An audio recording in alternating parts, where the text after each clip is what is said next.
Everybody. So this counts, I guess, as an on-time start, or a little bit earlier than on-time start, but on a day that I'm not normally streaming. So the deal is this: I'm actually kind of eager to play some more. I'm eager to play some more Old World, and I've been playing it over the long weekend. But I also have some stuff that I need to get through today. So I figured what I'll do is this. I normally keep the holidays as days off because I want them to be like. I notice that I do tend to feel what probably is burnout whenever I don't take those days off. But on the other hand, if I'm like sitting down wanting to play a game, it's not that big of a deal. In fact, I particularly wanted to see how the Carthage campaign turned out. I just really don't feel like there's any value in sort of sitting down and, folding my arms and saying, no, I'm not streaming the game at all. So the deal is this. I'm not necessarily going to go for the full 3 hours. For all I know, I could go 5 hours, but I do have stuff that I need to do, and I would prefer to get some stuff done. But especially given that I believe I've actually played Old World every day of the Canada Day long weekend. It seemed a little silly to start another campaign when I have a perfectly interesting one on its own. So not that this is important, but I wanted to so I'd done the learn to play. I mean, I did this way back in the beginning. I should actually mention I am playing a copy of the game which was given to me from the publisher, Hooded Horse. However, and that would also include the DLC, Heroes of the Aegean and Sacred and the Profane.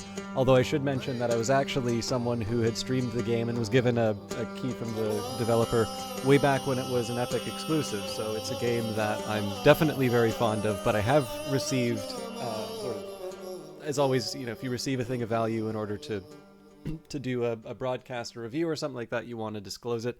Apparently, there's a new FAQ. I think it's for the Americans. But basically, they give. This is the problem.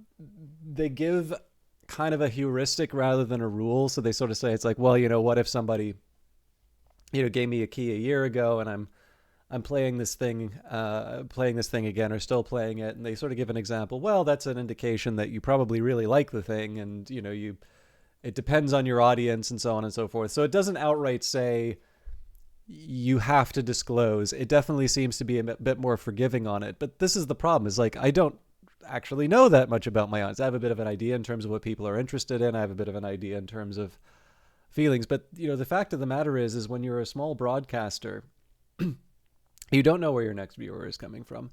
You don't necessarily know what's going to get big. There are games that I've done which have done surprisingly well, more so on YouTube in terms of getting picked up again. And there are things that I actually think I do very well which tend not to get a lot of attention. Now, again, this can always be taken as sort of self-pitying or going on too much about oneself, and I don't mean to do that. But the fact of the matter is that I actually don't really have a whole lot. I mean, so first of all, it's for the US, so there's that whole business. But the biggest thing for me is just that's not actually as helpful as it seems, because I don't know, like, if the audience are people who are completely unaware of me and just trying to find out what's going on with Old World, well, yeah, probably it's not a bad idea that they know that I was given a copy of this thing. On the other hand, I also don't want it to, like, I'm not exactly playing this thing under protest, and I haven't been asked to say anything about it. There are some things that I wish were a bit different in the game, frankly, but they feel very minor, and overall, this is a really special game, particularly just because of the kind of reading that this has inspired. So, I don't know. With that in mind, it feels good to mention it ahead of time. But one of the things that's a bit weird is that I've kind of had these segments in which I've played it, and I don't actually have that good retention in terms of some of the particulars. So combat by far is one of the tough ones for me.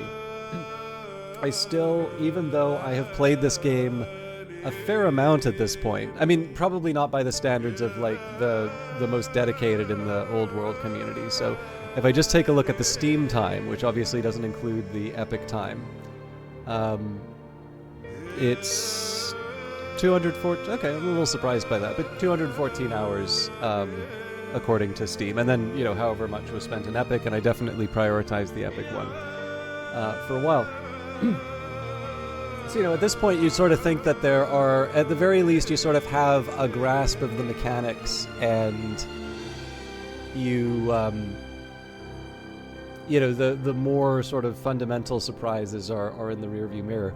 But I still very frequently will get caught by, starting a war, the estimate in terms of the power between the two forces. You're like, yeah, maybe this will be a bit of a tough one, but I think we can handle it. And then it just sort of feels like a million units come out of nowhere and just demolish you. And, to a certain extent, I completely understand what you're supposed to do in those cases. There are uses for scouts, even when the map is fully explored. Even setting up spies can be a helpful way of handling that. I noticed at some point they got rid of the AI's ability to do forced marches. I don't know if that's still true in the Carthage campaign.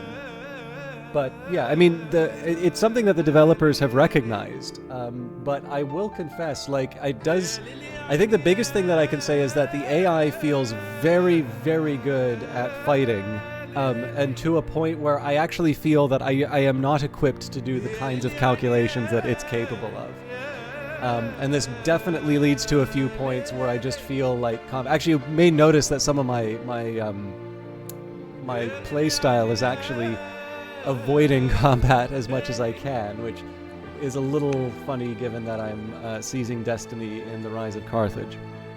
But in any case, this isn't an effort to drag down Old World. It's just sort of say that I do find some value in sort of redoing some things. So learning to play had already been saved in. I don't know if I had done all the learn by playing, but I know we did Babylonia the Able just when I wanted a little bit of a break.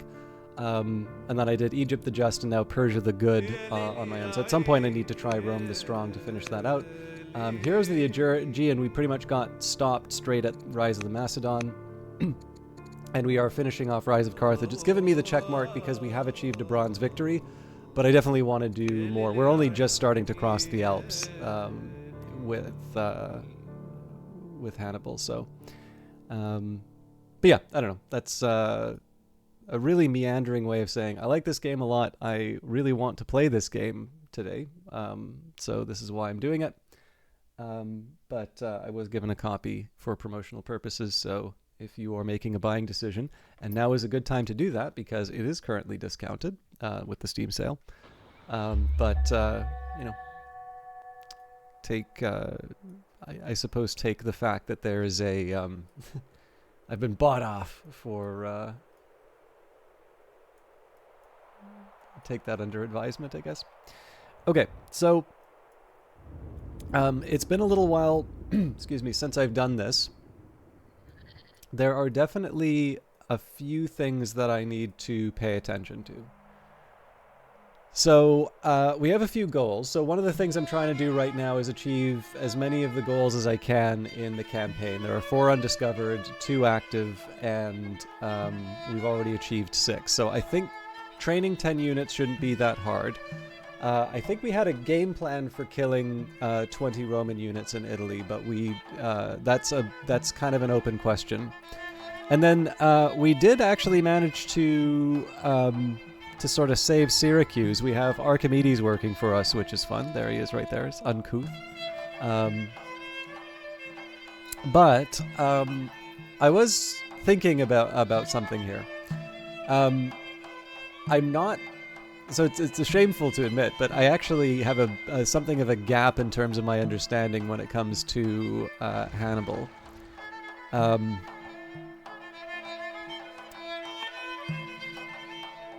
But from our reading of the Siege of Syracuse and the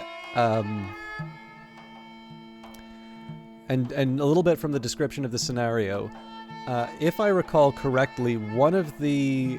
So Hannibal was certainly... I hear he's a pretty good general. Like, he seemed to really, really know how to get things done. But no,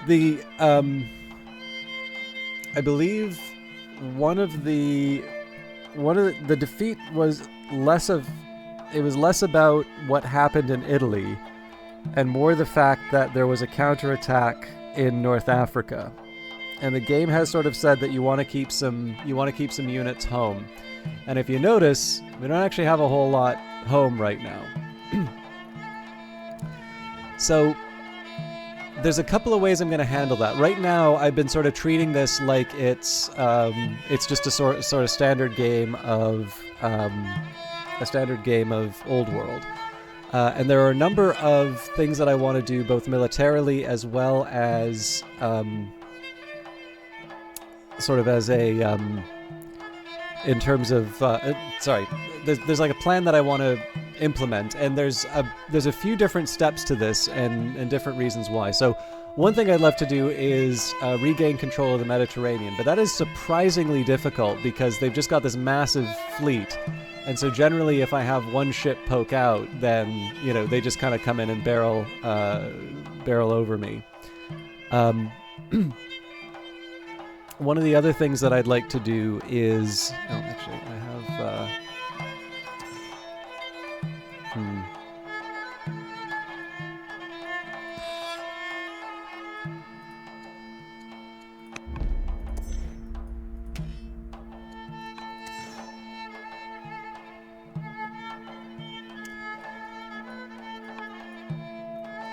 So, the sea would be particularly helpful just to be able to, move troops to and from Italy. I don't know if it would be worth, trying to claim Corsica and Sardinia to... I mean, those seem kind of straightforward and a bit easier to defend.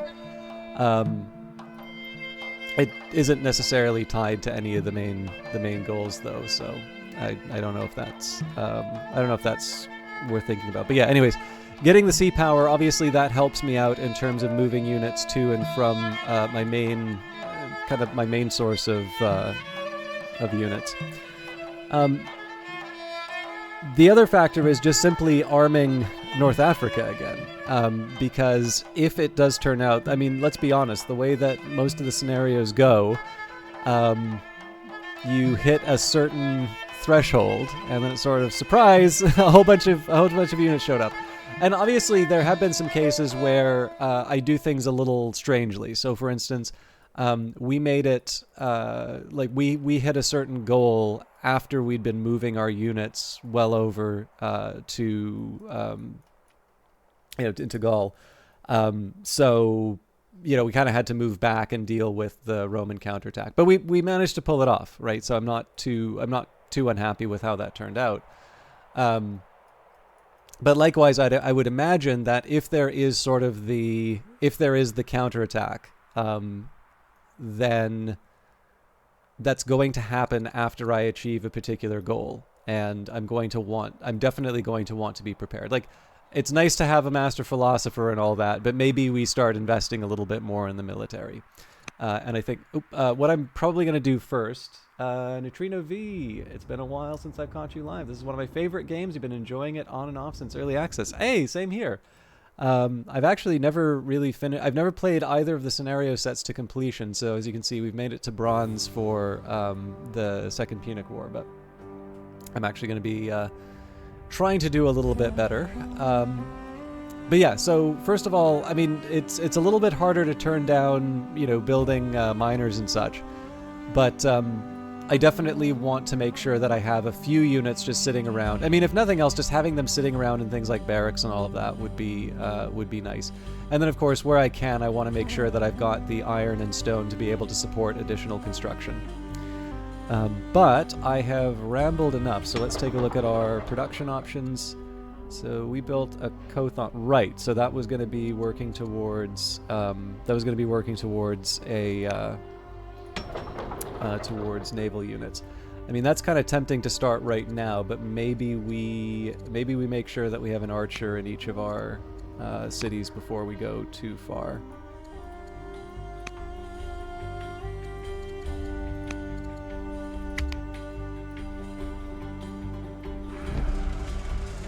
All right, so I expect this is going to be kind of painful this turn.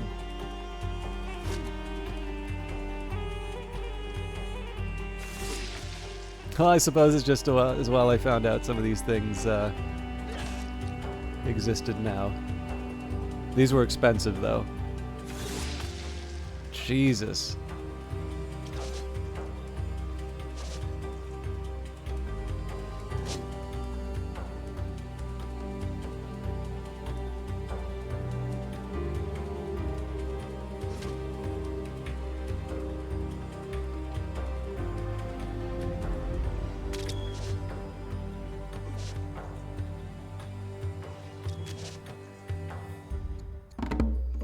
Marriage offer. A marriage proposal has arrived from the Didonian family for your son, Prince Iboam the Deceitful. How shall we respond to the suggestion? Alright. Let's go for the ambassador. The sacred and the profane. The gods of Carthage watch closely. Religion is not yet a question of faith, but an act of everyday life. Collections of rituals and rites developing in an attempt to avoid the calamitous ruin of God's anger. But this is a time of change, when not even divinity is constant. New gods and heroes attract followers to their social and mystical cult shrines, while world religions emerge and spread, seeking to establish their legal and theological footing among the common people and the courts of royalty alike. New leaders, the clergy, guide the faithful, whose reverent passion can spill onto the streets as religious dissent if not appeased. Tread carefully as you navigate these rituals and religions. The beliefs of a nation may see it rise or fall. The world of the sacred and the profane awaits.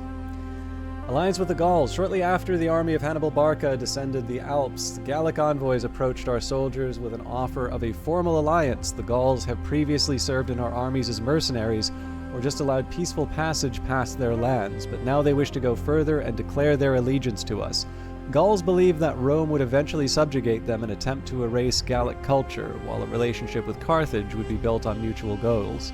Whichever way our relationship may go in the long term, the Gauls will make a valuable addition ally now. I think it's an additional ally now, given their proximity to Roman lands. We're stronger with Gallic swords on our side.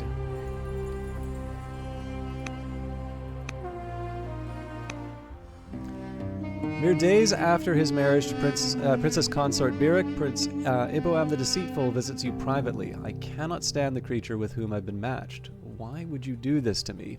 Indignant, he retreats from your presence, further muttering discontent. I have chosen, and he must learn to live with it. Okay, so I think military matters... I think we take care of military matters before anything else, so...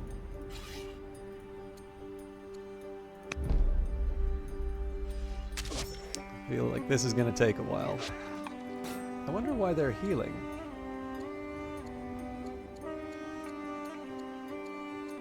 Perhaps it's a feature of the fort? I've never built forts before, so... alright. So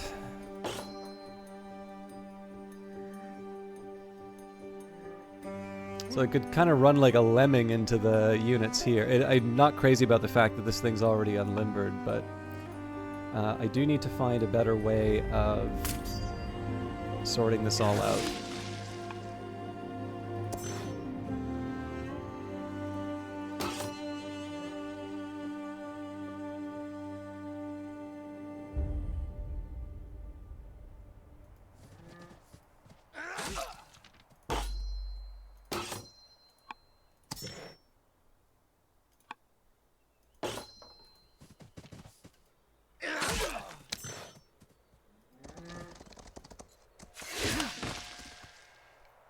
So I'm basically just trying to open the pathway for more units to be running in and wreaking havoc.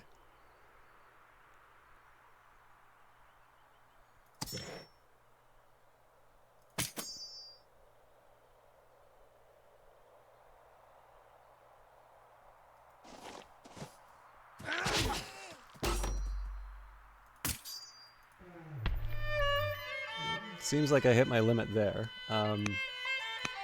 So the big problem here, if I run over the edge with the elephant here, this thing is as good as dead.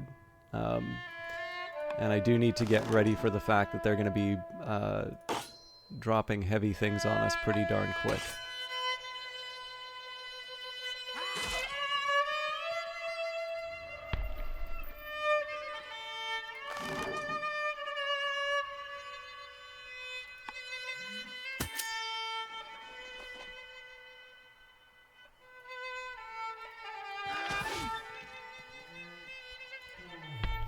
I'm going to move the elephant back one.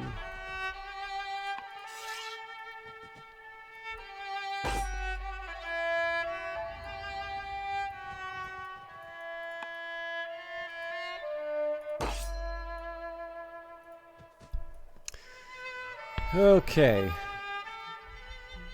I may need to expedite Hannibal.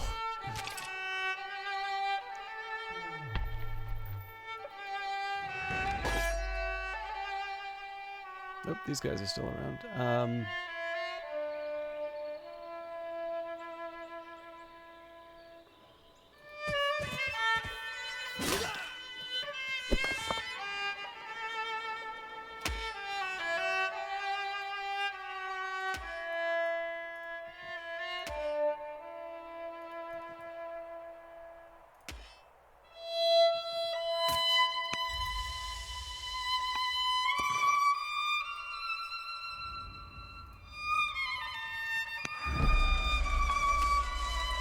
Yeah, so I'm nervous about how many orders I have left over at the end of this, but...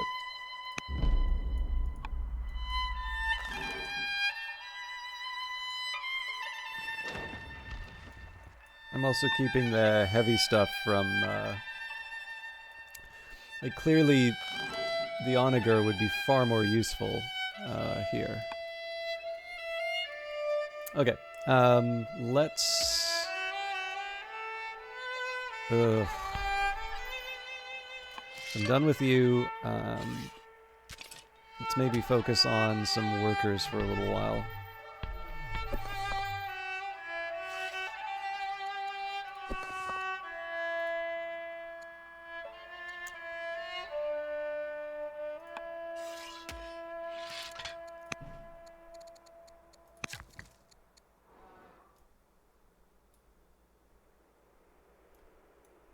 Okay, that's pretty much going to kill all my orders.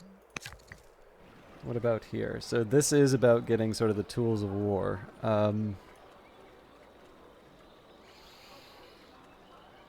It's really hard to argue that I need more stone right now, so we'll build the mine.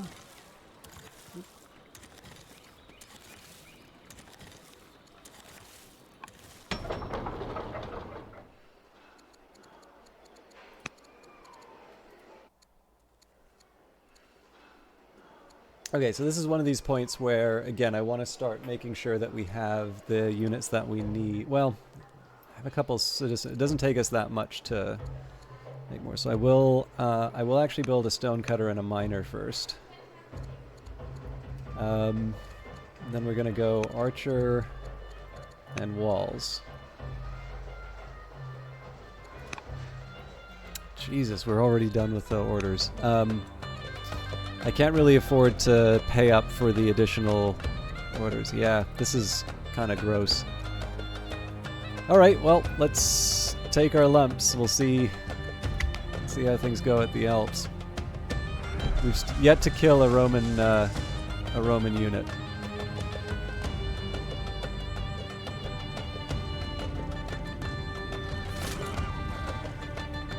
Yeah, they're dead.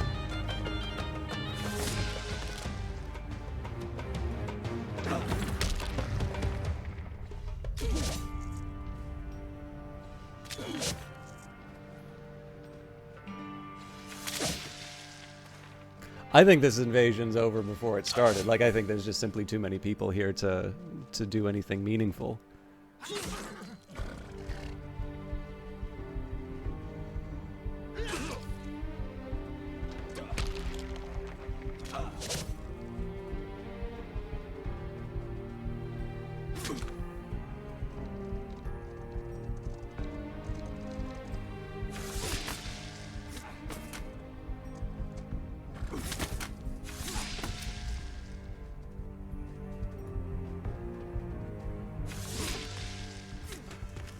Yeah, so I mean, just like this is a lesser example of what I'm talking about here, but like I definitely feel catastrophically outmatched by the AI in just about every possible way. Just their ability to jump in and completely dissect my my army I mean, again, I'm coming with less than what I need, but the fact that they're running in and they were able to take three. They were able to take 3 units when I successfully damaged like 3 of them. That's a pretty stinging indictment of how well I play this game.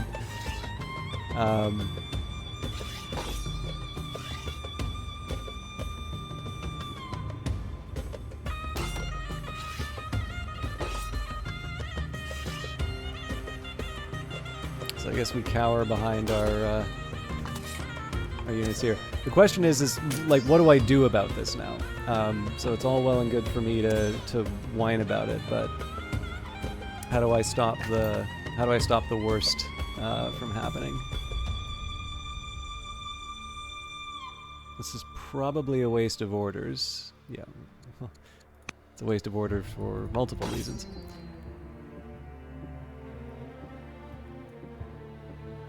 I'm pretty much locked into position here, so there's nothing I can really do about that. At this point, what I kind of need to do is just find a good spot to sort of harass them from.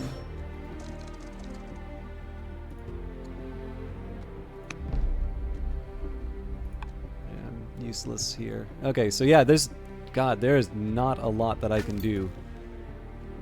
All the units I bought are dead.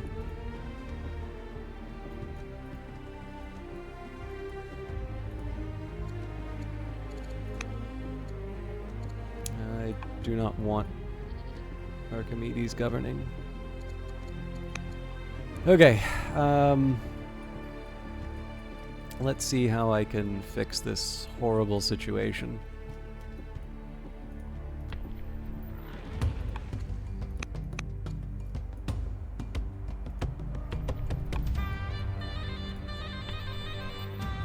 At this point, bringing Hannibal in, I don't think is gonna... I don't think it's going to make the difference.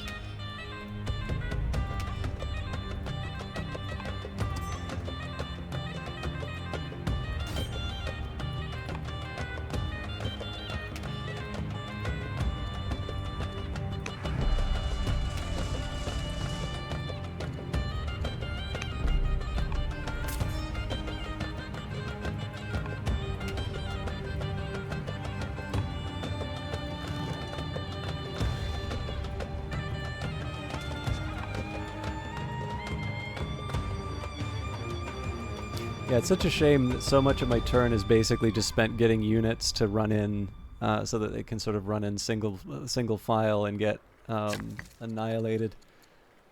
Okay.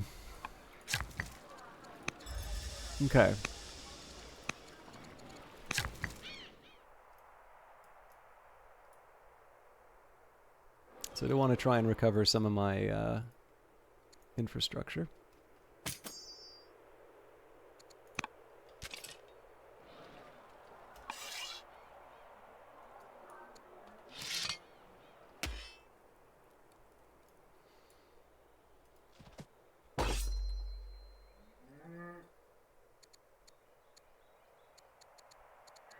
I was thinking of fortifying. So surely we get the benefits of being in the fort, right?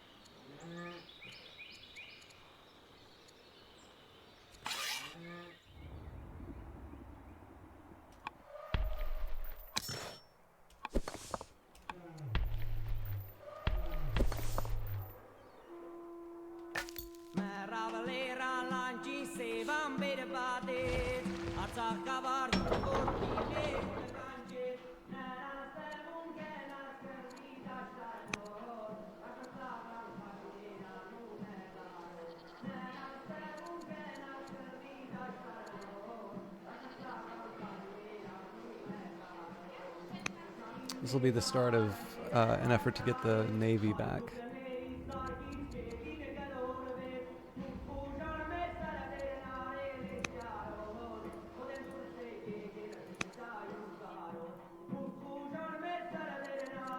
Okay, repairs are done.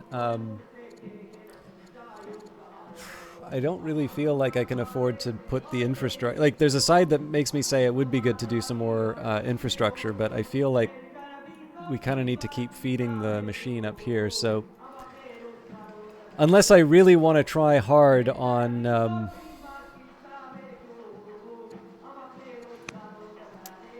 I want to really try hard on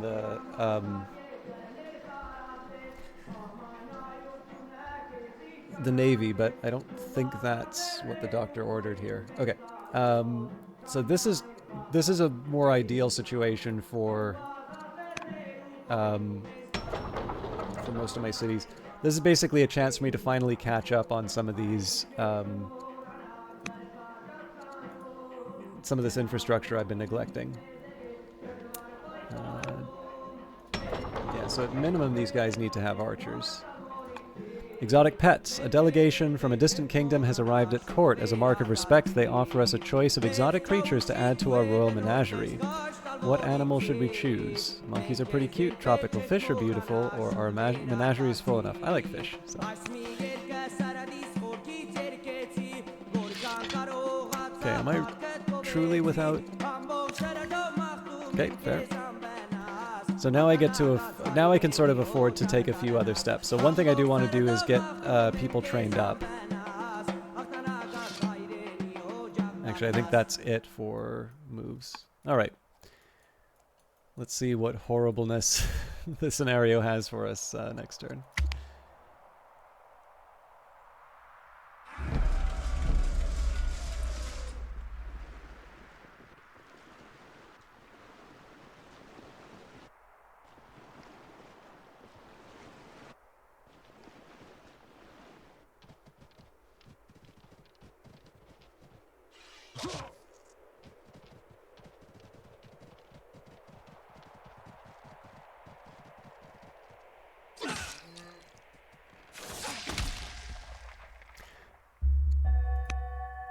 Carthaginian forces grow. The Carthaginian army has grown even further. As the Bark had suggested, their march towards Rome will crush the enemy like a war elephant crushes twigs on its path. Oh.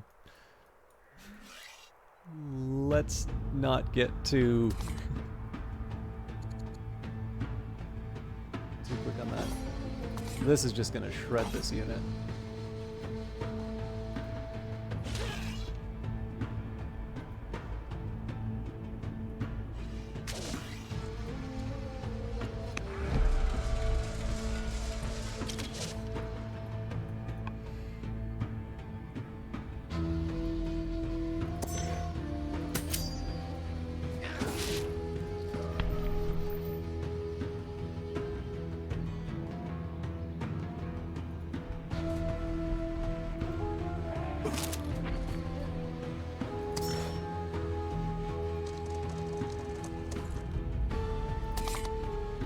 Yeah, so then we get wiped out, and then the spears take the elephant.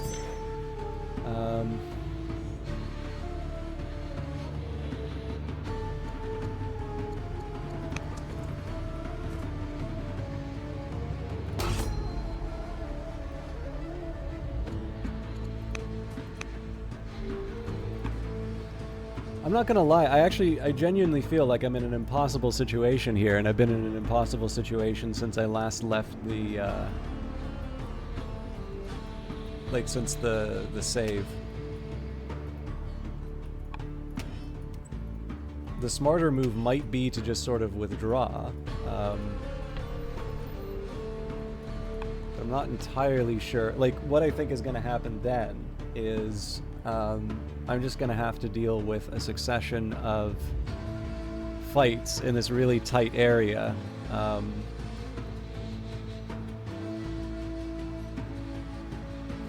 Well, okay, actually, you know what? Instead of complaining about it, yeah, so let's try and stick with it here.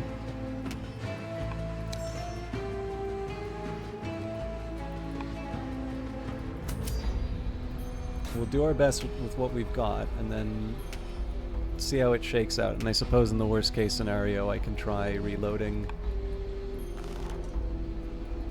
I don't think there's any way that I can get a shot on that boat.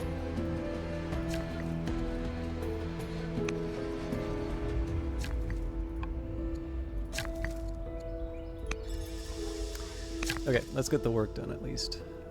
So more of that important iron.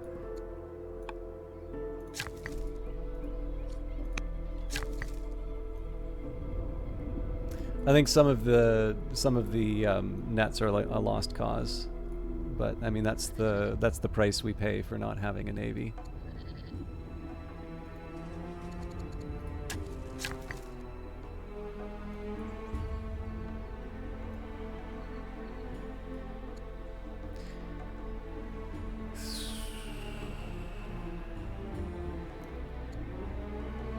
It is hard to argue with a fort,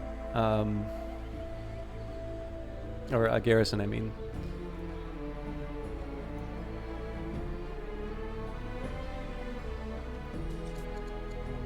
Oh, and I can't build one there, probably because of the farm? Yeah.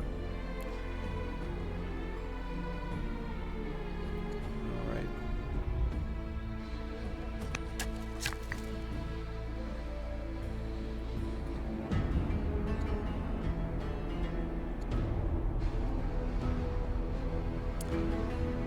Why do they want me to build this temple here? Ah, because it's next to a grove. Well, as tempting as that is, let's get the mine down. So again, I'd love to throw something at those units, but that's not starting. Okay. So I'd actually like to have these folks add to the war effort.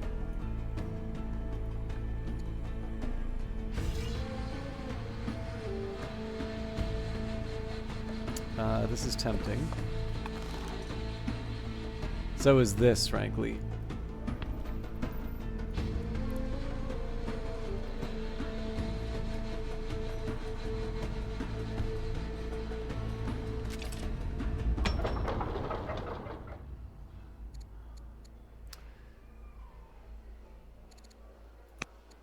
Okay, so these coastal cities, I'm going to start making the coastal cities develop.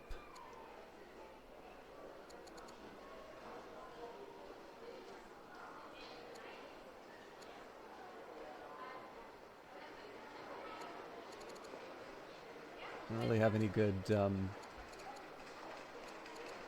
I think we just need a bunch of axemen at this point. A matter of incest. Your spymaster Matan, informs you that Prince Iboam the Deceitful and Queen Consort Tabiba the Builder are lovers. Their indecent affections for each other are the talk of the court and leave a hollow feeling in your soul. How shall these incestuous matters be handled? Ducano is insane. -1 wisdom or foolish. Why don't we join them?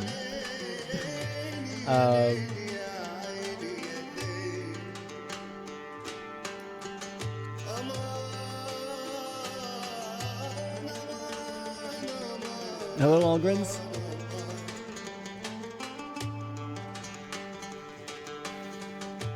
I mean, this is what I get for trying to keep Archimedes around.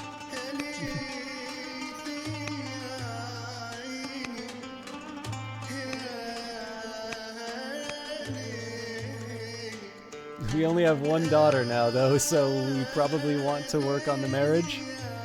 God, there's so much I want to do. I guess the question is now the time for me to spend those points? Or training points. I'm gonna resist it, but I may regret it.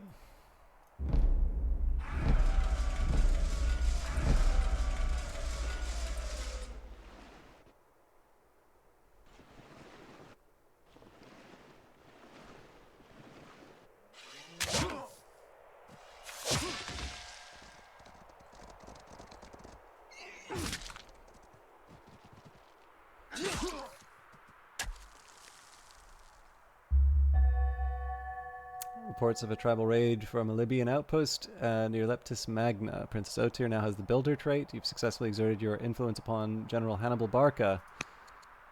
Okay. Turreted elephant. Sporting chances. With the increasing recognition of the city of Saguntum as a center of culture, there has been a movement from the elders to host a festival of archery. Their decree was swiftly issued, citing that in Saguntum no other sports shall be practiced. Rival factions have risen up, arguing that wrestling or horse riding provide the better sport. The beleaguered city looks to you. Which shall you favor? So if I think I'm going to be getting elephants out of this place... We do have the Punic Phalanx now. I think we're going to say wrestling is superior. Okay, so there is a question, do I want to double down on the stonecutters, or do we invest in our military? I think we will... I think we'll continue to build the ships. Punic Phalanx. Carthage has long used a diverse mix of mercenaries in its armies. From Libyans to Gauls, higher classes of Carthaginian citizen used to fight as sacred band units, although this tradition has been getting weaker for a long time and disappeared after our last war. Throughout these centuries of military history, such a varied mix of soldiers has also meant that the armies of Carthage have had every type of weapon and armor imaginable. Curved falcata swords of the Iberians, leather shields of the Numidians mixed with round Gallic-style shields. Our fighters could have every combination of equipment imaginable. Experience shows that, as good as the various weapons are, there's also value in using standard equipment. Men can be trained in the same tactics and same weapons no matter where they hail from, and any group of infantry can take the place of one that has fallen. Such a Punic Phalanx will attack in a tight formation and be the most formidable infantry force in the war, capable of matching the famous legions. Unfortunately, they are not anti-infantry.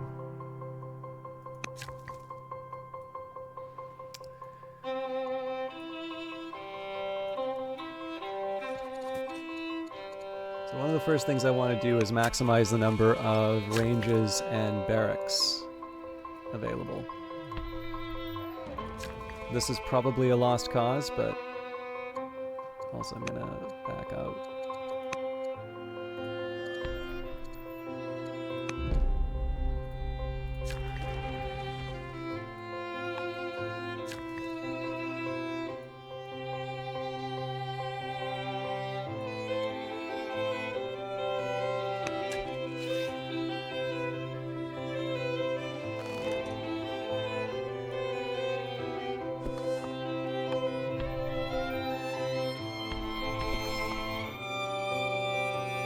I do want to upgrade this at some point, but again, it's a question of timing.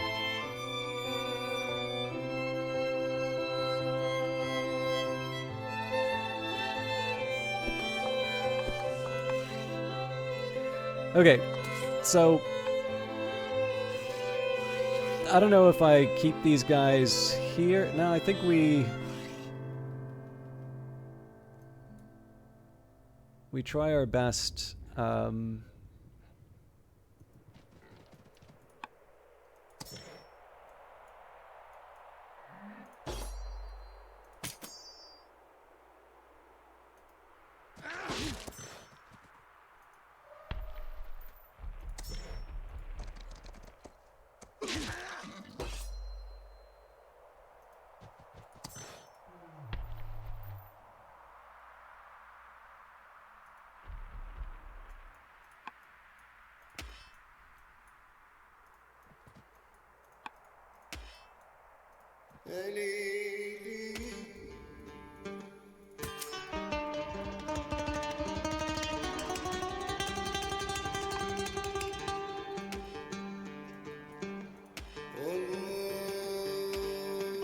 Again, so much of my time is just absorbed trying to move into place. So let's see what we can do with our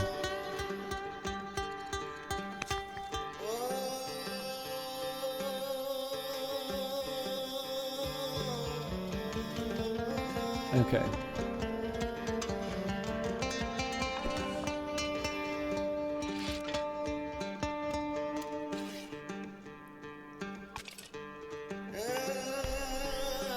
So I do want to move these elephants at some point. I also want to upgrade my slingers to archers.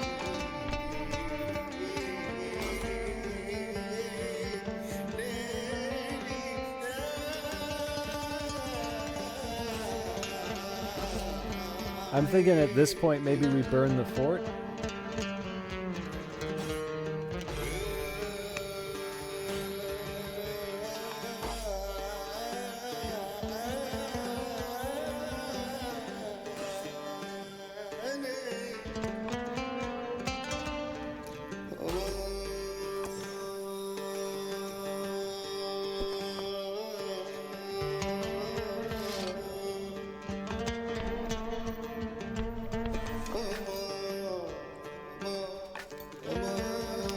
I guess this guy's got to find a new place to live.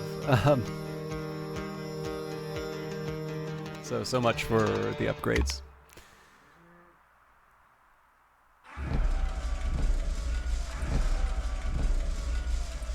I wish I understood what those sounds were.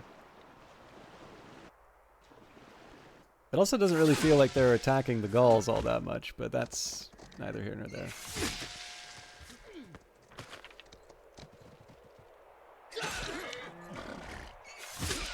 Jesus Christ. I was thinking 2 of those to go, not all 3.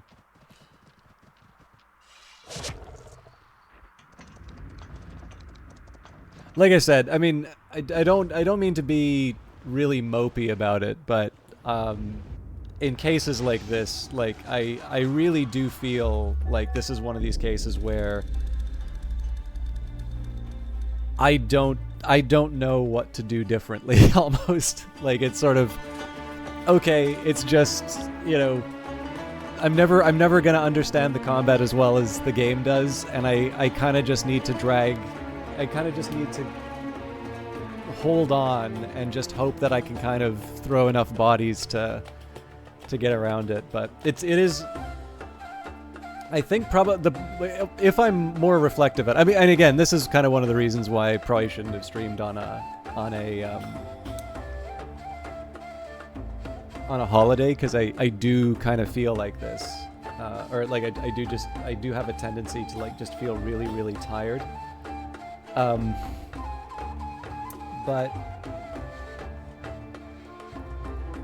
like when I'm more reflective, it's like, okay, well, what this is a signal of is steps quite a bit further along the chain, where you know, I wound up in this situation where I'm finding things very difficult. But I mean, again, the one thing that does sort of feel invariant in terms of the game is that the AI understands combat well enough to be able to coordinate a very large army, maximizing the number of orders as well as being able to sort of chain together things like the routes and all of that very well. And it's not that I don't have access to those ones, it just kind of feels like it's really able to accomplish some really impressive stuff that I can't even really plan around. And then in the context of this, where I wind up spending my entire turn just trying to move a whole bunch of units in place, it's really, really, really hard to feel like I'm making any kind of progress. Or like there's not even make any progress, but like to try. What I mean is, this is one of these cases where I sort of feel like I'm not entirely sure how to think about like a way out. Because obviously the Roman legions are that much more powerful. So anyways, reports, I'm not explaining this very well, but I'm still playing it. Reports abound of the strangest sightings in the sky above Igligli. At daybreak, 2 red arcs appeared in the sun, followed by blood-red orbs in a variety of rods across the sky. The many shapes started fighting among themselves, flying back and forth for no less than an hour. As the sun grew stronger, the strange shapes burned bright and then faded away, and lastly, a large black spear drifted across the sky. Unbelievable as it sounds, the event was witnessed by many in Igligli. Igilgili. And there is concern that something of great significance has come to pass. So this is a sign to redouble our efforts against Rome. This is nothing to fear as long as I am obeyed, or, yeah, we will take the conscript.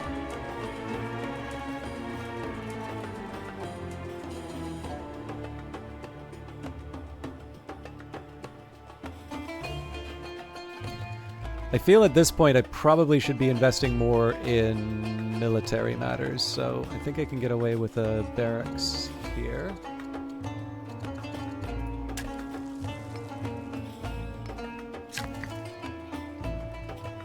All right, so that's lost for sure. Actually, in this case, there isn't really a reason to try and hold on there.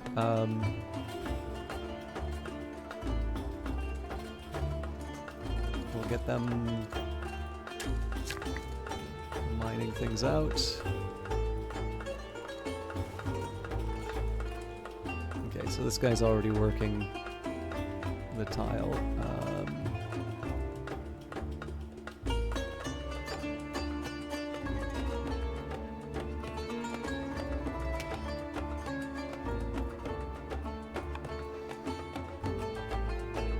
So yeah, the most devastating part of this is that this is a perfect example of something that I should be using a ranged unit to take out, and then running the elephant in to smash the rest.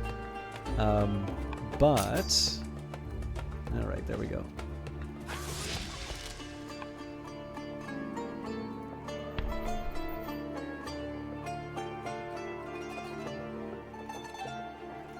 Now this should stun this guy. Although stunning doesn't really accomplish anything here.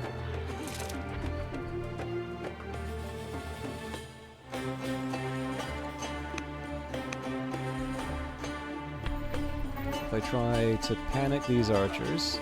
Okay, that was an unexpected crit. Now why on earth... Oh, Jesus Christ. So apparently this counts as... Even though I have a unit here, this counts as zone of control. So I can't stun this guy. Jeez. Ugh. I'm really trying to keep a positive attitude on this, but it is hard sometimes. And I don't think there is a realistic way that I can... Well, it's just, it's good. I like complicated strategy games in general. As much as my whining and complaining might imply otherwise. The difficulty here, what it really comes down to is, okay, actually there is a slightly different way to do this. So I don't want to move this elephant ahead because they'll take damage and I can't heal them, whereas this elephant, effectively we can stun lock the unit.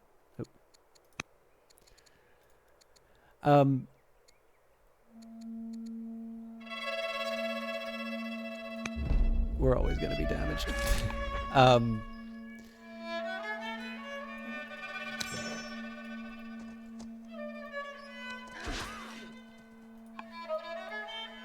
Now I suspect what's going to happen is that this archer's going to move back, then this legion will run in like so, and I potentially lose the elephant here. Yeah, so the big challenge is that there can be lots of little fiddly bits and details in that, and I have to plan for it, and that's part of the game, right? Like that's part of the assignment. It's wrong to complain about that sort of stuff. Where it becomes very difficult to kind of stay cool about it is that you build a set of expectations, right? You try to do the best with the information that you have, and this kind of comes back to the knowledge that the AI has relative to the knowledge that you have as the player. And essentially every single time that I run into something where I'm like, okay, I'm kind of banking on, zone of control working this way. Okay, zone of control doesn't work this way. Great. Okay, so now I can't do that thing that I was sort of hoping to do.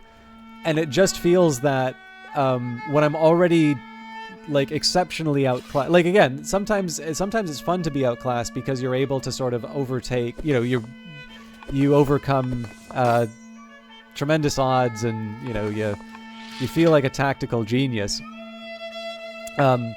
But the great challenge here is that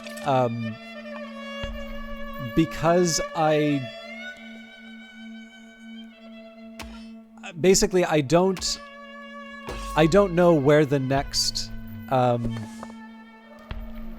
I don't know where the next bit of where the next surprise is going to be coming from. Basically, it makes it very hard to plan, and as a consequence, it definitely it's the one point. As much as I like the game, this is the case where I do actually run into the sorts of feelings that I suspect most games are trying to avoid, and that's just this feeling of complete hopelessness. And that's definitely a pretty strong one that I feel in some of the cases of Old World. And again, it is absolutely not to say that I dislike the game, right? I think it's a wonderful game. I really like particularly what they've done with the sacred and the profane. I'm not kidding when I say that I have a big stack of books. Actually, you know what? I'm going to take a quick second here because obviously I'm really getting in my own head as far as this scenario goes. I'm actually going to try and gather. I also just want to get a drink of water because it's really hot here today. I'm going to try and grab all of the books that are part of the pile as part of the what the sacred and the profane is contributed to. So I'll be back in just a quick second. I'll say this is a break just because I need a minute to clear my head.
Okay, I think I'm good enough to come back. So yeah, I just wanted to be clear because obviously I'm not necessarily I'm obviously speaking about some fairly negative feelings that I have in this situation, and for me, I think there's value in that too, because in the end, part of what I try to do over the course of broadcasting is get sort of an account of what's going on, how do I understand the game and how do I get better? There will be, so I'll put it to you this way. There will be times that I will get better at Old World. I do not know if I will get better at this scenario. I'm hoping to do better than Bronze. It is very I am actually facing a very real possibility. Oh man, I guess this doesn't even count as killing a Roman unit in Italy because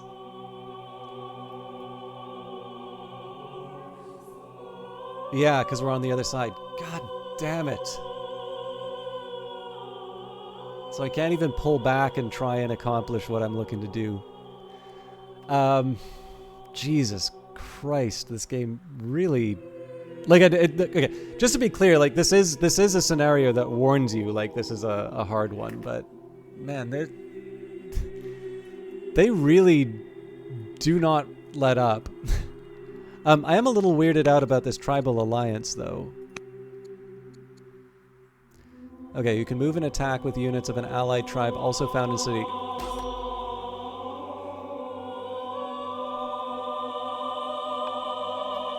Okay, I'm sorry. I absolutely have to... I did not realize that at the time. So... we're taking this a whole other direction. So first of all, I would rather have not... actually, honestly... I think I'm gonna be a bit of a cheat and undo. Oh yeah, I guess I can't undo the purchase of those units. But yeah, the tribal alliance, that's material. So we're now. I still think this is gonna be a complete disaster. But I'm trying to at least not completely ruin stuff. For myself.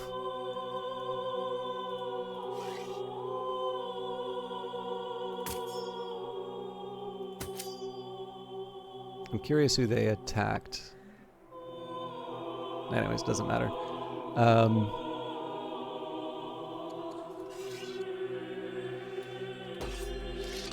Where on earth? Okay, so we'll keep you here.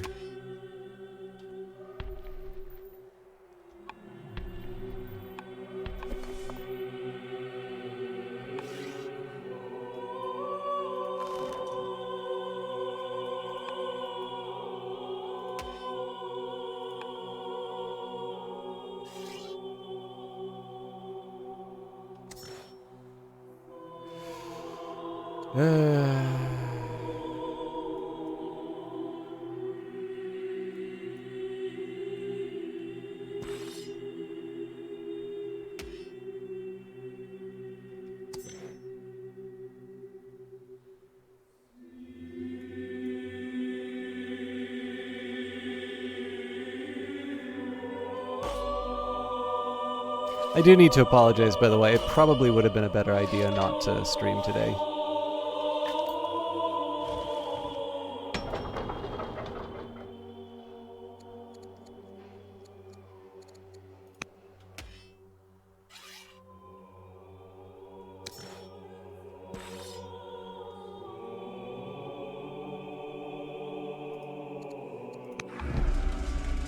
You know what? That doesn't even make sense because we'd want to turn them into a legion. Hey, Takri, how you doing? But yeah, so what I was trying to say before, like, I am very doubtful that I'm going to do much better than this in the Rise of Carthage scenario. Like, I hate to say this because I know they, you know, clearly put a lot of work into this, and I should be a bit nicer about it, but I'm not entirely sure I'm motivated to get good enough to you know, see the higher level victory. Like I'm sort of at the point where I just kind of want to be done with this, which makes me a bit nervous about how the Macedonian campaign's gonna go. To the court's surprise, a marriage proposal has arrived from the Berbers. Your son, Prince Iboam the Deceitful, and Rula the Berber. Not at this time.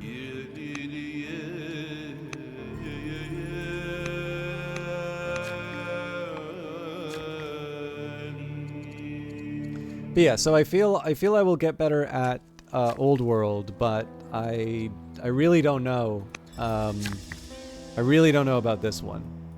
Like I'm feeling like there's maybe just a little too much.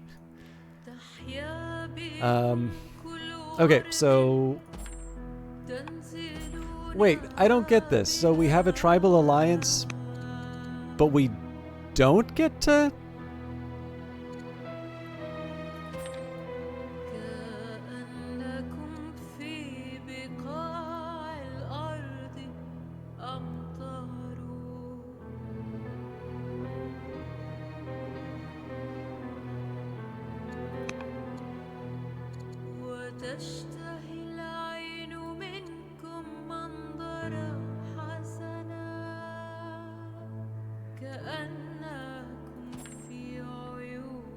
This is so weird. So, like, I can move these units, but I can't attack with them.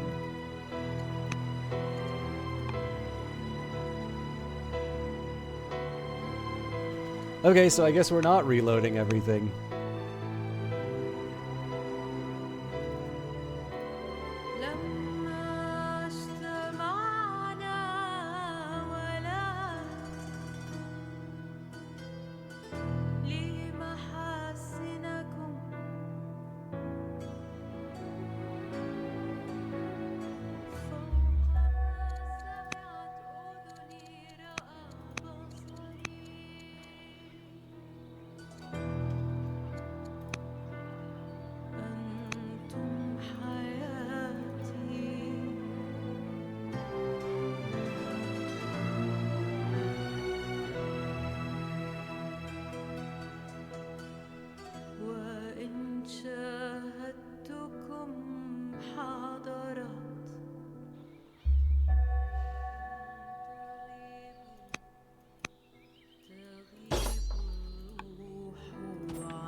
So I suppose what I try next, this is actually one where I manage luxuries, so...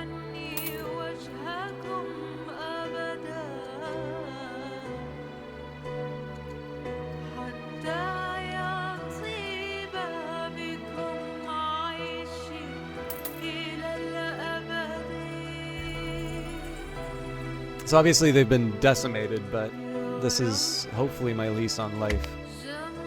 We need 2 turns to be able to make that happen, though.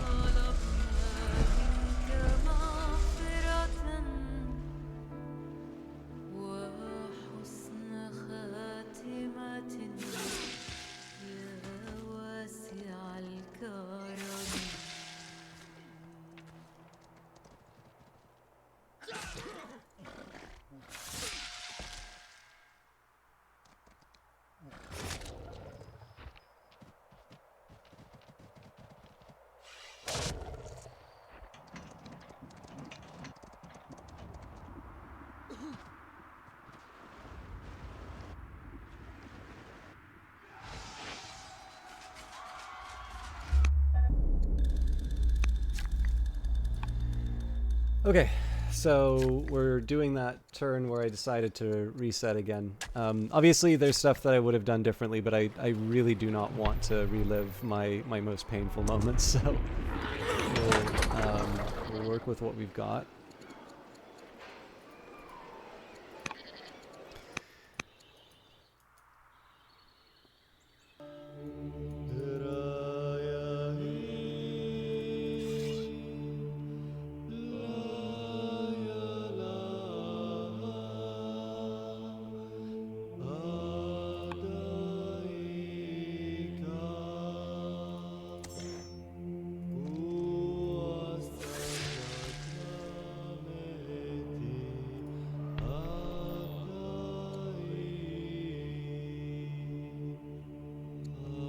So again, the appeal for Hannibal here is we promote, move him up. He stuns here, so there's a bit of damage. So these guys move back. Presumably they can go here.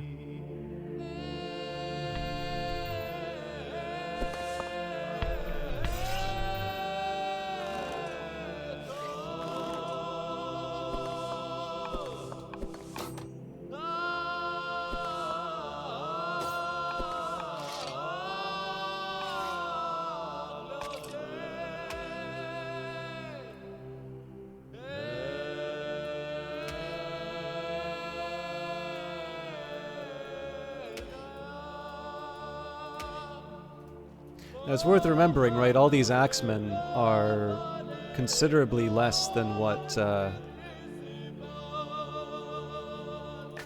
the Romans are bringing.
Okay.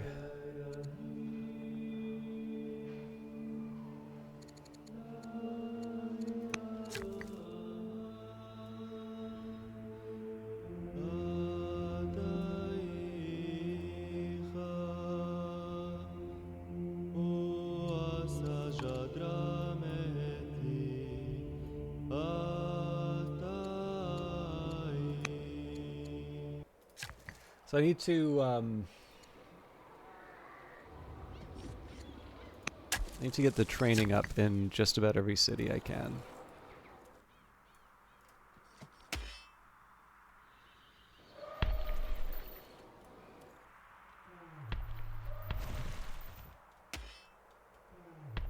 Okay, so I do need to do these upgrades at some point, so I think I'll rip the band-aid off now.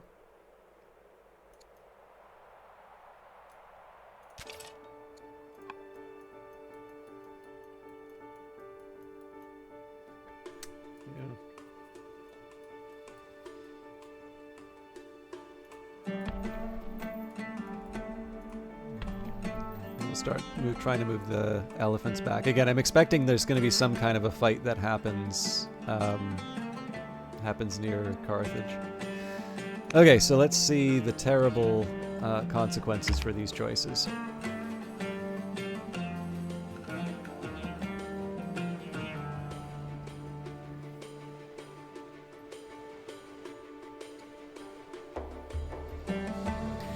I think the best I can do, if I can retake the Mediterranean, and I can divide their attention between... Yeah, they get to run right by the... Alright.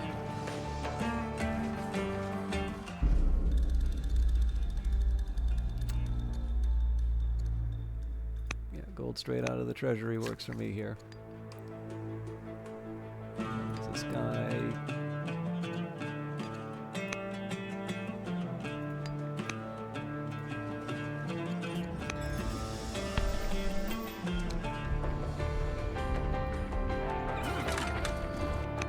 Okay, so Hannibal's in a tough spot.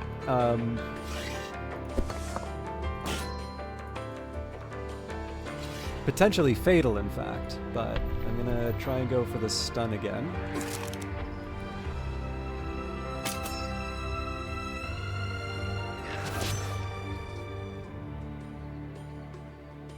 These guys can't contribute anything. Okay.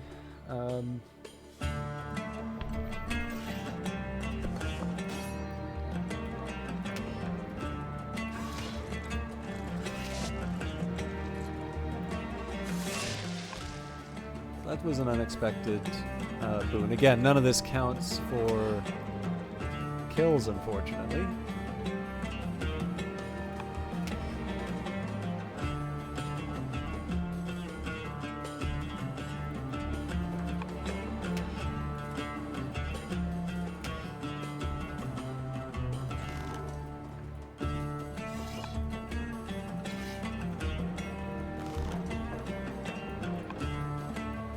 So I think probably if I think back to the origins of this problem, it's the fact that we got the build up the army objective done relatively late. Definitely should have been prioritizing slightly differently. But yeah, so that finishing late basically translated into rather well-prepared Rome. And I think everything's just sort of followed from that. But again, it's like one of these things where it's like, I can't exactly dispute it on a historical basis, let's say. Like, obviously, if you take too long to get prepared, then that means your enemy's also going to get prepared. But there is that practical concern of like, well, what exactly do you expect me to do about this?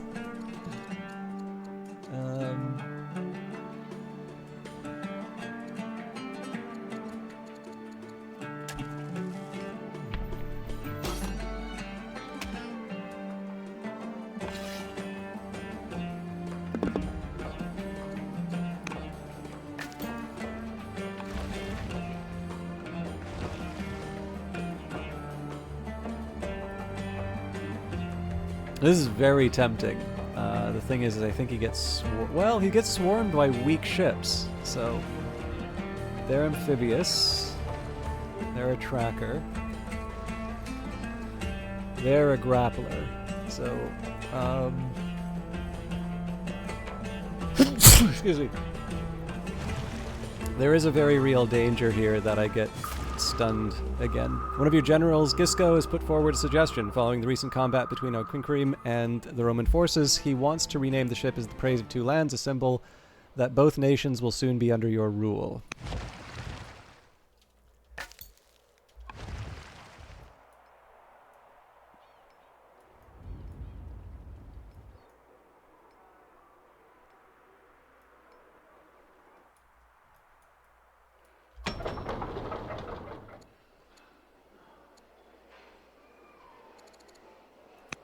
So before we start making any more new phalanxes or anything like that, I think we need to keep pushing the ships. Okay, now this is an unexpected case. We usually don't have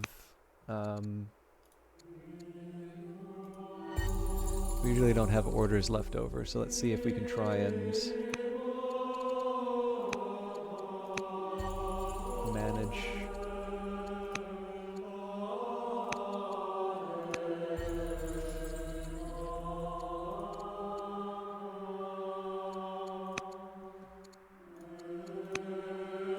Okay.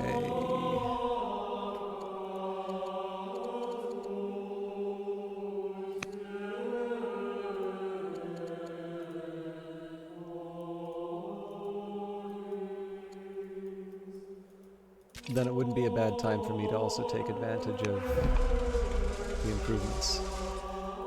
So I'm hoping Hannibal doesn't die.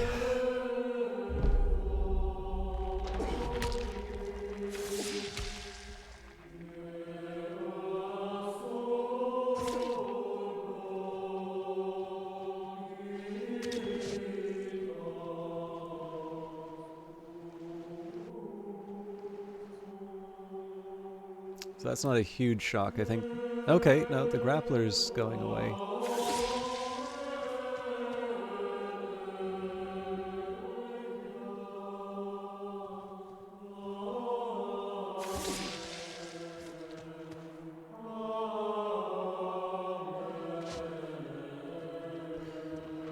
But as you can see, Rome seems to have more and more and more and more and more and more and more and more very powerful units.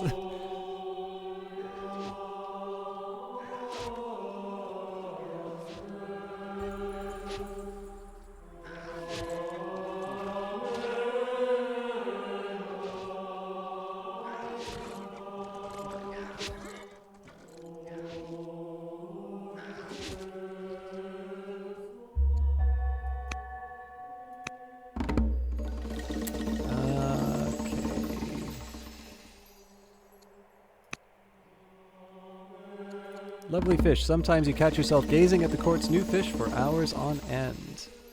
How calming.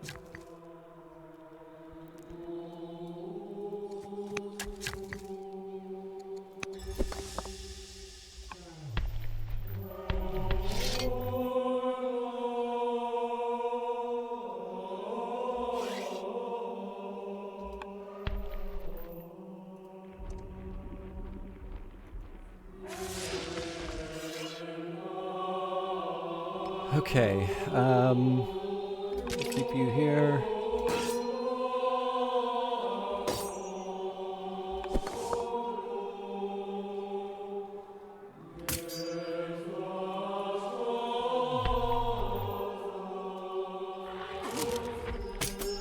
Not quite enough to seal the deal, so...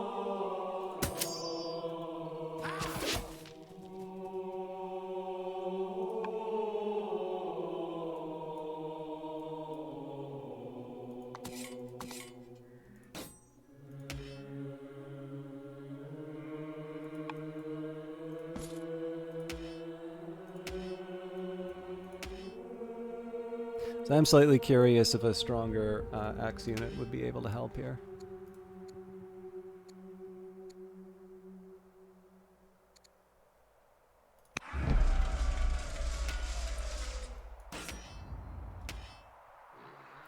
Again, I don't think there's anything we can do because we're sort of stuck in this narrow area that doesn't give us credit for our kills.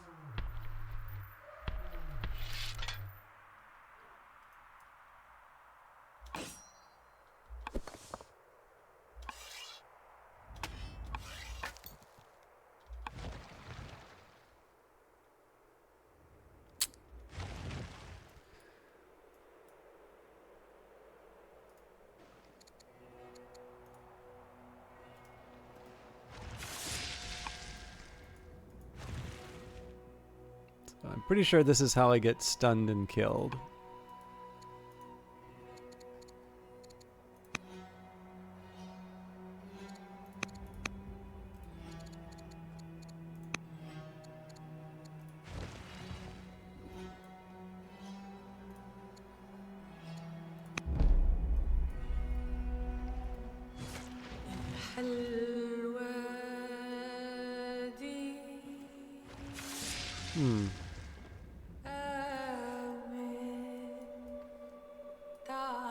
So again, we're going to want to link up all of these ships before we declare victory, but that's at least the beginnings of an improvement. I definitely want to keep pushing out the phalanxes. And where possible, I need to really amp up the...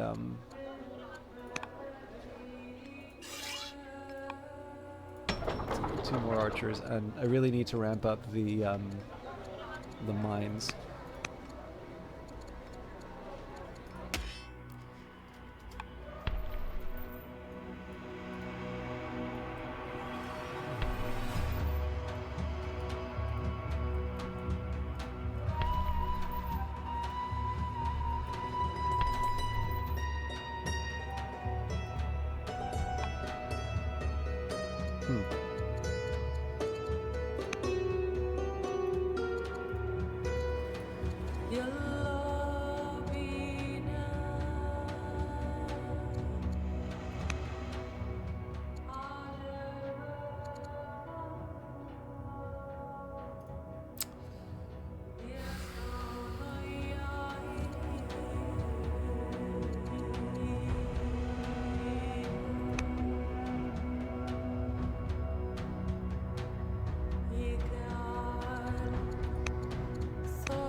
We cannot assassinate the leader. All right.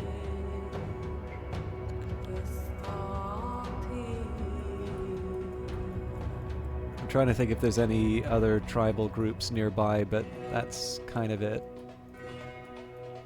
So I don't know. I think realistically what's going to happen as soon as we clear this out... oh, you know what? I think Hannibal's dead. If they want to throw the rocks at him. I may need to I don't like doing automatic reloads like this, but I totally didn't pay attention to the total here.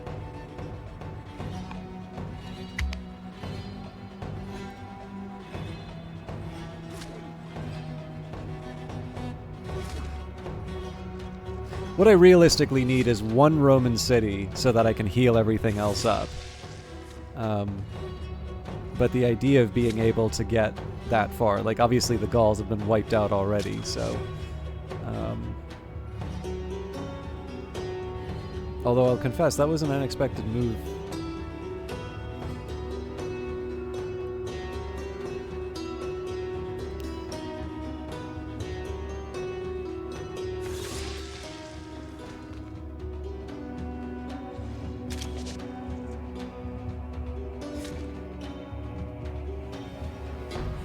So, I mean, if I get this weird opportunity where I somehow magically get the Mediterranean back and I get a chance to invade through Sicily, that's the dream, because that's where I get all my best units.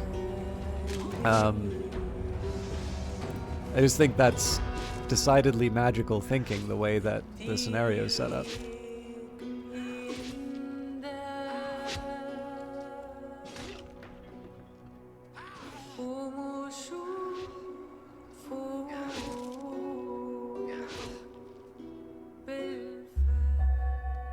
Okay.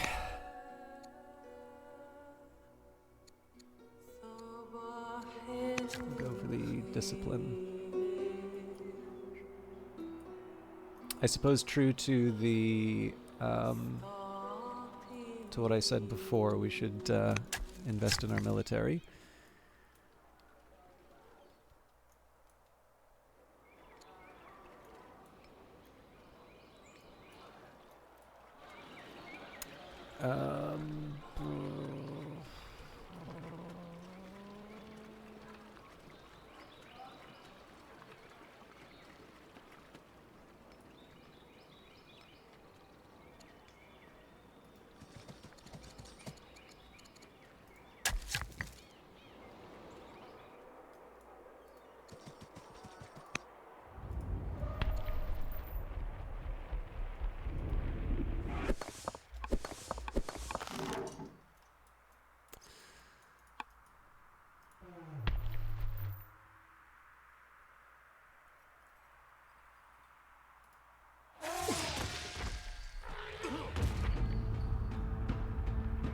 Now, this is a problem because they're now open to attack, so I'm hoping that they follow.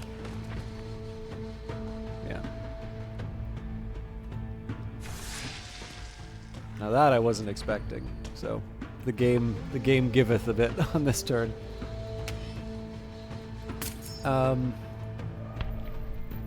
Man, but we don't have any movement. All right.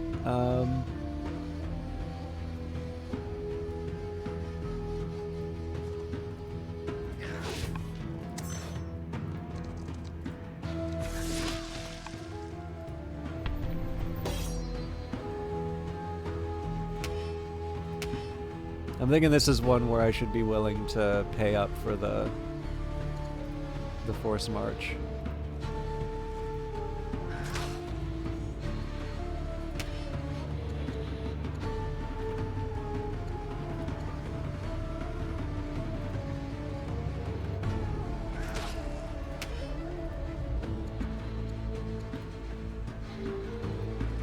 Okay, that's obviously massively expensive, but I'm able to get another kill in.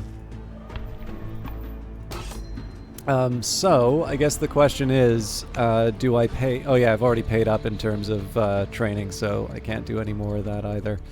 I have a feeling I'm going to get completely punished for what I just did here. But let's try and move the siege equipment in. This is kind of my last desperate push.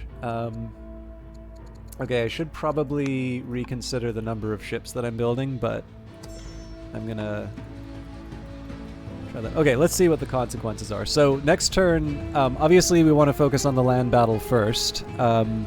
Wait a minute. 1 unit killed in Italy. How on earth does it calculate that?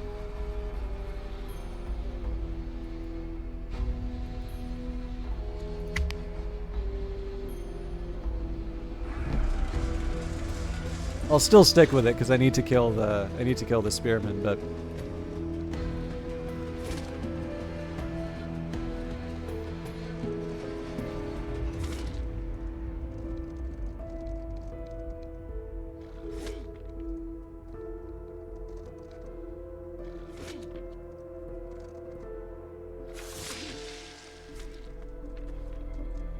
so I think the majority of the distraction for the Romans is gone now, so I shouldn't bank on the lack of concentration that's allowed me to get away with what I just did. Moving forward.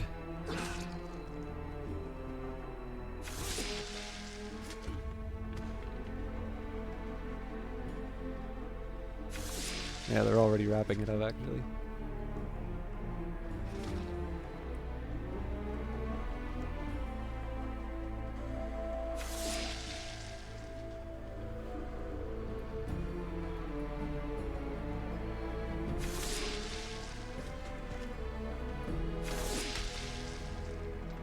So the problem here is I'm really reluctant to put my elephants in, because I think they're just going to get rushed and killed at this point. But then the question is like, okay, well, if I don't do that, then I don't get, I don't get the credit for, oh god. I don't get the credit for the kills, and at that point I just sort of wait out the, I don't know, the remaining 40 turns.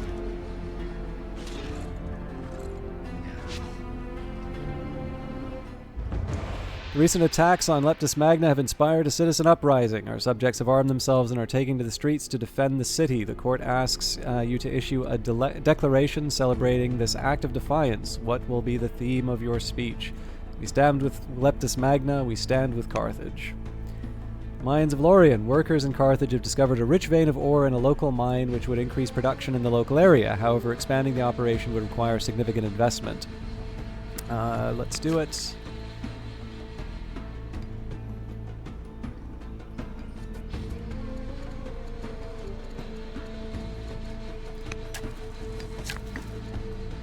Again, I can't turn down iron when I find it.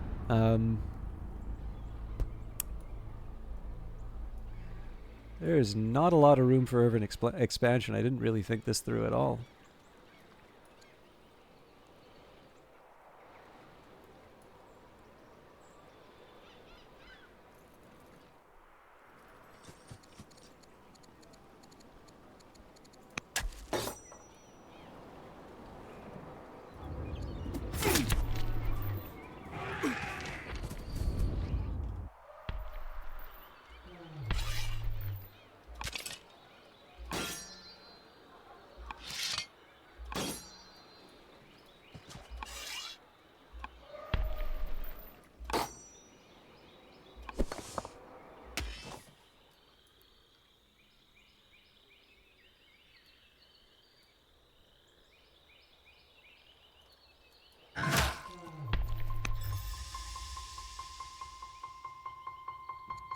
Oh, there's a slight adjustment I can make to this. It's a risky one, but...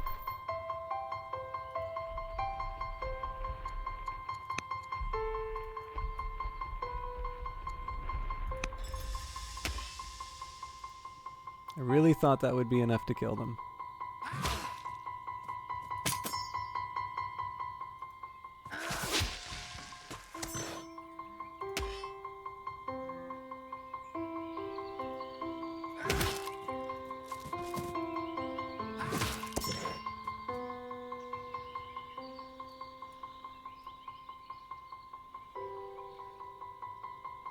Yeah, so the problem here is that Hannibal's completely exposed now to the Roman legions.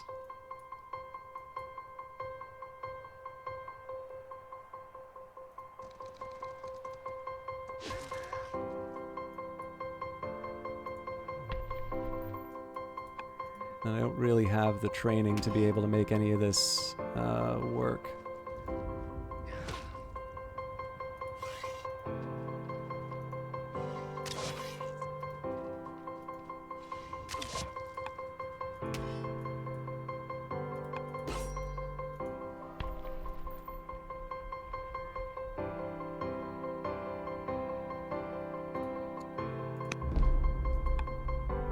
Yeah, this turn's unworkable.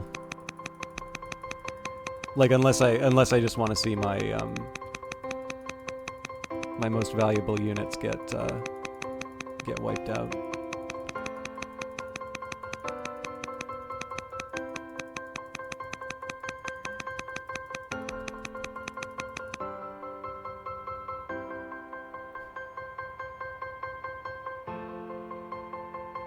Oh, it's control-click to undo the entire turn.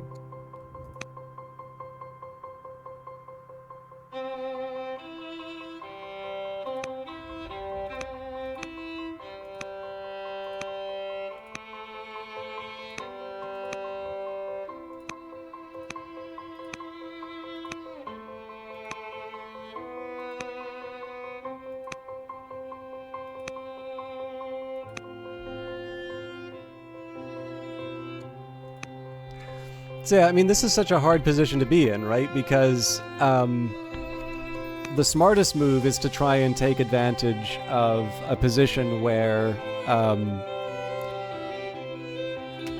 take advantage of the position where they're not able to,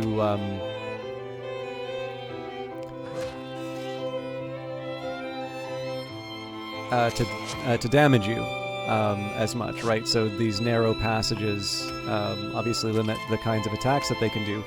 But if I do that, then I'm severely limited in terms of the type of the type of successful attacks that I can perform.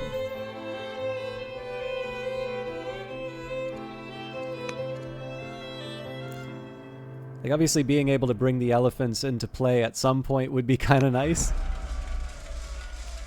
Oh, but this is interesting. I did not realize that adjacent... I'm sure it told me at the start, but I didn't realize adjacent units could heal, so that does change things a bit.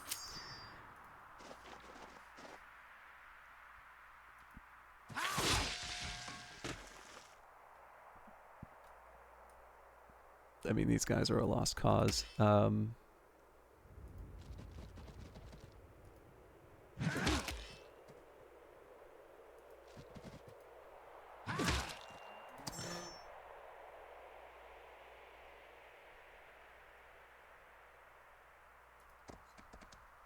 No, probably better to stay in the woods.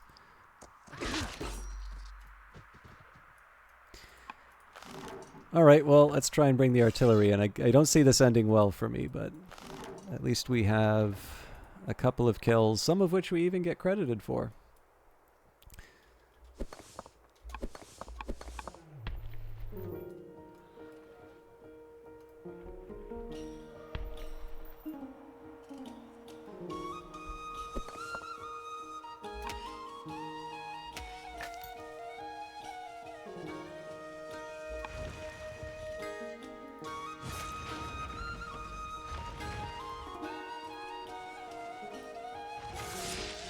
Again, where I can, just little wins back against the Roman navy until we can...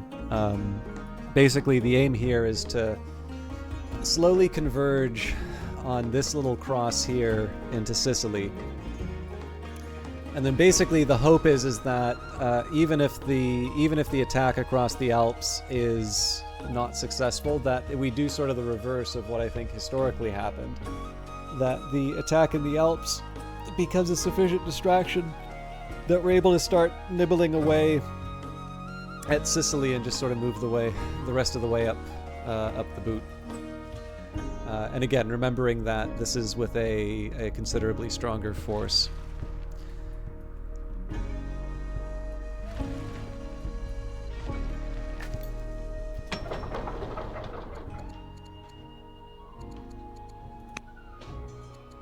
I should also probably think about things like battering rams too, but I think at this point here it might be nice to see the relative strength of the armies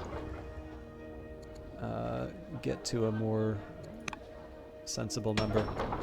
I'm gonna start with an archer here, and then we'll build the next batch of boats. Okay, so we have a little more freedom in terms of our actions now. I do want to make sure that we're healing where we can. And the Navy is going to be playing a bigger role, so I don't feel so bad about using up orders to do Navy things. Okay, looks like these are the last ones. So this is probably a big mistake. But if it can keep them occupied here, then this does mean I might be able to make something happen down on this end.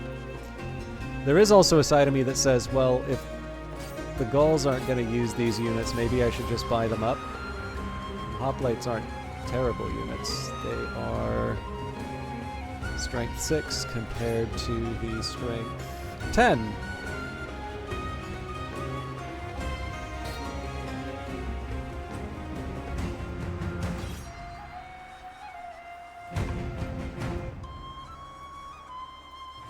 Alright, well,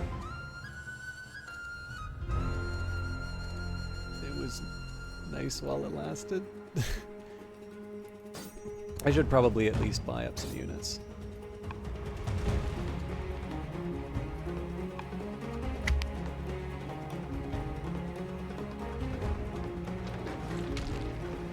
Oh man, my training just took a dive.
I don't know what happened to that weak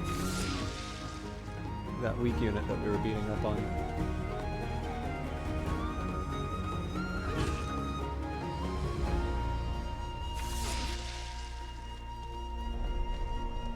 But yeah, so like this is a good example, right? Like we spend the entire army to weaken up a Roman unit, which is then able to sort of run back to its home territory. And again, well, this is the scenario we signed up for, right? You don't go running over the Alps expecting that you're going to be able to heal up your units very well.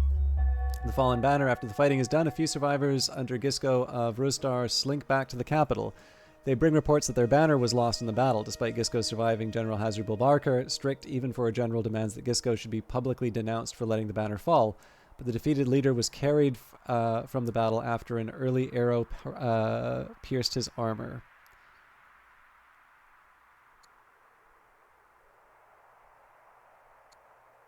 Parade him.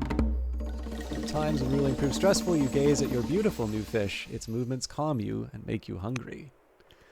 Through the smoke, a lightning strike set off a nasty fire in your realm that could have been disastrous. Fortunately, the god smiled, and the hero presented himself just when you needed it most. Goddess Geisel, the Iberian, single-handedly rescued more than a dozen people who were caught in the path of the blaze, including several children, then went back and helped to get the fire under control. You've learned that such displays of courage can be of great value to a savvy leader. A heroic deed deserves a statue and other accolades.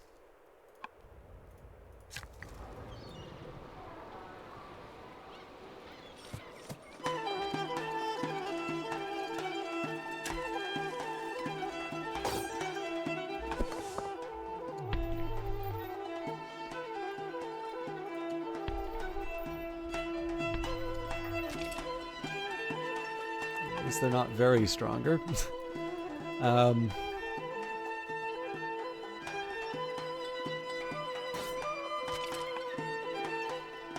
Yeah, so the unit I was beating up there, absolutely no idea where it went.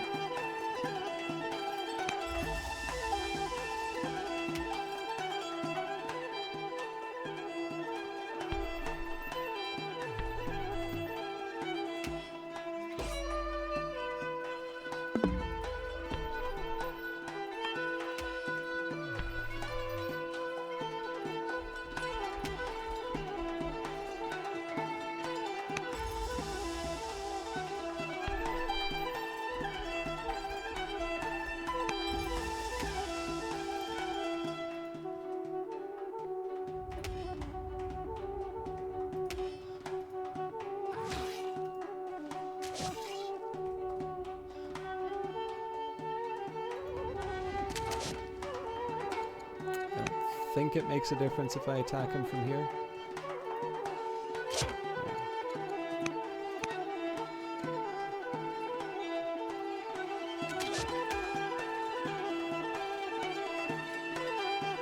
Now I gotta admit, I think it's bizarre.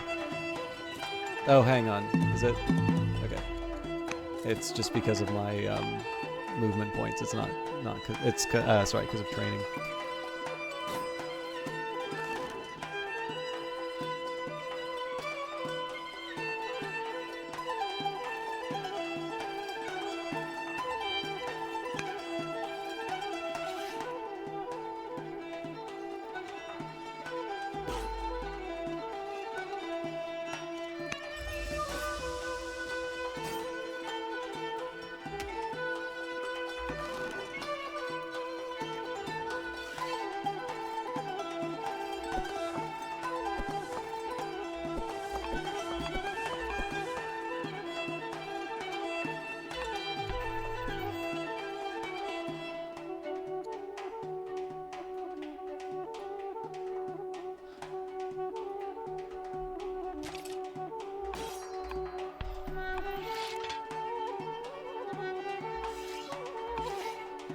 I think I might have left too little for my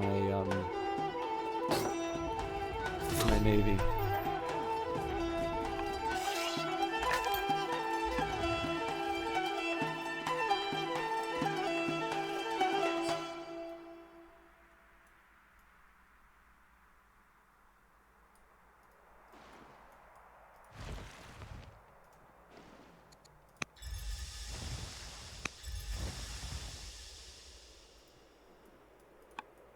Yeah, so I do kind of wish that I moved in a little bit closer, because being able to get 1, 2, 3, 4, 5 ships all together, messing with...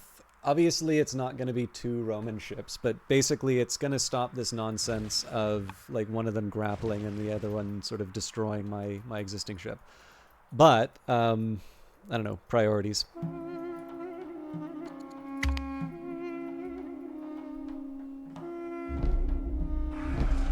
If they do try to mess with us near Carthage, okay, it looks like that's exactly what they're trying to do. I do have ranged units that can help.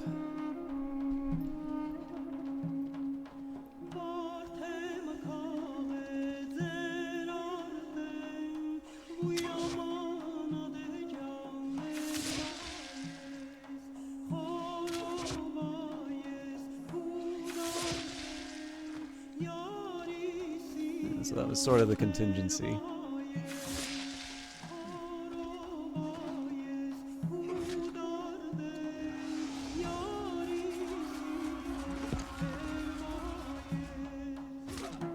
And we can't even hold against barbarians. An urgent matter. An agent of General Hero II the Ambitious has arrived in the dead of night with a dire warning. She reveals that Syracuse spies uncovered a nefarious plot directed against us.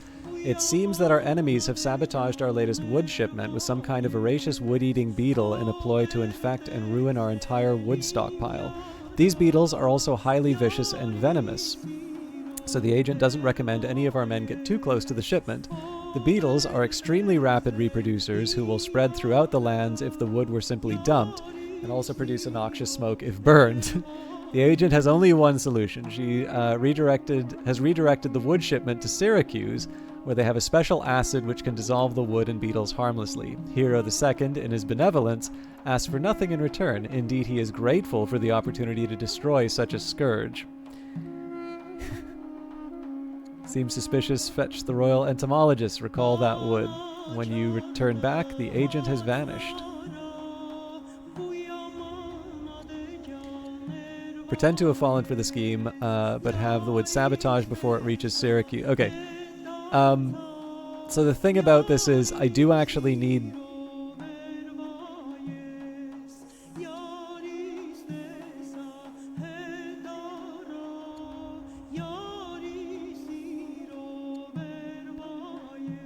I'll say good riddance infected wood, because losing 170 isn't that big of a deal.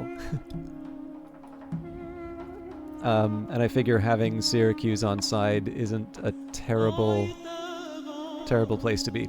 Okay, so obviously the stun is inconvenient here, but we should be able to take them out. What?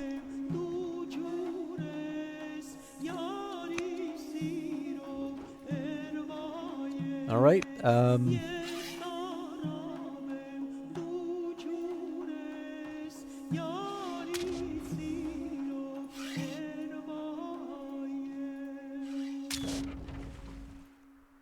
Sadly, I don't have another ranged unit to finish the job. It does make me wonder what the deal with this thing...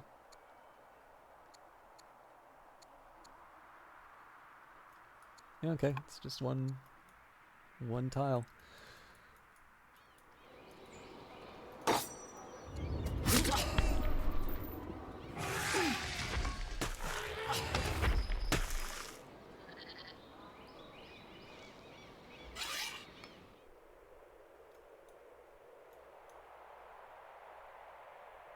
Holy crap, we can make quite a bit of distance with that.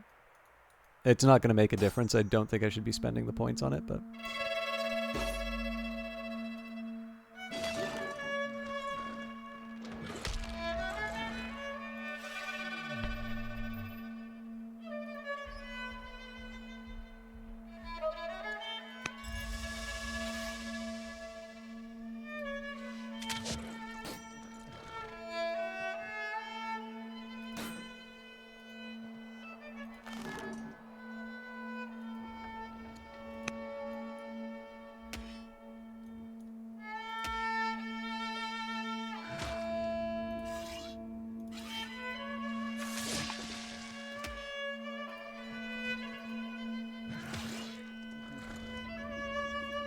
I messed up the order a bit, but... Okay,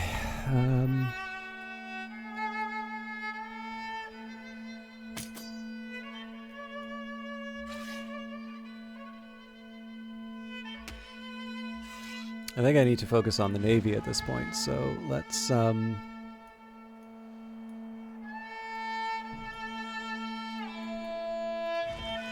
want to keep reasonably close to a place that I can defend.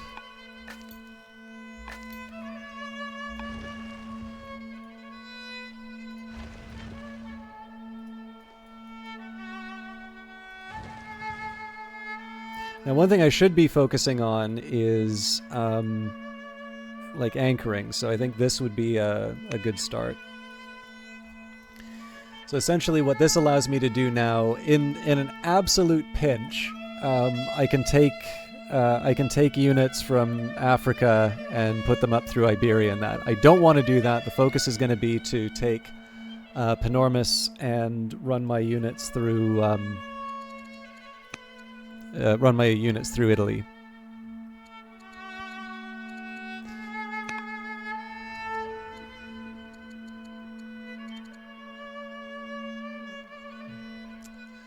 I also should see if there's a way that or actually, no, having peace is fine because we can move units through their region.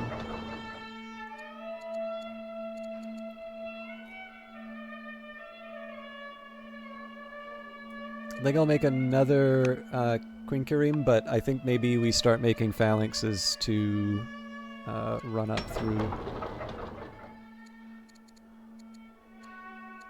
Oh, okay, well we can make a phalanx here as well. Takes forever.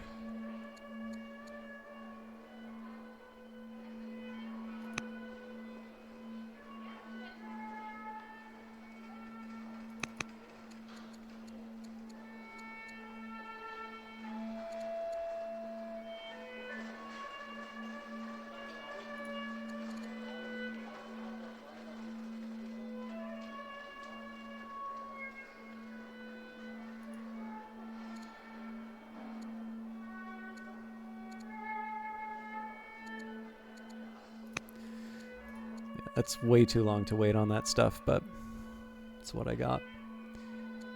Okay, now, I do want to make sure... So if I have a chance to get something like pearls, I want to take the opportunity. I am going to start investing in things that produce training for me.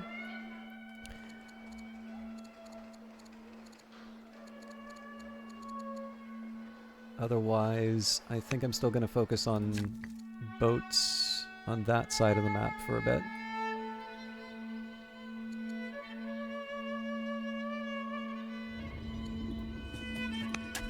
Not where I would have put it, but...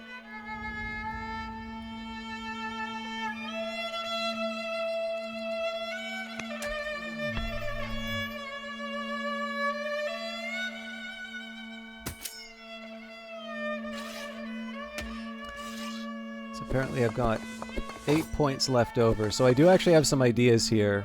If it truly is... oh, hang on.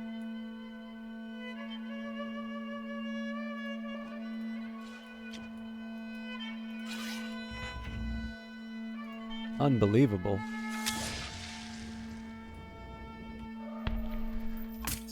That is definitely one of the more annoying units that I just took out, so...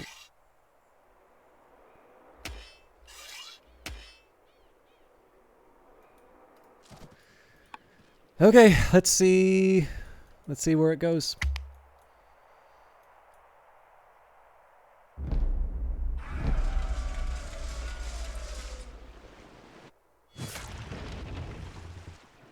Ah, here they come.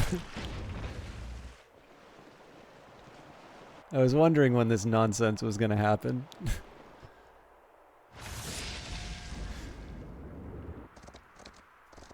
I mean, at the very least here, it's, like, it's 1 for 1, and we know we have reinforcements.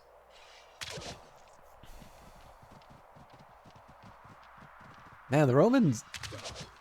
It really feels like their units even just hit harder than my stuff.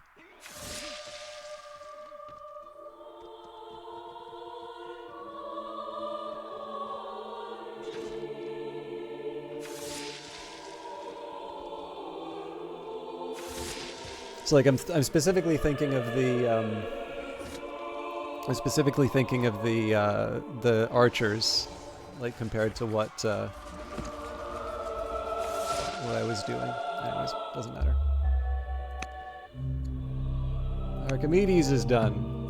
The grove of oligarch Zyra the Schemer. After a long day at court, you repose upon the palace couches with queen consort Ashtenat, telling her of the day's most notable event. You were walking outside the palace and found the nearby family grove of oligarch Zyra the Schemer. And after offering to buy the grove, you were rebuffed by a swearing and cursing Zyra. I might have a solution, Ashtenat says, a smile darting across her lips. I will host a festival. You know how much Zyra loves those. I will make an offer that she can't refuse. No, we really don't need it. Stealing talent. Chancellor Hamilcar the Witty has come to you with an unexpected proposal. The Chancellor has made contact with a talented administrator from the court of General Hero II the Ambitious, who would be willing to move to your court instead after being mistreated and overlooked by the Syracuse court. I again can't afford to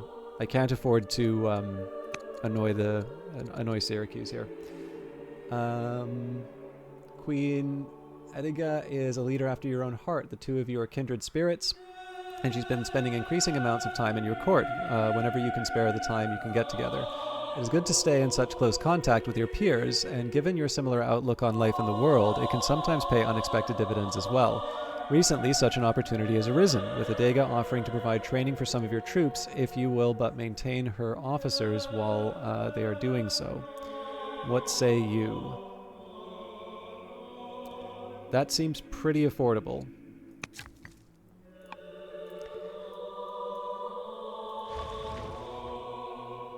Okay, so here's the thing that sucks. We're completely boxed in, and this happens way too much in this game. I feel like the AI is very good at being able to do that to me, and I have absolutely no idea on how to repay them in kind. So essentially we've lost 2 ships. But we are going to make them pay for doing it.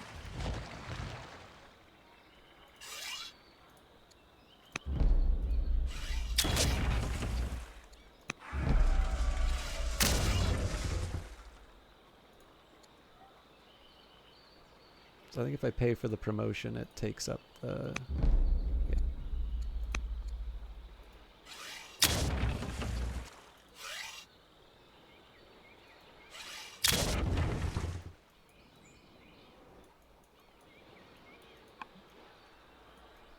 I suppose if it really comes down to it, I can just run one of the ships ahead, but I'm assuming that just that's just an invitation for all the other Roman ships to run by and... Oh, actually, there is one possible adjustment.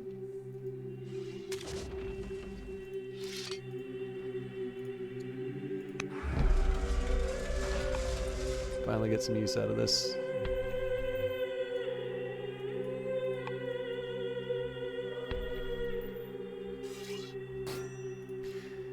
Okay.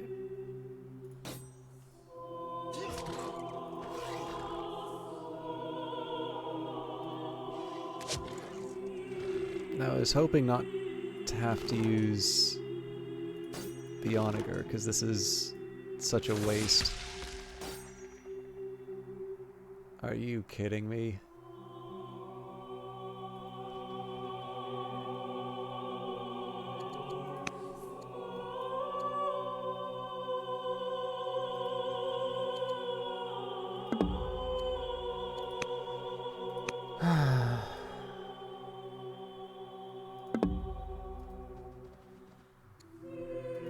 Wait, so I literally can't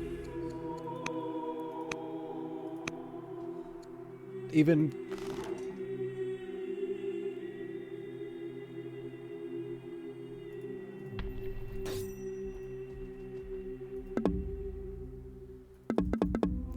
So I'm not allowed to force march this unit to where I want it to go.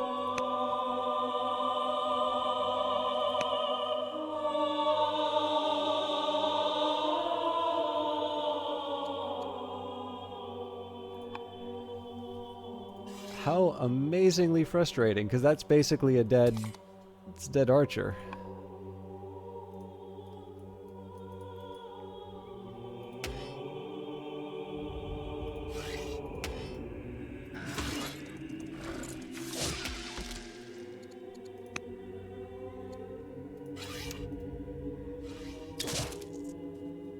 It doesn't really feel like they do that much. So, the one thing I am going to do... oh, no, it makes all the difference if I...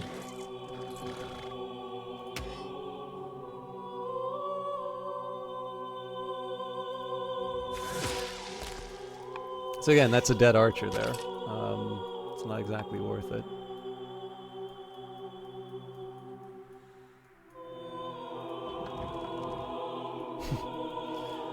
Remember that optimistic time when I was building battering rams thinking I'd be using them on the Romans?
So there's a small temptation with the miners here. I think I will...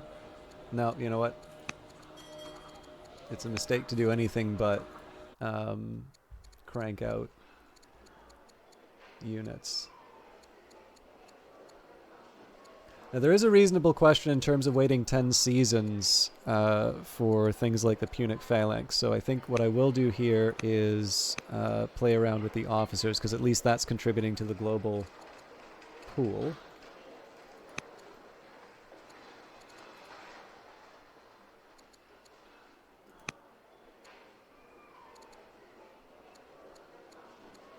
Yeah, 6 seasons isn't that long.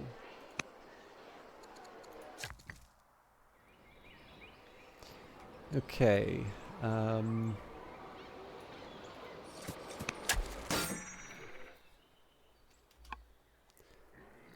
So I don't recall, yeah, it'd be nice if it gave me a signal in terms of which ones can be moved up, but because I've got the 9 points left over,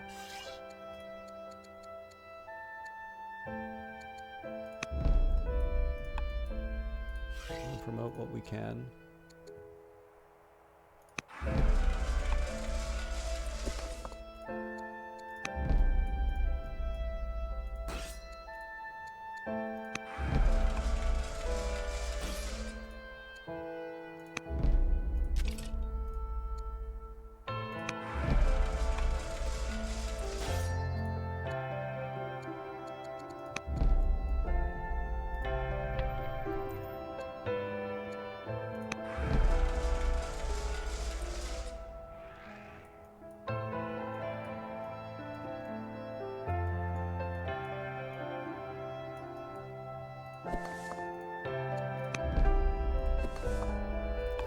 Okay, so I'm expecting we lose at least 1 ship.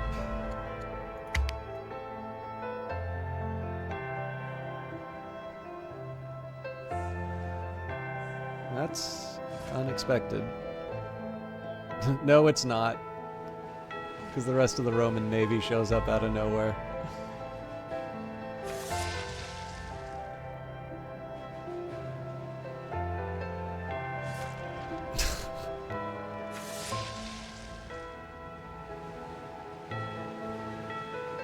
I hate it.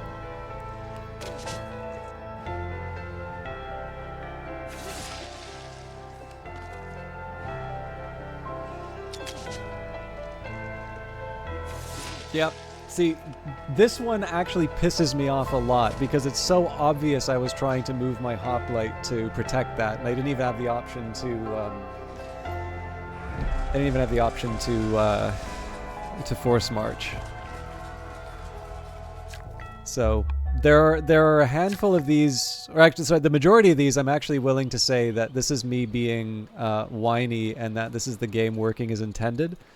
That one, I genuinely feel that I am basically getting a different set of rules.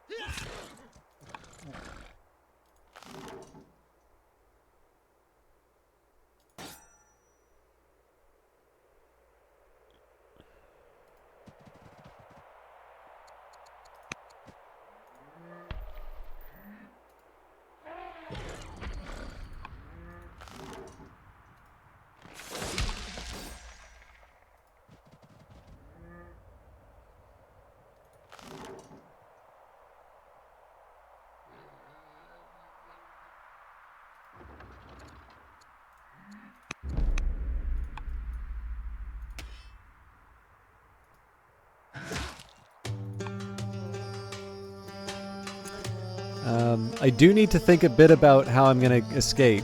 So I basically get one more turn of doing this kind of hold.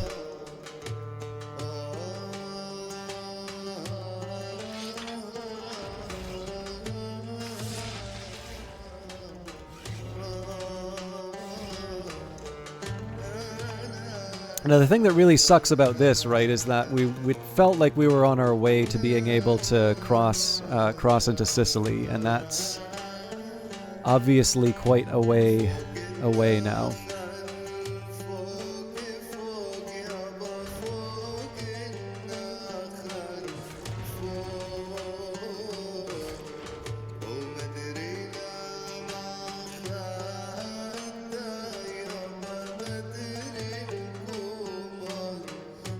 Again, at least it's not much stronger. I guess that's the one saving grace.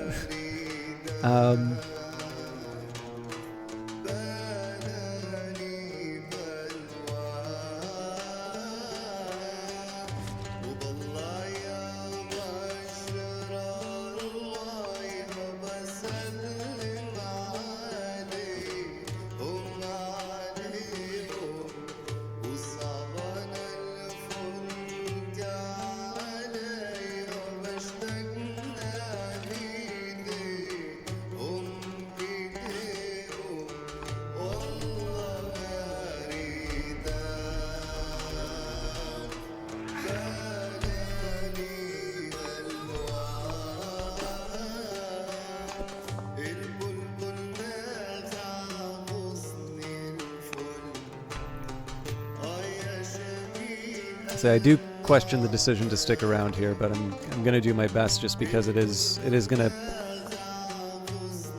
like, it's gonna be the source for whatever whatever distraction lets us take the fight to Sicily. I honestly don't think we move beyond this. I think this is just going to be 40 turns of me getting increasingly frustrated.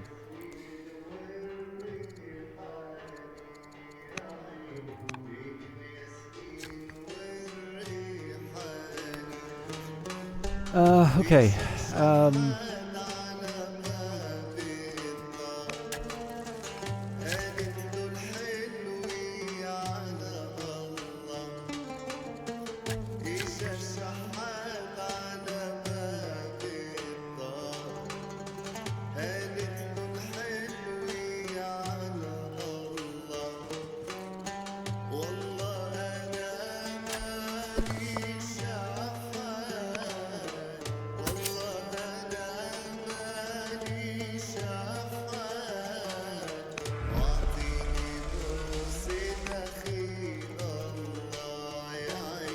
Also, originally, girl, I'm sorry. I don't think I said hi to you earlier, or if I did, I'm just, I don't know. I think I was saying before, I probably shouldn't have streamed today, just, I'm really struggling with the game right now. But I am happy to see you, even if I'm not doing my best.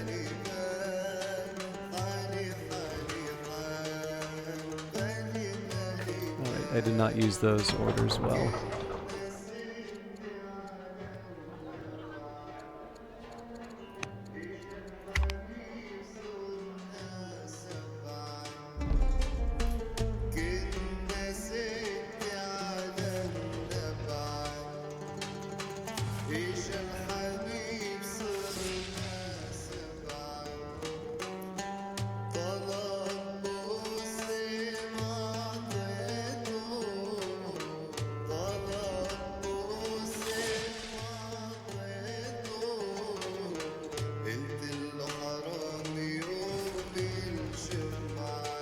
It's the same nonsense every single time.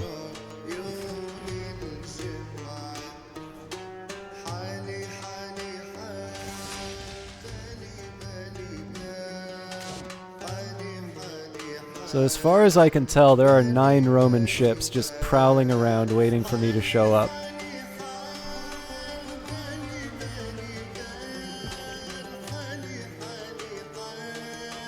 Which of course means that the whole idea of trying to build up a navy to take Sicily was probably a massive waste. Your reign endowed by the divine and the uncontested leader of your nation, the people bow before you as you are carried through the cities and the court. Surely it is a mere formality to join the pantheon of the gods. You are undoubtedly touched by the divine. Shall we name the divine and mark this as a reign of a god?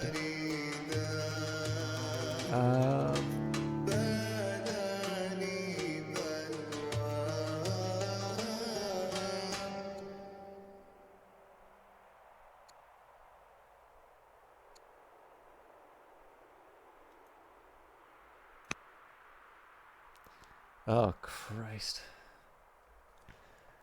Building upon our greatness, as our war against Rome gets more intense, it is again time to hear the proposals that the families bring for Carthage. The Barcid suggestion is a straightforward one. They want us to take Corsica back from Rome. The island may be less important than Sardinia and Sicily, but Barcid see no point in letting Rome have any islands at all. The Magonids come with a stranger proposal, which is to focus on additional ranged units for our army. The idea might have its merits, but perhaps Magonid elders are not the best versed in military strategy. To nobody's surprise, in the Senate, the Hananids advocate for greater wealth and are thinking about trade after the war. They wish us to have a diverse number of specialists obtaining various trade goods and for selling them. I have no idea what this means. Oh, okay. 8 stonecutters, 5 gardeners, 5 fishers, 2 apprentice shopkeepers. Oddly enough, that's one that we probably might actually be able to achieve. The Didonian proposal to let the people of Carthage become even more involved with governance, attending court sessions, talking to senators, and forming citizen groups to discuss the merits of various policies. That vision requires the construction of 2 forums 4, so I don't think we have anything even close to... Well, okay, we've got 1, so where would the other one be built?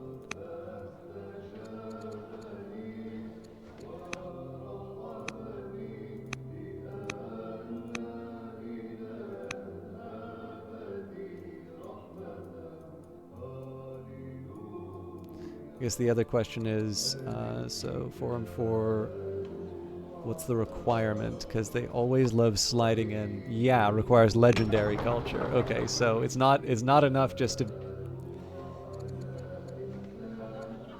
Yeah, this is a strong culture, so it seems like this is an achievable one, but it's not. So I'm gonna go for controlling 12 ranged units.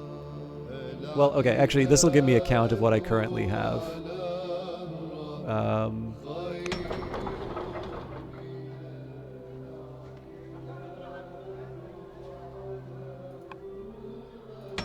So the question is, can I build my way up to these? So it's 1 more apprentice shopkeeper and 2 more gardeners.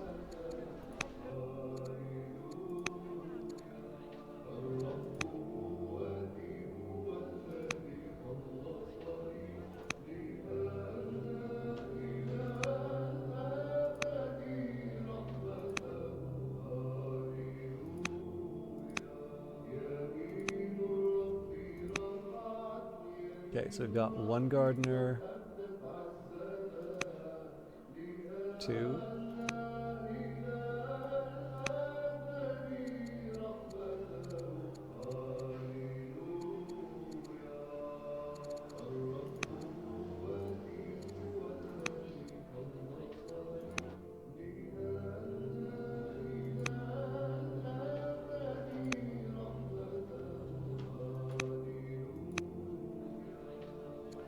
So if I recall correctly, the apprentice shopkeeper is one that comes from the marketplace.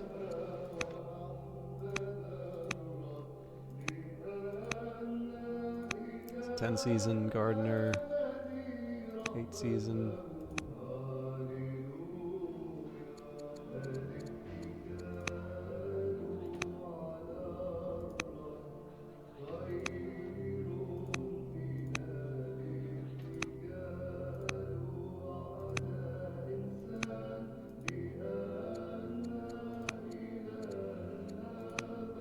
Well, it is what it is. Okay.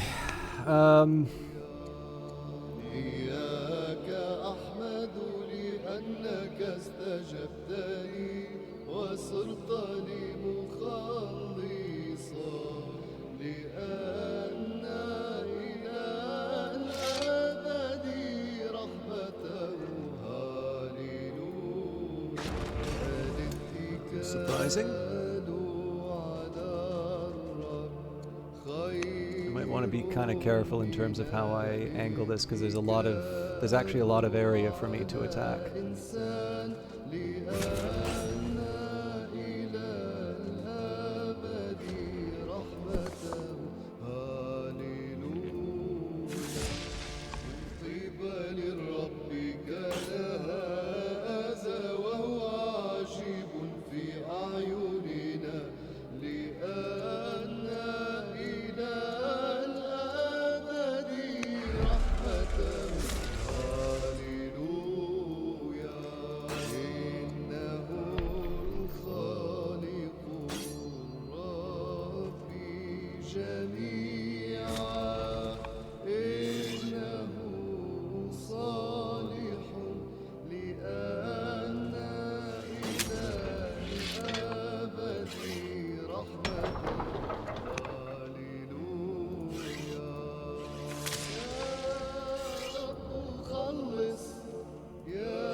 We're so darn close on this one.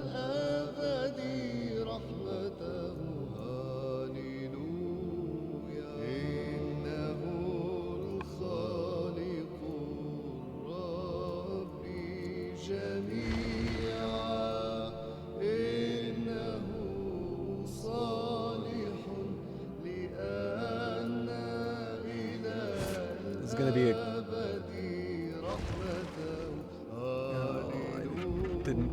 realize I'm actually that. So one, I didn't realize I was that short on ships, and then two, I didn't realize...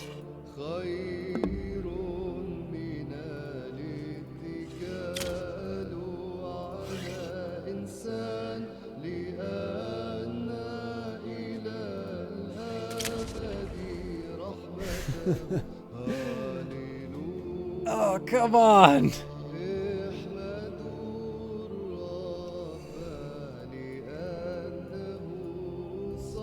I don't think I have any more ranged units to help. Oh, Jesus. So, this better be worth it.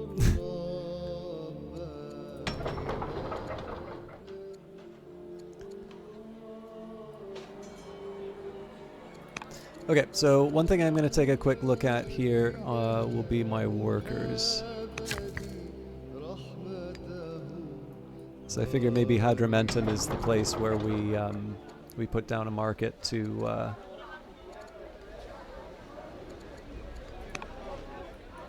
fulfill the goal.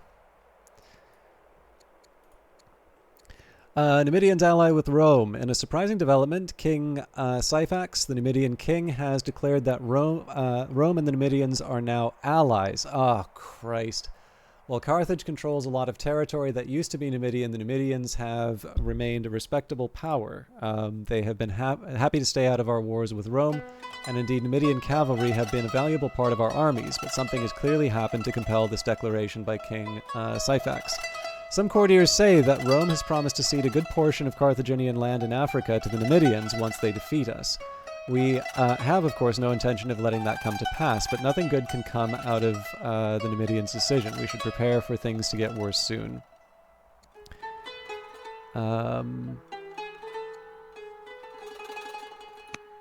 Take the extra... the artisans of Carthage are becoming known far and wide for their sheer intricacy of their work, or of detailing that seems to progress towards the very edge of human sight.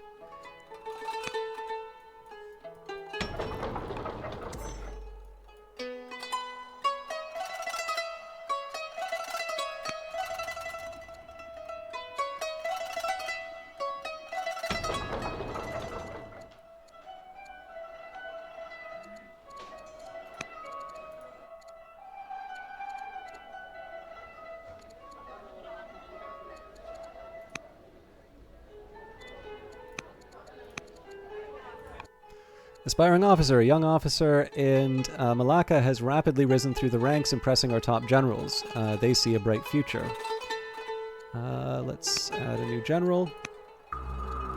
During construction in Cartena, laborers unearth an aged temple beneath the site. All work pauses until a decision is made about what to do.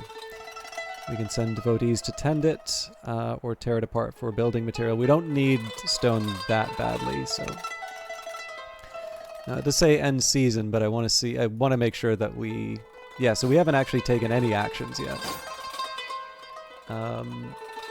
So I am going to pay up for a couple.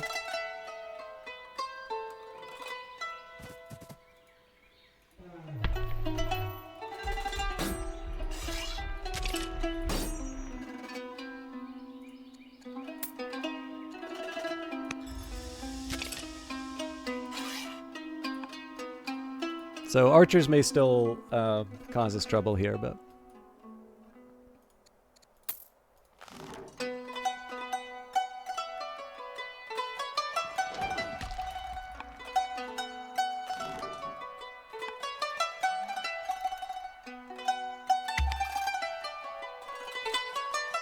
And again, it seems like the Romans have fewer units, but I think what we're going to find is that they are...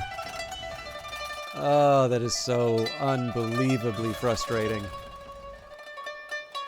2 stunning ships. So all that effort that we put into, trying to take out that one ship, and it's annihilated by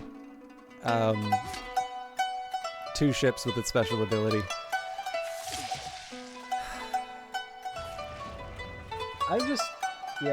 I'm really trying to find the redeeming qualities of this.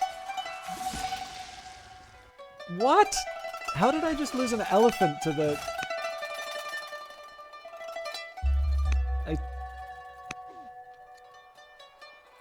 I don't even... I'm ignoring all this stuff specifically so I can understand what the hell just happened down there.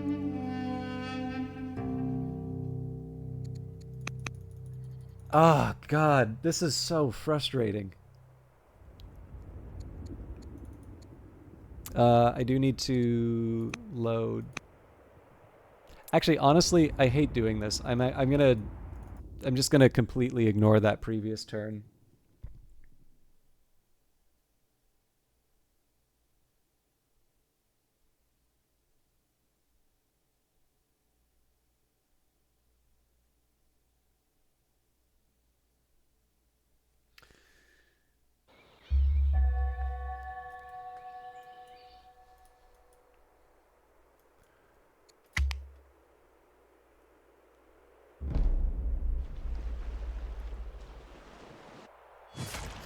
There's just a few details, like,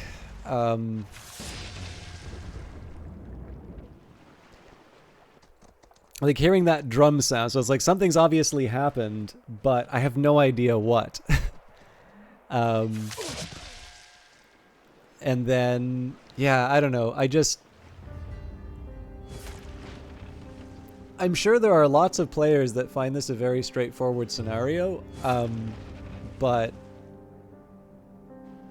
like I'm feeling, and this is partly on me for not doing this in one big, not doing this in one big go.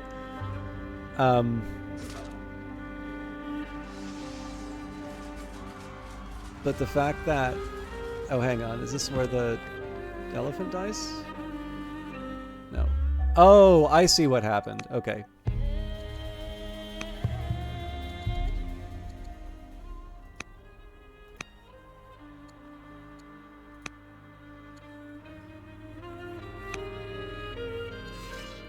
Okay. So it's because I didn't move this unit before.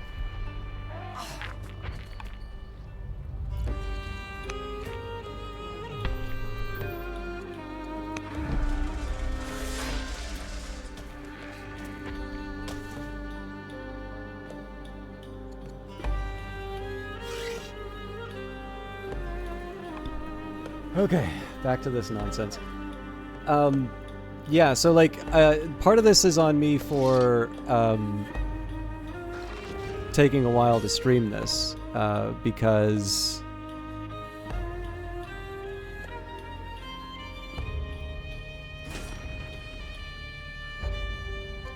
the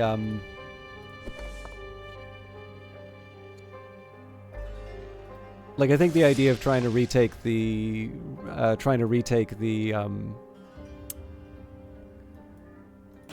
Mediterranean, that was probably dead before I even thought of it, and I just didn't remember how many Roman ships there are.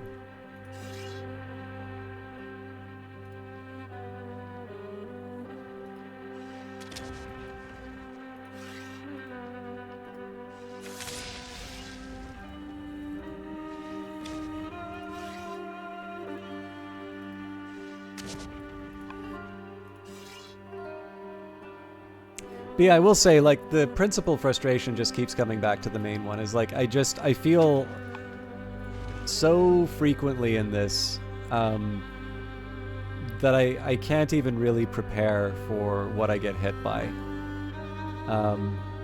So for instance, like here, I'm questioning the value of just even having these ships around, because it feels like these are just sort of something that the Roman Navy is going to feed on.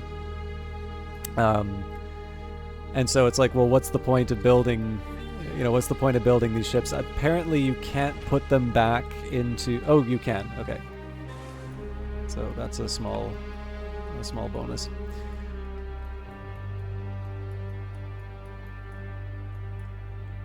Now I don't want to make the same mistake as before, so...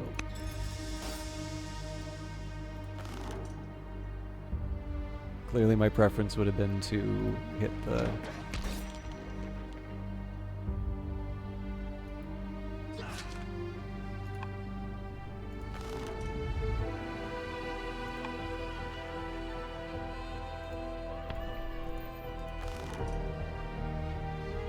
Okay, now that doesn't actually get me anything, so...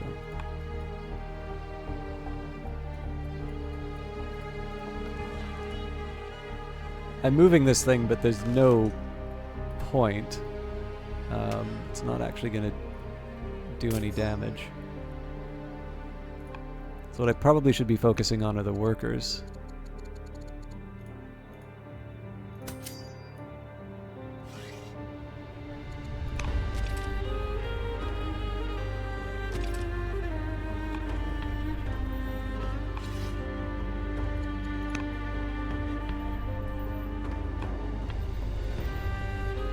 Oh, you know what?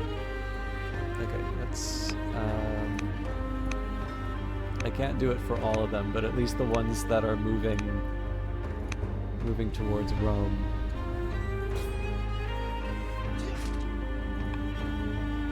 Okay.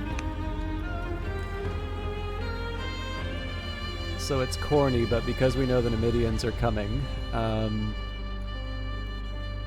let's make sure the least defended areas buy up some of the skirmishers.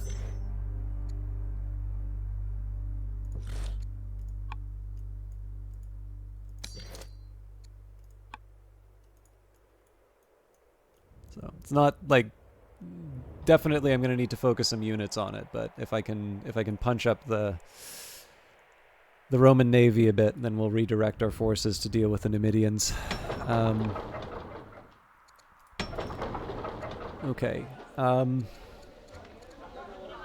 I really need to rethink this whole naval strategy, but we will send devotees to tend to it, although I think there was something bad that happened when I did that.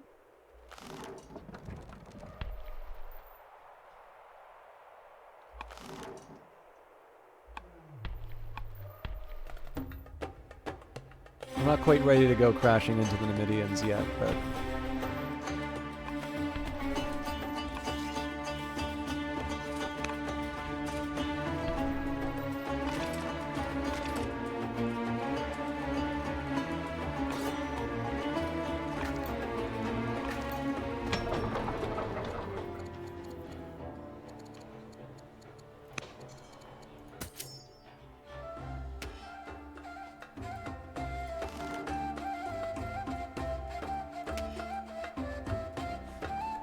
Alright, let's see the disaster that unfolds.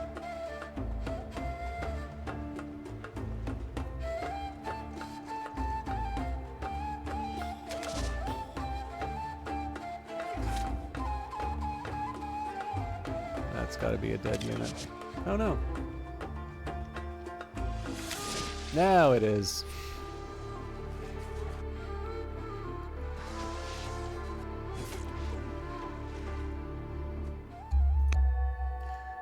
Rededication ceremony is held at the ancient temple you ordered restored, and in attendance you feel almost overcome with a strange sense of weight. As time passes, you have no doubt that you've been truly cursed. Veteran colonies. Some of our war veterans have asked to be settled in colonies away from the ravages of war. There is some open land near Carthage that could be set aside for this purpose. What shall we tell them?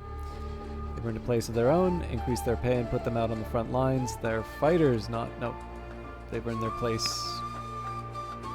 The Numidian declaration of an alliance with Rome was not just empty words. Masses of Numidian soldiers moving towards our borders can only mean one thing. We now find ourselves fighting two opponents at once. Numidians, of course, lack the skills, discipline, or training of their Rome masters, but the sheer numbers make the Numidians a threat to contend with. If we have enough money, we may still be able to persuade some Numidian soldiers to change allegiance, but the majority will have to be dealt with by the sword. Numidian treachery shall not go unpunished.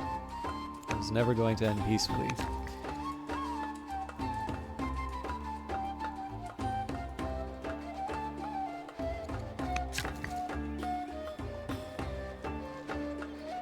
Now, I am slightly curious if I can just get away with building a marketplace here. 5 seasons. Let's run with it.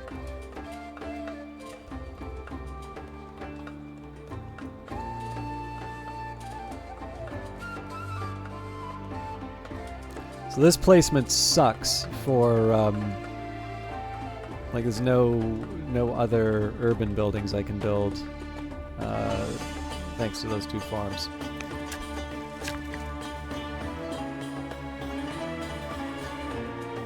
Oh, it was Hadramentum that was going to get the farm, wasn't it? Or the market, wasn't it? And that's only 1 season.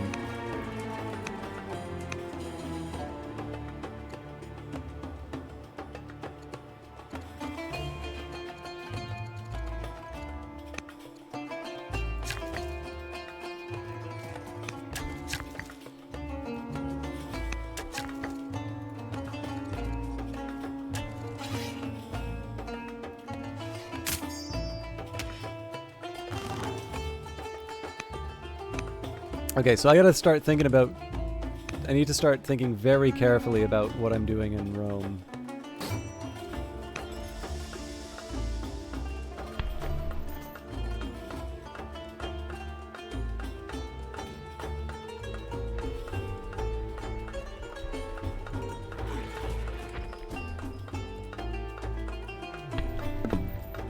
What?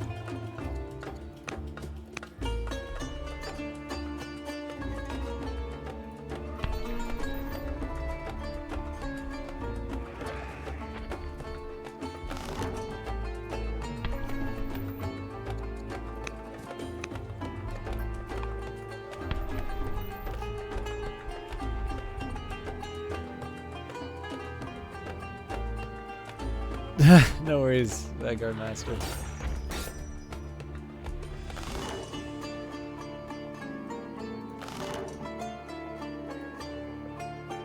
I don't even know how to begin to...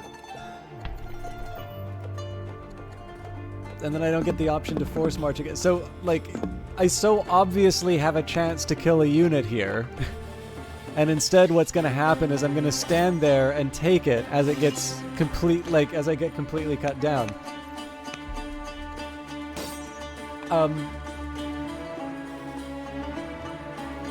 Just so it doesn't seem like just a constant stream of rage at this game. The reason why I find that so frustrating is that, so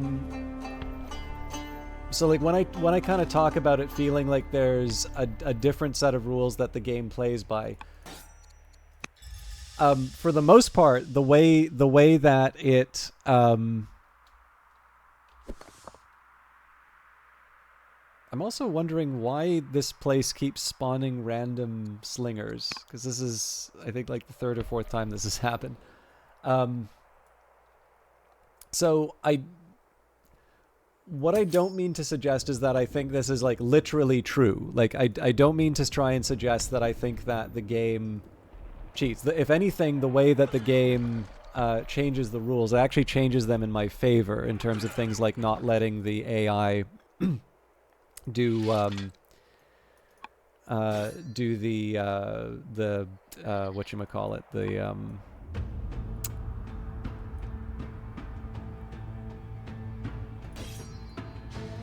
forced marches. But the challenge is that if the AI is deciding where to move its troops, it's able to take a look at kind of the layout that I have there. So I look at something like that and I say, okay, I should be able to either take out a legion, or I should be able to, you know, at the very least, we should be able to hold this for my people. Now this is obviously not true. This is, you know, a misunderstanding on my part. And the drawback is that the AI is going to be making its choices based on, you know, on its best understanding of the situation, and you know, who can blame it for acting any other way, right? But the very real consequence of that is that I'm left in these situations where, you know, I will build towards a particular objective. And there was never once going to be a situation where those Roman troops were in danger. It may be the case that I'm in a lot of trouble now, but there was never a point where the Roman troops were going to be inconvenienced from any action that I took. And like the problem with that is that there's only so many times something like that can happen before you just sort of throw up your hands and say, you know, what's the point? Like I'm doing this because I said I was going to do the Rise of Carthage campaign, and it feels kind of crummy to you know, just pack it in prematurely. But like I'm not gonna lie, I've checked out. Like at this point, I'm just like I'm gonna try and do like the minor things like trade networks, the whole like fantasy of, you know, being Hannibal going over the Alps. Like that was gone about 2 turns after the start of this stream. I just don't see how it can happen.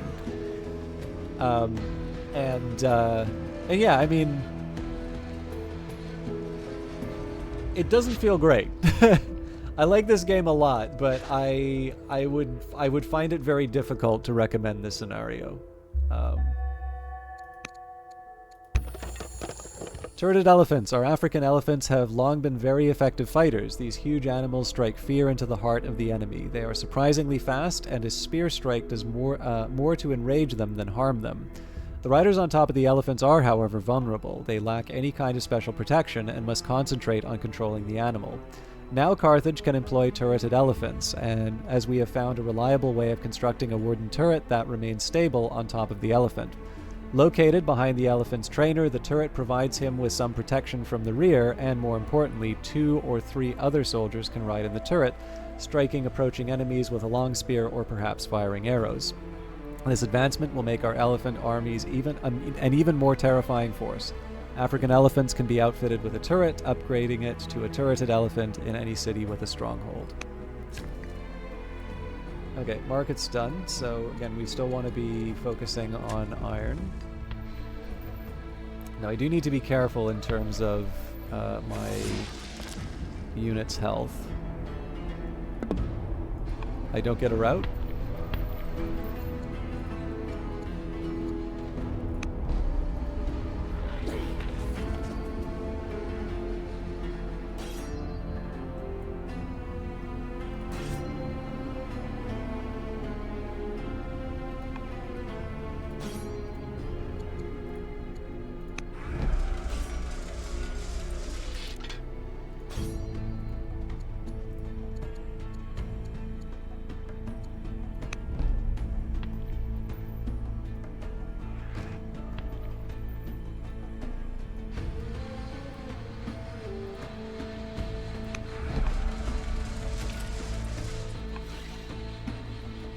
I don't know if I'm quite all hands on deck yet for this.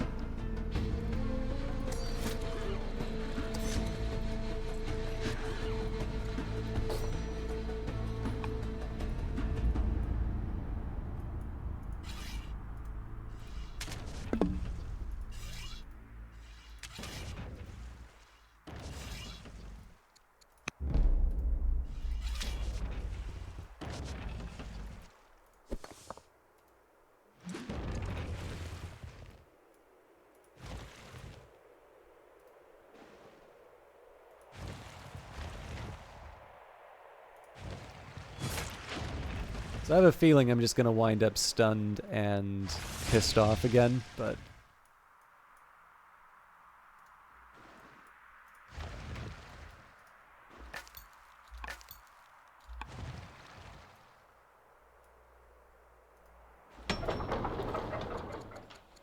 Okay, more phalanx.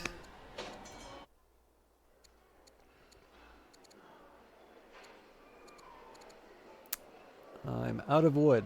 Okay, that's going to be a problem.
I do want to let them come to us for a few of these.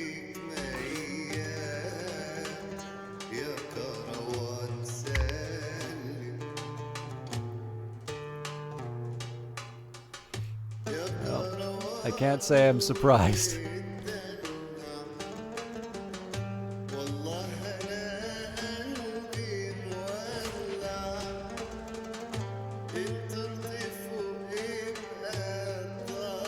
I'm pretty sure that's 2 ships that I've lost because I'm not going to be able to move this one out. Oh, you're kidding me.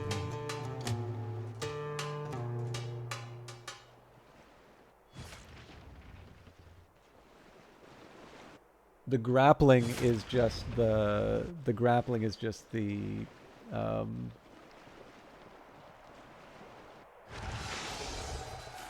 just the worst.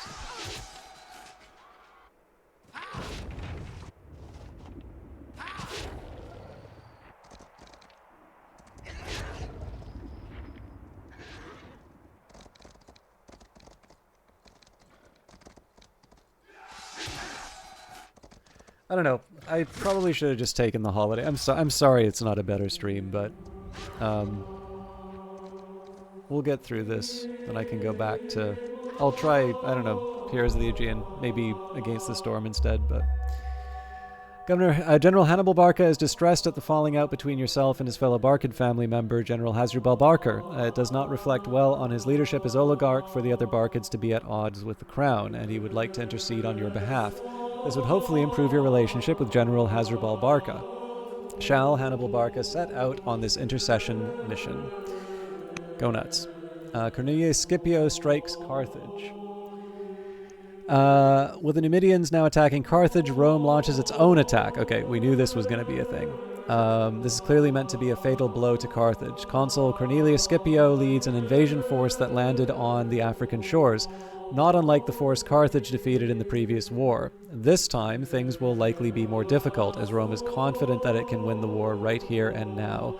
Hannibal Barca is still on the offensive. Defeating the Roman invasion will be difficult, but Carthage has to continue its offensive at the same time it is dealing with the invasion by Cornelius Scipio. What do we do now? Shall we recall Hannibal Barca? Well, that's historically what happened, I believe.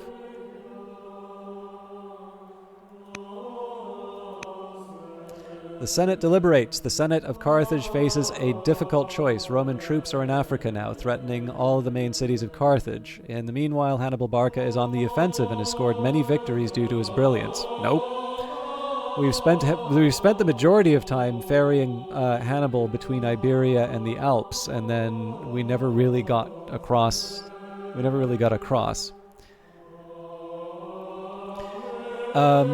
If Hannibal Barca was available with his forces to aid the defense of Africa, it would be easier to defeat the invaders. However, that would mean stopping the offensive against Rome, or at best delaying it for years. The Senate can recall Hannibal Barca and his troops to Africa. His forces lack boats, so recall would be costly, but it is something that we can manage one time. Hannibal Barca will then be able to return to Africa next season along with some of his troops, although it is likely that some would have to be left behind. Hannibal Barca wishes to press on against Rome, but ultimately will do as the Senate instructs. Shall he be recalled, or can Carthage manage to defend Africa without him? Leave him to strike at the enemy's heart, or without Hannibal Barca, we will not be able to defend our lands. Recall him at once in the name of the Senate. I'm going to say leave him to strike at the enemy's heart, and this honestly isn't even because I think I can do something in Italy. It's because I want to... So where's the Roman force? What? Oh my god. So even all that effort that I put into building up my military wouldn't have mattered because they're all just showing up wherever they please. All right, well...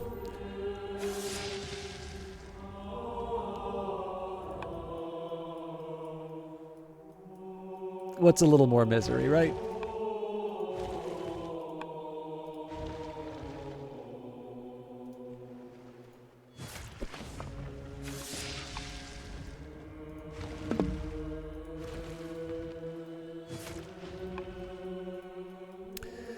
So obviously I'm going to have to redirect a lot of troops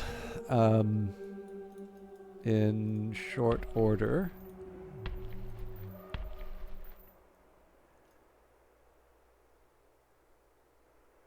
I hate to do this, but I'm actually going to have to heal up the elephant.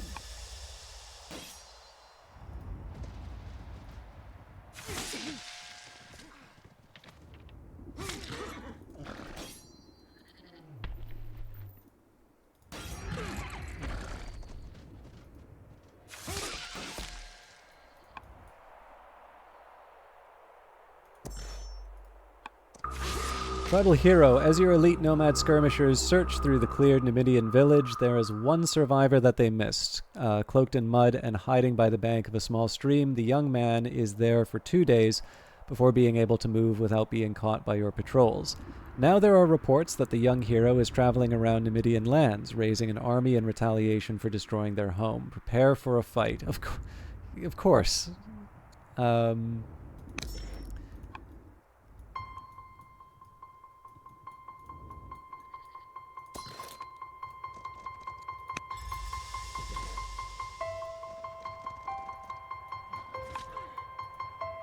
So these are the hired ones, so they're a little more expendable. I think I'm going to have to leave these forces to deal with the Numidians. And we're going to have to redirect the rest against Rome.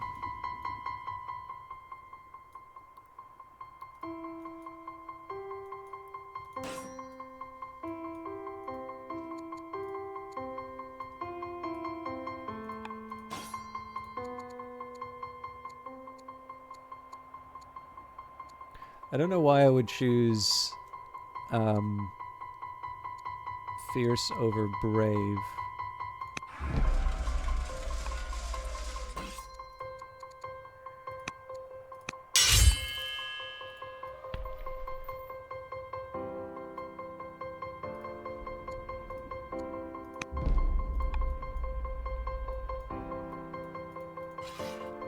So I do have a small dilemma here in terms of just trying to find how much damage I can realistically do to the Romans and how much of this I want to, how much of this force I want to redirect. Oh, come on. How much of this force I want to redirect to Takape. This is pretty sizable, right? So.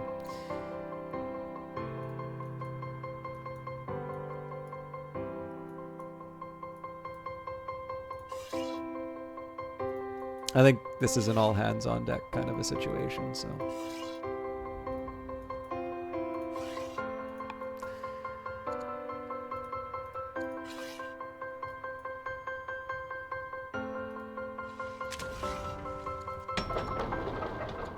Okay, actually, before we do any of that,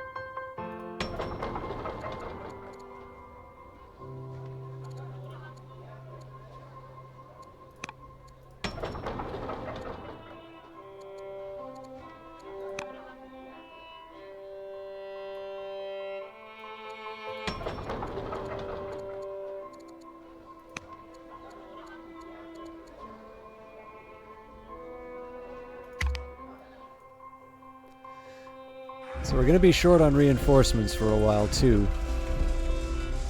Again, I really wish I knew what this drumbeat was.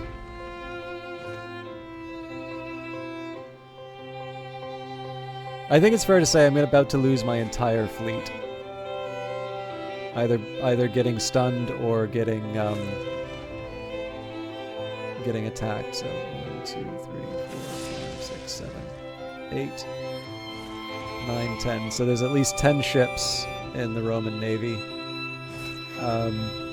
So all of the ships that I was building were just a waste of wood.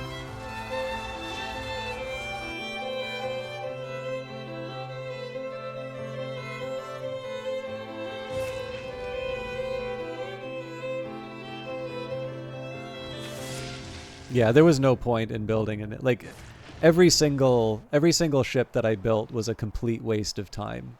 Like that, I have no idea what I'm supposed to do against something like this.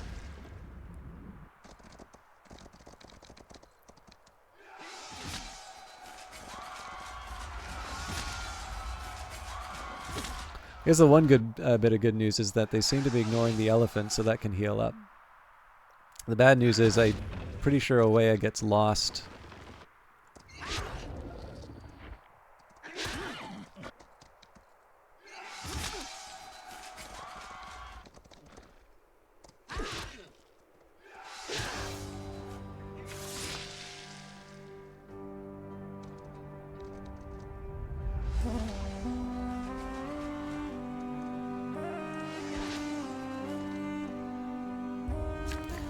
So, like, if we have an infinite amount of time, I am reasonably sure that we can actually see this through to a win. And that's the problem, is that we don't have unlimited time.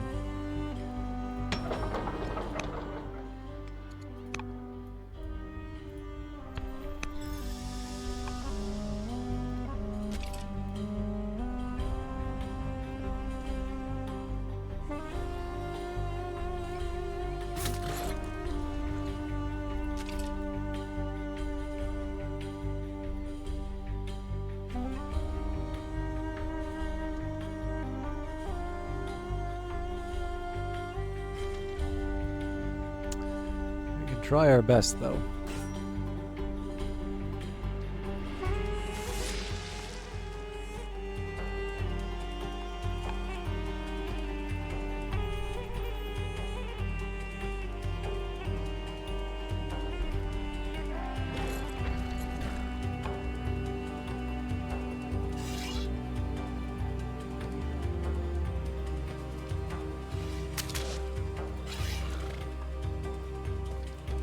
So I'm potentially sacrificing a couple of these units to the Legion. But the big thing here is about taking out, like taking as many enemy units off the board as I can in this first push.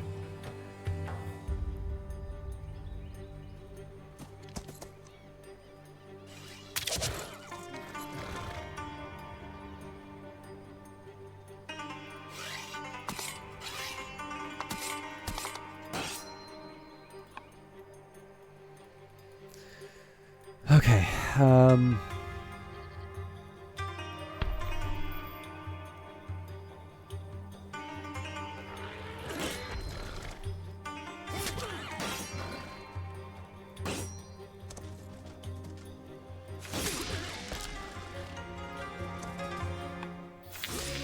Rebel gladiators. The core of the defeated Numidian forces is made up of escaped gladiators, highly trained slaves, and former soldiers. Gala the Numidian is the gladiators' leader, and while vulgar, he knows power when he sees it. He bows to the throne. Let us fight for you. Yeah.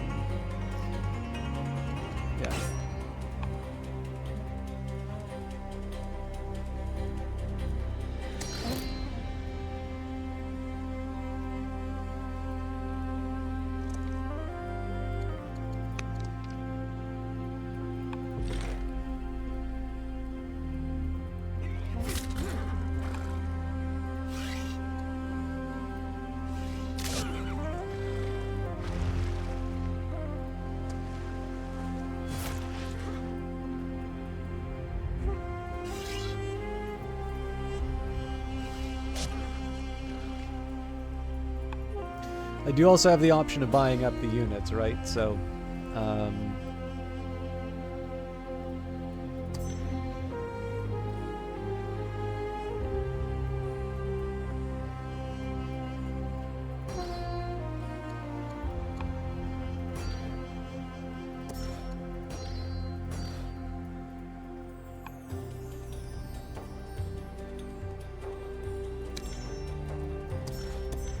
I picked the worst one to do that for, but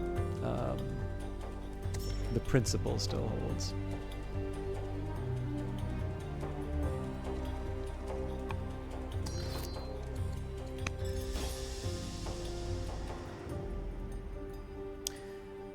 Now, I'd rather not take any chances in Africa.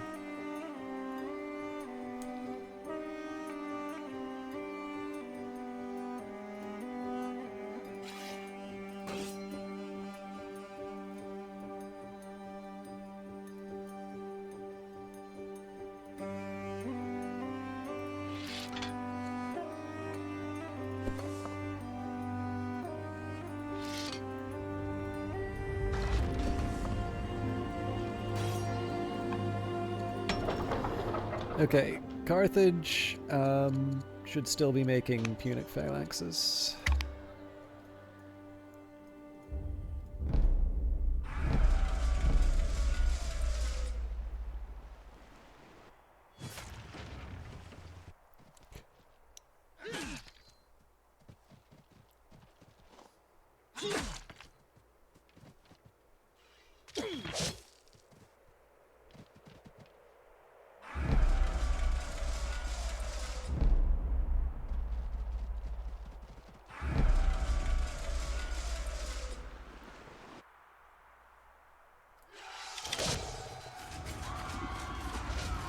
So I suppose the one bit of good news in terms of Leptis Magna, because they ignored it, this has given the elephant enough time to heal up, but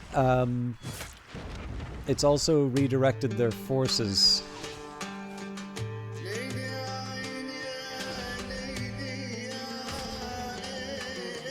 So I think I have a couple of ideas on how I'm going to weasel my way out of this.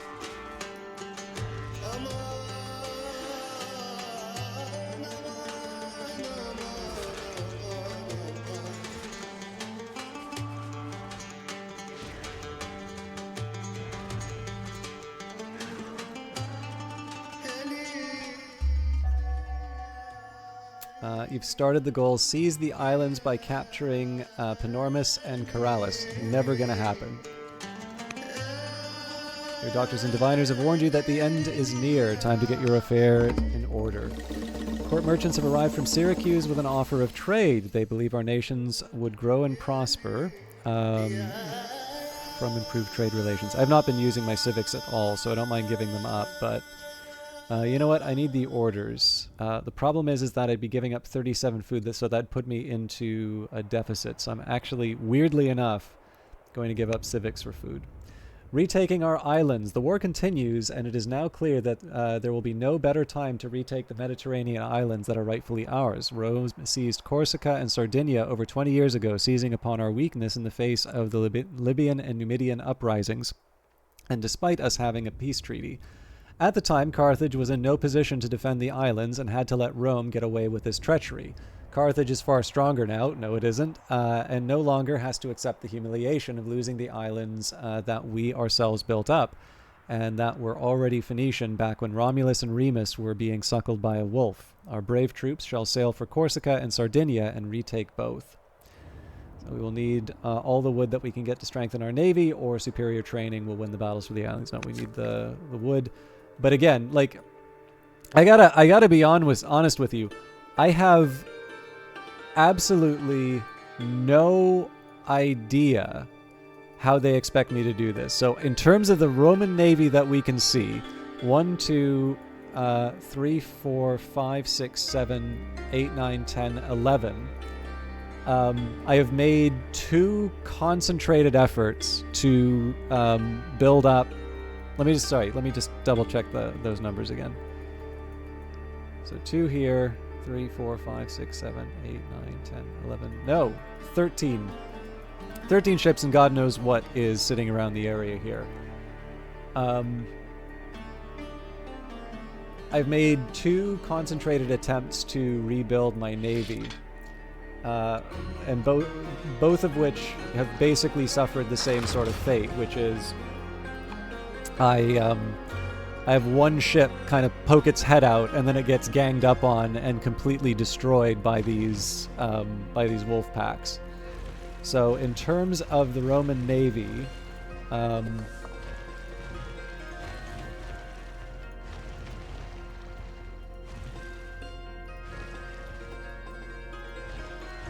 we know of at least 4 ships that can disable my own. So not only do they have numerical superiority, but they actually have the means of just completely shutting down my navy, like before they get to do anything.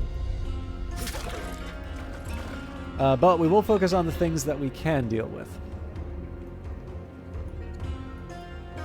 So the question is going to be, do I fire the arrows? Again, I think we take the kills that we can get for sure. I don't mind doing a little bit of chip on the Roman legions, but only after my...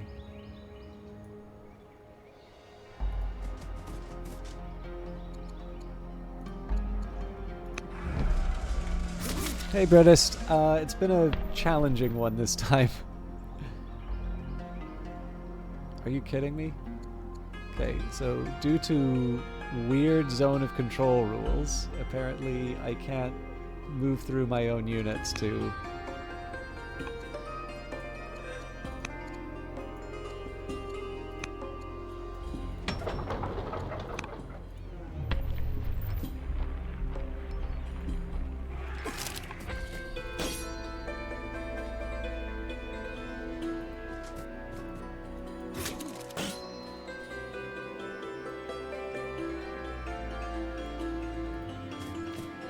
I can't seal the deal, so I'm not gonna do it, but it was very tempting to spend those extra points to try and take them out.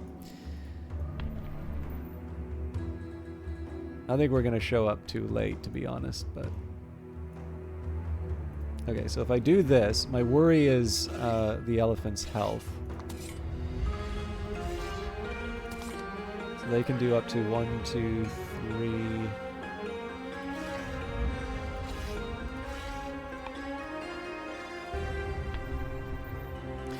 Okay, so then, in theory, my answer is I bring my own elephant in like this.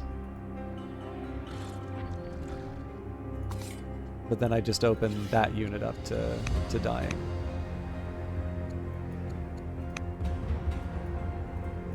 So I'll have it kind of both ways. I'll heal. We obviously need at least one more turn before doing a counterattack and being able to expect...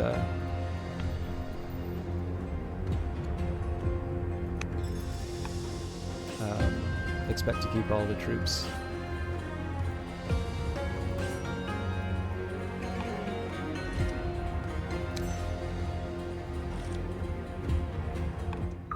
Strange encounter. While searching the ruins of the Numidian camp, our units stumble across a magnificent artifact covered in strange markings. They report that when the artifact was rubbed, a fantastic creature appeared and ordered them to leave the sacred ground or face a terrible curse. How shall we respond to such a story? Search the ruins, only fools believe such nonsense.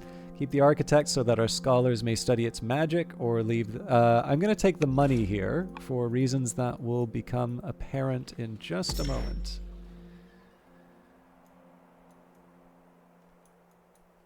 So, one of these... Only one at a time, huh? Yeah, it'll still do the trick. Actually, I can make it a little bit easier for myself. We'll sell a stack of...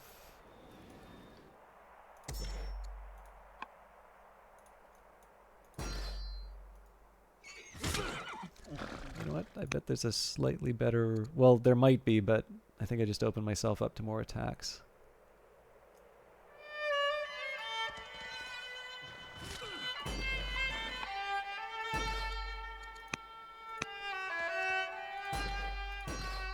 I mean, I think the guy's dead anyway, but the more I can inconvenience them, the better. Okay. So the question here is, how can I inflict the most damage to the enemy? So this is a pittance. Maybe we'll start with one of these. I definitely want to take out the relevant unit, so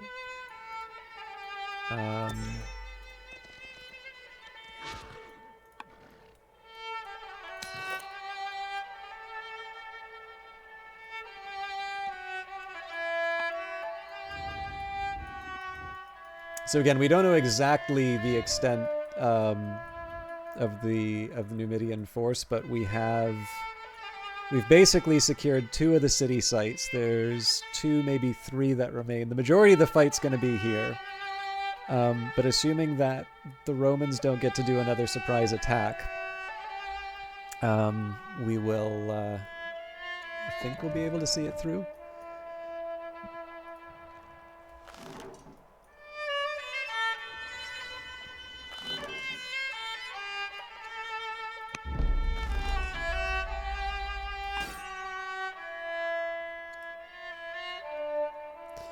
I don't know if I want to fortify here.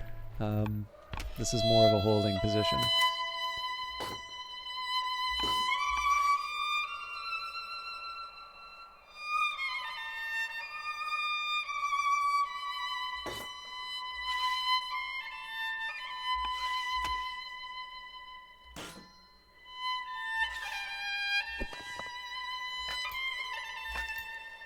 Before I do any more nonsense, I should actually probably be thinking about my next move. So I'm building all of these officers just so I can give myself some breathing room as far as the wood is concerned.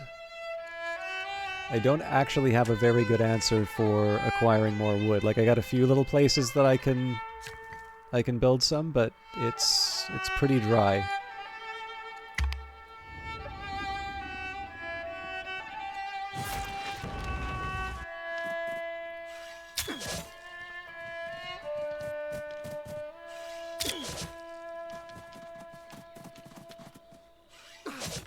I'm just waiting to see much. I mean, this is educational in and of itself, just to see how far the game will go before it says much stronger. Like, you look at that force. Do you think if that were to show up in Carthage that I'd be able to defend my capital?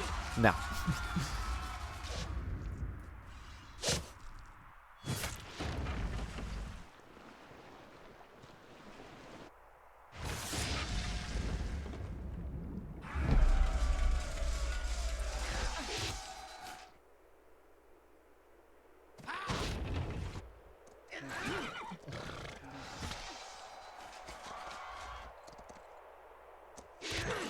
And again, buying up the Numidian units here is all about buying time. I don't actually have to...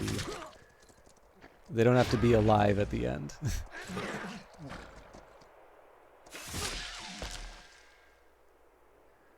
That's a good example, right? They needed two units to take out that one.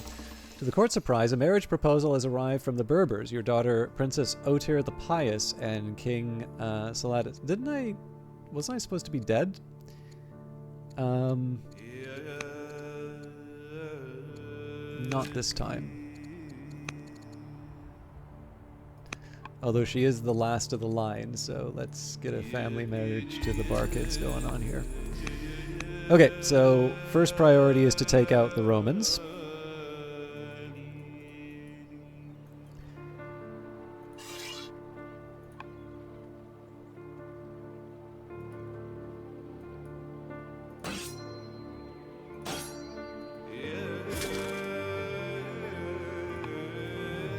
Okay, now it is beyond silly that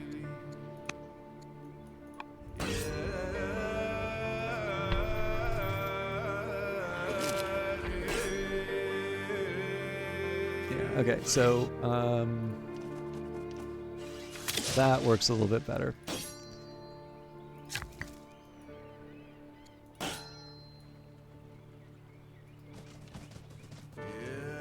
So there's a reason I'm doing some of these weird moves here, and it's basically to take advantage of some of the special abilities of the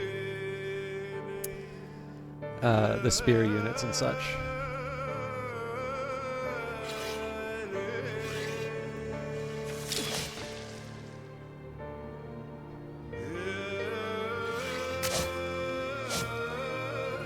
Okay, that wasn't quite enough to seal the deal.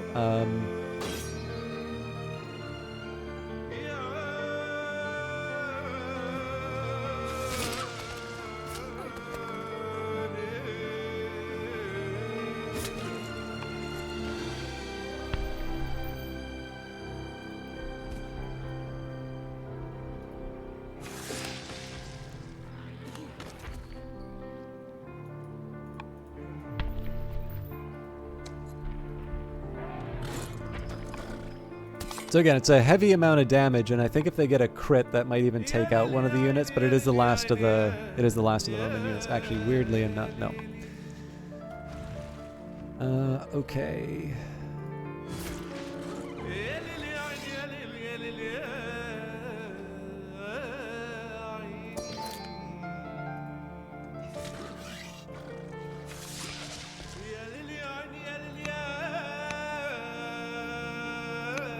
This is such a crummy way to play the game, but I am curious if... Okay, cool.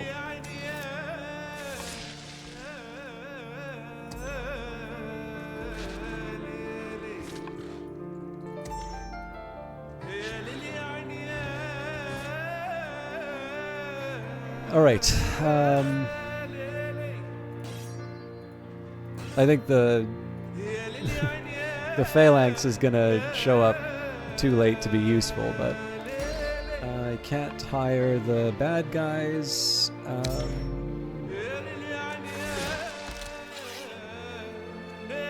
So again, I'm focusing on the things that I can do the most damage with right now.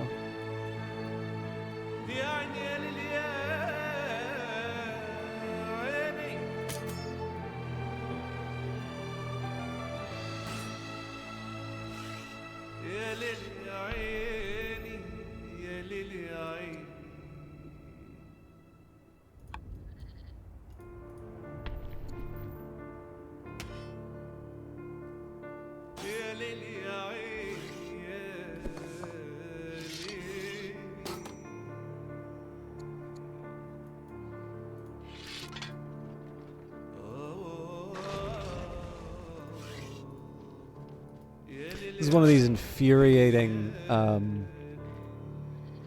grappling ones, so it is actually a feather in my cap if I can take that one out.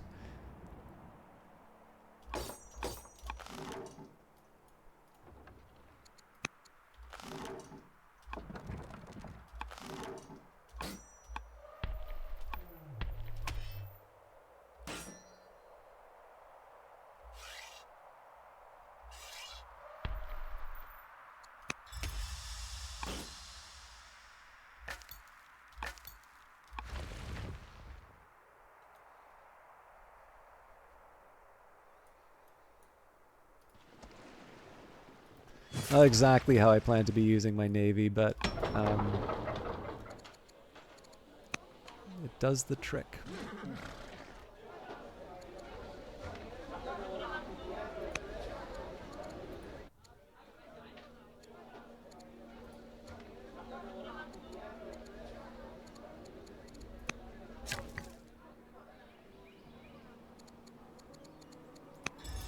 I do need to get the workers like just doing useful stuff again.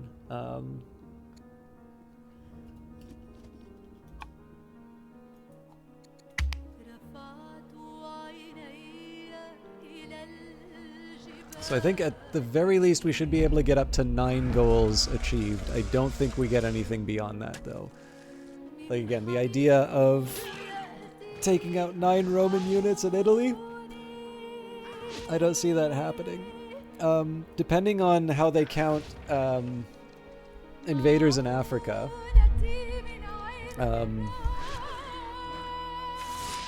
like if that's the Roman force, then that's effectively done this turn.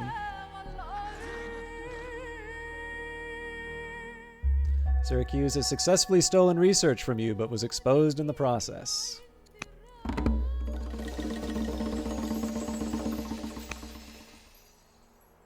Fish at rest. One evening, as you go to check on your new fish, you find it floating belly up. You comfort yourself knowing that it had a good life. Better than most, actually. Blessings for the air. As a gesture of Carthaginian pagan support for your royal line, Patriarch Nevoel the Carpenter comes to the palace, offering to publicly bless Princess Otyr the Pious as heir to the Carthaginian throne, who will one day become leader of the greatest Carthaginian pagan land. Patriarch Nevoel the Carpenter asks if there's anything else the Carthaginian pagan community can do to make Princess Otyr the Pious better prepared to take the throne. What support will you request for your heir? She'd benefit from spiritual guidance. Let her study along wise men. She should learn to inspire. I'll go for wisdom. Joyous wedding! The marriage of the heir Princess Otyr the Pious to Prince Consort Gisco brings the nation great joy. How should we celebrate? A small private affair? Invite the most prominent aristocrats? Or get culture? Let's go for the discipline.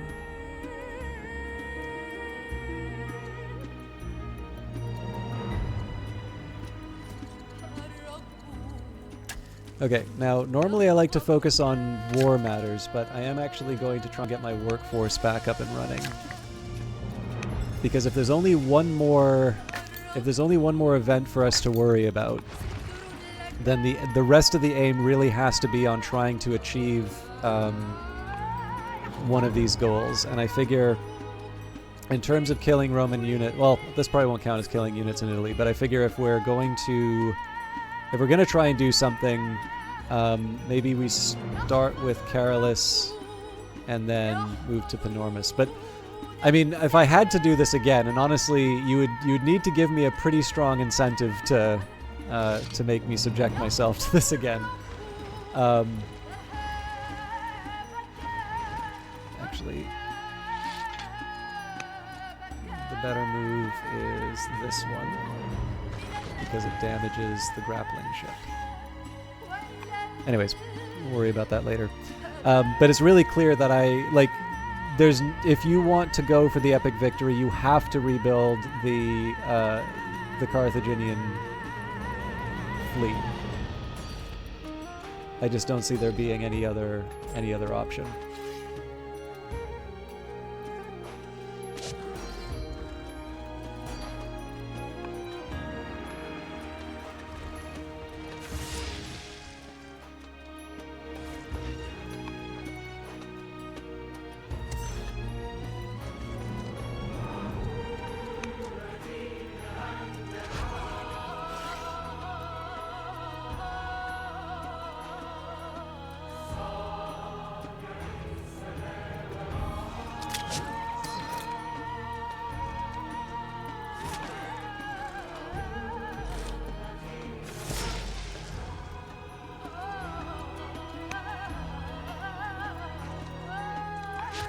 Shouldn't be neglecting a chance to damage an enemy unit. I've probably overinvested on reinforcements for this, but we're here already, right? So, okay. I want to turn you into a turreted elephant. Oh God, what do we do with you? Lumber mills. If you just take a look at my totals here, it's really clear that it's the lumber that's suffering.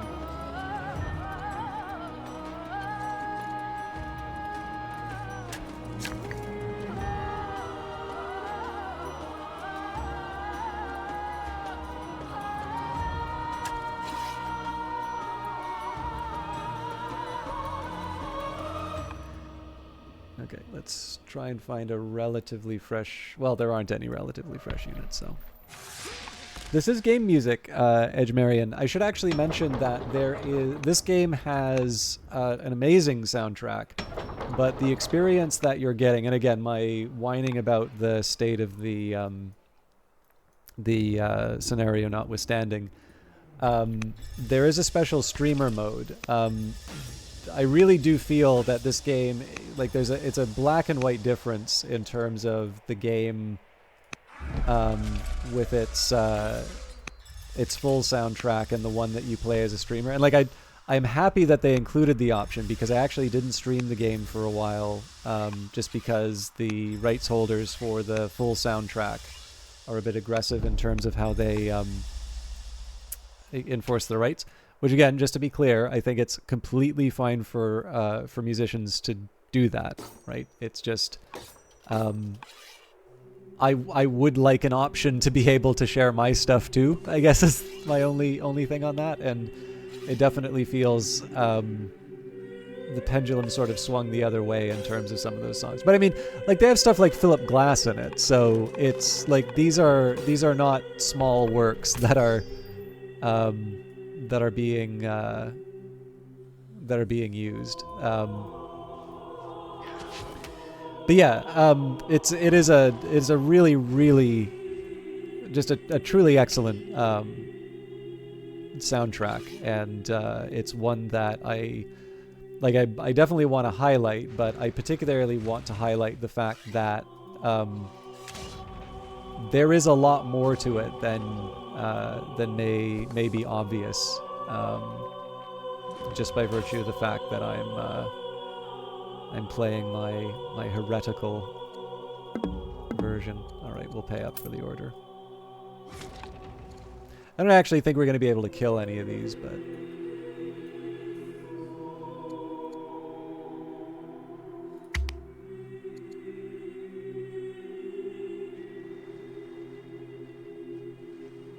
yeah, so they're heading off to heal, so all of those orders used is... that is not true.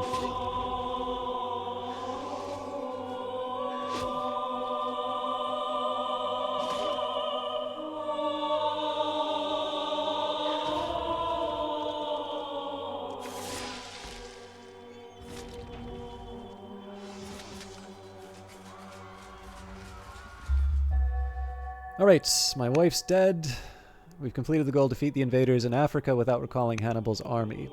Carthage is safe, relatively. Carthage has all but secured victory in the war. Having defeated the Roman invasion of Africa, Consul Cornelius Scipio was able to return to Rome with a smaller band of soldiers, but African shores had become the final resting place for most of the Roman soldiers. Just as importantly, Carthage accomplished this great feat without returning Hannibal Barca's army to Africa. Our defenses proved more than sufficient, and with Hannibal Barca continuing the offense, it would not be long until Rome is forced to admit defeat. Again, I don't think this is true. We have shown that our lands will never fall to Rome. Celebrate this grand victory throughout all of Carthage. Or we could levy emergency... I think we'll levy emergency taxes. Because it does give me the option of buying more units.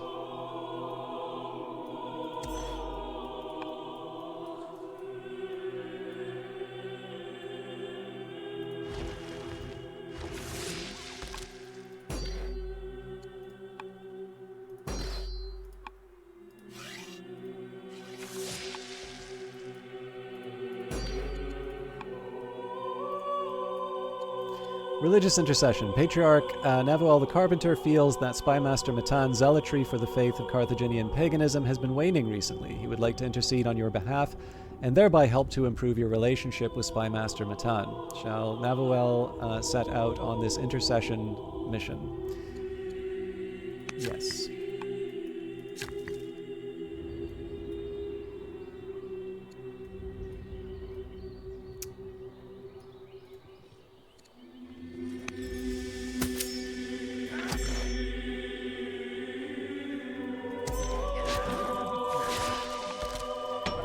We need a new worker.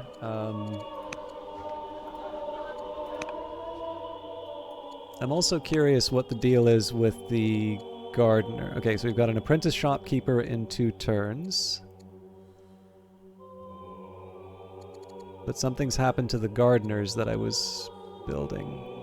Oh, that's frustrating. Okay.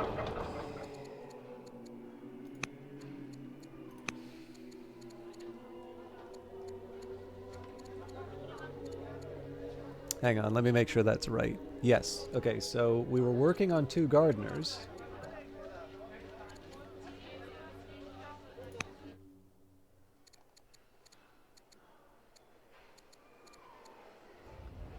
So I'm not gonna lie, it wouldn't hurt for us to reinforce over here. But we are still short on wood. Okay, I'll build a phalanx.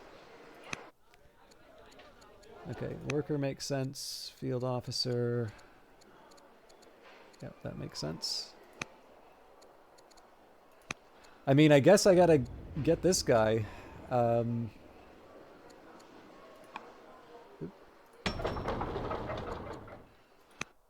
didn't want to, but...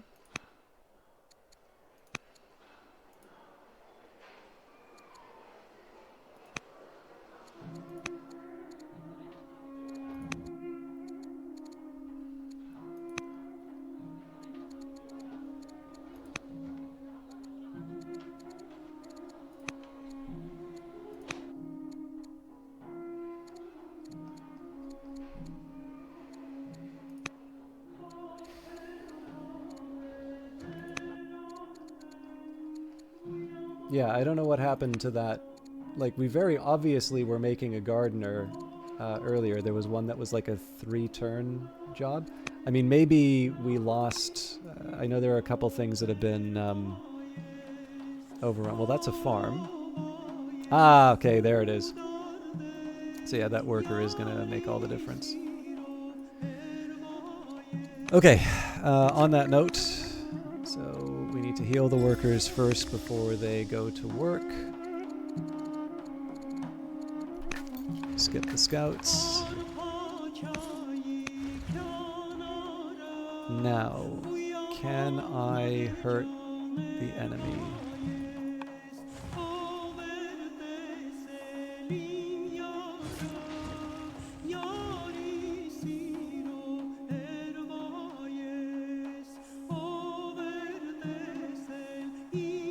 So what worries me about moving my ship like this, I'm quite nervous about the Romans catching wind and then just swarming it.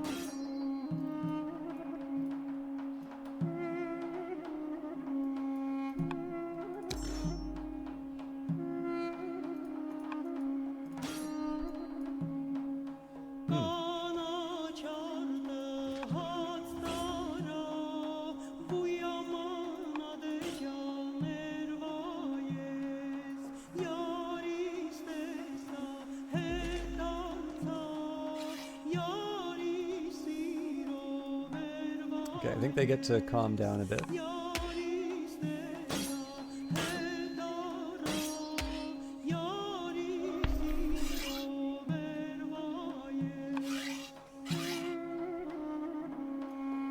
So eventually I do need to sort of distribute all of this stuff in the right spots again, but we only have so many orders.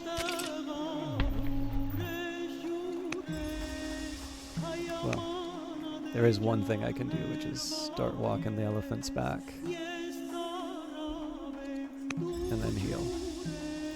I do also want to start attaching some generals to them, so the reason why I haven't been doing that sort of by default is it takes a turn, and obviously we've been holding on by our fingernails.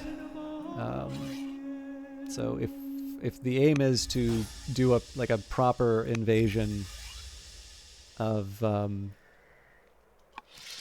Roman territory, then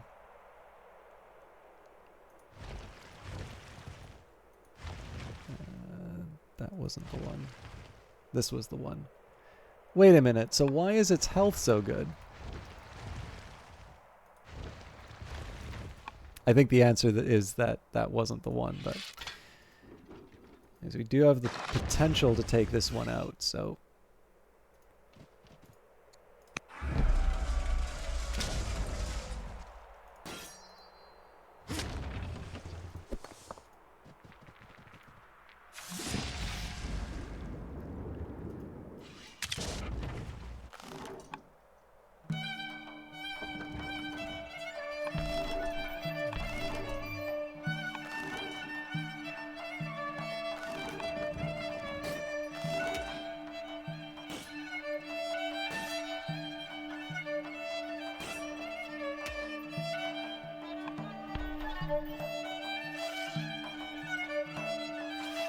So I'm not skipping all of these because I'm trying to work out some specific plans. So this was the... Well, actually this probably wasn't the defender for Oea, so...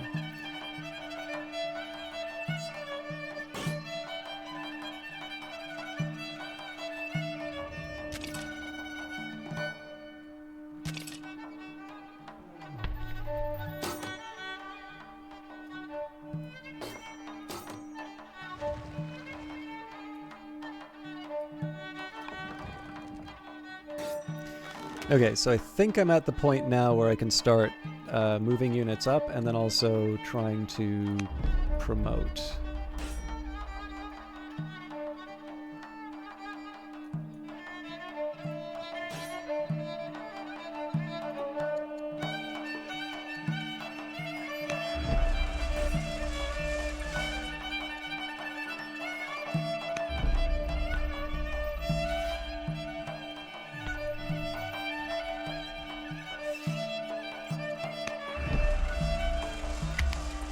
Okay, let's see how this goes.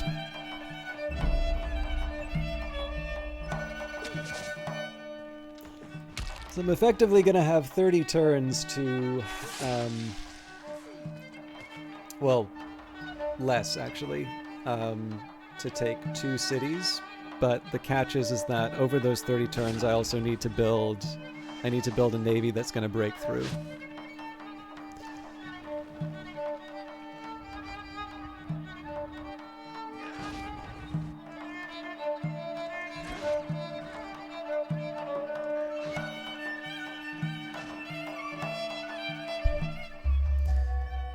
King Hanno the Fountainhead has died in office.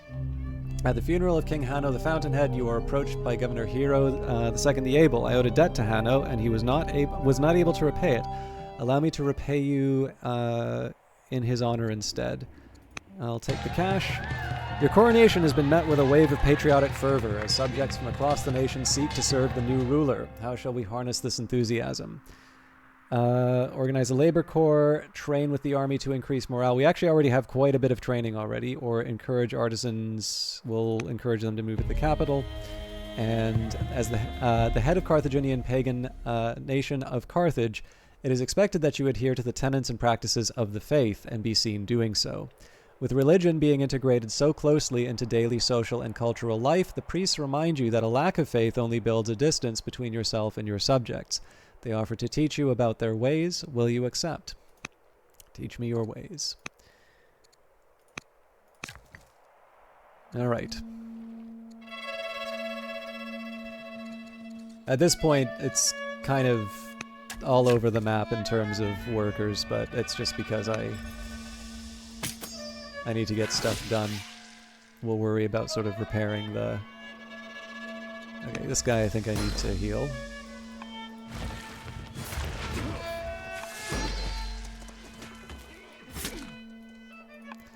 We're starting to push him back.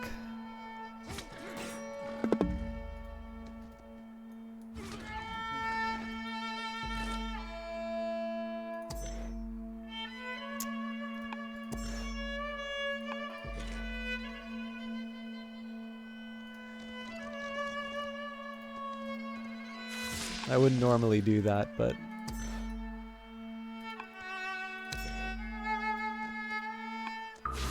Cult of Flame. Scholars at the site of the Numidians' defeat discover shrines, carvings, and statues depicting the worship of fire. They believe these treasures are associated with the Cult of Flame, an ancient tribal religion still practiced by many of our subjects. The cult's icons are sacred to its followers, so we should proceed with caution. We can install them in a city to show tolerance. Yeah, in this case we will. I mean, obviously... It would be nice to be mean to the Numidians, but we don't actually need... We don't need the changes in opinion that would result from that action, so... Okay, I'm going to do the same thing as before, so basically I skip units that don't have... or don't need improvements. I think these guys I'm actually going to change them to Sentry.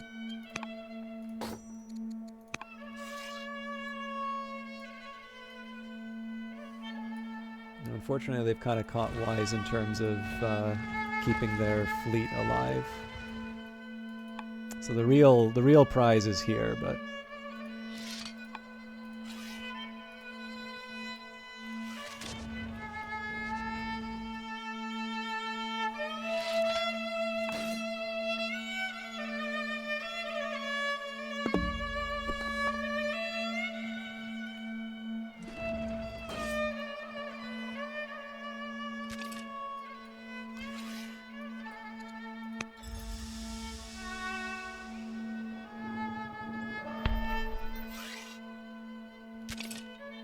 So again, I want to move all these units again. If nothing else, I should get them on things like barracks, but it's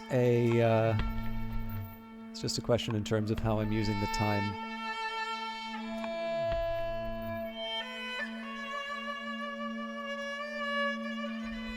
Oh. We'll heal them because they can only upgrade in this region. I'd like to do some damage to the enemy boats, but it's not really worth the use of multiple orders.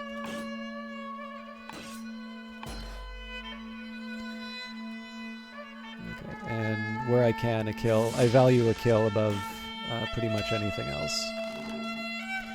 So I think we've gone through the cycle again. If so...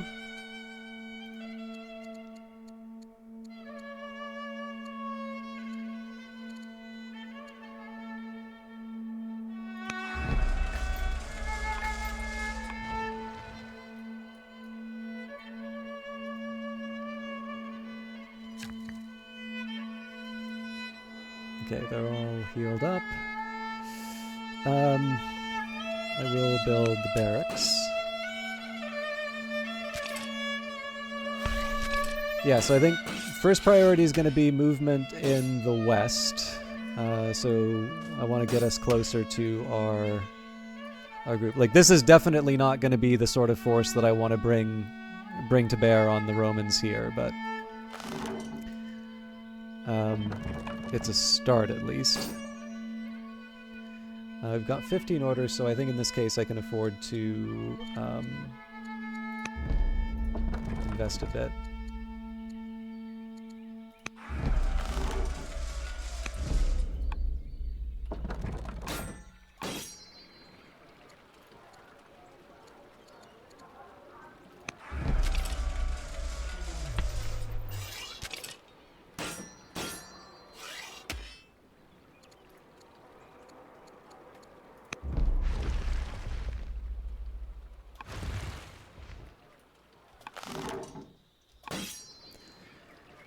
Okay, so the last step at this point, I think, is...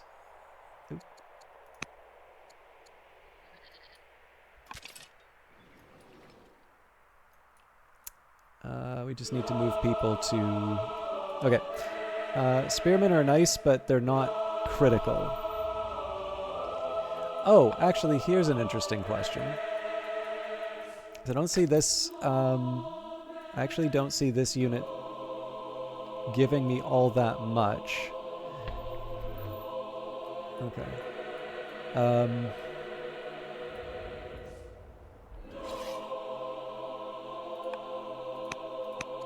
So I want to see if I can get a scout near where we're going to invade.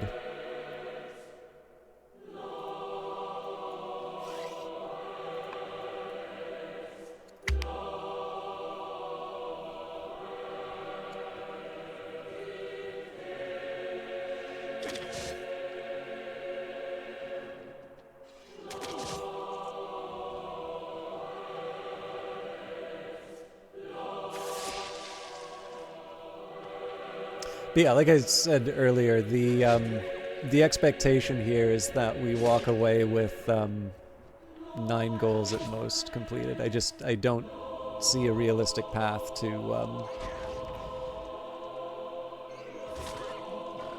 I don't see a realistic path to even being able to get an army anywhere near where they need to be. Okay, I need to pull these guys back to heal.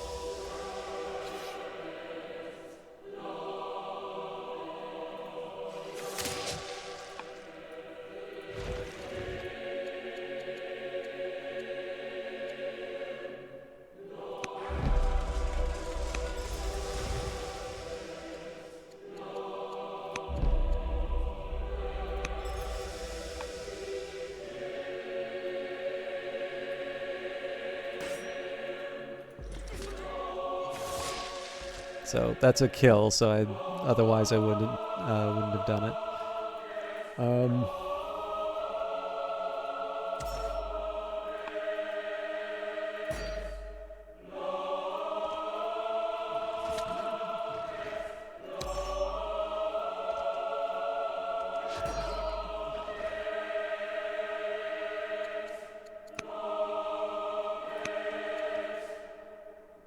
Okay, so there's no way that was going to work either way.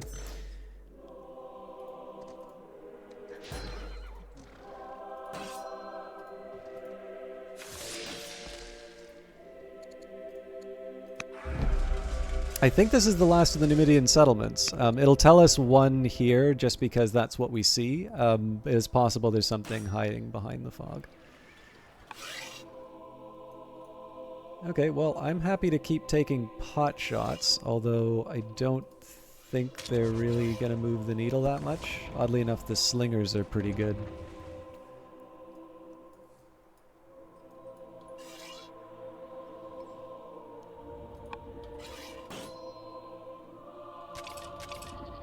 So I'm going to skip over all of this until we figure out... Actually, let's take a look at my workers first. Okay. So that's only going to take one turn, then we can get the grove back.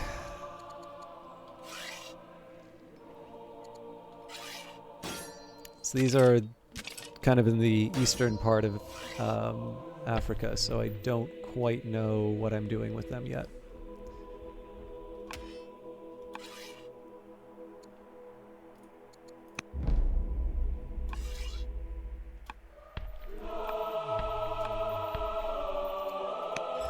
So we'll upgrade them next turn.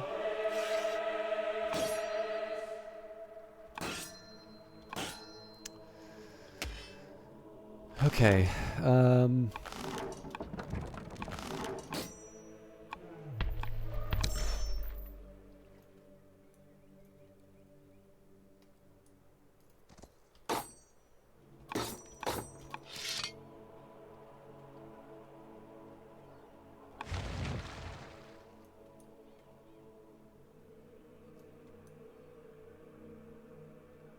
Ah.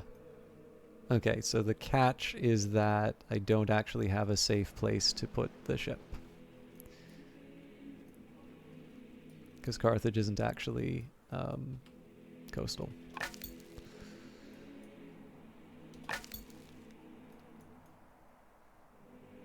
Now that's interesting. So apparently having a scout up here... How is that possible that they could have seen so much? Oh, right. It wasn't the scout. It was the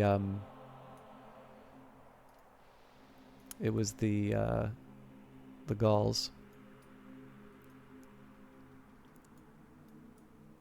So obviously I'm taking a huge risk doing this, but if we can get a scout over there, that's a big deal. Okay, as always, we go for the phalanx. At this point, I think the officer makes sense.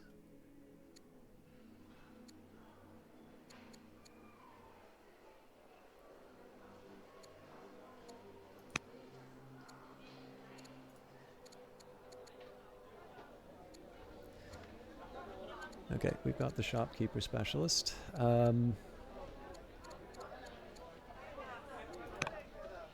So I suppose the question with Hadrumentum is, do they have... So my rule for each site now is basically going to be, do you have a unit training on every one of your tiles? If you do, you're good. The one thing they don't have is an archer for their own city, so I'm going to get them to build that. Then, again, I think it's incredibly stupid for me to try and build a navy. But there's no way I'm going to be able to achieve any of the goals that this scenario is setting out for me without a navy. So I'm going to do my best to build one in secret and then float it out. I'll obviously have to build a very large reserve. But once all that's done, we try and reclaim Sicily and what was it? Panormus and Corrallus. But just to be clear, I think we are well past the point where that is a reasonable goal. I don't see a situation where we can actually pull that off.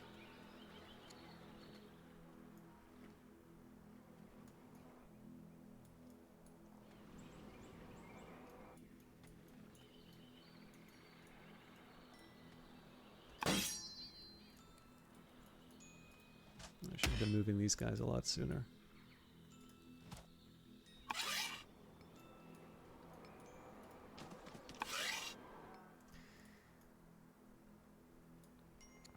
So I will be using the archers to attack the enemy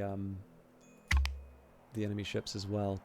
But yeah, so basically the drawback here is that I have so much that has been. Oh wow, they found me.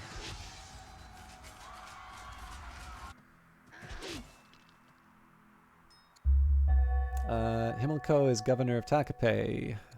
We'll make him frugal. All right.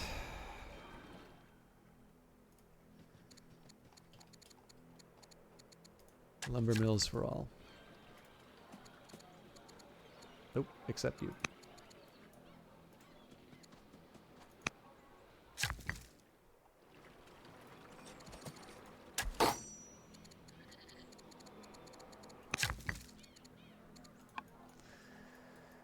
Okay, let's also try and cling on for dear life. Didn't I wound one of these?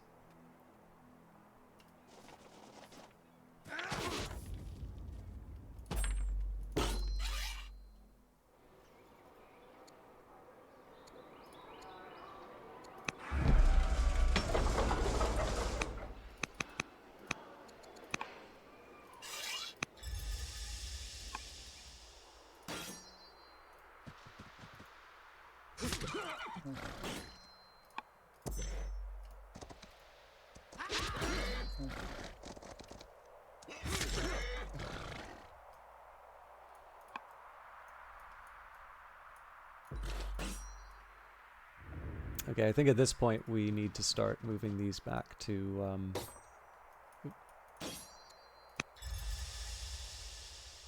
we kind of need to turn this back into some kind of an invasion force.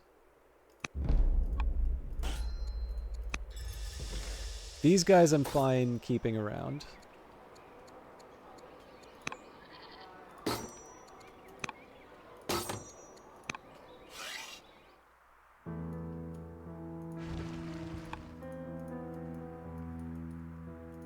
Yeah, I probably shouldn't just leave my...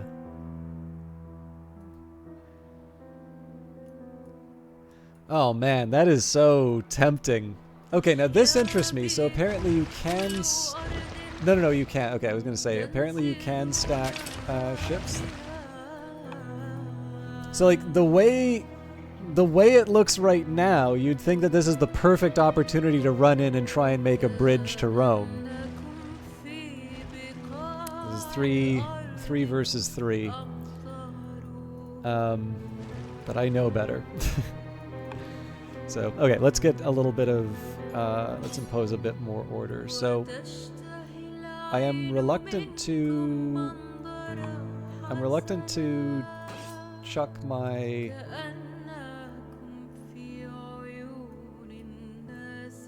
phalanx like this. But I figure we do have a couple spare that we can give up. Let's focus on the weak ones. It does cost us in terms of orders, but...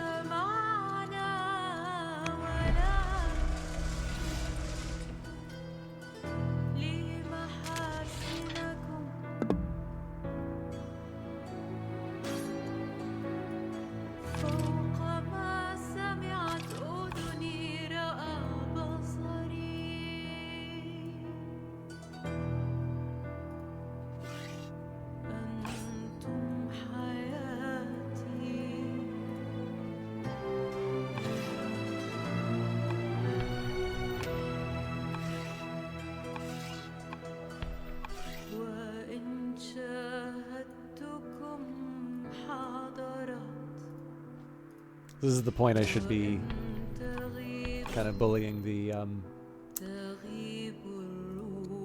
Roman ships. The problem is I think I just wasted a bunch of orders on things that I could have done at another time. So for instance... Aha! Okay, again, this is kind of crappy that I'm doing this because I technically didn't...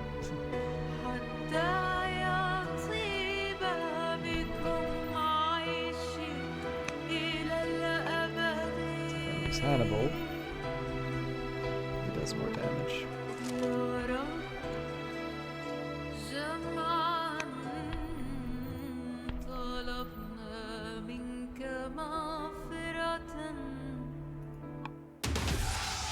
The battlefield duel. News of the battle reaches Carthage before the week is out. Reports say that it was a clash of minds unlike anything seen before, each general wielding their knowledge of tactical maneuvers in a duel of minds. The fight was decided with the final ploy in which Hasdrubal Barca faked the retreat of his troops whilst keeping them organized enough to reform at a moment's notice. As the enemy rushed forwards, the Carthaginian units pulled back together and decimated the enemy forces.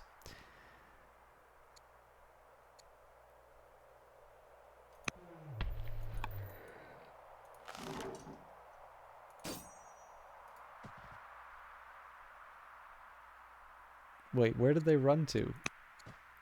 Oh, apparently it just annihilated them. Okay. I do need to keep the elephants protected, though.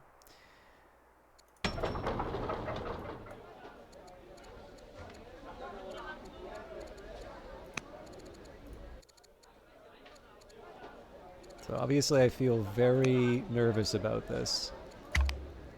But I am going to start making some more boats.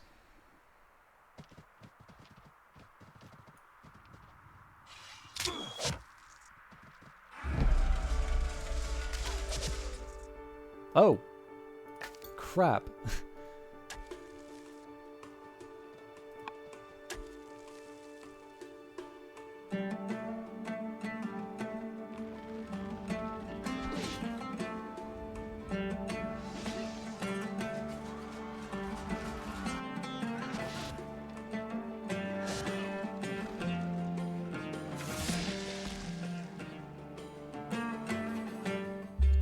Maganid rebels angry with your rule of Cartena have formed an axeman near the city. And, okay, back to national war effort. Ballista ships. Our naval engineers have been hard at work designing new ship types to help us in the war. After several failed designs, they finally have something to present. The ballista ship. Inspired by some foreign attempts to carry small catapults on ships, Carthage can now build ships with a large projectile weapon built into the deck. The ship is not so much a ship as it is a floating platform from which to hurl rocks and fire incendiary bolts. These ships are too slow and heavy to stand a chance in combat against quinqueremes, but should be very effective against enemy cities and fortifications. As such, our ballista ships should be deployed near enemy coasts to take down enemy city defenses, at the same time as our land forces conduct an assault. Ecstatic cult. The people of Egoglili have had little exposure to the rites of Carthaginian paganism until now. This makes it all the more shocking when the cult of a recently adapted foreign god takes hold in the city. This god of revelry and his mystery cult soon have a loyal following of initiates. Reports say that the initiates leave the city at night and roam the lands around the city, casting off their clothes and losing themselves in wild dancing and celebration. The other citizens of Egoglili are worried about the immorality this cult might bring to the city. So we can allow the cult to take root in exchange for a lot of disappointment, or forbid ecstatic worship. We'll allow the cult to take root.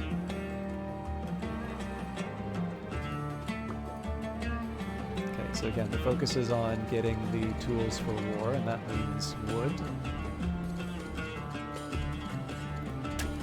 I'm going to try and be a little bit more precise in terms of the actions that I take.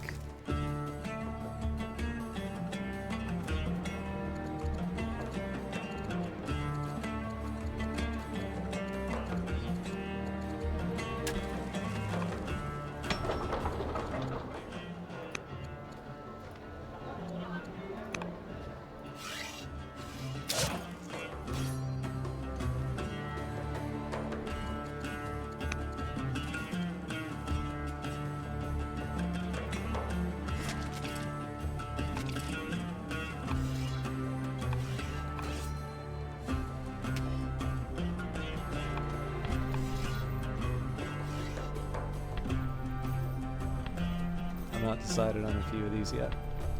Oh yeah. So I like the idea, but obviously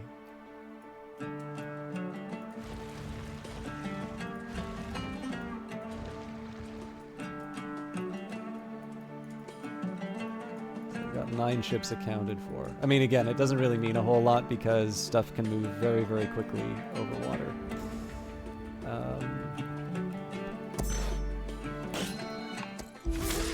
The Numidian camp has been razed. However, a trusted advisor reveals that the Numidians lorded over their rivals, the Berbers, for many generations, and that the tribe's location and resources are highly prized. He is concerned that other barbarian groups will challenge our claim to the conquered site. Curse the other tribes, this conquest is ours. Let them pillage and have their share, or burn the spoils and salt the fields. As much as I love that, let's let them have their share. So it does not seem to indicate that the Numidians are gone. I'm not sure if that is if that's because they have units running around like this, or because there's another encampment for me to take out. But I suppose we will find out soon enough.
Again, I'm assuming this is just going to run off.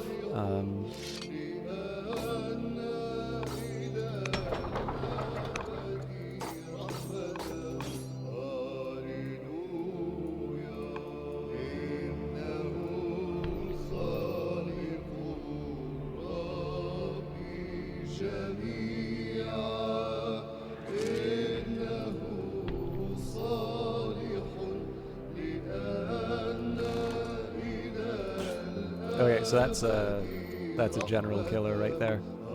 Well, I guess they're not unlimbered though, so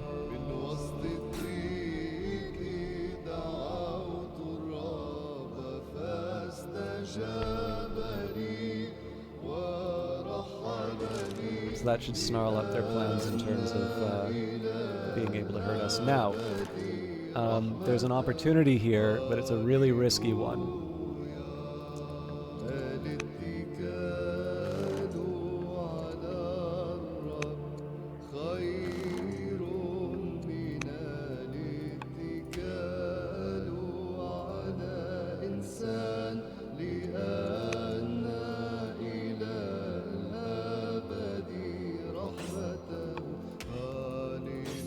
Wow, that's a one shot on that axeman. Okay.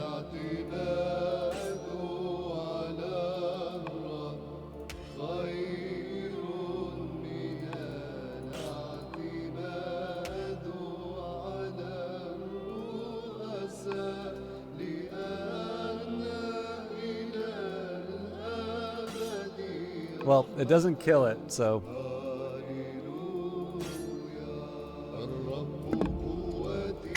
we'll see whether or not this was a smart choice.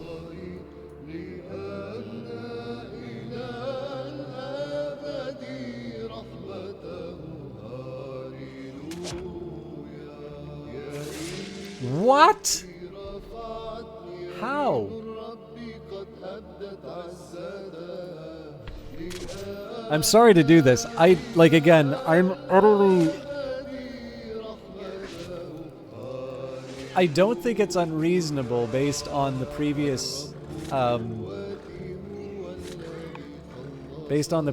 experience I've had. Like, let me just take a quick look and see what the deal is with that archer. Okay, so it is an elite one. But, like, take a look at this archer. Put that beside this elephant. Like, in none of these...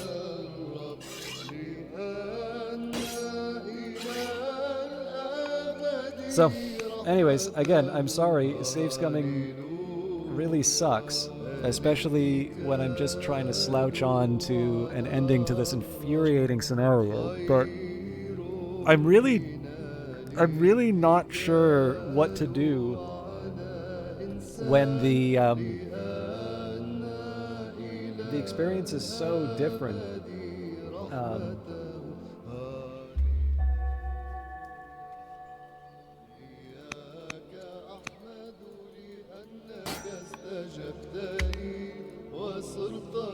it's like there will be a bit of fighting over here, but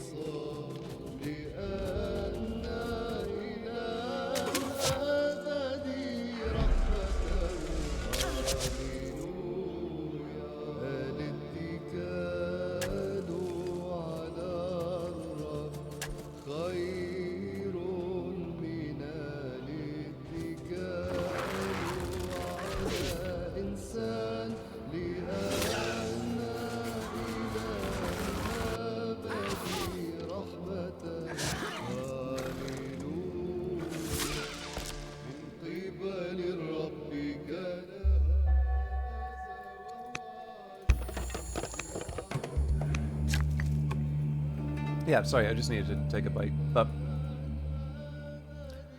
I'm just really not sure what to do when you build one set of expectations in terms of how things are going to work out, and then the game throws something entirely different at you. So in this case, as much as I'd like to rough up the Romans, it's really clear that I need to get better prepared. Okay.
So I don't think there's anything else sort of to the left here that I have. I think I'm just going to tab through the units.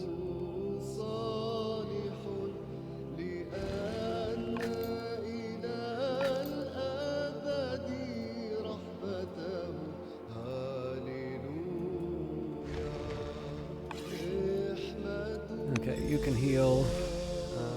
We may do something with them.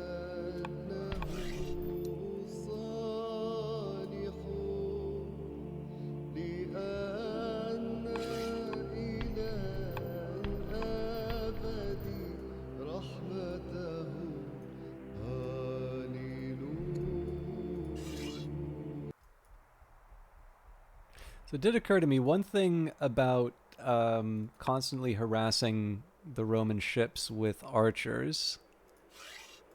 It does force them to move, which takes up orders.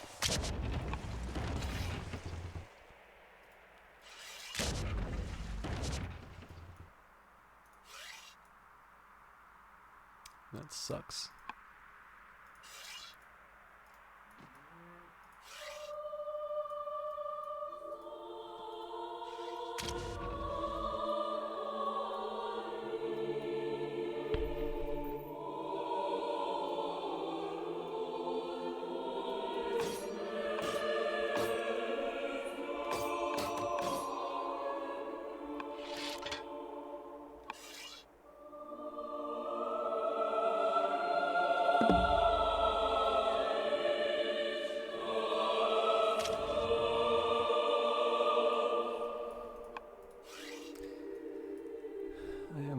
hilarious.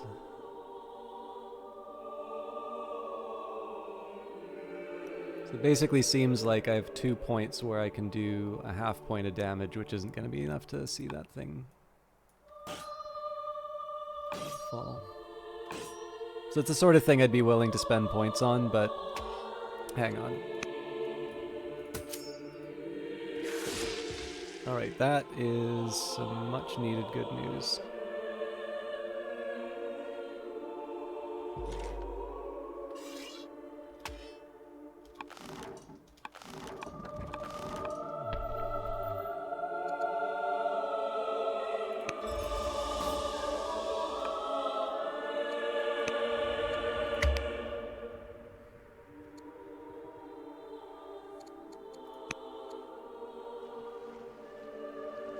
I do need a baby soon.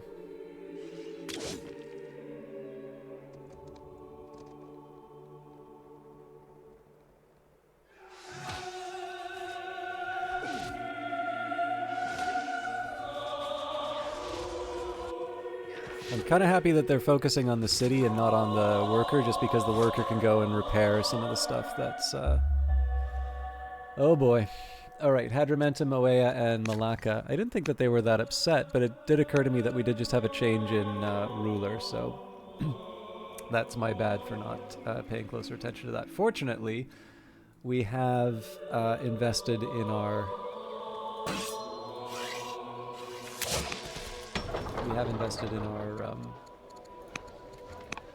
defenses.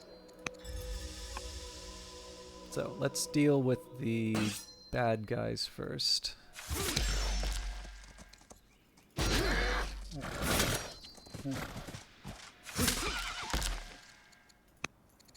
So it does still list the Numidians as being an active group.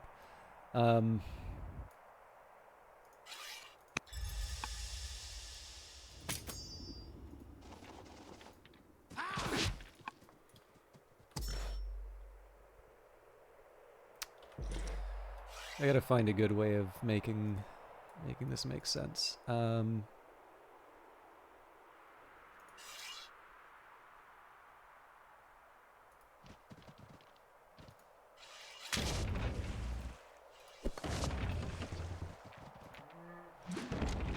We might be able to take this thing out.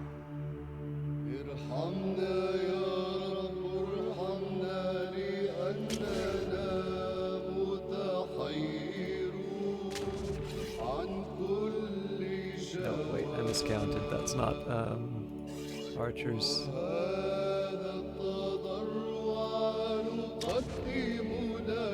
So I need 2 more.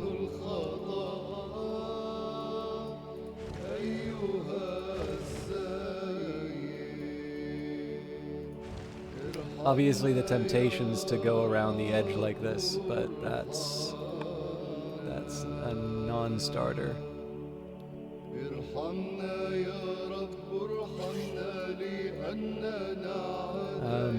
If I could find a second archer after this one. No, actually with Oea we need to...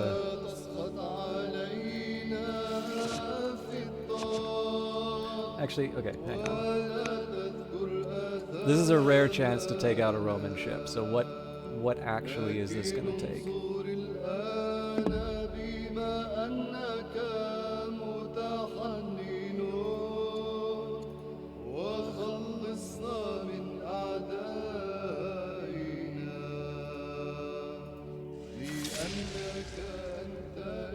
Oh, I didn't got a crit, okay.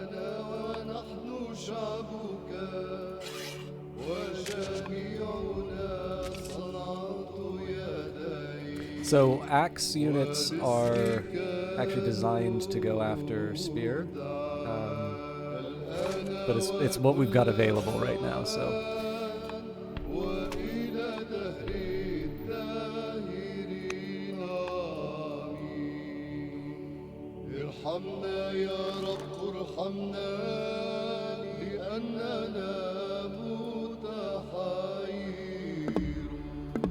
Really?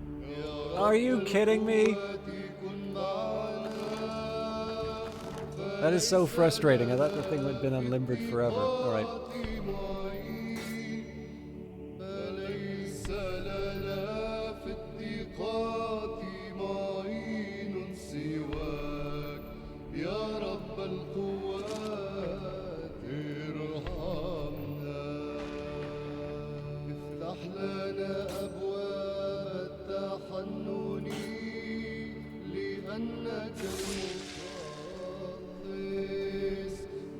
Now, to avoid any shenanigans, I am going to spend some training just to move these units up. But the intention's going to be that we pull away immediately afterwards, because I first of all, I suspect that there's going to be a bunch of misery that comes out on the other side of this. But... Okay, Carthage, I'm actually going to change things up a little bit. I'm going to try one of these ballista ships.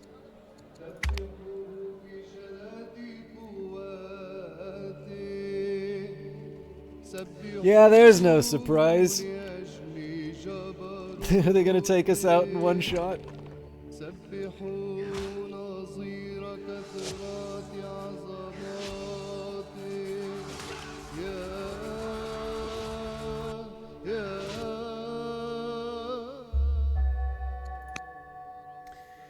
As a living god, you notice your earthly husband in a sullen state of late. On questioning, he feels that the partner to a living god, as the partner to a living god, he should be given a suitable title. Grant the title of God's consort. And as charming as that is, do I really want to give up 18 orders? I think I will.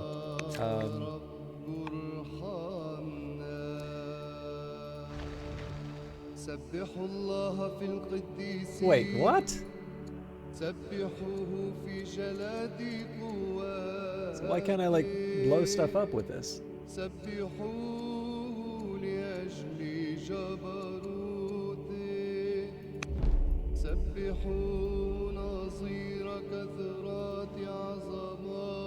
Oh, because I wasn't pointing at the right ship. All right.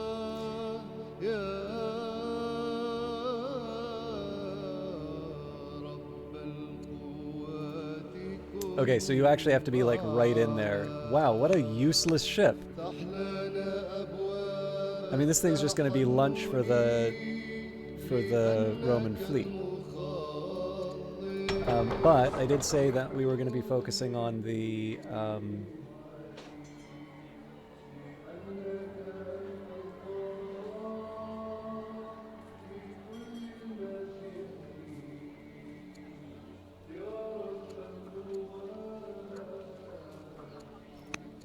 I did say we're going to invest in a navy, so...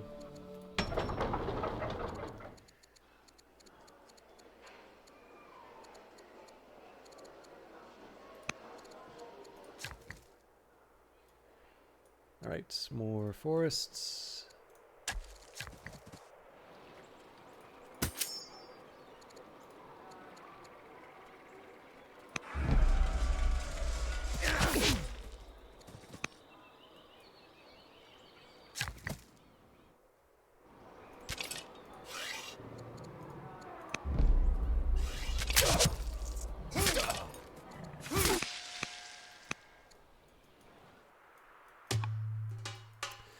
Okay, now we need to think about with this mess with the Romans down here.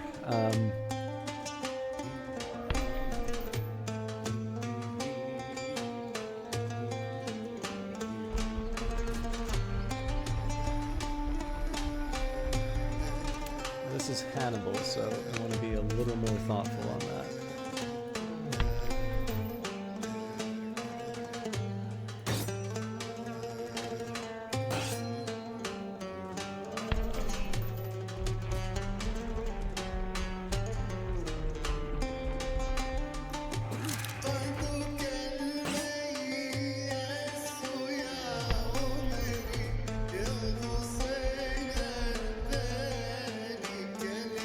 Now, it seems to me if they panic, the only way that they can panic is over here, which will give me another river crossing, which I don't like.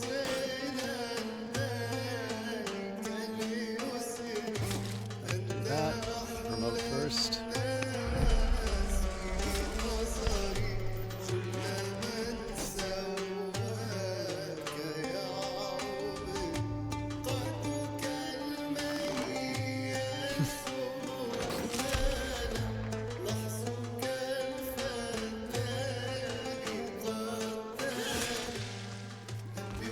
It'll have to do.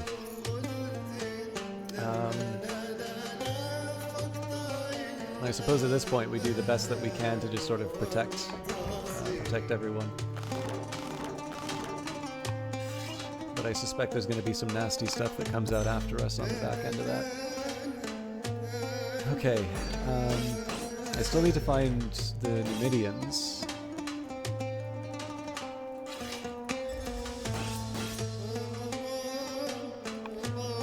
I also need to deal with this rebellion.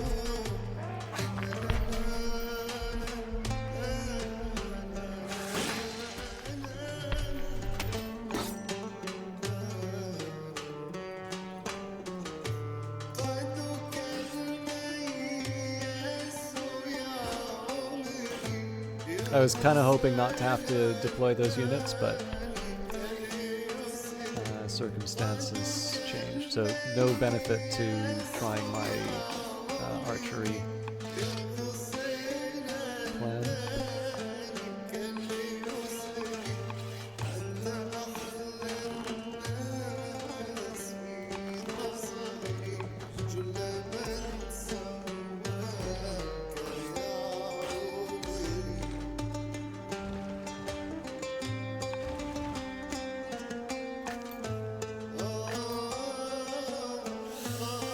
Well, they haven't been hurt yet.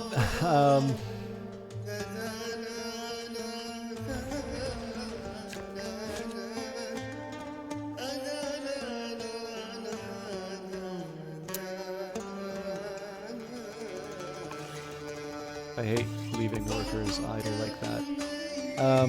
Okay. We need to fight them on the sea, so.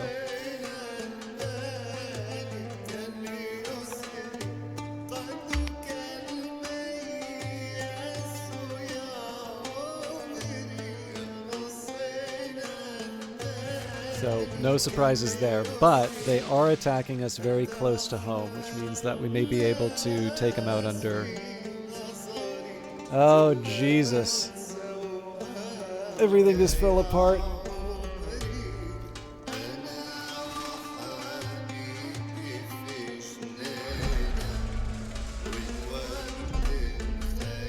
Man, look at those numbers. So again, we should look at this as an opportunity. This might mean that I can take a few ships off them, but I got to be really careful about the order in which I do it. Negated rebels angry with your rule of Hadrumentum have formed a horse archer near the city. Now, with my orders, there are ways that I can fix this.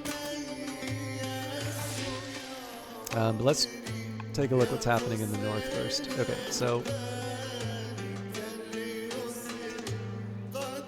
I'm not crazy about these numbers that I'm seeing.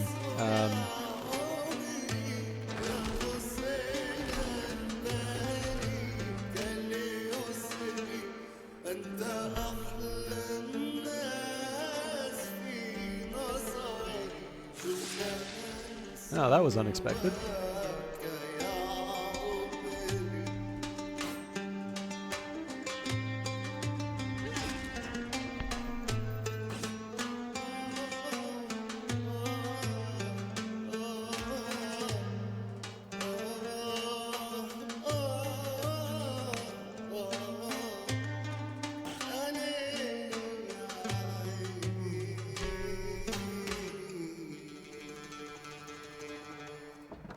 I gotta find some kind of a way of doing some serious damage to this thing. So if I panic this guy, he actually stuns.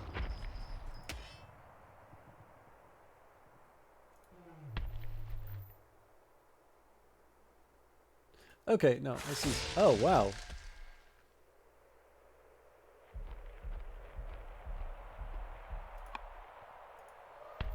Game is being surprisingly forgiving for...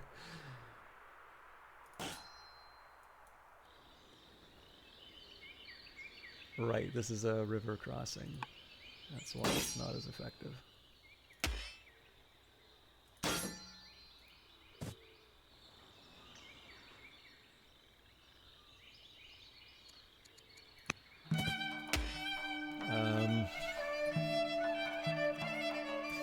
I think we hit him as hard as we can. I suspect I'll be losing a few units off of this, but it's a little too good of an opportunity to pass up. Okay, we can buy some new units. Oh, you're kidding me. So they can keep coming back forever and ever. All right.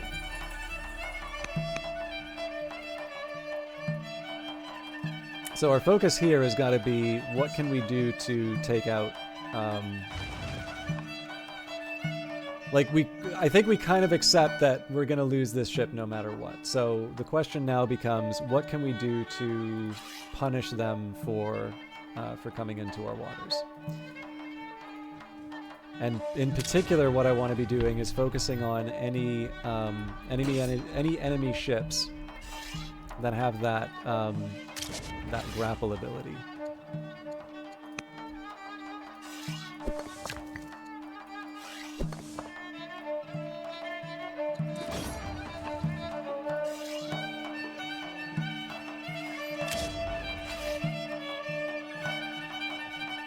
And obviously, if I had onagers and stuff like that, this would be considerably easier, but I'm going to war with the army I've got.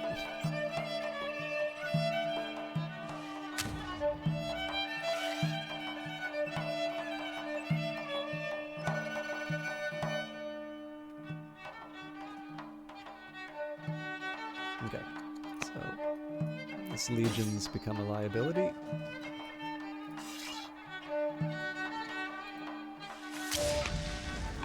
Right, so I mean, like, that's a huge expenditure to take out one ship, but it's more than one ship. Sorry, it's one ship that was a particular nuisance. I believe we counted 4 grapplers. So now again, I don't expect this thing to survive, but what the hope is that there's only... So you'll notice that there's only a couple of spots that the ships can go and damage it without without being a target for the ballista. So the hope here is that if they decide to get a little too cute, then I get to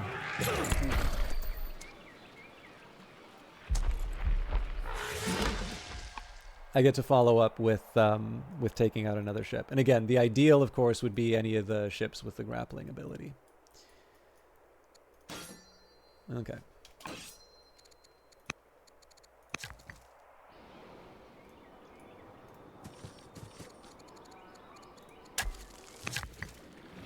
I think we're at the point I need to start buying some orders. All we're really accomplishing here is maintaining, so it's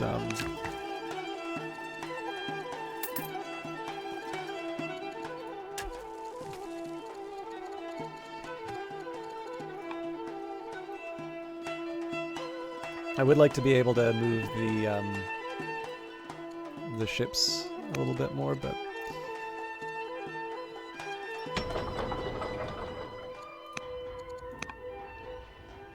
I didn't realize I had getting killing my training here. How on earth?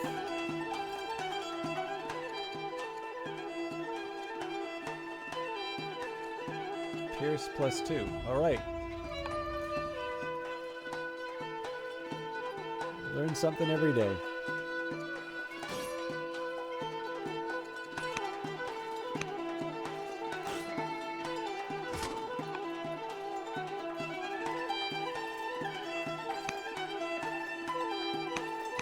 I'm expecting this to be a bit of a disaster, but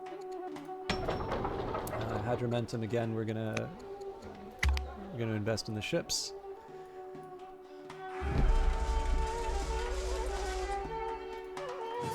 Okay, so that's another grappler, and we know we can take out a grappler. In fact, we will take out the grappler even knowing that it may come at the expense of a more desirable target. But I may be able to have it both ways. So if this is a very clear message saying we need to get the hell out of this area.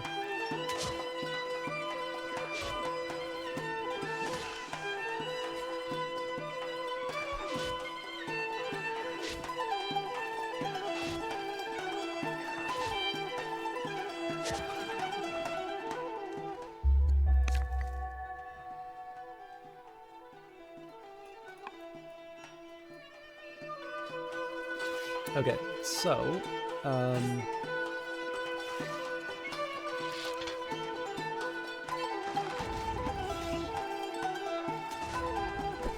again, the priority has to be on the grappler because those are the things that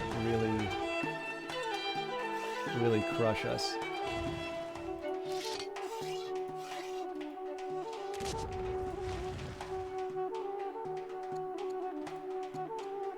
Oh, I have a grappler of my own now. Mwahaha!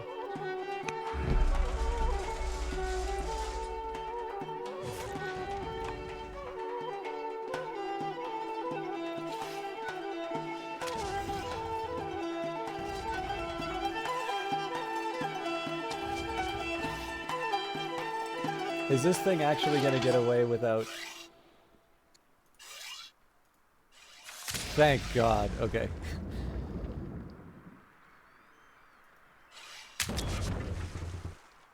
There's a slightly better way I could have done this. I could have had 2 physical. Okay.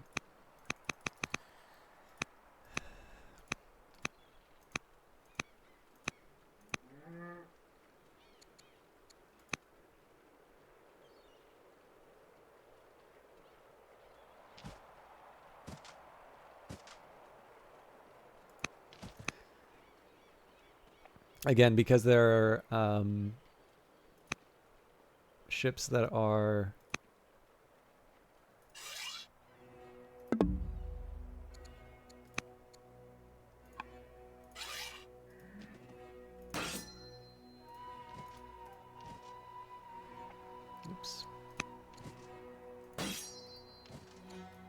So again, I still need to make sure that I've got the right priorities, but let's no,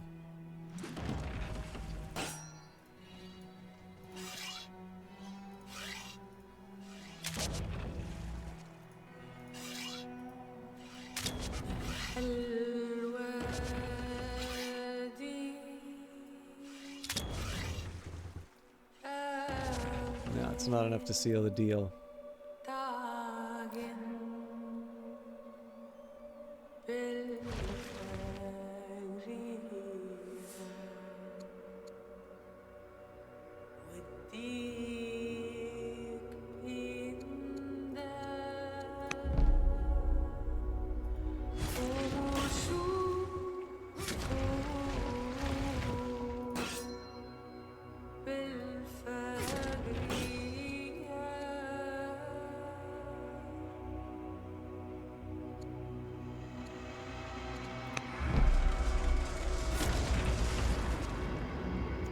I forgot that happens. Okay. So, right.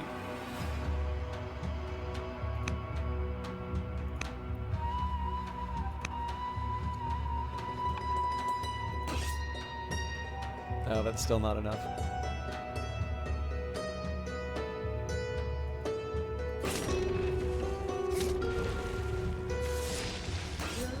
All right, well, I don't need to get fancy about it, but obviously being able to take out a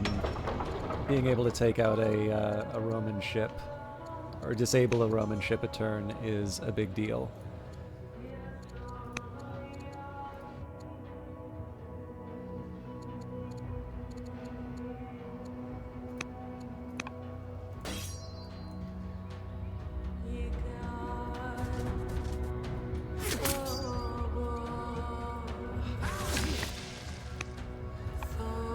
Okay, let's try and recover our people back here. But again, ideally we do it in a way that we get to inflict some damage on the Romans on the way out. So if I sacrifice... Oh, I can't sacrifice the Axeman. Okay.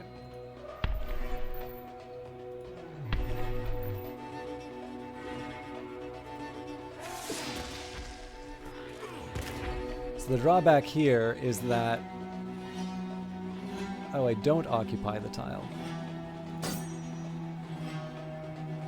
I am a little confused about the route mechanic, if I'm honest. I'm gonna guess that that's you can't route past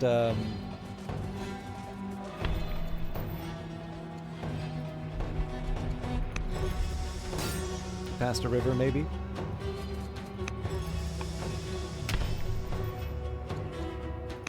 Anyway, Hannibal's the VIP, so I'm trying to set myself up in like something of a, you know, something that'll try and preserve him. But obviously, we need to start moving out. Some of the, I actually think some of the ranged stuff is going to get caught, but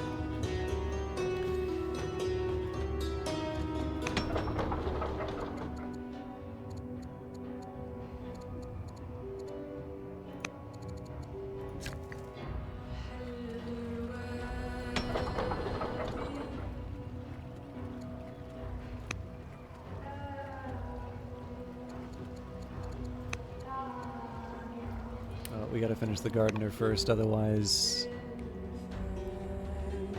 yeah, we're literally one season away from completing that objective.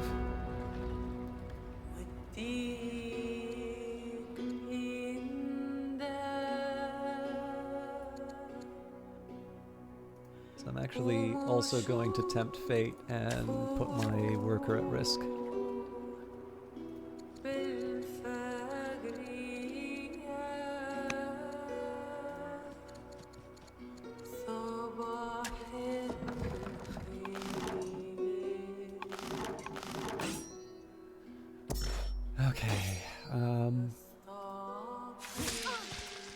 At least we've dealt with the rebellion.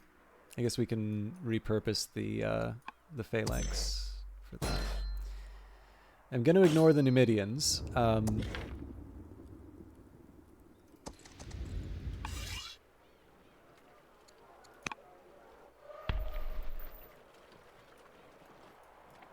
they've got point.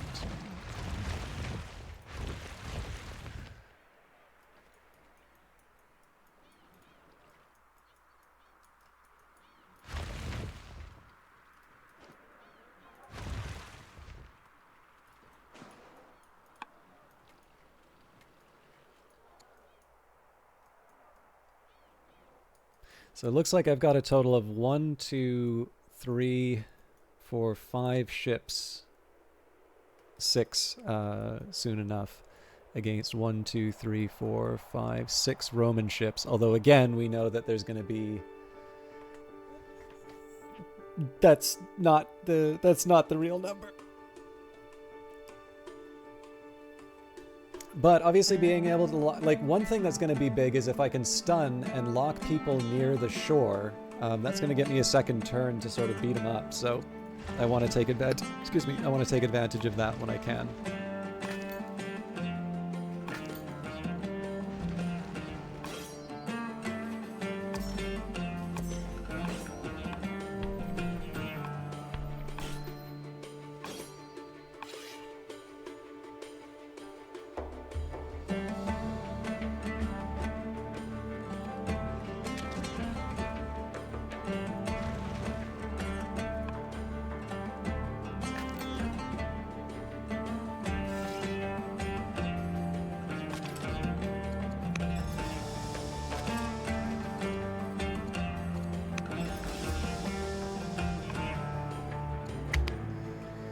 Alright, we're already 2 hours past when I would normally want to finish here. Okay, that's sensible that they'd run off like that. Yeah, that might have just given me the freedom to run.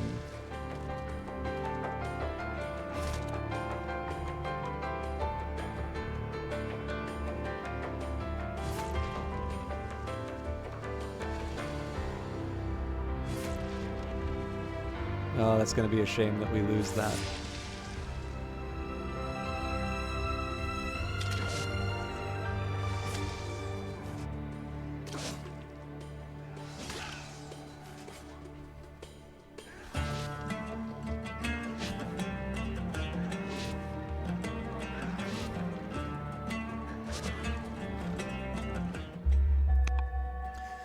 Markets of Carthage are flourishing, with shipments of construction material and fresh food being loaded onto merchant ships in the harbors. While the war is preventing us from concentrating fully on trade, we have done as Hananid leaders have asked, and we are now prepared to trade far and wide as soon as Rome lies in ruin.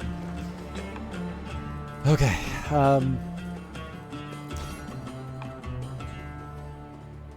Now, I would have thought that it was actually done in the ship. That's a problem.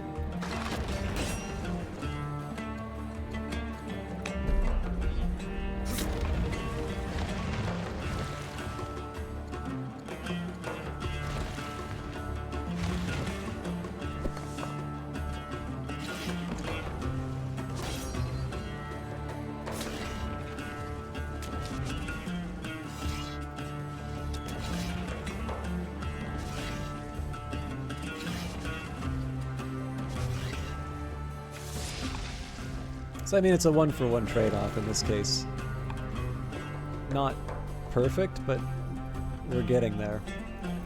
Now, we do need to rescue my people. So, I mean, again, the temptation is always like, oh, you know, maybe we can get a little bit further, maybe we can go a little bit, you know, get a bit more. No, we are in retreat. So I do want to see where Hannibal winds up at the end of this, because I want him to be able to... I want him to be able to heal units.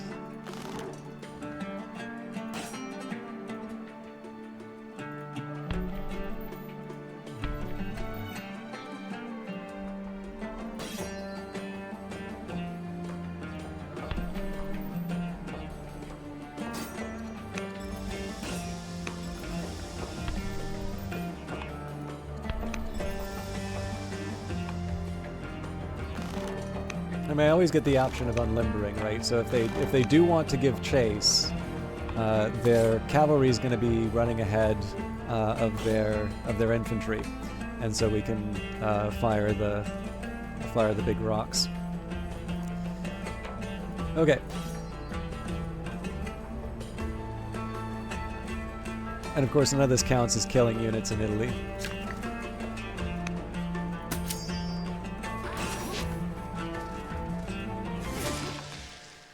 So I believe we're still working on peace deal with the Numidians. So I'm going to hold off on that. Let's take a look at what the workers are up to. Okay, so we've got one idle worker right now. I think a barracks makes some sense. I don't think I've got time to work with them. Yeah, so we've only got 3 orders left. So, I do want to be a bit careful in terms of how I handle the movement.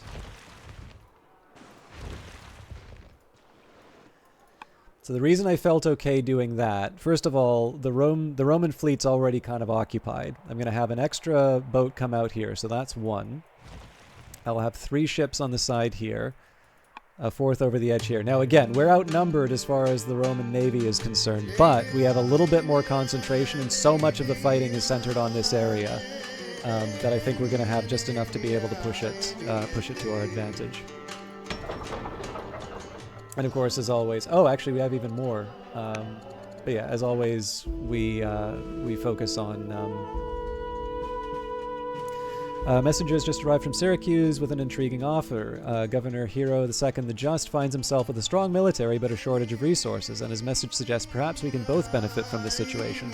For a modest fee, you can acquire the services of a powerful hoplite, a rare sight outside the forces of Syracuse. Of course, the message continues, if you refuse, I will need to find some other use for my excess forces. They may end up in Carthage regardless. So, an excellent offer. Fighting must end, and the Numidians give me money for that. Okay, cool. If I want, with the money that I've got here, I could actually also hire out the Gauls. I'm not going to do that, but... So, there is actually one other thing that I want to do. This I might be willing to use some points for, but I do need to try and smooth things over with the various families. So, I need salt, pearls, or... wine. Okay, so with the Didonians, we can satisfy them with wine right away. But what I'm also going to do is family gifts. to try and make everybody happy. But obviously, we need to do that in a future turn. All right, so they're in full retreat off of that. Interesting.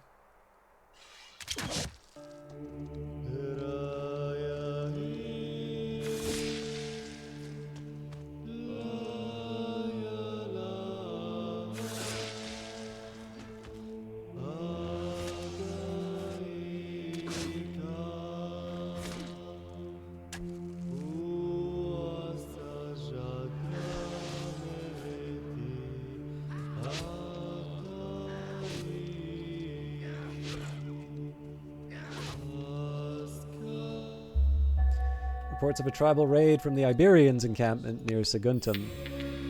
As the enemy descends upon Rusdir, Adherbal approaches you with a suggestion. He proposes that the prisons of Rusdir should be emptied and that the prisoners conscripted into the army. They wouldn't be trained, but it could be an effective way of bolstering your armed forces. No, I will not risk the trouble, and I think that's just because we should be able to handle that on our own. Okay. So first thing we want to do, obviously, is deal with the immediate threats.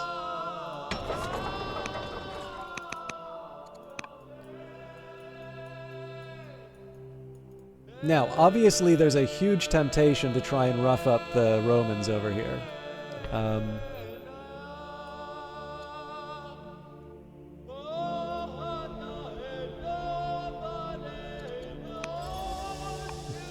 So tempting that I'm taking taking the opportunity.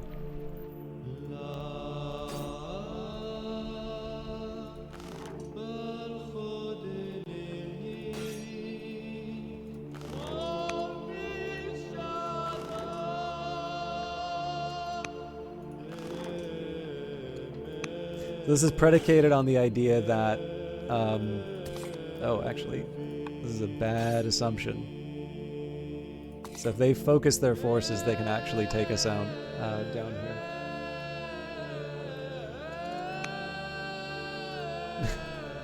I am past trying to play this game fairly.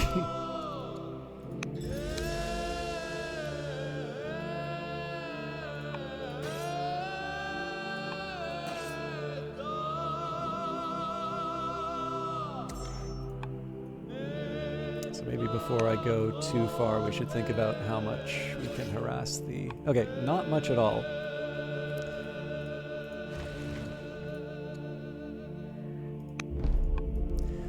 So I'm taking a fairly big risk doing it this way. Okay, so there's already multiple ships in this area. And an onager, but I don't think it's limbered.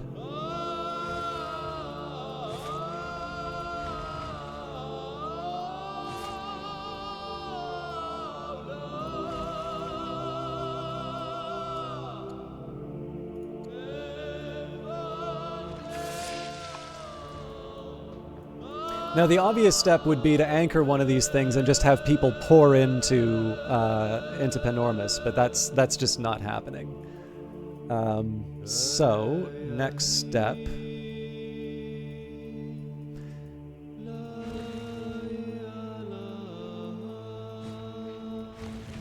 I'm a bit worried that this is going to prove to be... No.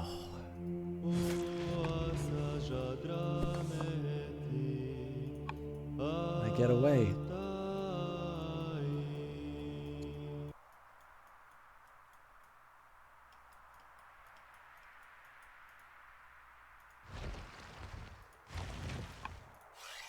Yeah, I don't have anything that can reach it.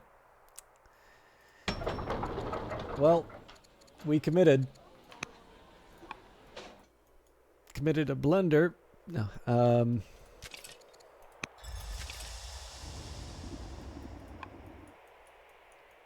I mean, I suppose the one thing is, surely this ship will not be participating in a battle.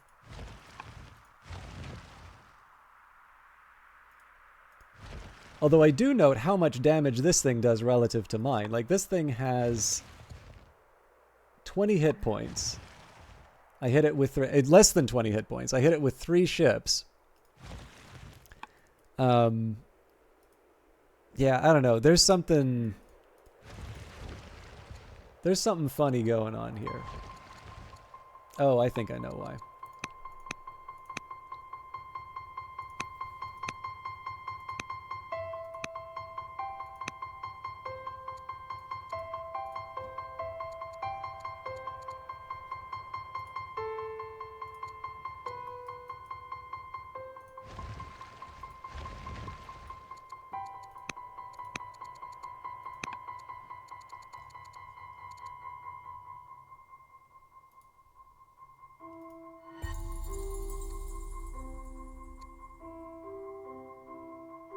Okay, that still doesn't do the trick. So this thing is sitting at 17 HP. Weirdly enough, this one actually does more damage, even though it's an unhappy family.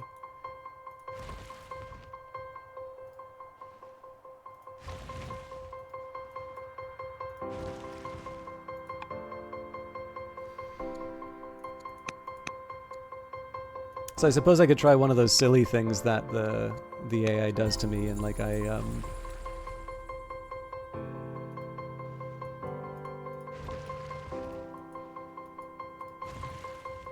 a little death triangle like that.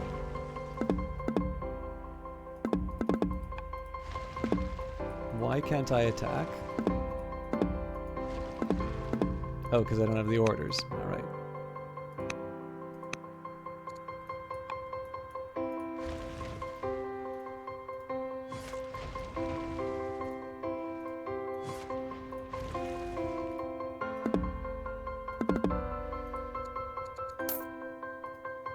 I don't remember having to spend so many orders, but that's fine. We'll live with it.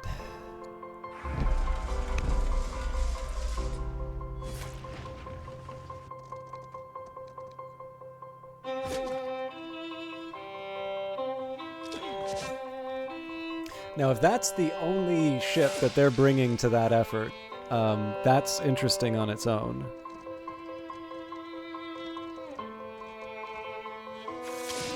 Because I can handle a single ship stunning my... Yeah, there we go. There's the rest of that horrible setup. So the question basically becomes how desperate am I to take this kind of revenge? Am I willing to lose an entire fleet off of this thing? So for instance, like if I take this ship and like run it up. Wait a minute.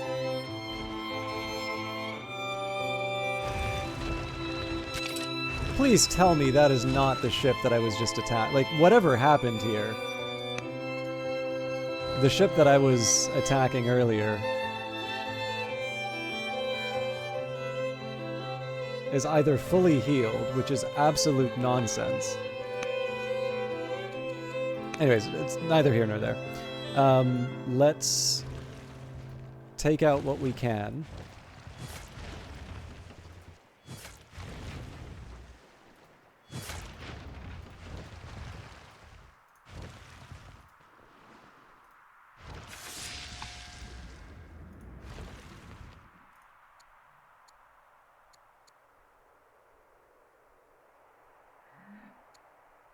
Now this is interesting. So if, out of curiosity, if I give this landing... Okay, so I do actually have to be out in the water. I'm going to go for it.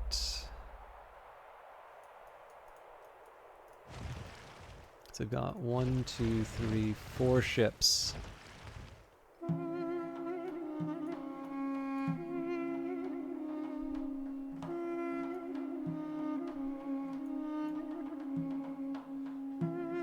So I'm thinking what we do here is we go bold.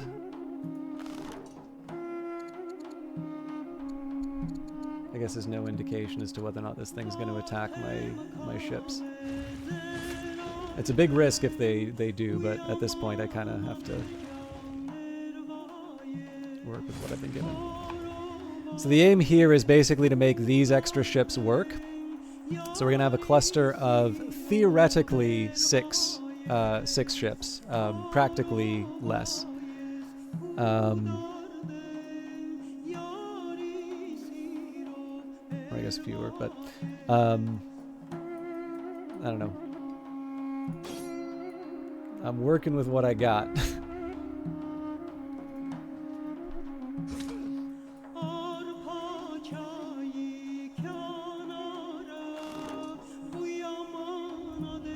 Yeah, so if I want to cause trouble here,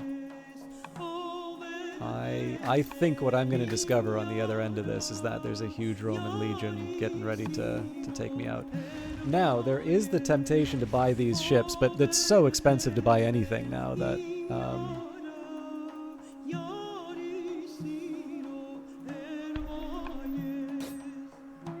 So yeah, obviously there's a massive temptation to try and take on the Romans here, but I'm going to resist the urge. So the question is, what do I do with my remaining turns? First of all, we build another ship.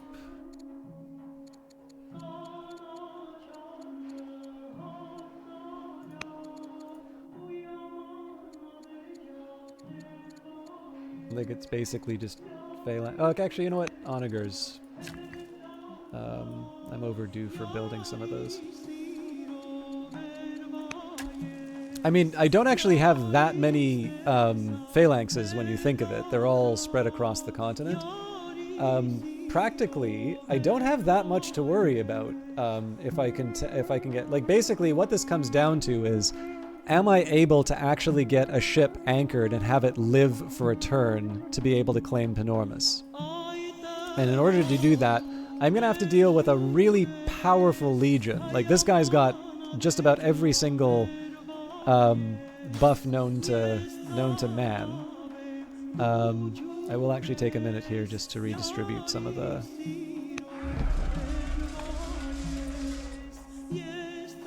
that was not the smart move.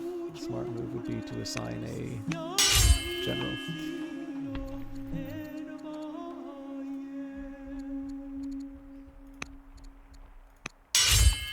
Should have been doing this a little bit more frequently, but Eagle Eye is an absolute lifesaver on these.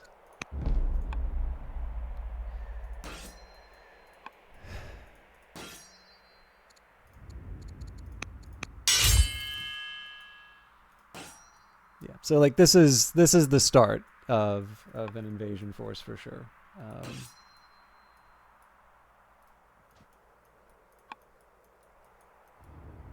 I should also probably... So, if I'm honest, I do think there is going to be a bit more of a tussle on the western side, and we should prepare for it, so...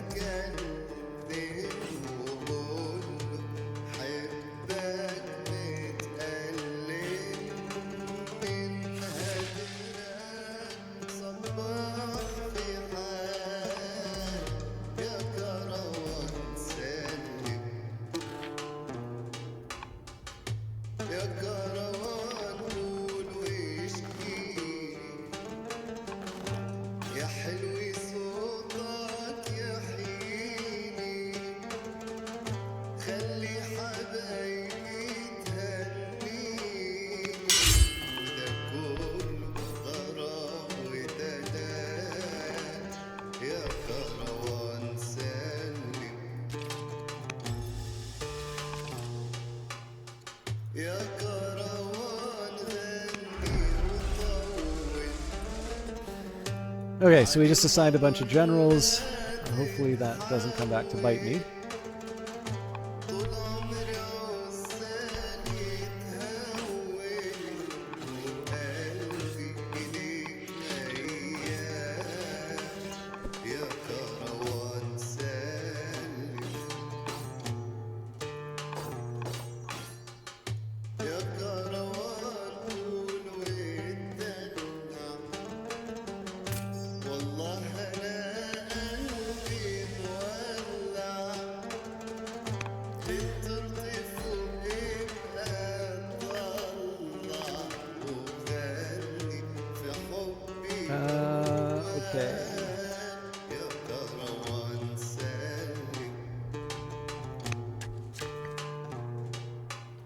I should probably reconsider this policy of just building units,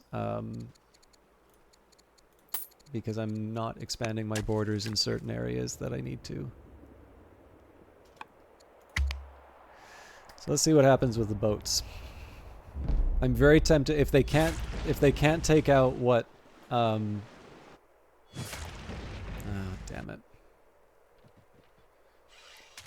I've committed fairly deep to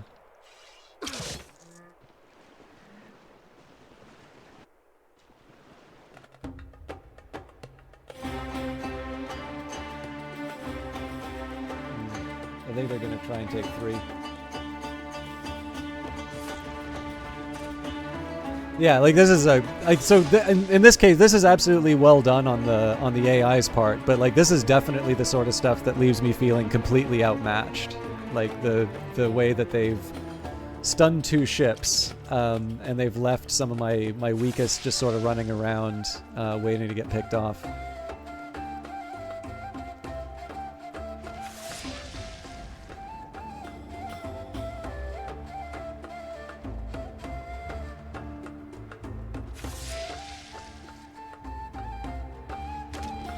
So effectively that's 4 ships out of commission.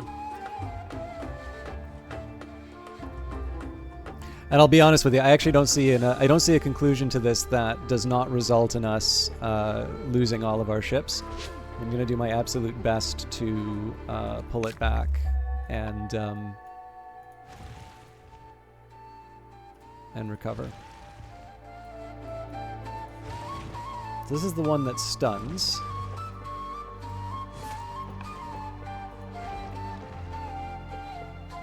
So I'm curious, if we make this the...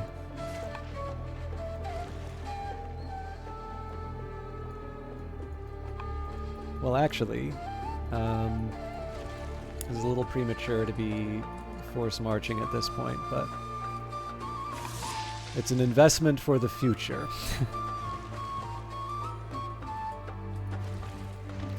I've got 2 ships I can work with. And again, we do have the option of hiding out here and healing.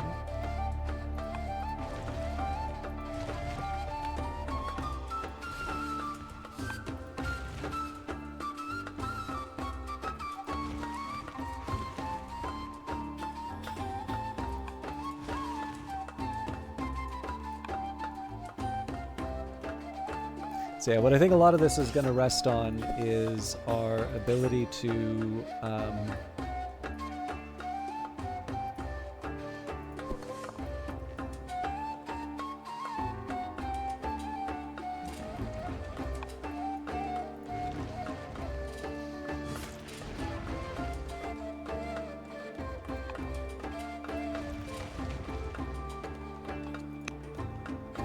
don't think I'm quite ready to give up a ship.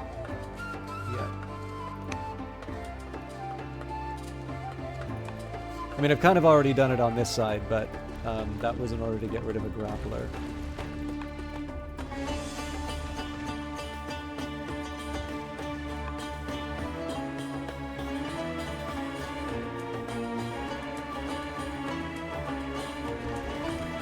You know, I will confess, actually, there is one major temptation here.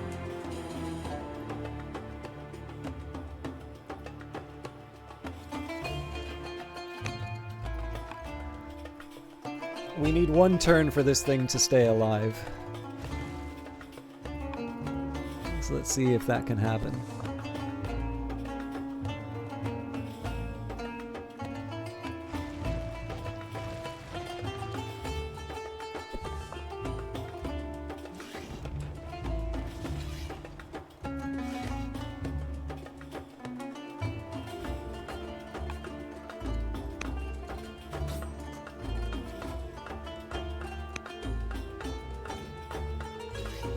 Okay, so the units with Eagle Eye, I want to make sure that they're in like a special spot.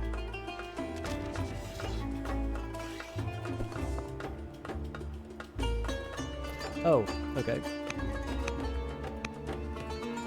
So I've probably been wasting the Balearic Slingers. Yeah, so they've actually been able to do damage at range. which means I can get a little bit more mileage out of some of my other units.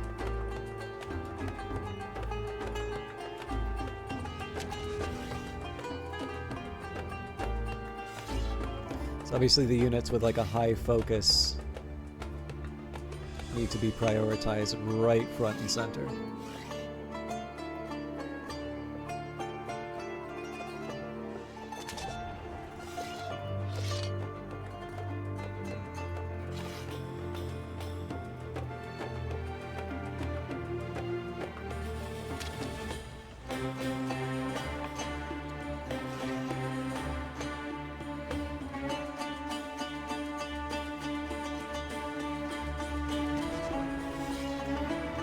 So that was not even remotely close enough.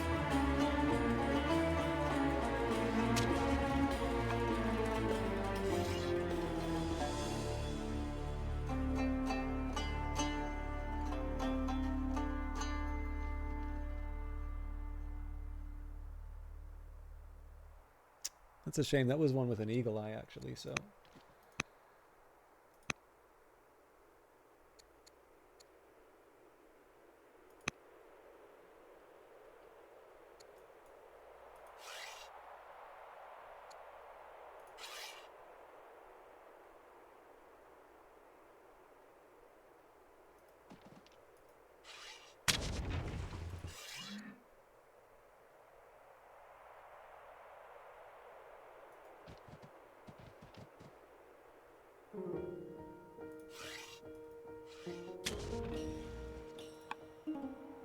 So the obvious and very strong temptation... Oh, hang on. Free ship. That's probably a very reckless use of that particular ship. But what I'm hoping is that this starts creating... I'm hoping that this starts creating some dilemmas for the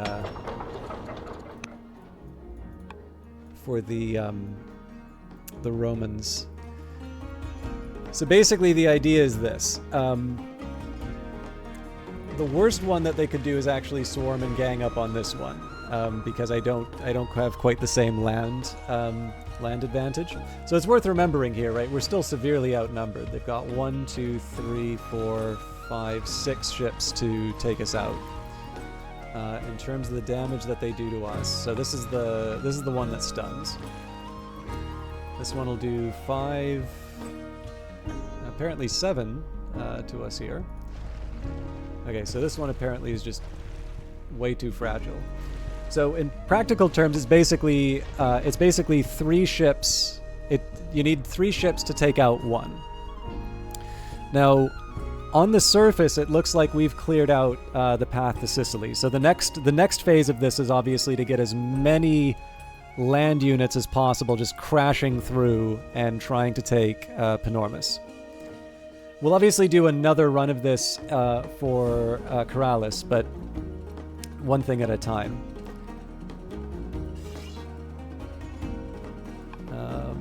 In fact, on that note, let's just take a look. Is there anything...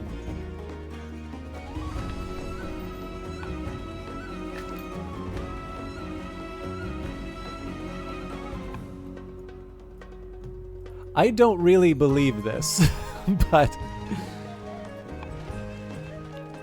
Oh man, we're getting more ships than I know what to do with now. That's a good problem to have, but... unfortunately, this does leave me a bit... This does leave me disorganized.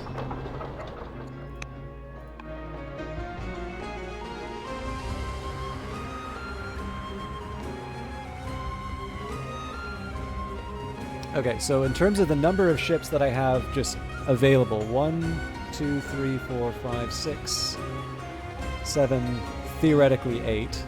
So they're 1, 2, 3, 4, 5, 6 that we know about. So I mean, of course, if I really wanted to take them out, I'd have to be bringing 18 ships, 18 to take out every single one. But the aim right now is to get as many units as I can crashing into Sicily and inconveniencing the enemy. I'm doing this without siege engines, which is a whole other problem. But I'll worry about that later.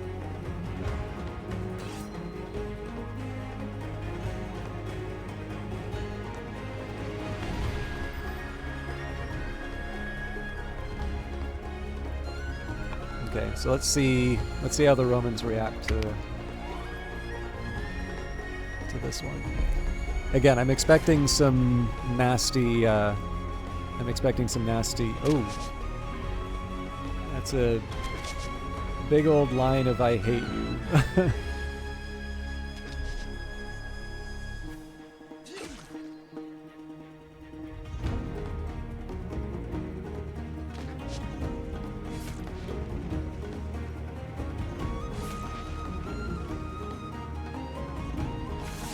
Okay, so we kind of knew this is coming up, but we also have got some land units to work on. Okay, we weren't expecting that. Alright, so they're definitely going after the anchored ship. Okay, it's dead. It's not.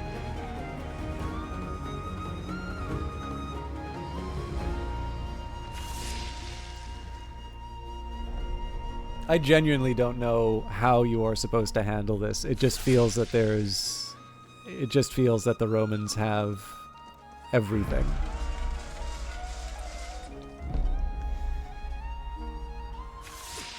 So the big drawback here is that I'm stuck.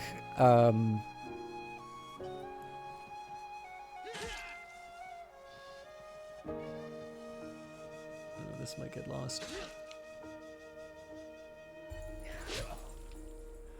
I'm sort of stuck with this disorganized navy. Pleased with the gifts you sent with Chancellor Hamilcar, the Maganid family has chosen to reciprocate. Hamilcar returns to the palace with a life-size statue of your likeness. Sadly, it is not very flattering or very good. In fact, some consider it a monstrosity. What shall we do with this gift? Bring it out only when the Maganids visit? Salvage it for needed stone? Or this is beyond compared. A masterpiece. This is going to hit the public purse, but we can afford it. Okay. So let's think about... So first thing we want to do is find the best option for taking out...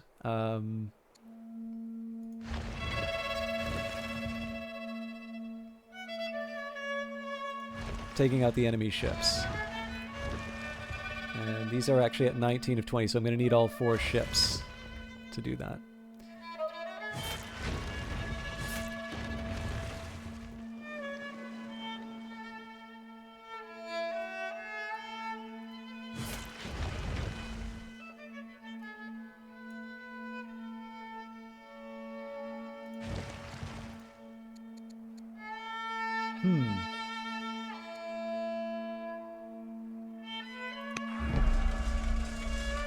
I see some possibilities here.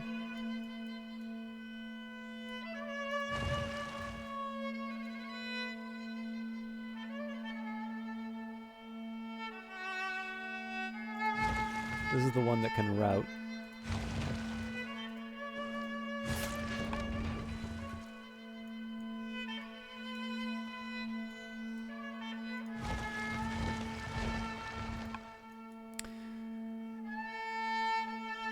Now.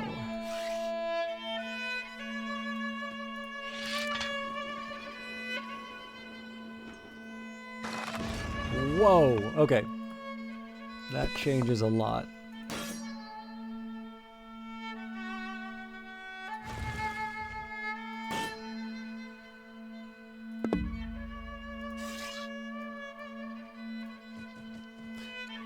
So one worthwhile question of asking, this gets us 1 point of damage compared to a land unit which gets us 1 and a bit.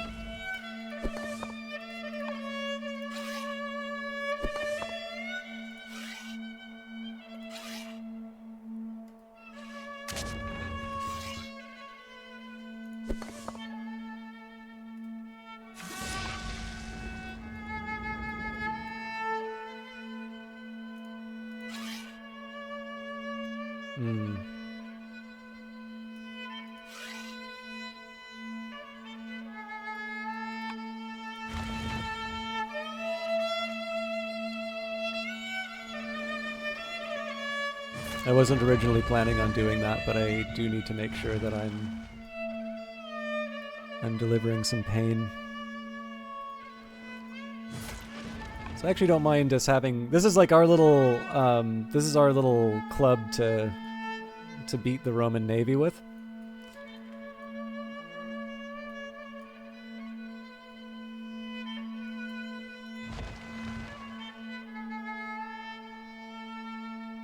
So the really tough question here is, do I want to try and anchor again, or do I...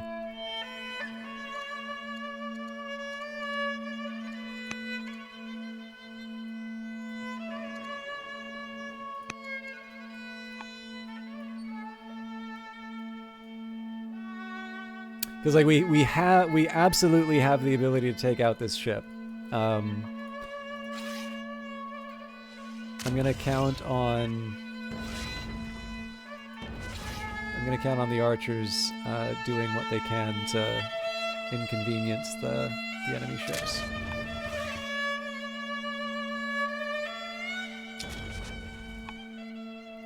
So are they gonna run off of that? I don't know. Have I given them a tough position? Sure. I mean, they're at 10 HP, so effectively I just need to deploy 2 ships to take them out at this point. So again, we don't know the size of the Roman navy. Also, we still don't have an heir. We don't know the size of the Roman navy. What we can see is 2 ships at half health, 1 full health, and reasonably strong ship. So essentially we've got 7 Roman ships. 1 is locked down, one will be able to take out next turn. So should I feel good about that? Not really. I think we need to bring more. But we're at least at the point, we're not at the point where we're completely losing our navy every time we fight the Romans. So the next priority, Punic phalanxes to augment, well, first of all, not even augment our forces in Gaul. First of all, we want to get control of everything that's going on over here. Then we can reinforce. So again, there's this massive urge to just like rush up and take on the legions. And actually, they're in a position to do some nasty stuff to us if they want.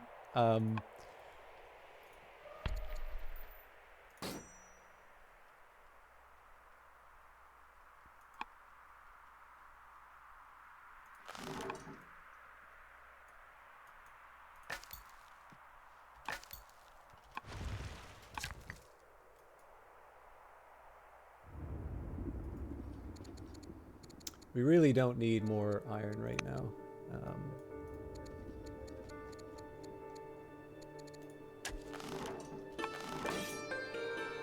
So again, I need to remember there's the conga line of death that's coming in here.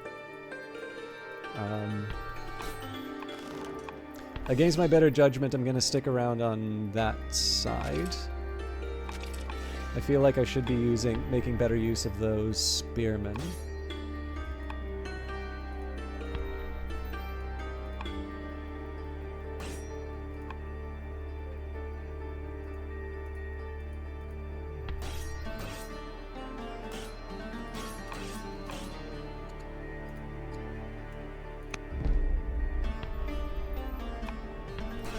So I figure these units are ready to go for an invasion of Sicily whenever the time is right.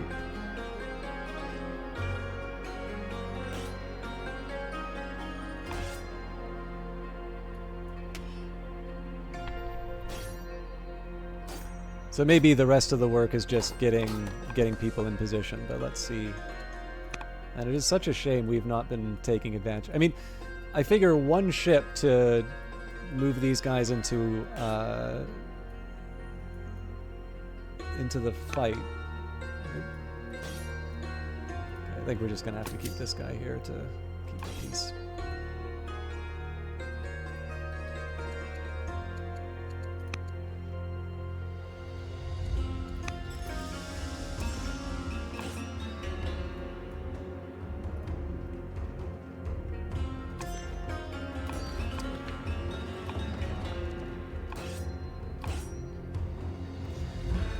All right, let's think about our most distant units. Okay, there we go.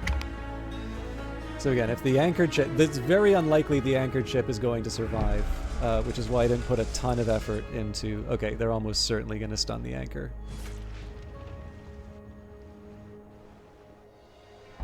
And I'm going to guess that because they pulled the ships from there, they're actually running out of...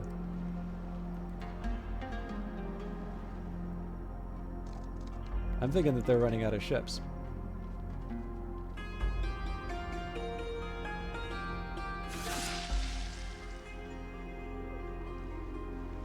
Where do these keep coming from?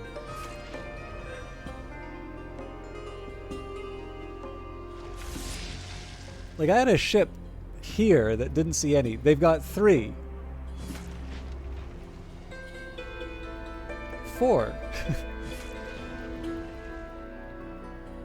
So I'm hoping the stun does not stop the anchoring. But I have a feeling it will.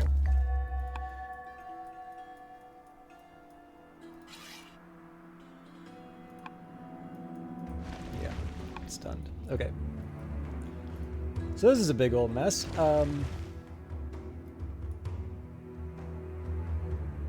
There's not really anything that I can do here, so let's find the one.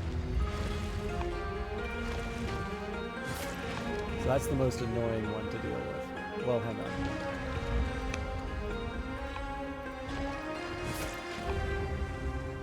If we can lock them up in a certain location. Now we're gonna have to relocate all of our ranged units for this, sadly. So let's start with that.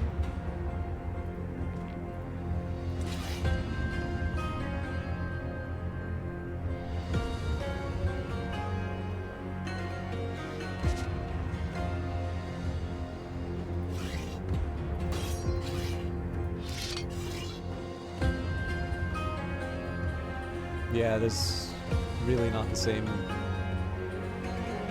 We got a few people who can cause some trouble, but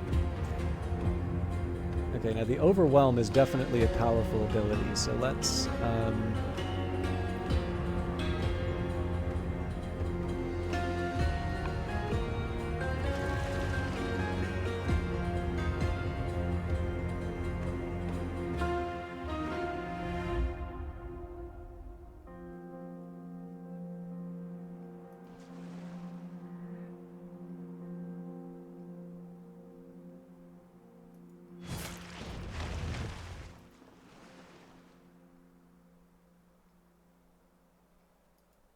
I think I screwed this up.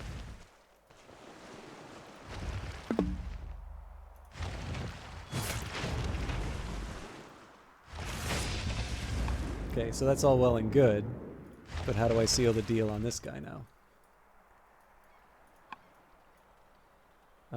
So let's see if we can do better.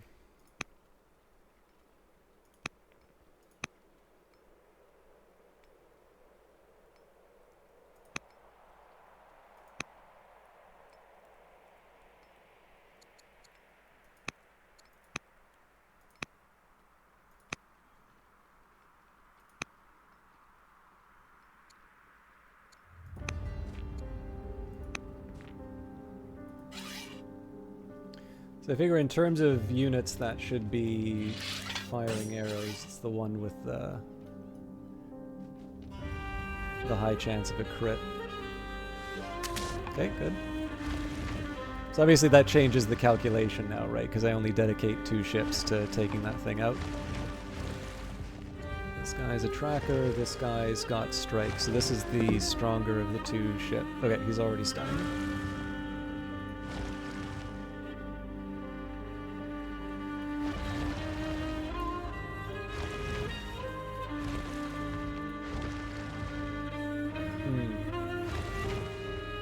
think we hate the grappler more.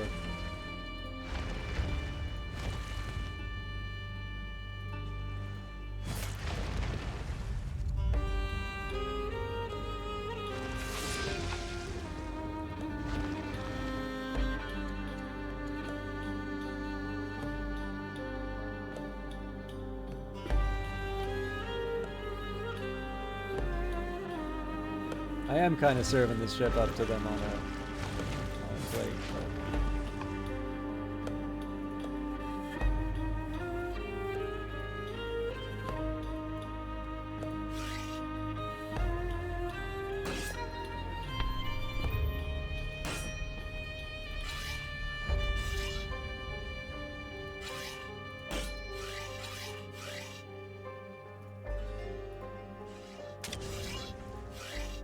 Again, where possible, those eagle eyes are worth their weight in gold. You can see what happened here, right? There were 2 ships that basically retreated as a result of the concentrated fire.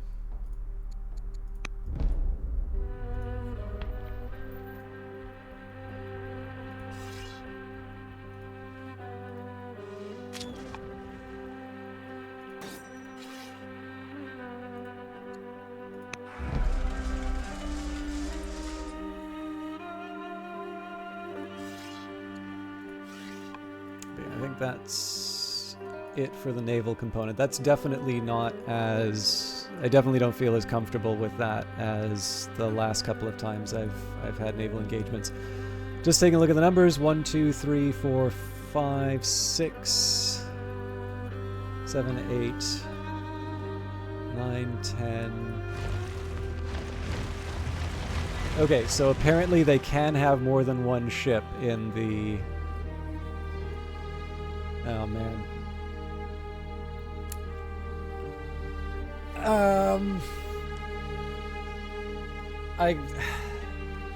How are you supposed to learn this stuff? I don't know. I'm pretty sure I tried to... Oh, wait, no, because it was Carthage, so I couldn't hold it in the... That's probably why. I don't know. I feel like I tried to dock in more than one place. I suspect we're still going to lose this naval battle, but... Hey, only 18 more turns. I'm sure my mood will improve by then. Okay, I'm gonna build a woodcutter just because we really need the and actually a miner. We just need the extra real estate at this point.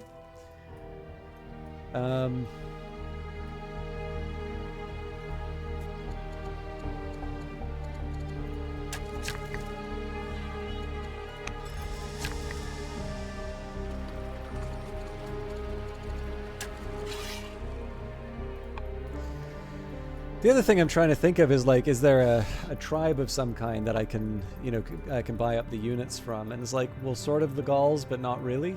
And especially when it comes down to the cost in terms of orders, that's a whole other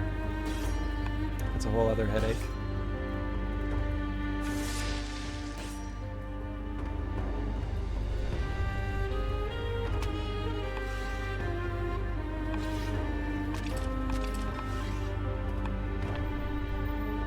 I think the only thing I really have going for me is the fact that I can keep building ships, but obviously so can the Romans.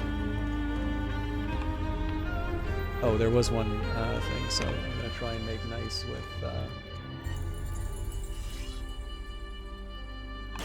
the various families.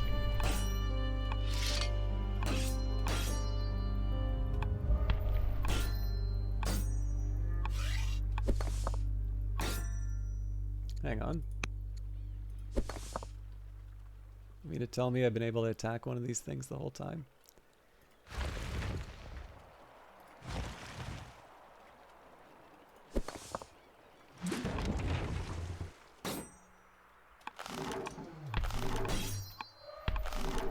This choice is less defensible by the day, or season, I suppose. Obviously, we're just waiting for trouble here.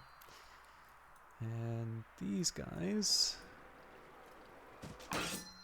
will enjoy a Spanish adventure.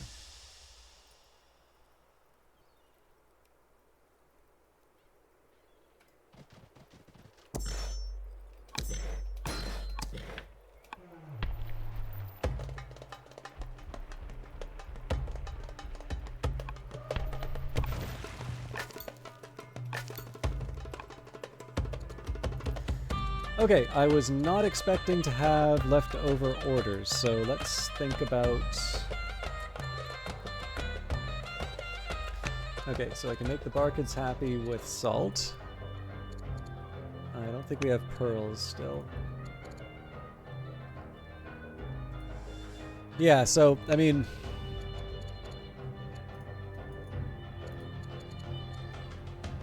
things could be better. Let's try a trade mission, see if we can make something happen there. And yeah, honestly, I think in this case we just need to see whether or not we can build our way out of this. It's certainly the toughest fight we've given the Roman Navy, but I mean, they've not been idle. They've definitely been rebuilding their capacity, so.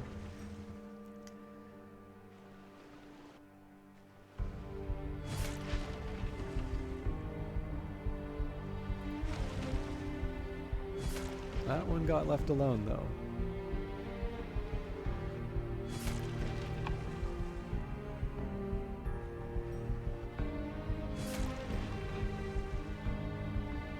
Yeah, I'm thinking our fleet gets wiped out of this, but is there a way that we can take as many, particularly the grappling ships, is there a way that we can take out the grapplers before?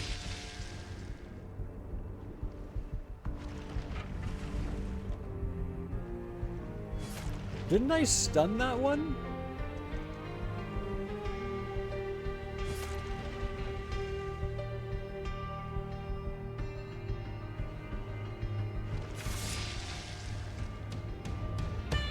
Yeah, that was even worse than I thought.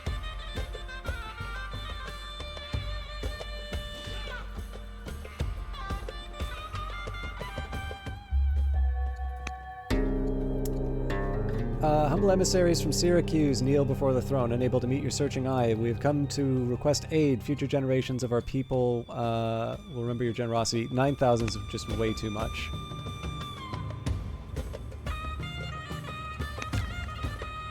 Okay.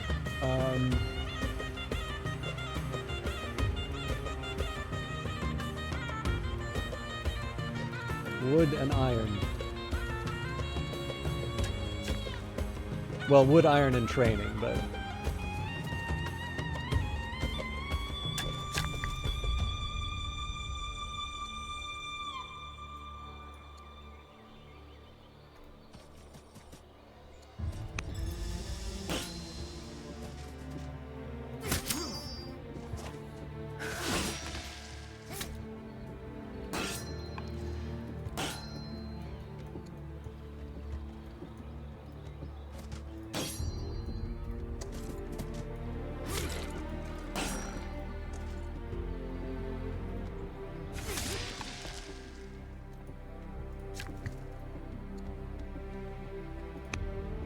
Okay, now I need to start making some choices. Oh,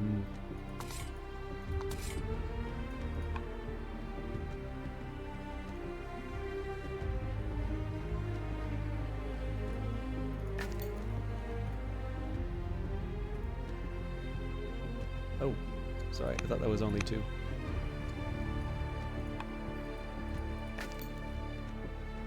Oh, yeah, sorry, I was off by 1. All right. Again, I'm going to cheat because that is the type of person that I am.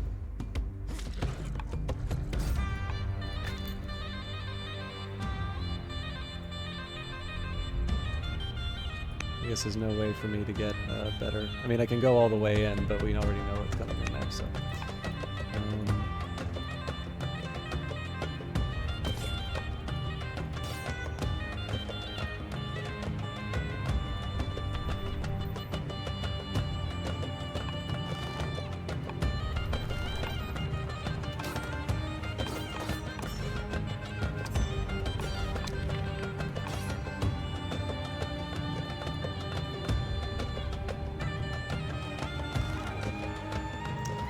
Alright, now that is going to change... Oh god, I should have been focusing on this a lot sooner. Okay.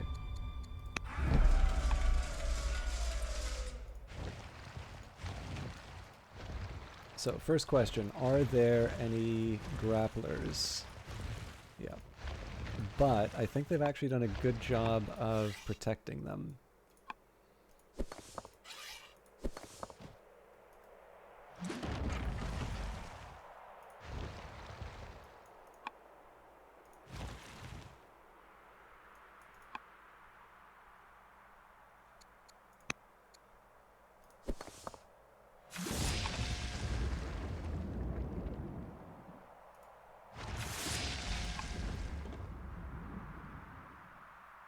So at this point, I think I'm going to accept the loss of the majority of the fleet.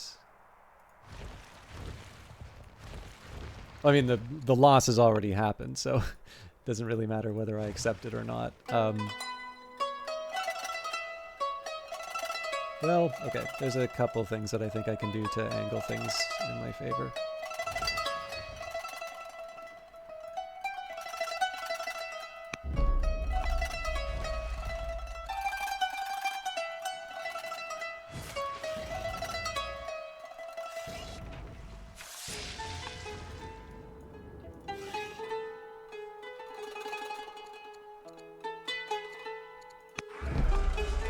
So obviously the goal remains that we want to have some kind of a ship anchoring to Sicily.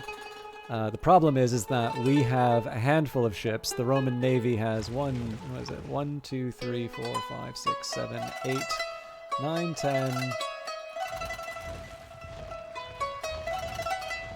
I'm guessing that's 14. That is actually ridiculous that you can't know how many ships are... Okay, let's use that as so 1, 2, 3.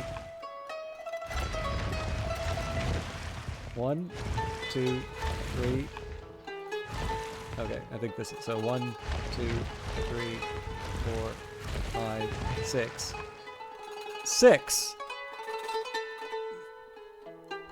Why even have this as a goal then? Okay, so 6, 7, 8, 9, 10, 11, 12, 13, 14, 15... 16 ships. And as long as I can do that, as long as I can overcome 16 ships, then we can easily conquer Sicily.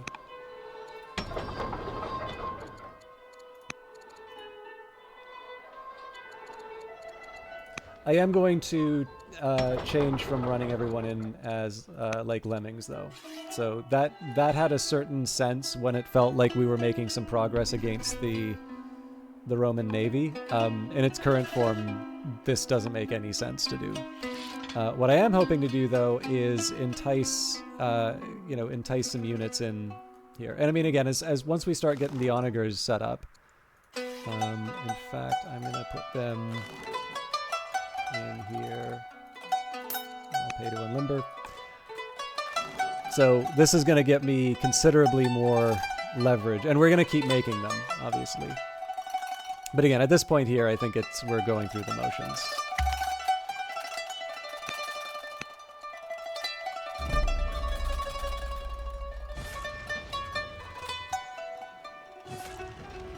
Okay, so 2 grapplers.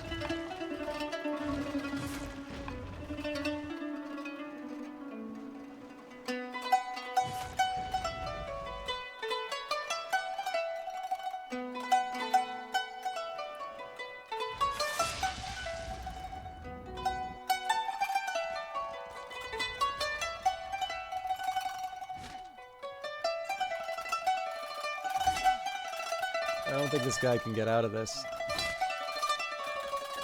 Yeah, so I hope that little bit of damage was worth it.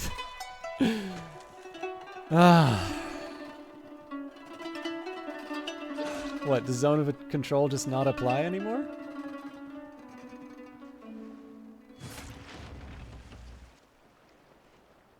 Why not?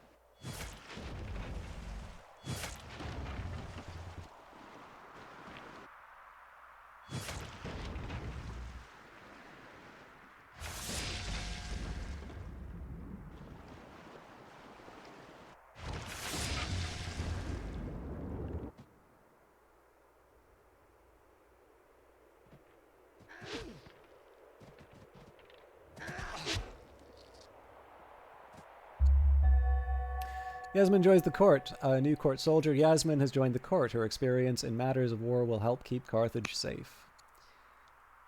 So this keeps giving us soldiers. Nice, I guess. Okay, so as always, public enemy number 1 is the grappler, but it doesn't really matter if we can't actually seal the deal. So.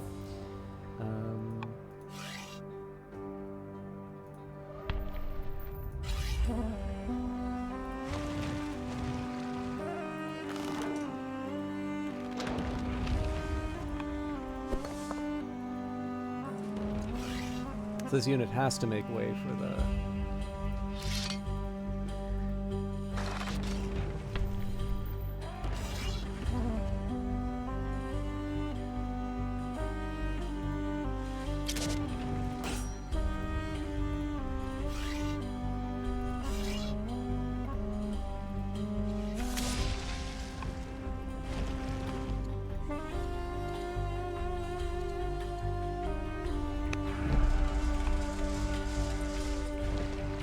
I mean, I can just suicide this to take out one of the grapplers, I suppose.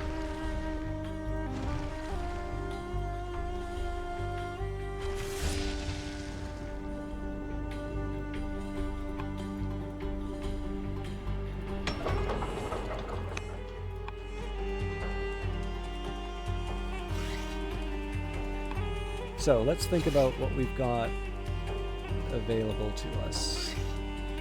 So we got a couple of Eagle Eyes. The one thing I'm a little worried about is I have a high crit archer that I haven't used yet.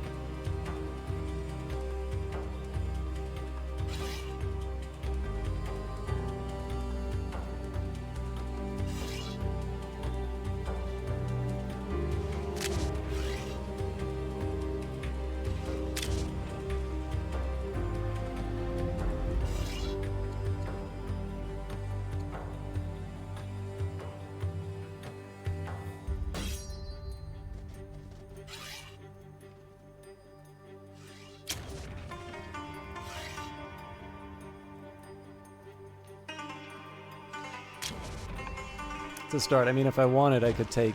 Okay, nope, don't have enough. The important thing about this one is it's very specifically in this spot.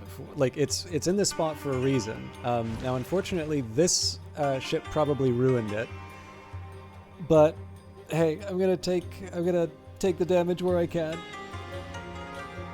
So basically, the idea here is that this is supposed to be enough to bait the Roman ships to come in and try and attack, and that's essentially how we hold the line for the rest of the game. Ah, it's a stun. Okay.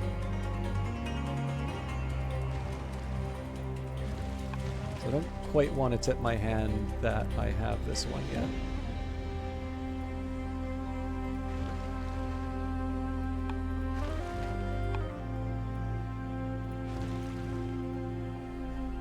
So I'm just trying to think, is there an advantage to holding back on this one? Not really. I might be able to make use of maybe one of those archers that wasn't used.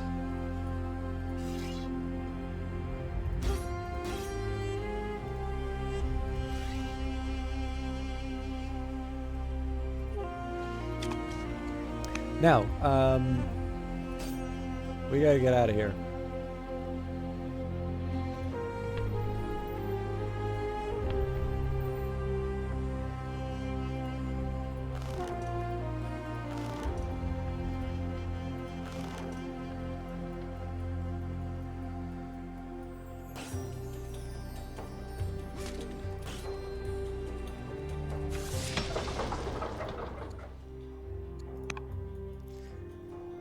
What else can we do? Finish off the invasion. Heal the worker. All right, let's get back on track. Well, I've kind of used up all my moves, but and as always, we keep building shit. I mean, essentially, the deal is this: if we don't get the sea, these goals may as well not exist. I mean, kill Roman units in Italy, technically you're supposed to be doing that when you cross the Alps, but I mean, again, I get why it happened. You know, I arrived at the intended destination later than designed for the scenario. I followed the instructions I was given. I'm sorry I didn't play it the right way. If I'd known, you know, if I'd known the game would have been like this, I would have behaved.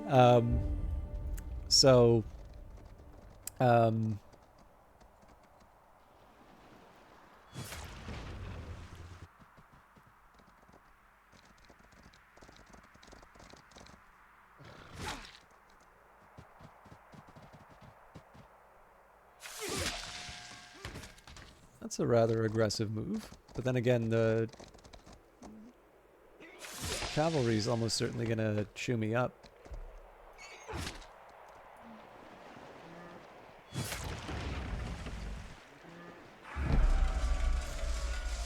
But yeah, so obviously the Romans were way too prepared for me in that area. There was like, it may as well have, you know, I may as well have just deleted all of the units. I mean, in this case here, like, this isn't exactly the most fearsome force, and we're being chased out. Orders for stone, nope. Science for stone, nope. Civics for stone. I can handle civics for stone. So I had big problems with me doing this. Yeah.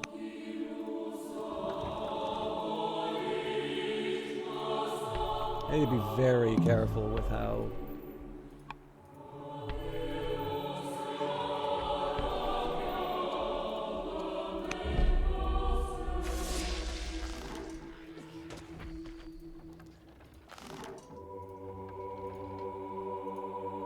So I suspect that there's going to be a counterattack, but in this case, I'm hoping that limbering these will let us reply. Okay, so this ship's obviously a lost cause, but the hope is that the Onager is going to be able to claim some kind of revenge. Doesn't look like it does that much damage, though. So clearly the priority would have been to take out this ship. I can do the most damage with this one, but...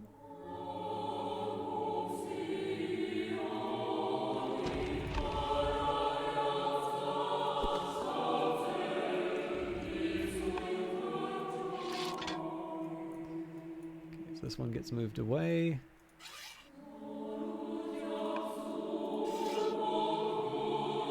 Oh my god. Nothing else can touch this one. Ah, this is exhausting.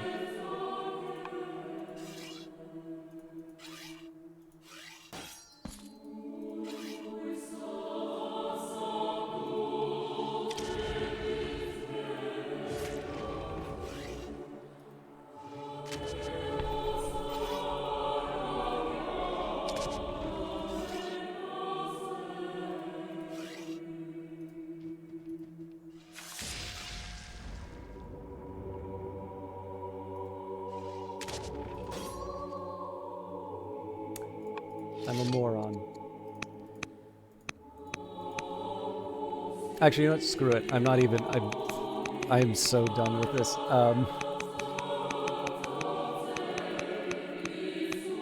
So instead of using the melee attack, I'm just going to force march it. So it's a massive waste of orders to do that, but...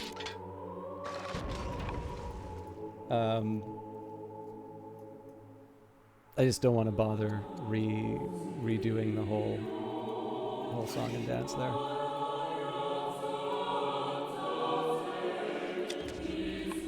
So I don't think that's going to be a kill. I think that's going to... I think that one's going to run off. Oh, Christ.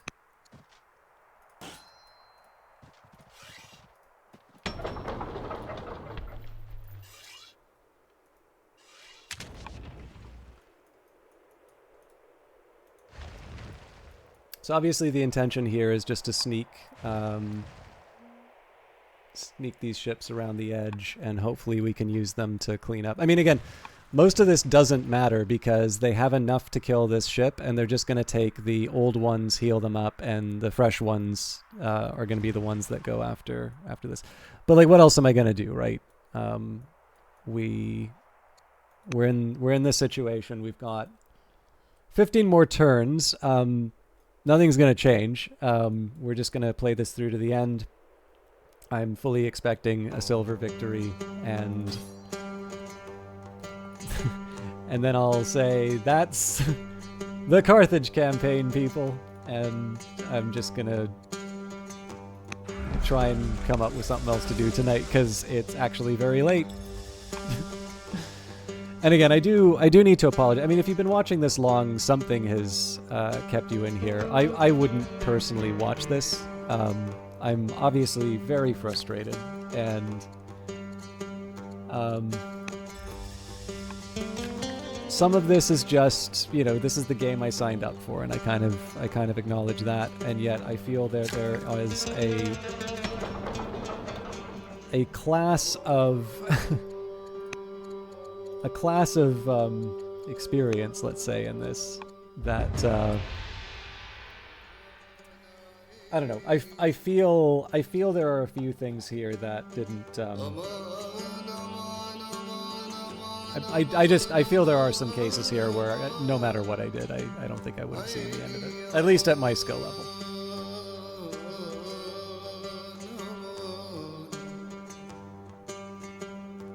Governor Arishat, the Orator, governor of Malacca, has plans to execute an individual that she claims is leading local rebellions. However, many in Malacca believe this man is innocent, that Governor Arishat, the Orator, sees him as a rival. The accused supporters have been asked us to intervene on his behalf.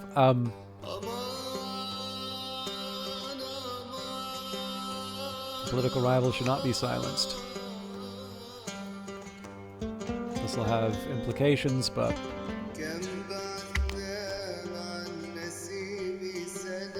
we didn't lose. I suppose that's...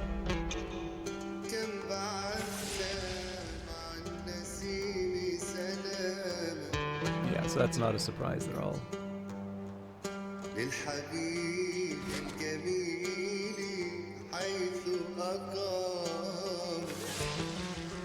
So the biggest, again, I don't want this to just be like arbitrary complaining.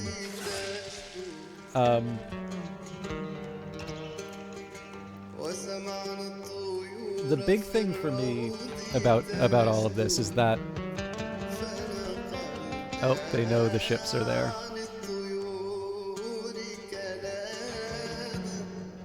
So I mean, yeah, at this point, it's just there's no point in having a navy. and the Phantom ships show up too. Why not? What was I gonna say? I was gonna try and say something even-handed about the game to try and say like, here are the things I get. Here are the things that I think are not cool. And then I just saw that nonsense happen. All reason abandoned me. The biggest thing for me is that, given how frequently I've had this case of, okay, I think I have a rough idea about how these units work. I think I know what's gonna happen when I do these, and how often that has been replied with, like, even too, like, there are some experiences that really rub me the wrong way in this game, but I understand them. So when we have something like the units kind of seem to come out of nowhere, I understand that that's a function of scouting. Now, I don't see... the thing is that I'm not entirely sure I'm on board with saying it's like, oh yeah, so this is just a function of scouting. We haven't really given you a situation in which you are really going to be able to scout. I think the best that I could hope for would be to maybe put a unit on the wooded tile on that. I'll show you the island. But like, shame on you for not knowing that the Romans had 20 ships to your 3. You know, what were you thinking taking your ships out there? So that one's sort of like, okay, that's the rules of the game at play, I suppose. What was I going to say? But the experience that I've had of having what I feel are rather powerful units with good generals. So like seeing Hannibal's elephants fall to basically a legion and an archer, that was shocking to me. Like I have no idea what caused that.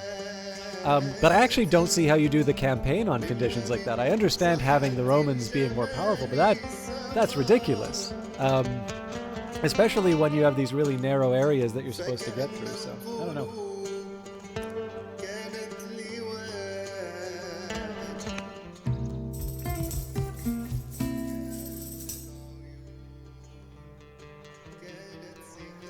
It's Mancala. I'm gonna approve it. I should probably be making the actually, I'm gonna undo that.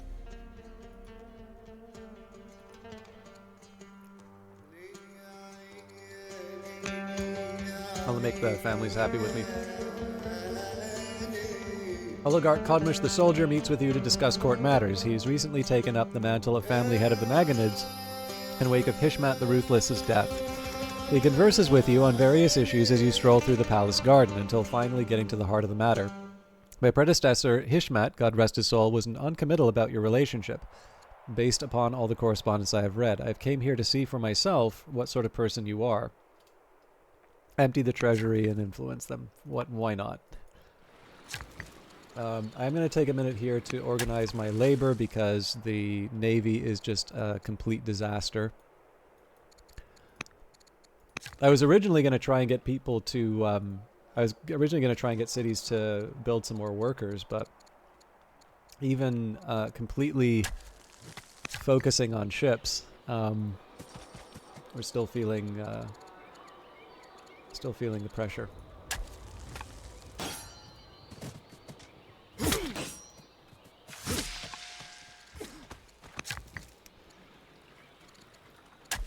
Okay.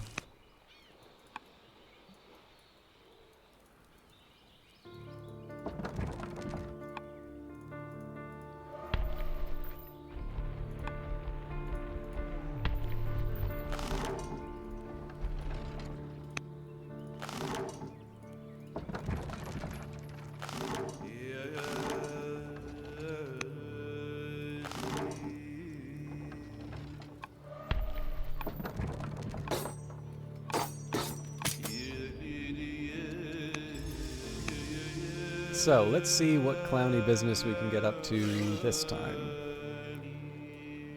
So it seemed to me the obvious role for this guy is to run the line straight through.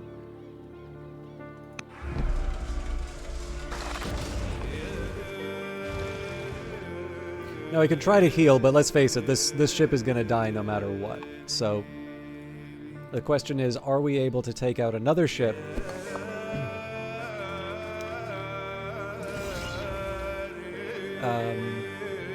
Yeah, actually there's a couple things. So number one, if I can use melee, I want to use it.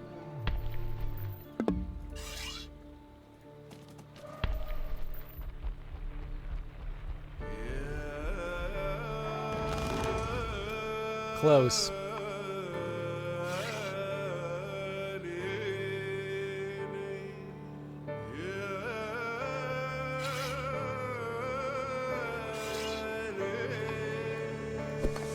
Question is, do I want to give up an eagle eye to... Well,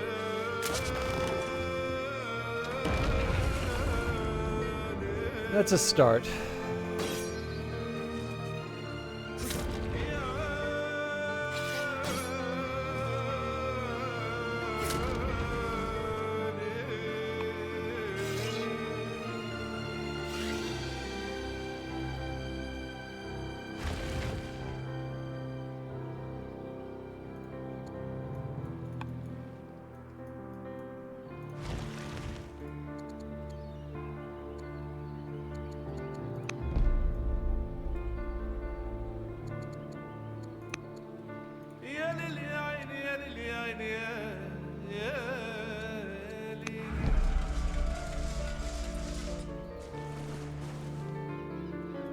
Okay, so the big question here is going to be,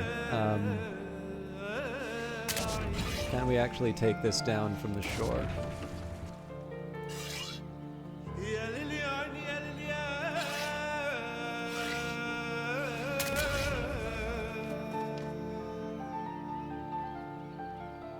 I have a better archer for this?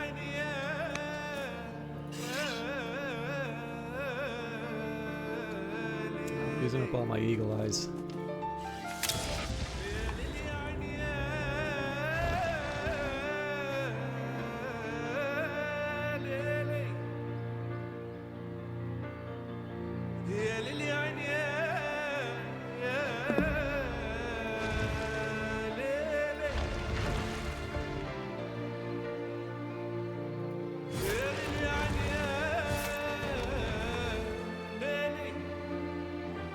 So again, the problem is these just get to float away, and there's no consequence.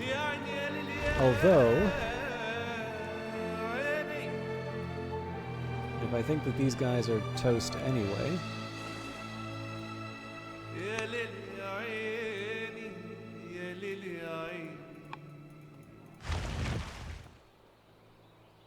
this is a grappler, so this is a little bit different.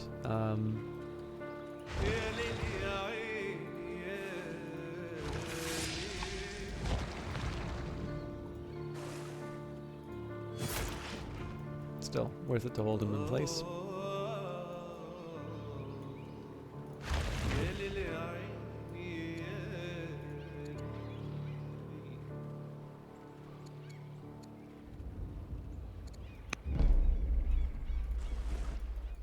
I'm still holding out hope that this thing's going to be useful.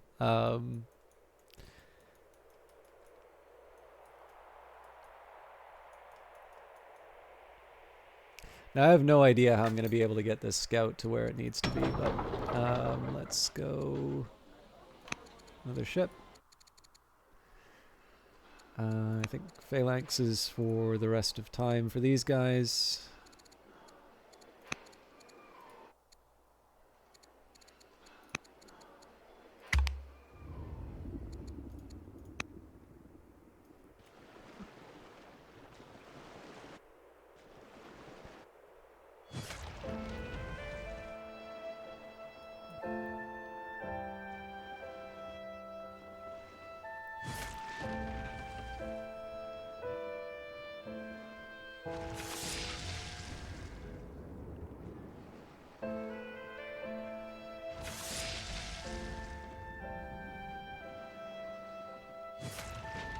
Well, there's one obvious attack.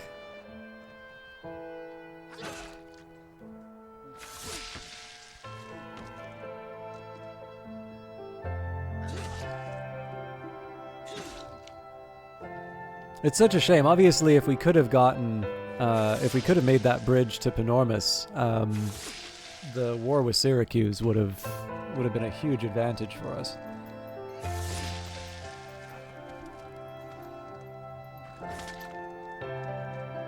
As it is, if Syracuse actually falls, which is very likely to do because the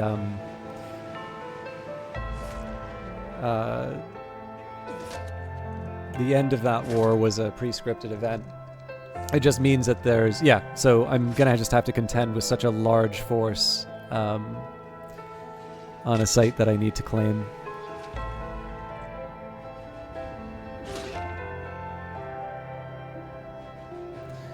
But again, like, in this case, it's just slowly grinding out the last 13 turns that I need and then bidding farewell.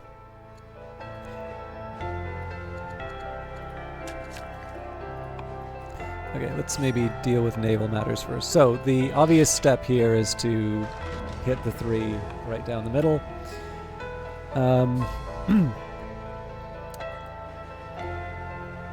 Now, the maximum damage is to hit him right in the middle here. This isn't the most desirable boat. This is the one that I actually want to take down, but it's also the furthest away, so...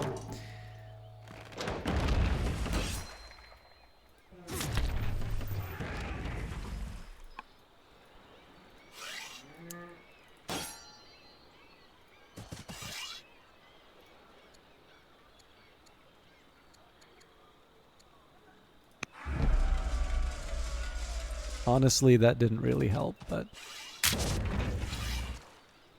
we'll make do.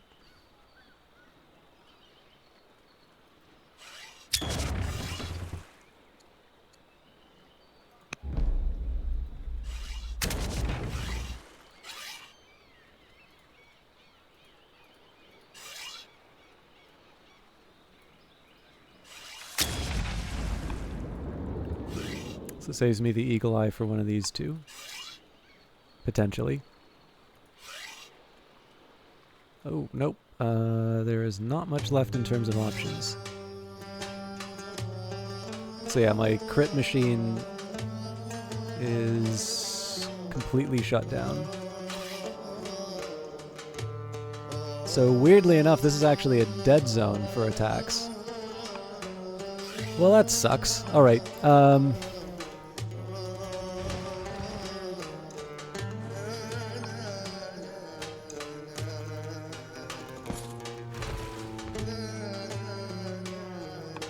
so the preference, of course, would have been to move the ship through here, but again, zone of control is a thing. Okay, actually, there's some possibilities here, so...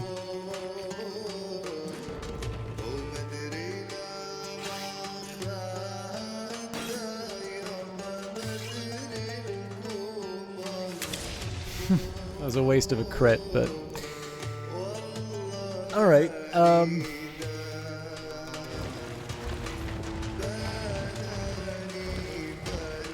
okay, so apparently 7 ships waiting in there.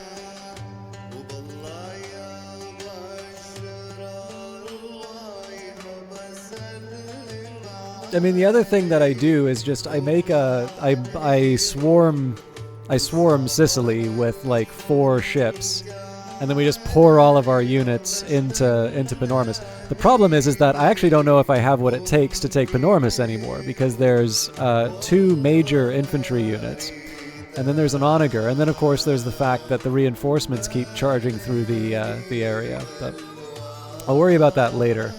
But yeah, maybe that's the answer. Maybe we, I mean, we still need to break the blockade, but maybe what we do is we just put 4 ships at anchor in this middle area here and say that there's no way you can take all of us.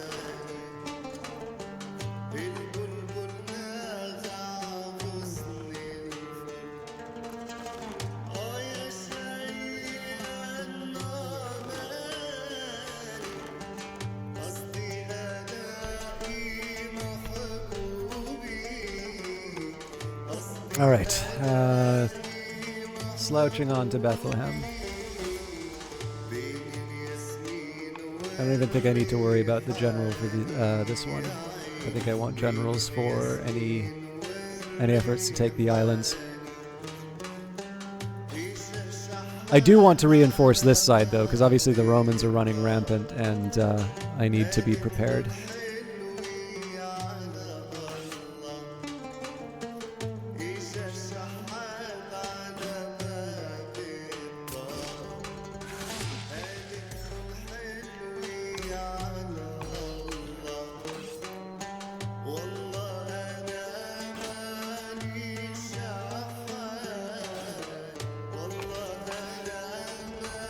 I also think I ignored my workers. Yep, not good.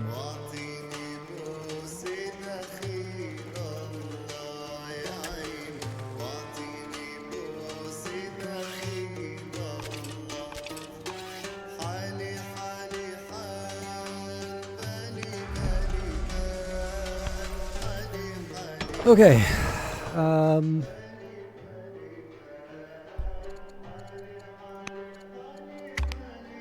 I probably went overboard on some of the like elder officer runs, but it is what it is.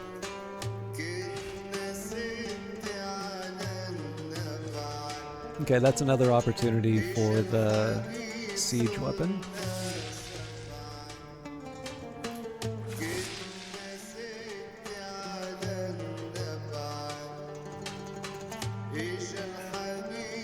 And again, as expected, if we can't kill him, it doesn't really count.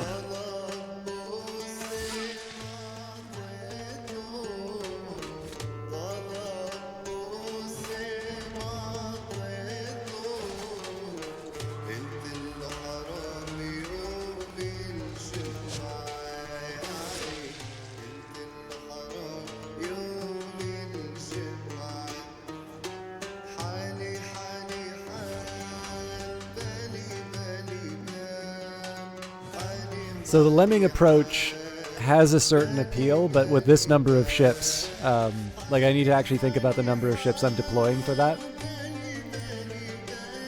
I'll show you what I mean once this is done.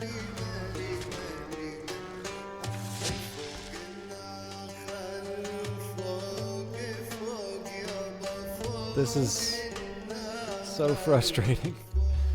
Hero II has just died. Pericles, the new of Syracuse, has taken the throne. Let's try to befriend him. I'm sorry I'm skipping the text. I really want to be done. Like I don't want to spend another stream on this.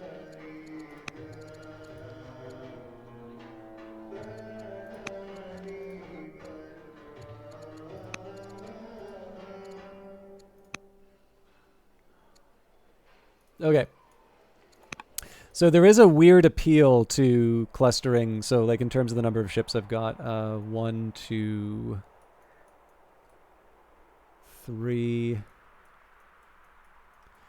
Yeah, so I could like take a cluster of 3 and put them in here. The problem is that if it takes 3 ships to take out 1, 2, 3, 4, 5, 6, 7, 8, 9, that's visible.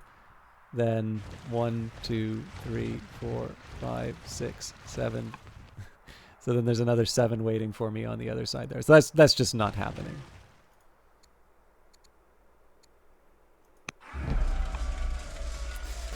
So as always, we get the show started with... So the one thing I don't like obviously trying to maneuver all of these different units to try and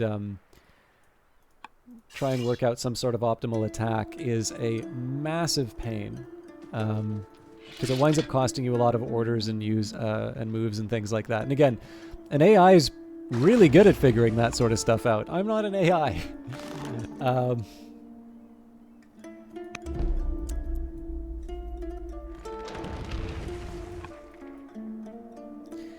Okay, so the next question is, what can I try to do with land forces that free up my ranged? So we can get 2 there. Yeah, so Punic Phalanx is good if I need to poke the enemy. Now I do have another Onager.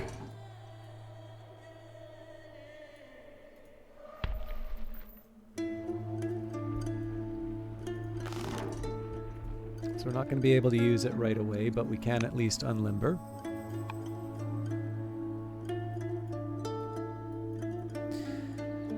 So, the next question, of course, is how do I take out the available ships, and can I take them out with, can I take them out? Can I take out more than one? If I can take out more than one, that's usually a good day.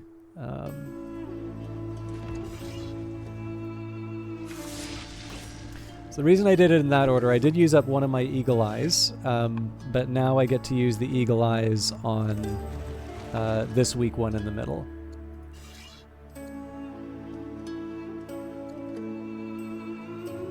And unfortunately, it seems that a lot of its prime real estate has been taken up. So there's a couple things that I can do to angle it in my favor.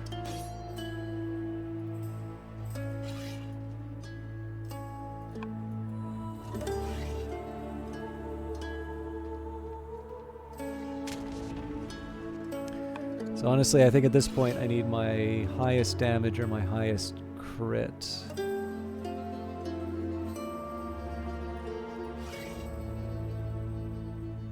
%10 chance for a crit, but only a little bit of damage. So a guaranteed kill on this one, so it seems like an obvious choice. Even though we lose the ship, that's still the right call.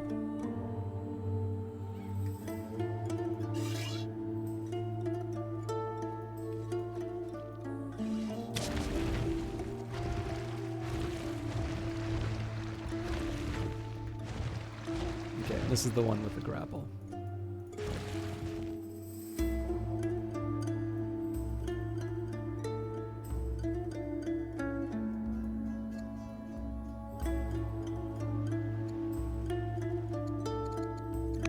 Wait, so I can't... Limiting where I can anchor.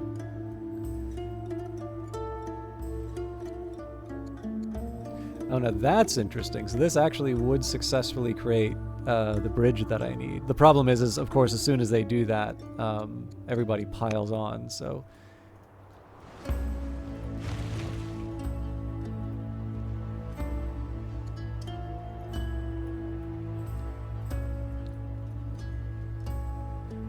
Hey, Ellen Ripley. 6-hour stream and you missed the first 6 hours. Honestly, I'm sorry to keep saying, like, it is one of the points where it's like, okay, if you're having such a hard time with it, then like, why bother streaming? I've been sucking tonight, Ellen Ripley. This is a very challenging scenario, and like, it's a really interesting idea, right? It's the Second Punic War, and there's a interesting, like, in wargaming, there is a style of scenario where you sort of know that you're gonna lose. That basically, like, that's kind of a given. That's part of the scenario. But victory is essentially being able to perform better than, better than history. And I think, like, I like it when games sort of lean into that. I do actually think that's a really interesting way of doing things. The problem is that there's two things that happened in this. So first of all, like, I have some stuff that there's some stuff that I need to learn in terms of how this game works, for sure. But there's a couple things. So first of all, there are a series of events that happen over the course of the scenario. And I was slow to build up the army. So effectively what happened was there was a big invasion that happened. So I've got sort of Hannibal and his giant army ready to go over the Alps. And I actually have to turn everybody back to sort of recapture Iberia. It's like, okay, fair enough. We did that. We have fewer troops than I really wanted, but okay, buy them up. Move in.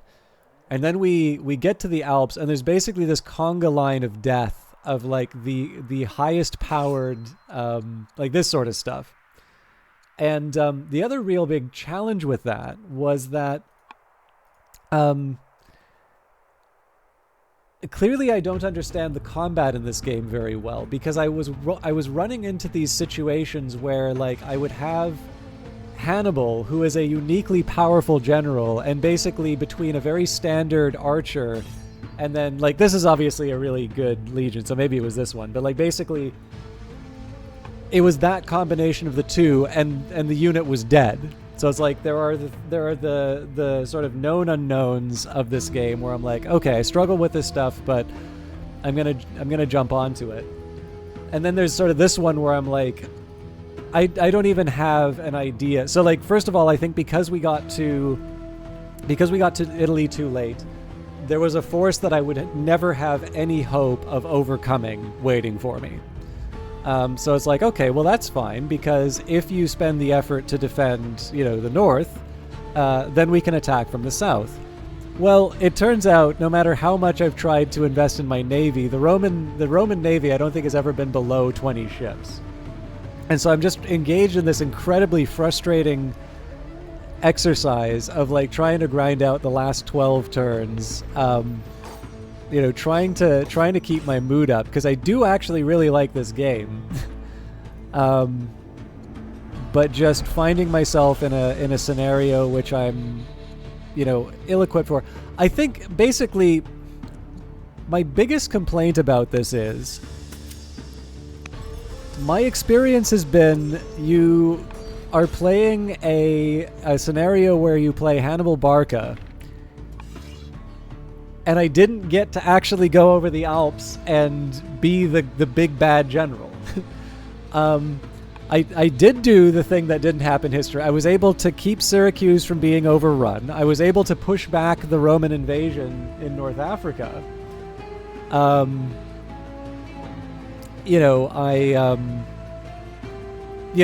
without bringing Hannibal back.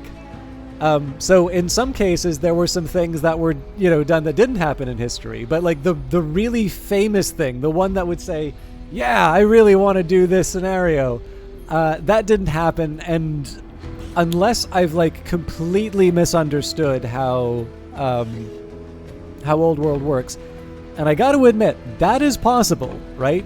I do not mean to present myself as anything even remotely close to an expert. But yeah, barring that,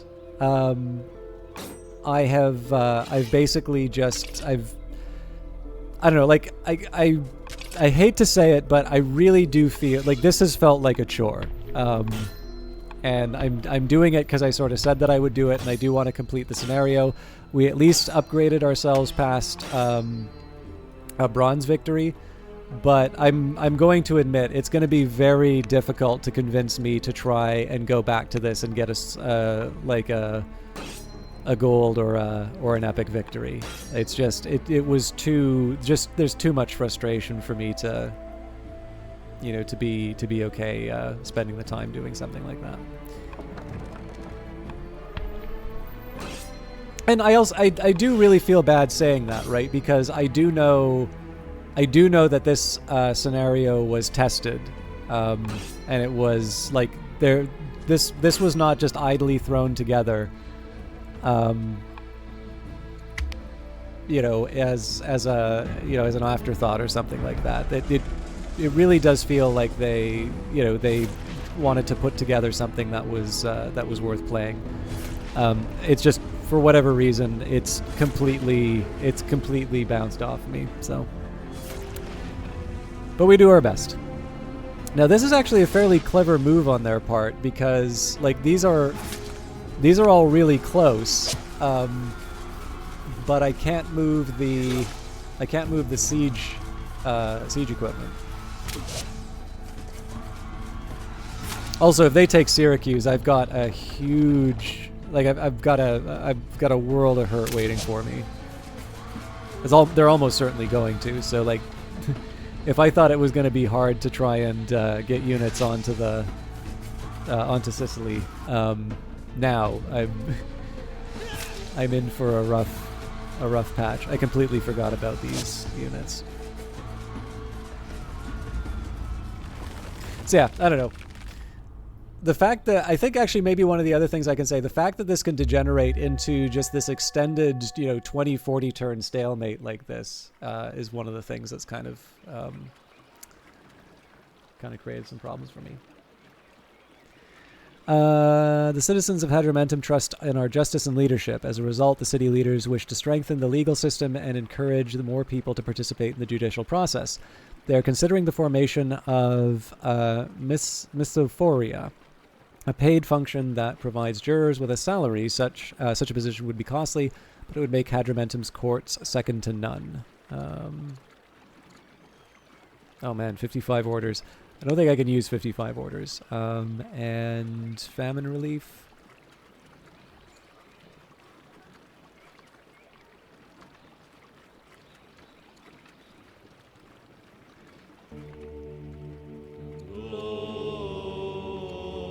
Yeah, we'll go for it. Okay, so first thing I want to do is try and hit as many ships as I can with this terrible weapon. Unfortunately, it's easier than said than done. So I think the best I can do is hit here. Now I can't hit something directly in front of me, which is inconvenient. But I can really let the grappler have it.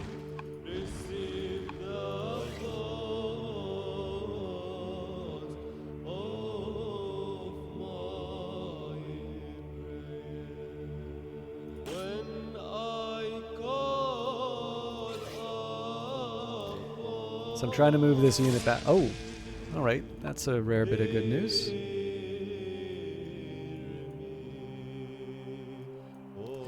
Okay, so one of the easiest things I can do here is use the phalanx to poke them straight through.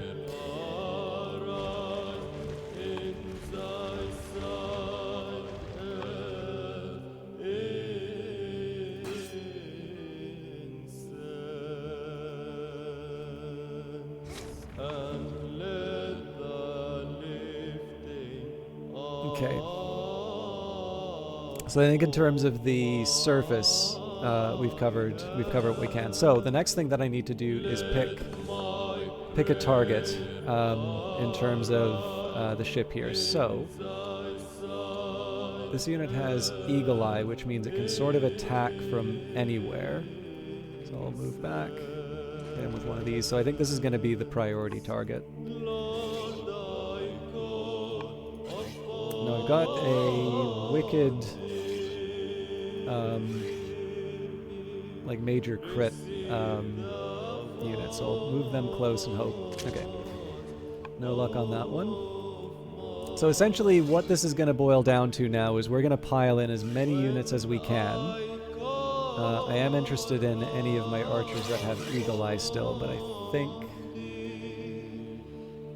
think the window's closed on that one.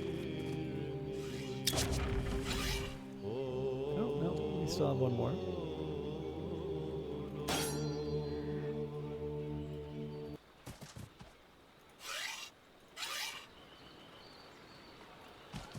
So Eagle Eye isn't affected by the range. So I think I need, if I recall correctly, I'm going to need 2 more. Oh no, just 1.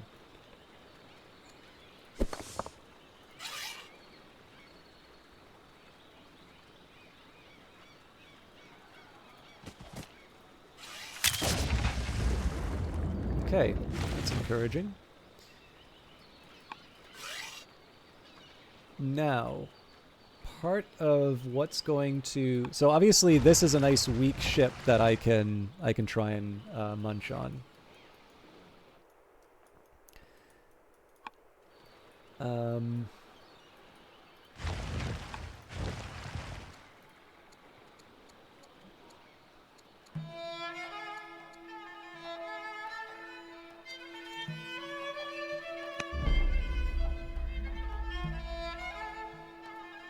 So yeah, basically the question comes down to like what ship do I want to try and do the attacks on. So first thing I need to look at is what kind of damage can I realistically expect to be doing here. So this is a notable one because I can get in really close. The drawback is that this ship isn't going to be able to make it. So the question is, can I sort of seal the deal on this one? So I can hit him for 3, then 2 with the possibility for a crit. So that's 5. They've got 15. I'm not going to be able to hit him for 10. So I suppose the next question is, what's the argument for hitting this? Well, the argument for hitting this one is we just hit it as hard as we can.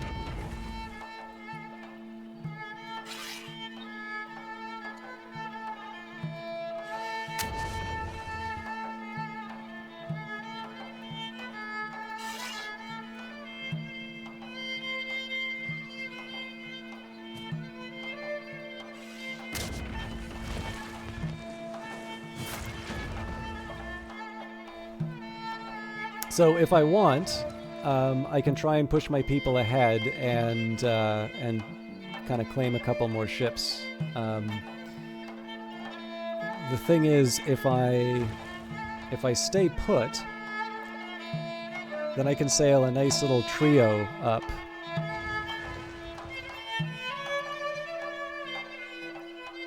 Oh, plus these. Okay. So I think these guys are already going to come down and hit us.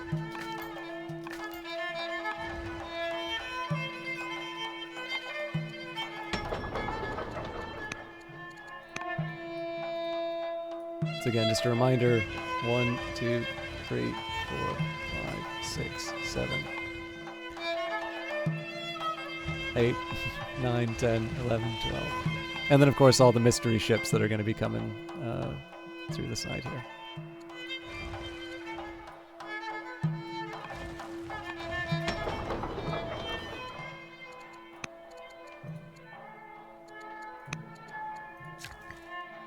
Okay, let's get some... I'm actually going to do something a little unexpected here. Or am I? Yeah, none of these really help me.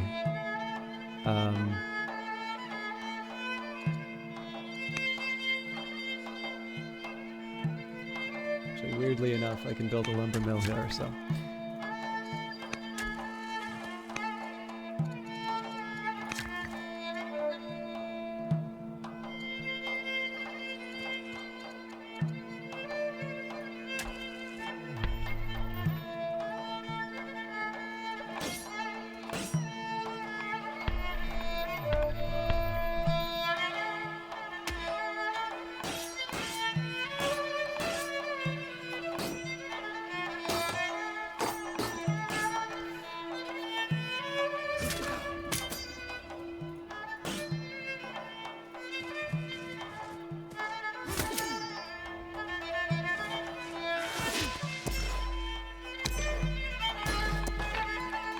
So most of the stuff, I think it's fairly obvious why I'm skipping them. Like, my priorities essentially are to try and get all my troops in one place, first of all.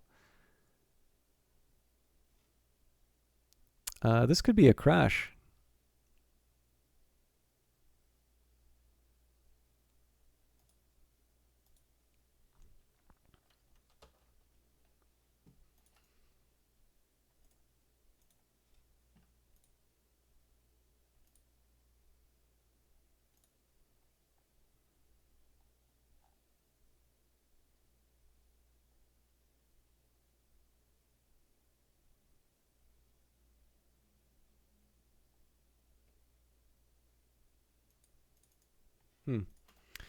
I'm just going to voluntarily crash out. I don't think we should lose anything because I have...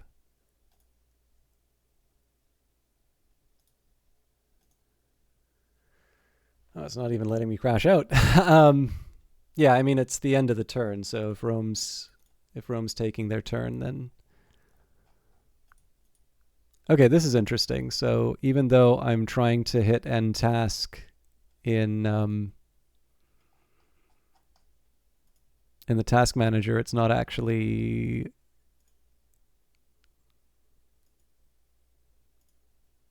It's not actually quitting. Okay, let's see what else we can do here. Okay, Alt F4 doesn't do the trick.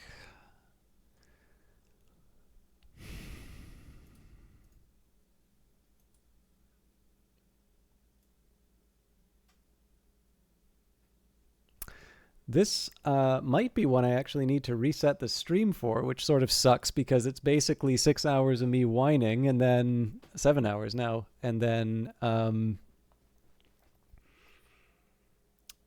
you have to watch a second one to see the end of the match. Does anybody else have any bright ideas in terms of ways to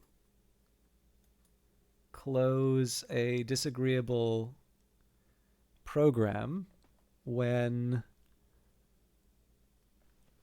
task manager doesn't do the trick? I'm going to have a mouthful of rice while we figure that out.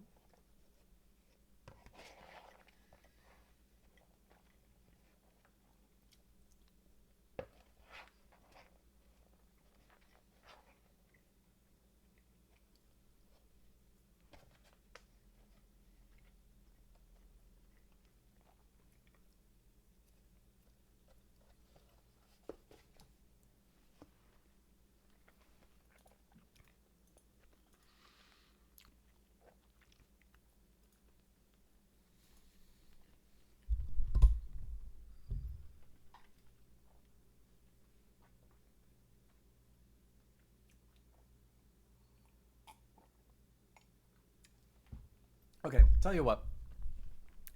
This has been a clown show of a stream, and again, I apologize. I'm gonna stop the stream. Yeah, that's what I'm gonna do, Rouge Light Girl. It just means that I need to turn the stream off as well.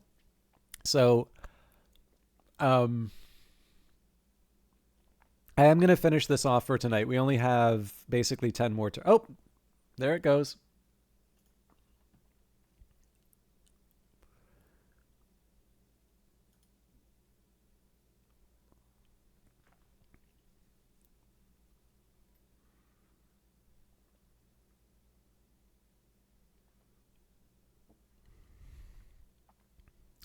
Yeah, I don't know. I'm sorry. Like I really feel I can do better as a broadcaster.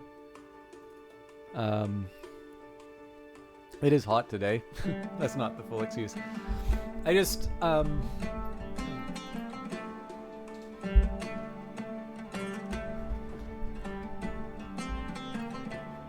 I can't help but shake that it's not supposed to be this hard. I guess is what it really comes down to. And so I'm feeling like I spent a lot of time on something that shouldn't have taken a lot of time.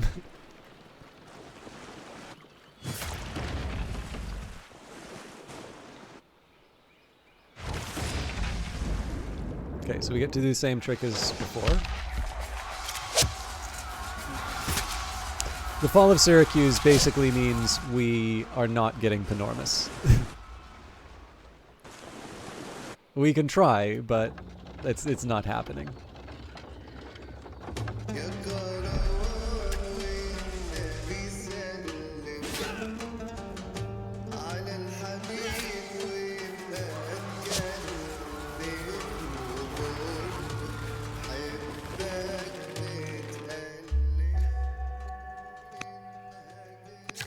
Okay. Let's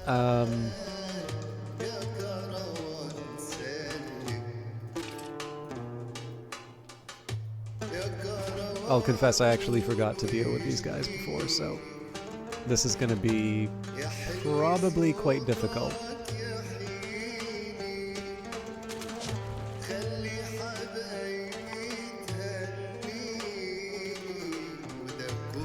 Okay, as always, we want to try and get the best for our hardware, so it's a surprise crit, but not an unwelcome crit.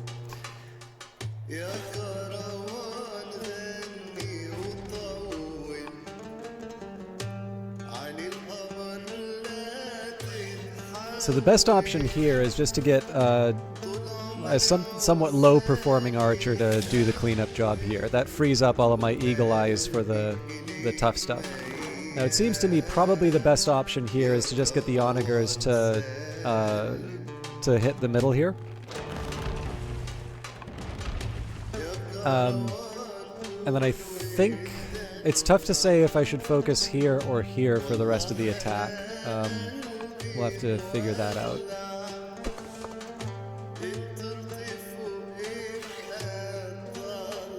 Okay, so this is the crit machine.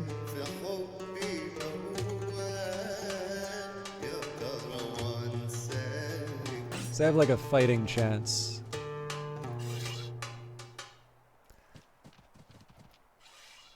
Okay.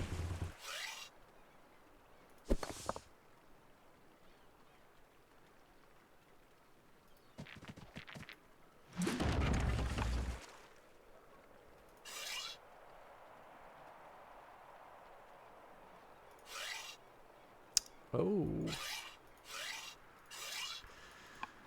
Now that's a worry.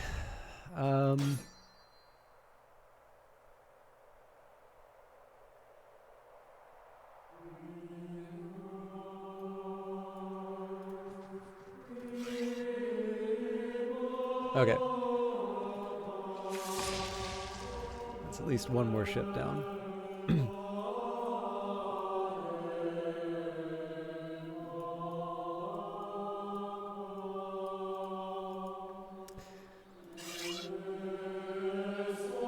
So as before, the question is, what's the best way for us to make these boats miserable?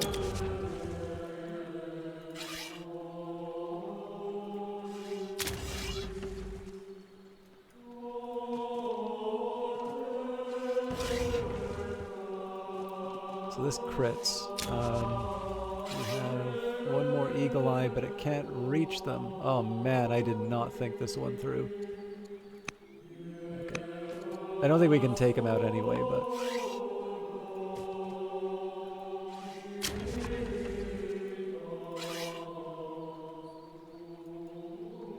yeah, so unless I've got some kind of...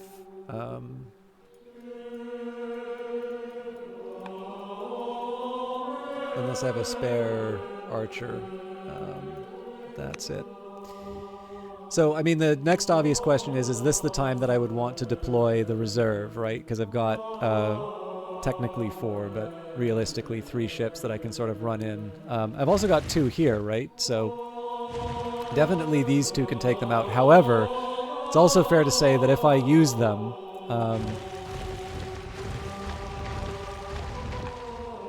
7 ships, and then one of them has the grapple. And then, of course, whatever's waiting for us in Panormus. Well, okay, let's try window shopping this.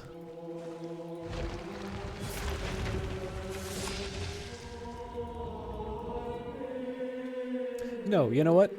We're not window shopping this. I want to see what the AI does in response to...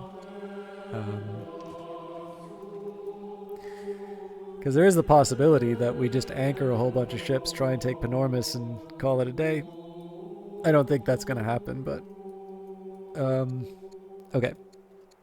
Let's make some friends in the nation. Barkids are mad at me again for some reason. Oh, we're already bribing people.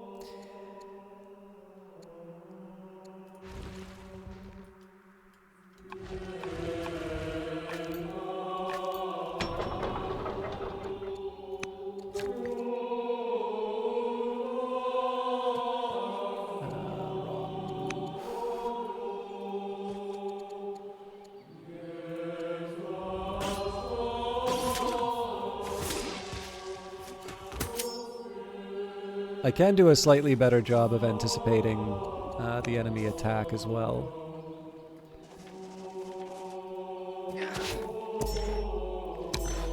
Okay, so we don't really worry about these units.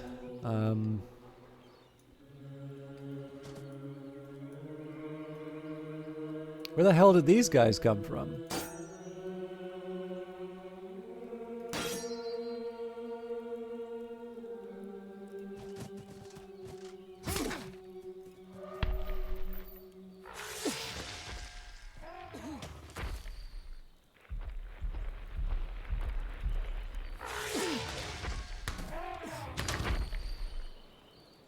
Guess I don't get a route for that.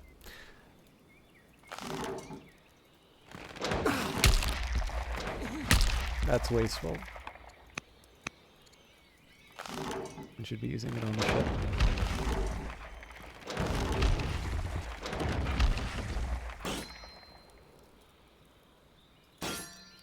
Unfortunately, though, we can't make it... yeah, we can't get through to the rest. Alright, inconvenient, but... what are my workers up to? Alright, again, we're just trying to get as much... the iron isn't as big of a deal. Although, in fairness, like, we are now below 100 on that. The other thing I need to worry about is food, although we do have a reasonably large stockpile for that, so I'm going to try and skimp on the farms for the next little bit. Okay.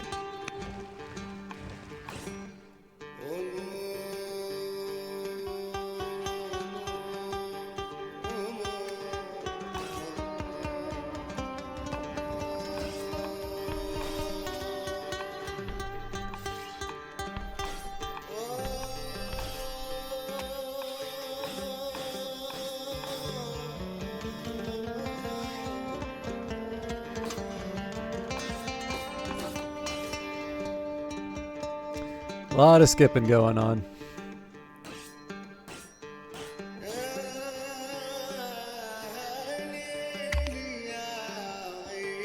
Okay, 10 more turns.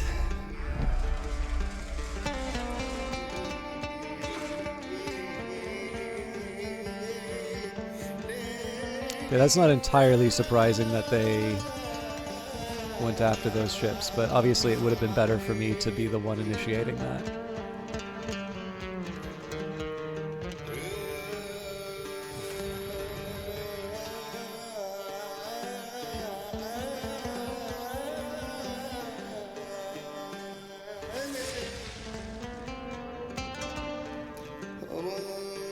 In fact, that creates quite an inconvenience.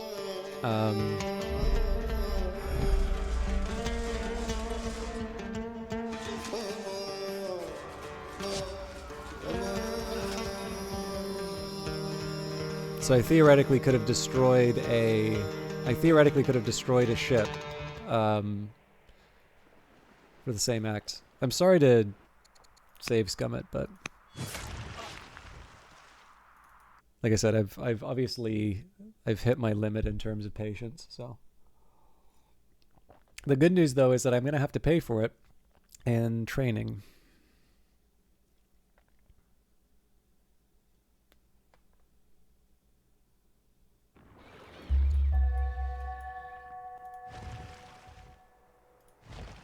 In fact, I'm going to pay for it with all of my training.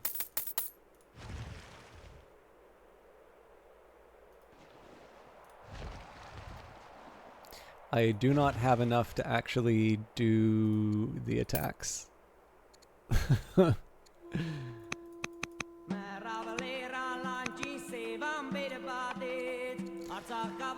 Ah!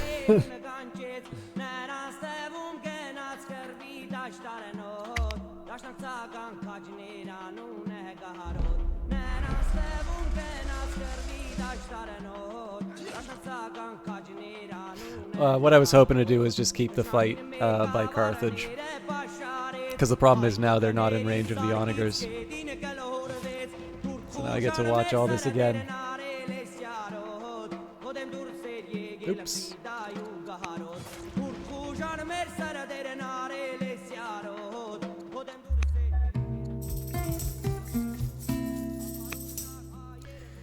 Okay.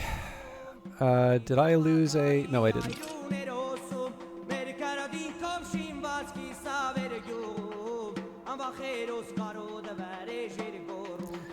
I'm gonna sneak into the city to heal up.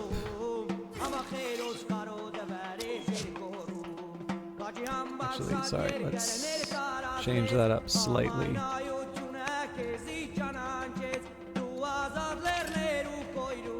I want to protect the unit, but I don't want to take him out of combat.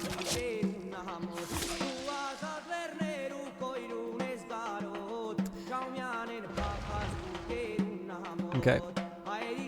So there is a...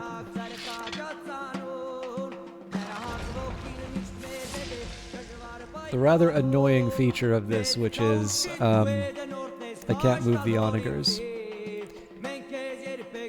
But we'll make the most of the opportunity.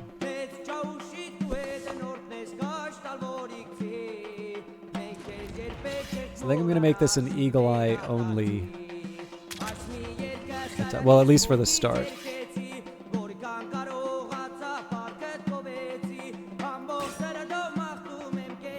Maybe the one with all the crits gets a cheeky shot. Okay.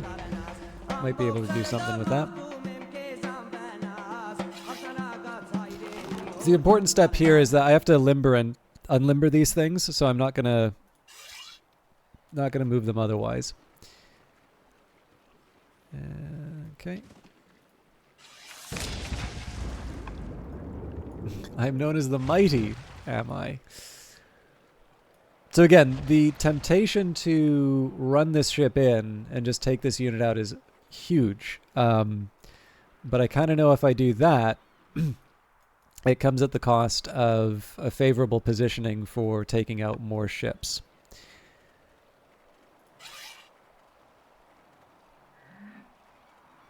So I'll do whatever incremental damage I can. I think the real question here is if I have any more Eagle Eyes, which I do.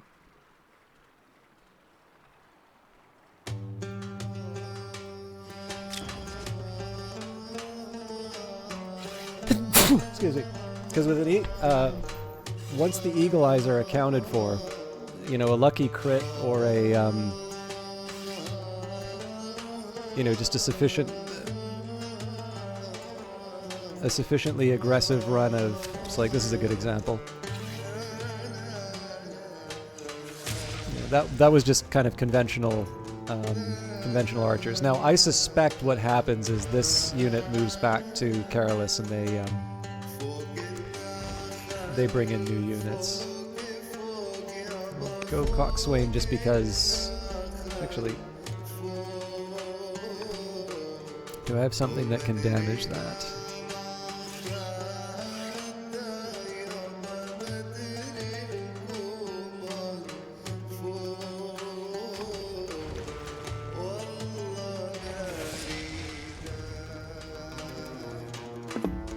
Okay, I'm not allowed to move after, so... I'll still keep the Coxswain because obviously if I'm in the middle of a fight near the walls of Carthage, I can definitely see a situation where you know, I have a bunch of sort of half-damaged Roman ships to deal with. And again, this is all kind of academic at this point. Assuming I even get to the place I want to be, it's just a world... Oops. It's just a world of hurt waiting for me. Governor, let's make him... Oh no, he's good at ships. Could use a boost to the global training.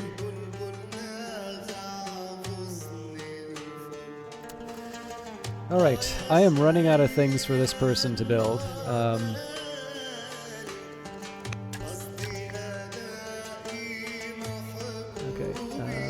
I do want to repair that, but we need to take out the bad guys first.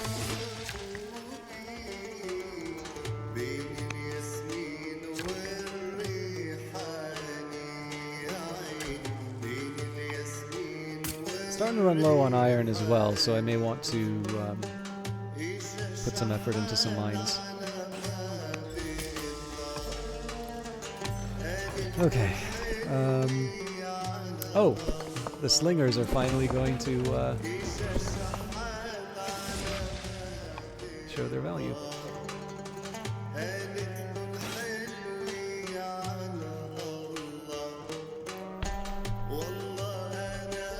Okay, so one nice thing about Hannibal is that adjacent units get to heal beside him.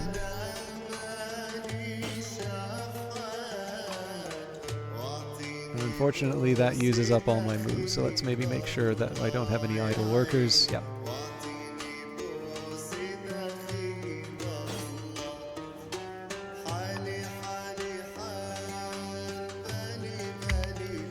Alright, let's see what embarrassments the new season brings us. So again, no surprise that they're running off of that.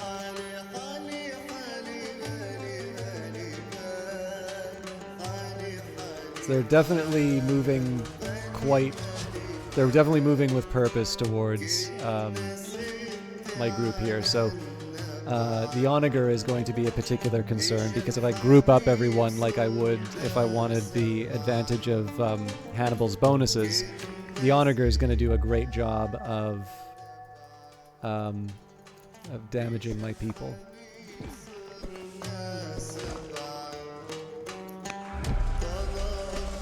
Eagle Eye is not exactly relevant here, but...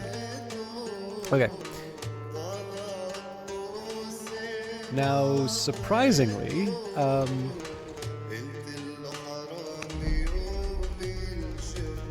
they are not...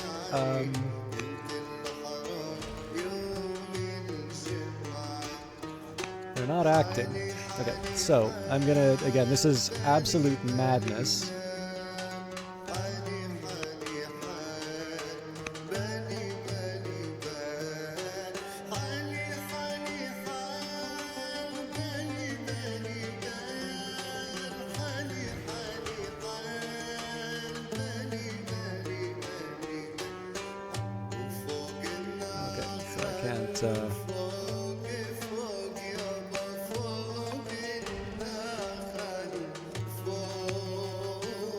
This is basically the we're going to rush Area 51 strategy.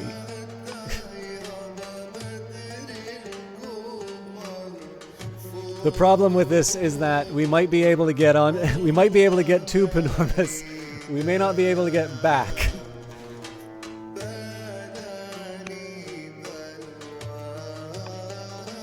In fact, this is so stupid.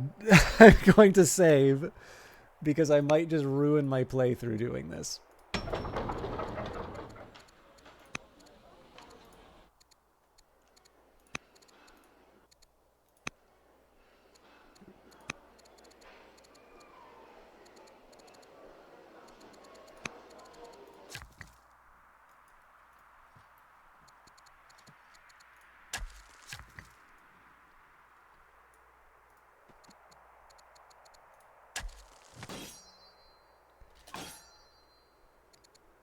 I also can't believe it's actually taken me this much time. Like, I've got 2 dedicated elite units to deal with raids.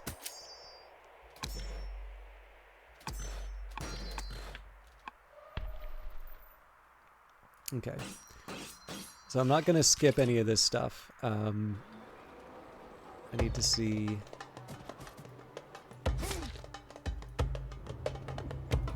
there's a couple things I need to do here. So I'm gonna prioritize a worker. I do need the ships, but I've got infrastructure that's getting ruined.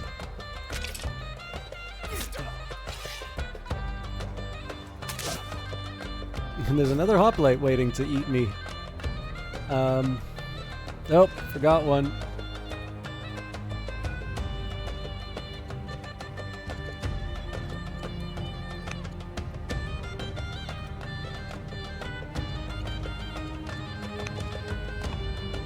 I don't even know if this actually makes it to Sicily, but...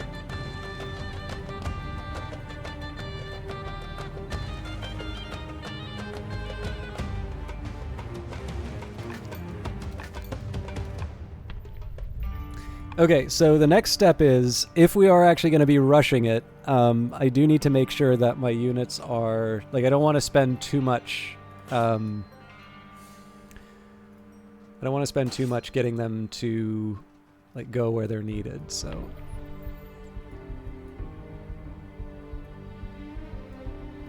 Particularly VIP units.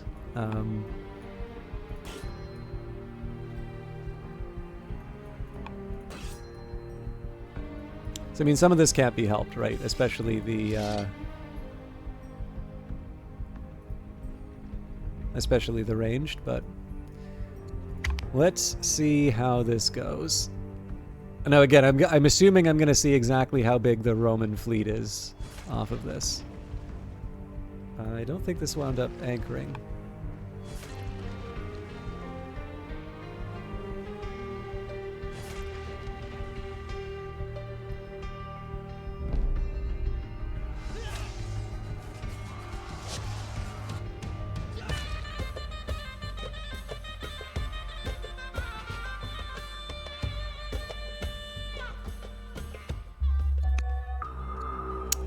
Our spymaster approaches us with an unusual request, a laboratory for poisons. As he explains it, additional research into poisons and venomous creatures would increase his ability to combat intrigue. Daggers can be so messy. Intrigue must be honorable, or poisons are a powerful shadow weapon. I do like this idea, but I'm going to go for the absolutely ridiculous total. All right.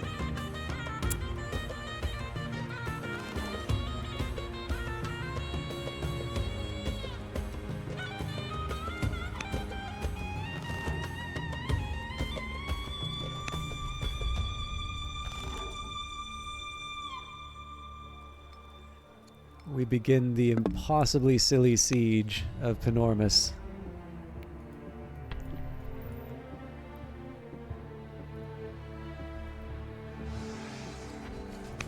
Actually, before we do that,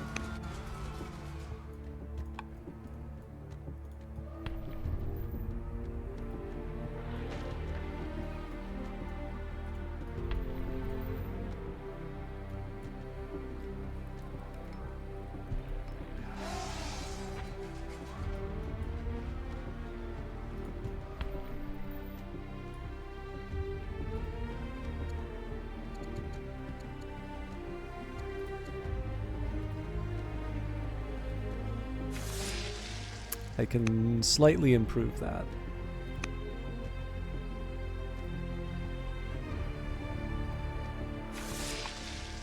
Now again, this is the nonsense that we're going to have to deal with on the other side of this. So there's going to be a lot of dead bodies at the end of this, but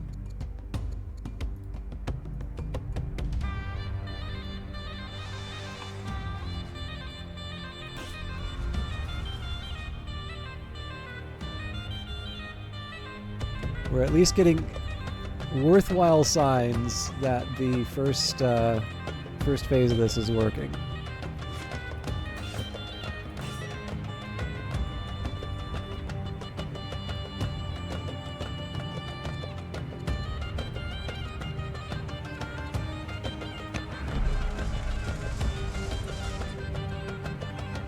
I gotta be careful of my orders, but again, I have the element of surprise here, so if I can dump all of my units into this. Remember, we started with 80 orders, so this isn't an unlimited supply, but there are definitely a couple things that I want to do. The defector. In the midst of fighting, General Nasma of Carthage was sought out by the Carthaginian officer Sextus. Rather than fighting, the warrior threw down his gladius at the general's feet and allowed herself to be taken into custody.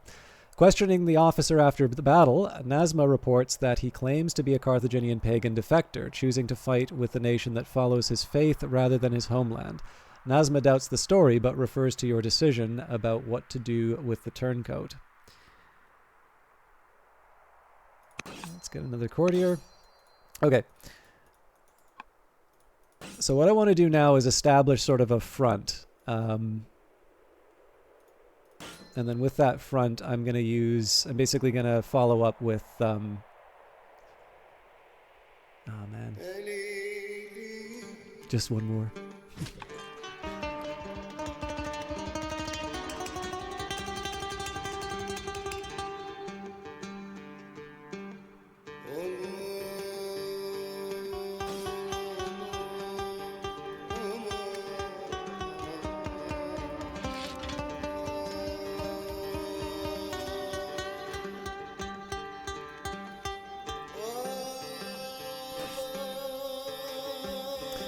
Okay, so now I want some archers.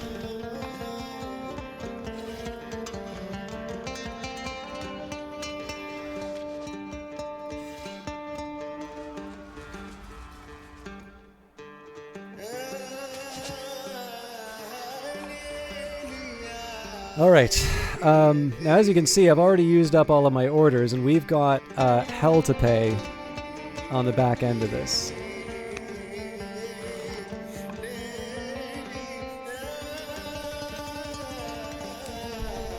But at this point, I think I just accept it for what it is.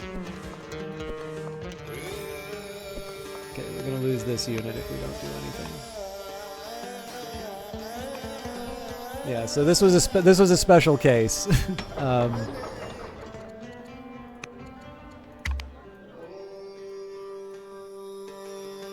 Again, we're gonna need to get all these people back. Now that does not surprise me that they're moving units around the edge like this. So there's basically going to be two phases to this. There's going to be one group which is dedicated to sieging Panormus, and there's going to be another group which is dedicated to sort of pushing all of these guys back. As you can see, it does not, like, we're not immune from the enemy soldiers. In fact, my experience of Sicily is that the AI is very good at filling the island with units that I just can't handle.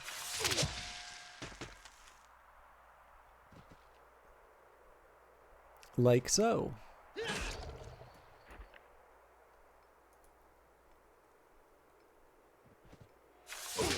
That's idiotic. Although it does make sense because I did leave the worker alive.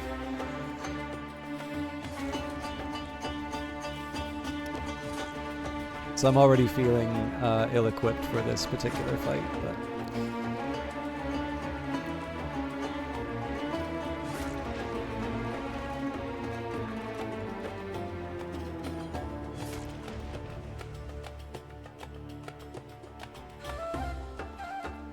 There is going to be an interesting question in terms of how we get everybody back, assuming that we even have anybody left to bring back. But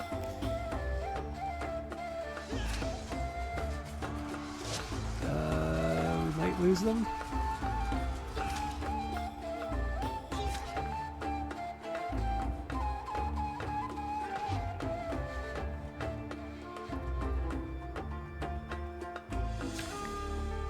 Okay, so clearly I have to deal with the Balearic Islands, otherwise I'm going to lose them.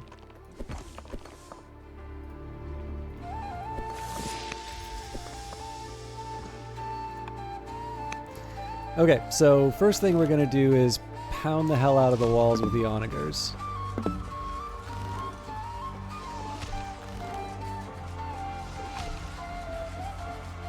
So in that case, the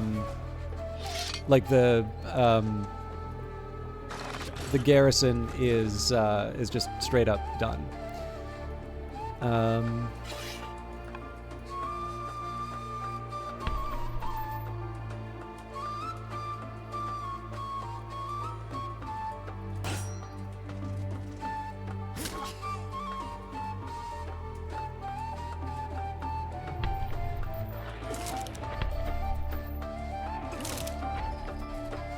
Actually, you know what?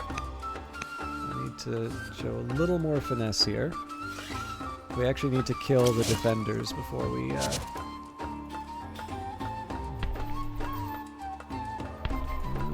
we still may not have enough.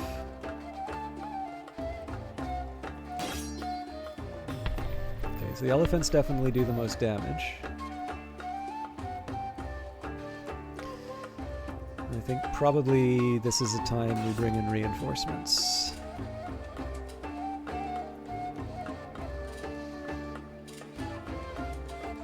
It's gonna do something annoying, isn't it?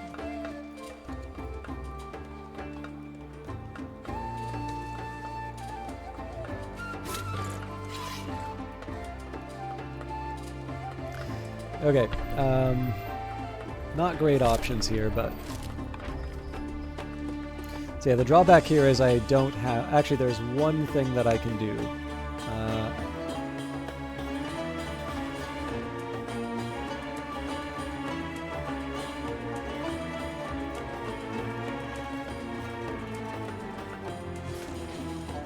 No, it's not enough to deliver.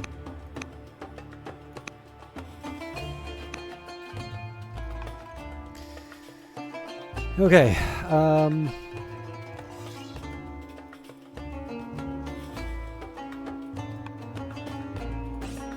I basically need to kill some units. Surprisingly hard to do.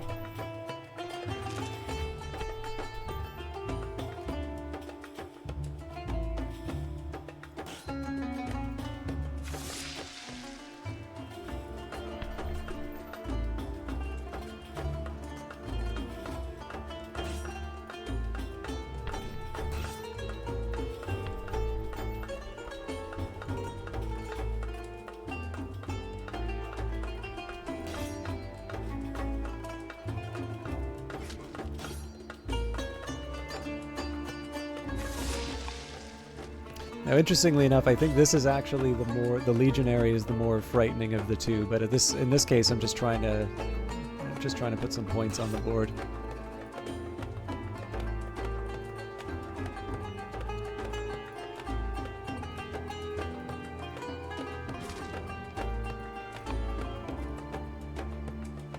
Okay, I've got 20 points left. So let's try and assist some of our people. So we got some ships that we know we're losing no matter what.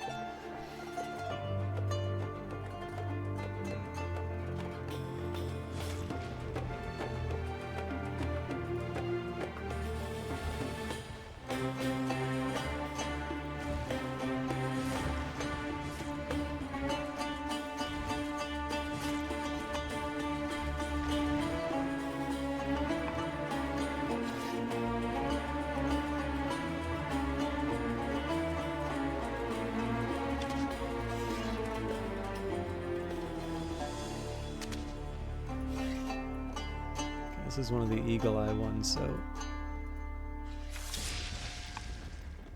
Now, again, we're not expecting a miracle here. Like, what we're trying to do is just to make it costly for them to try and swarm my fleet like this.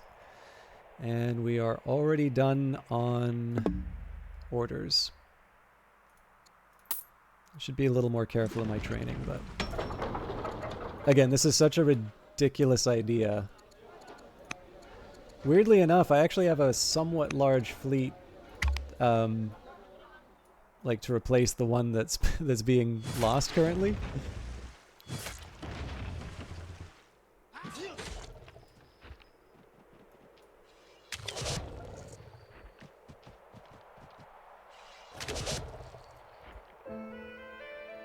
So if I had the forces, there is actually an argument to try and take Corrales. If we can do that within 6 turns, then truly I am Hannibal.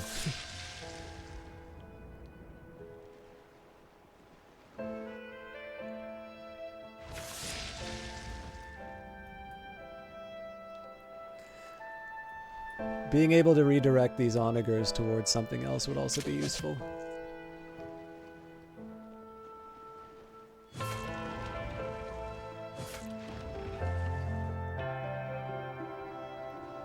The big problem with this is that I needed to divide my attention both to the land and the sea components. So essentially, like, it's all well and good to sort of set up a suicide run like this, and I think, like, obviously we were able to get the city off of it. The big problem, though, is that like, really what should be happening once we get the troops where we need them. By the way, I'm really pissed off this doesn't count as killing Romans in Italy.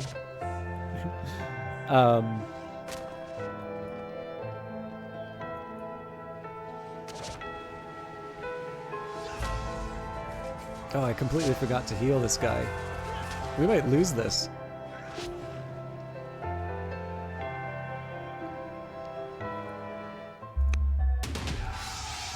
General Dido of Agogili drove back the enemy assault. She toppled from her horse, shattering one knee. She had to be carried off the field, and the surgeon says she may never walk again. We shall spread news of her sacrifice far and wide again. This is going to be what allows me to do preposterous things with my training. Okay, first things first. So I need to heal this unit. I actually think I need to heal... I think I can probably kill the spearman off of this.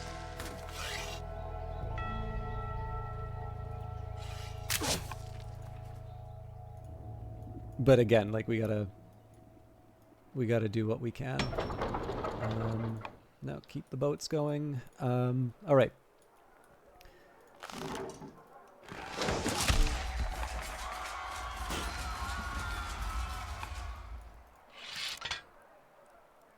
Okay, I can't get where I need with that. So I would have preferred to use a different unit, but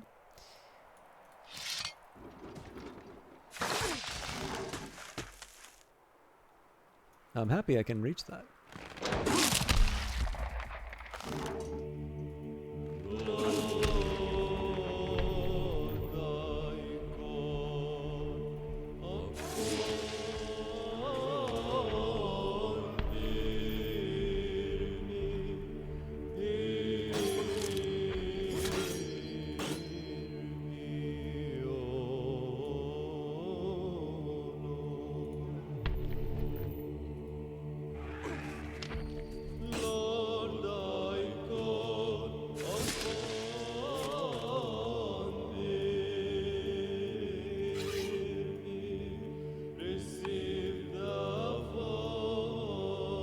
Obviously, as much as possible, we want to just take out the Roman forces in this area. If we can claim Syracuse, so much the better, right? But I think the real prize is going to be Corrales. And with that in mind, I should probably be reconfiguring a few of these for phalanx.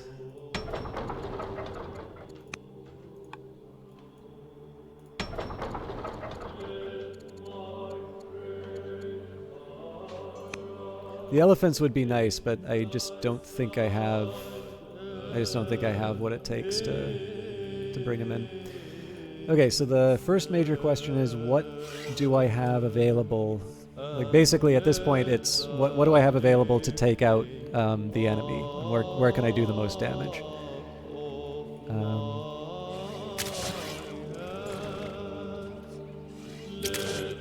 So this thing's going to be able to zip around. Now, I suspect this unit's going to move out and around and take this empty area here. That will suck if that's the case. Now, the next question is, what do I do on the sea? I think I have to heal here. Which one of these got Eagle Eye?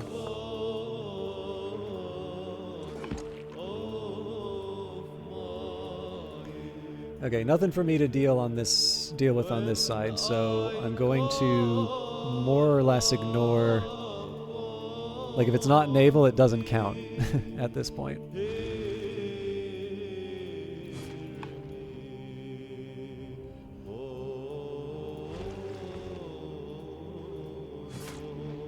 Honestly, this isn't even going to be that structured of an attack. It's basically, if I can throw something at it, I try to kill it.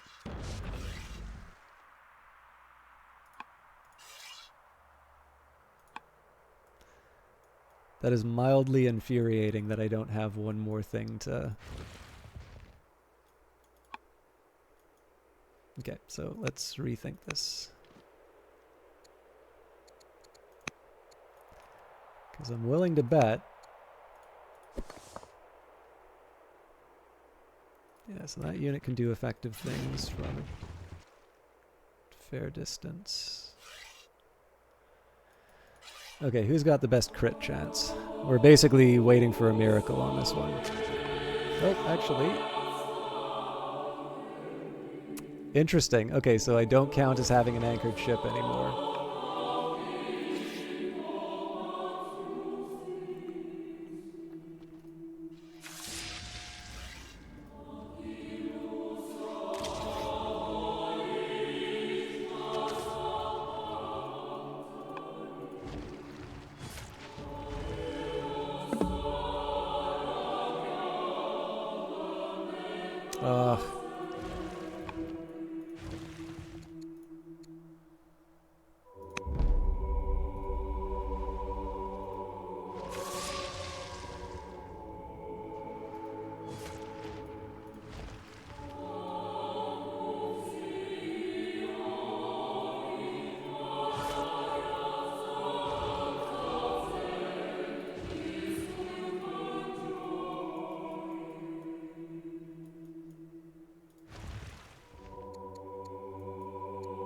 This is the time to pay for new orders, so...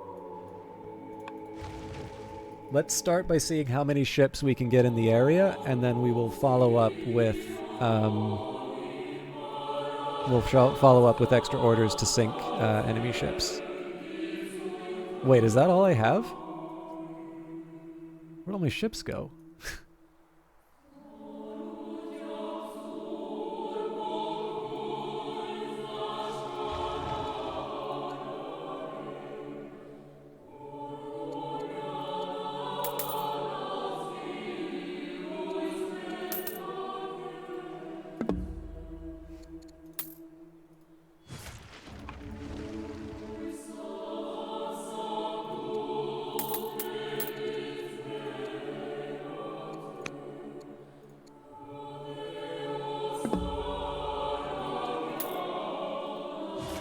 Again, slightly annoying that you're not able to seal the deal, but I don't see how that ship comes out the other end.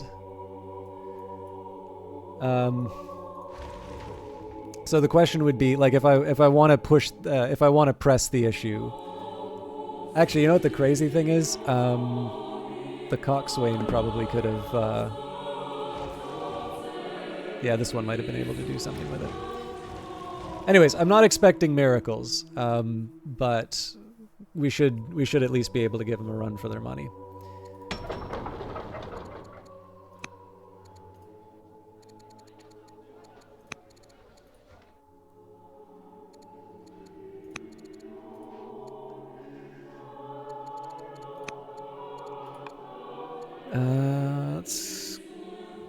boost your wisdom. Okay, let's see what the damage is.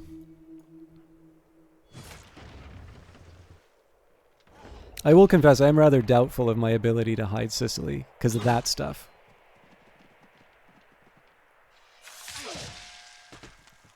Like, you'll notice that all of my units here are in really rough shape.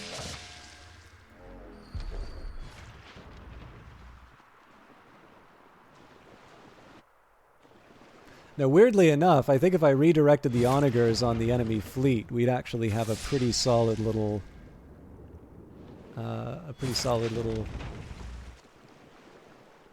death toll.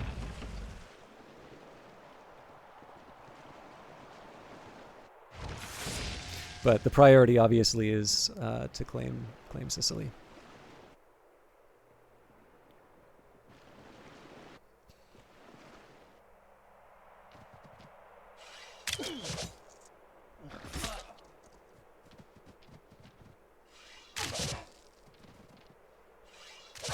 I think it's also fair to say if it takes about 5 to actually seize a city, there's no way that we achieve this particular goal.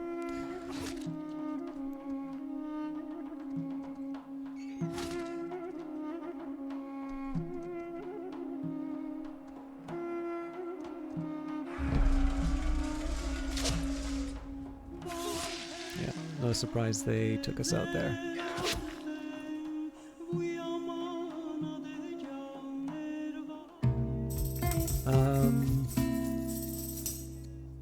Let's go for dies. Again, it's mostly just I need to keep my orders. Okay, so we still have raiders to deal with. They're a real pain, actually. Now for the onagers, obviously the first priority is would be any enemy infantry, but these two, they spread them out really nice, actually. Gonna guess they got rid of the coxswain. Yeah. I do have a grappler, though. Maybe not quite what the doctor ordered, but we'll see how it works.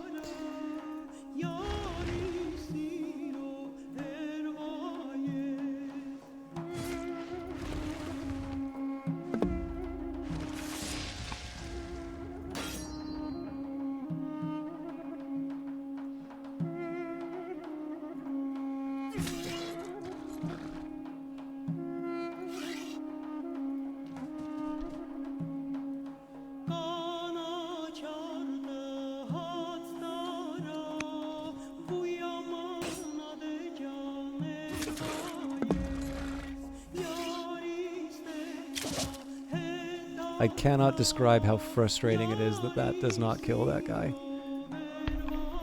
I think I get a route off of this, though.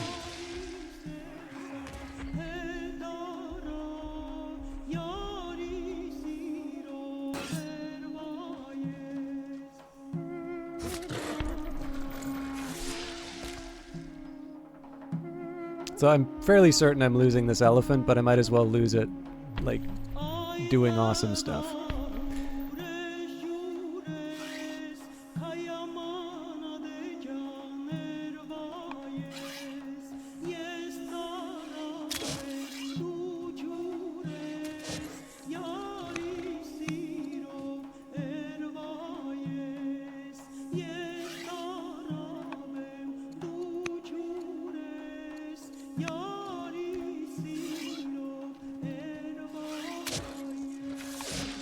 There we go. Only took me like 4 or 5 tries to figure it out.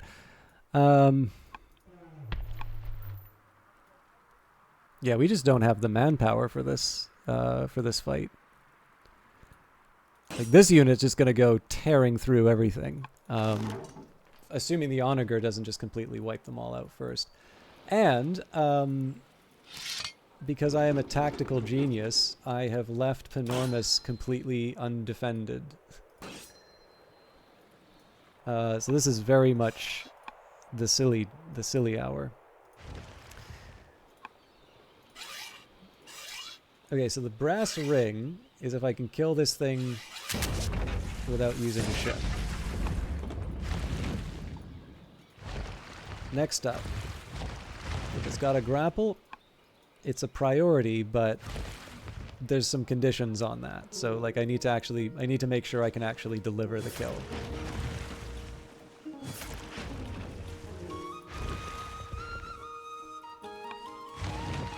This is a perfect example of the kind of nonsense that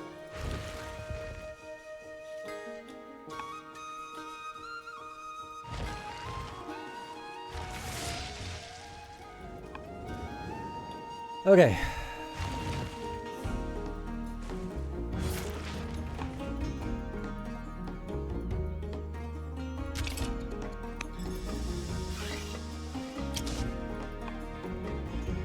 Now I get to focus on the other flaming parts of my empire.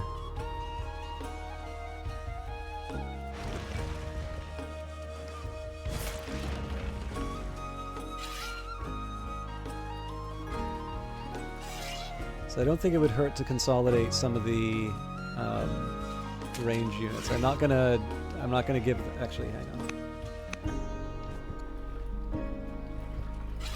I am expecting everything on Sicily to get wiped out, by the way. I don't see a situation where that ends well for me.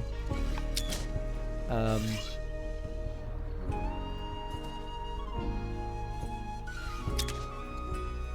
yeah, right now I want to try and consolidate the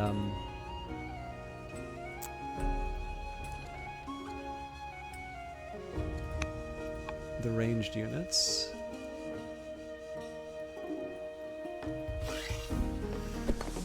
Okay.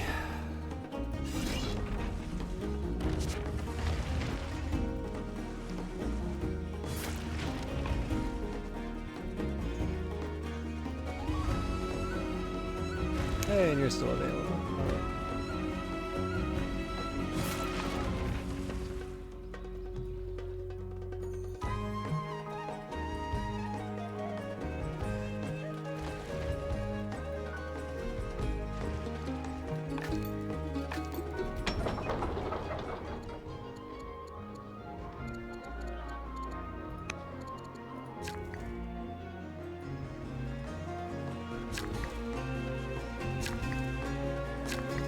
I have way too many workers not doing anything.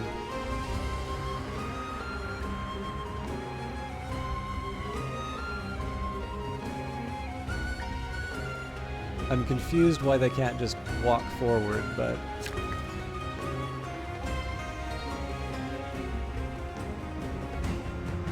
God, I don't even know what one I want to...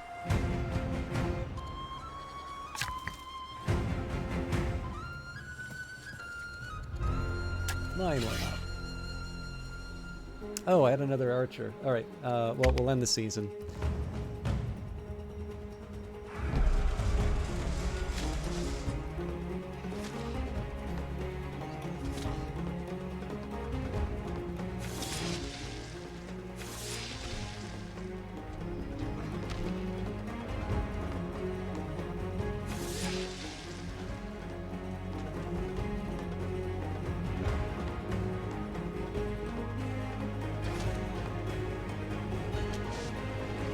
The one hope we have is that we claim Panormus in time, so that we can heal the units. But no, we're completely overrun. The most useful thing for me to do is not to use the onagers against the enemy infantry, but to use the onagers to wipe out the rest of the Roman fleet, because it actually looks like we might have finally achieved our naval superiority.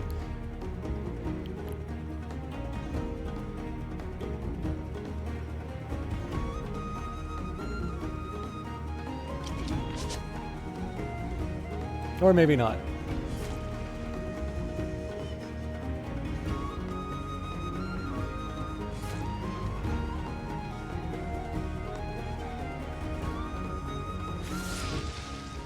There's always more.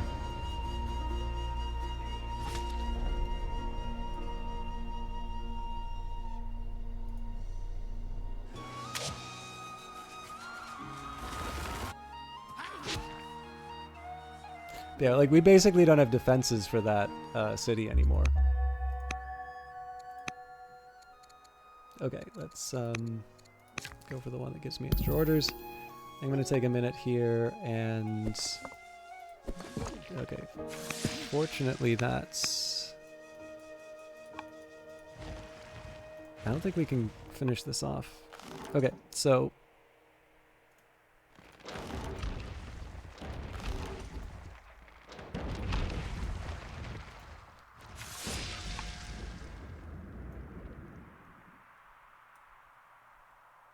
There is a reasonable question in terms of what the best use of the Navy is. So I can try and get revenge here, but I only have two, I only kind of have 2 ships to be able to do anything with that. So we can at least knock another ship off. Now, obviously there's going to be retaliation. They've got 1, 2, 3, 4 ships. And then they've got whatever is up there.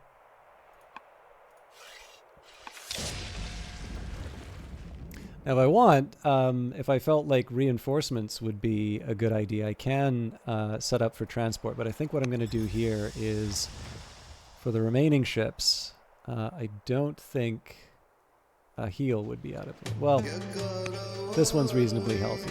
But.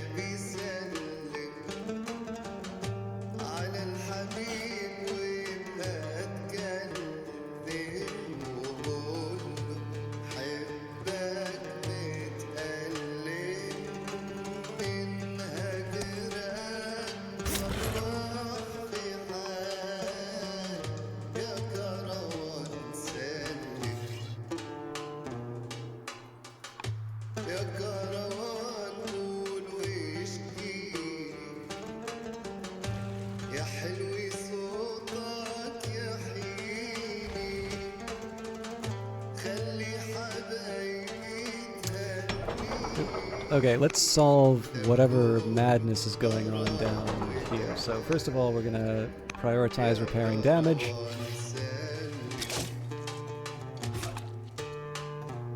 Okay, we may not actually lose that city now that I see it.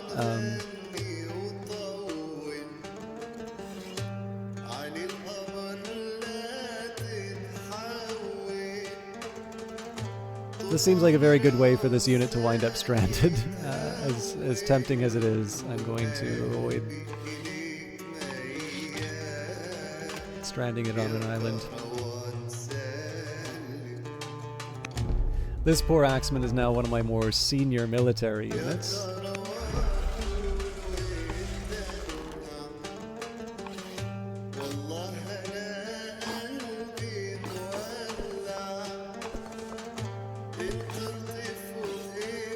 Yeah, so here's the answer to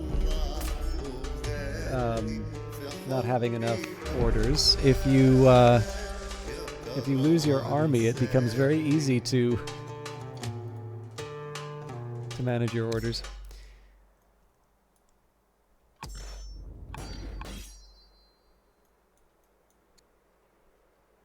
Honestly, though, like, as silly as that was, I can see that working, provided that there's enough sort of land reinforcements to deal with the Romans running through. I think if the Romans didn't declare war on Syracuse again, I actually think that probably would have worked.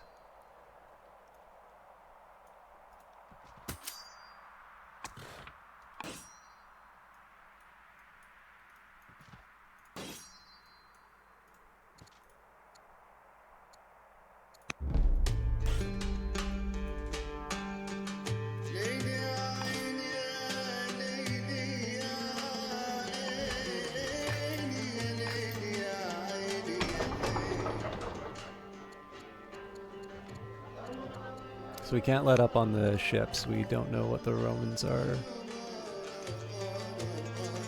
bringing.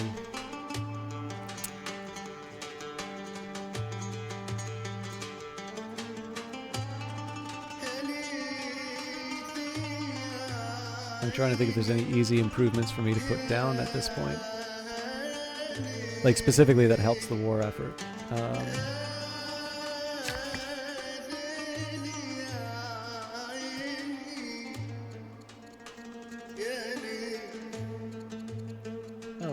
person. Okay.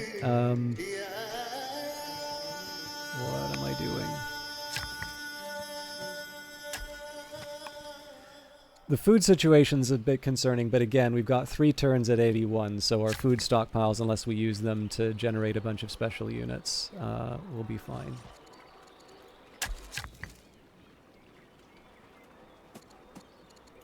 Alright, let's see what madness. Jesus, Rome has a default of 80 orders.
So yeah, weirdly enough, even though it sort of started off as this,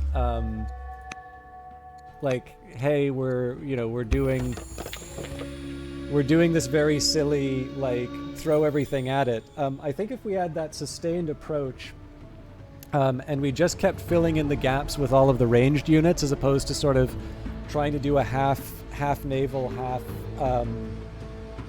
half sea engagement, I actually think that might have worked. General Hannibal Barca of the Barcades approaches you with a proposition. Queen Otyr the Valiant, we have a unique chance to help each other. I understand that more troops may be needed for the war, but in return I want you to swear an oath that you will help the Barcades should we ever ask.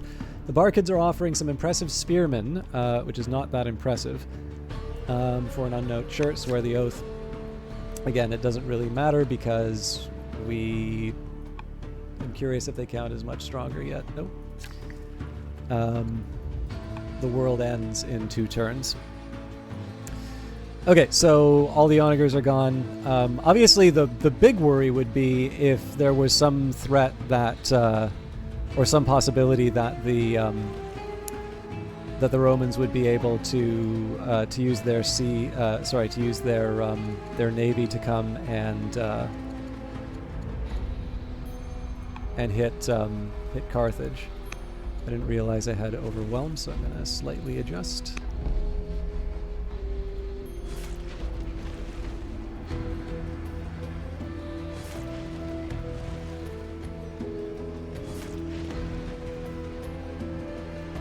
There's nothing to recover from the anchor, so no point in focusing on that. Now, as much as I can, the ranged units should be taking care of these.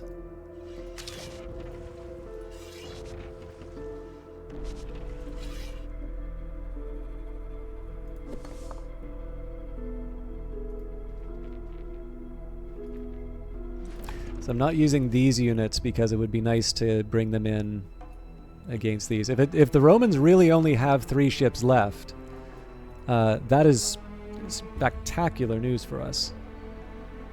And at that point, that means that our efforts would be going towards the land units rather than the naval units.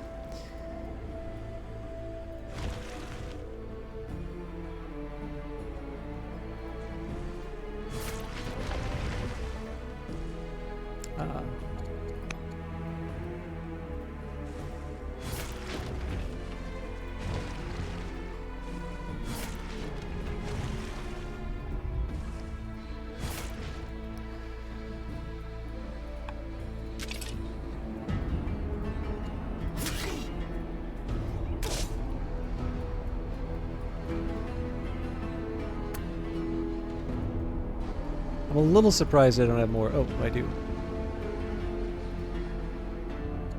So this is definitely one where a forced march makes sense. So again, just notice we don't know. So obviously there's ships waiting for us here. So 1, 2, 3, 4, 5, 6, 7, 8, 9. Okay, 9 ships. We've got 1, 2, 3, 4, 5, 6, 7, 8, 9. Yeah, so it's 9 on 9. But we're definitely at the point where the Romans don't obviously own the sea anymore.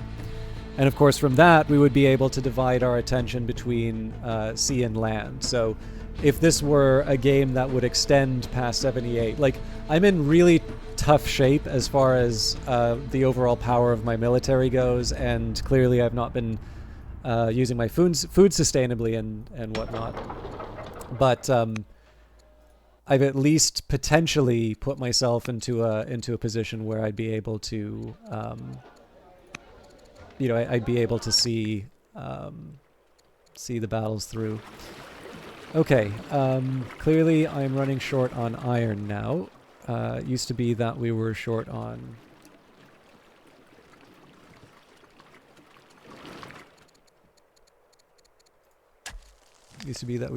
wood, and then I spectacularly overcompensated.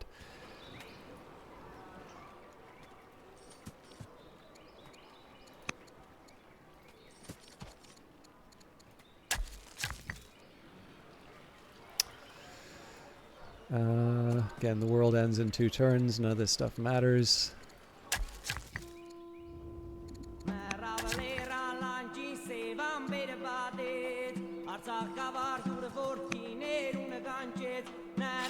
Some of this is obviously lost, but...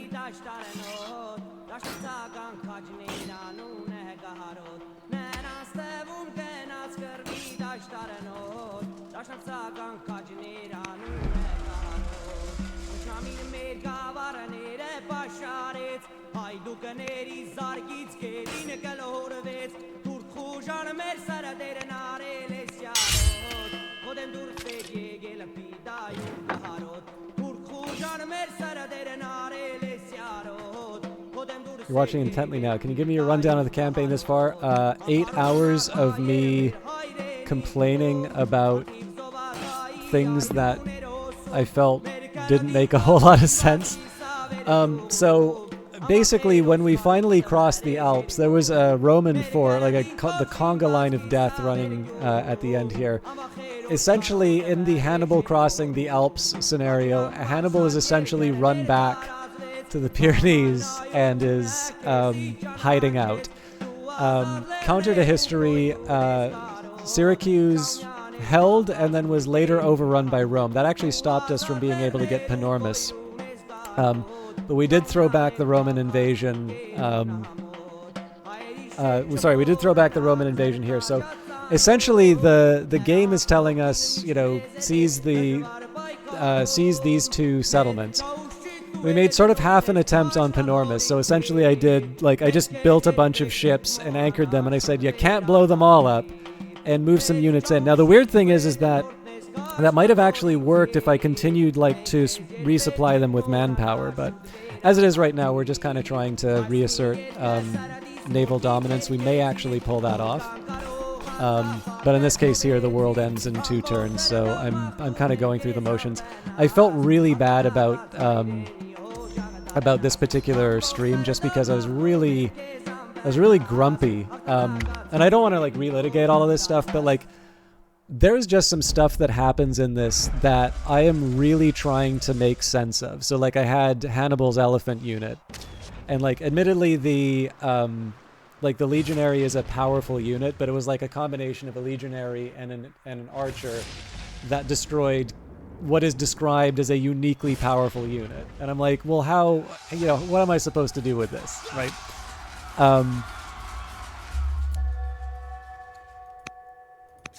So the way I can kind of sum up, there are things that I struggle with in this game, and I recognize are a function of me not understanding the game well enough across a few dimensions. And then there are some things that I feel are basically not as, things that I don't know how to fix them, but kind of things that I wish worked differently, let's say. Sorry, right now I'm just doing the... Oh, what am I... Ah! Okay, I think we can...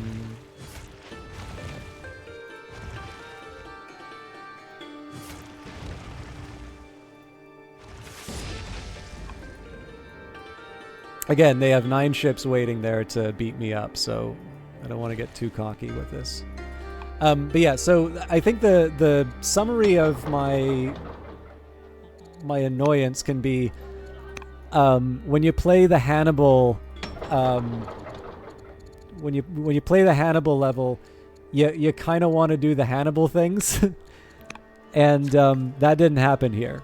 And it was, I do kind of feel like it was from me fulfilling what the objectives for the scenario were, although perhaps fulfilling them in an order that wasn't necessarily expected. So that's a tough one to deal with, right? Because it's I'm sure it's sort of intended that you are in fact able to take Rome by surprise in the north, but as it is, because of the invasion that showed up in Spain, I had to deal with that. So it didn't. I think that's a recipe for me taking unnecessary damage. Yeah, it didn't turn out, and as a result, I was like, I guess the biggest thing that I can say is that by the standards of most generals, Hannibal is strong. In terms of what that got me for this scenario, I'm not that impressed.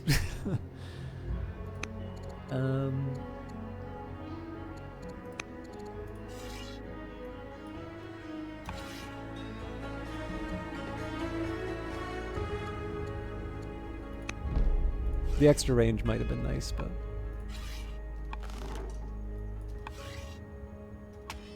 But yeah, anyways, it's just like, this was supposed to be kind of a day off, and I said, well, I've been playing a lot of Old World recently. I had a couple of tough ones, but they were like really enjoyable. So I was like, if I'm gonna play more Old World, I might as well, I might as well do it on stream. And yeah, this took quite a bit out of me.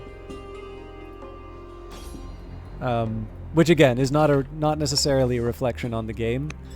It may not even be a reflection on the scenario. It may be that I'm just not the intended audience for it, but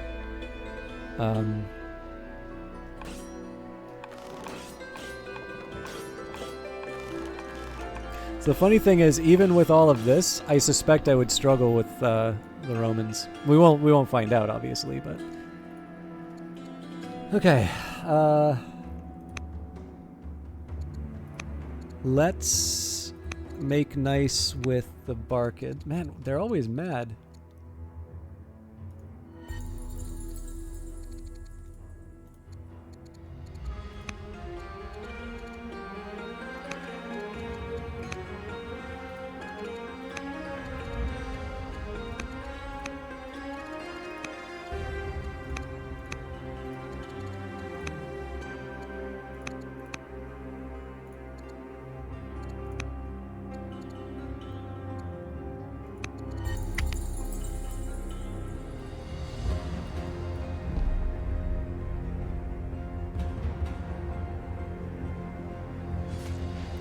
Very senior ship.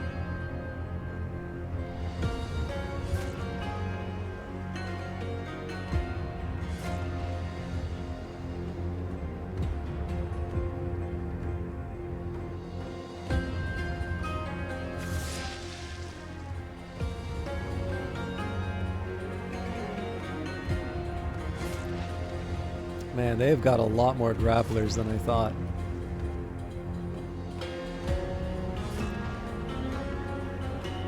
Yeah, man, the idea of trying to get naval superiority, that was never going to happen if that's what they were sitting Undue influence. The court are disturbed by the rise of cult worship in Carthage. Even Patriarch Naboel the Carpenter shares his concerns that the spread of these cults is undermining the authority of your rule and distorting the traditions of Carthaginian paganism with their own rites and practices. You are urged to take action to stop spread the cults and their malign influence. What will you do? Nope. Voice my support for the practice of cult worship.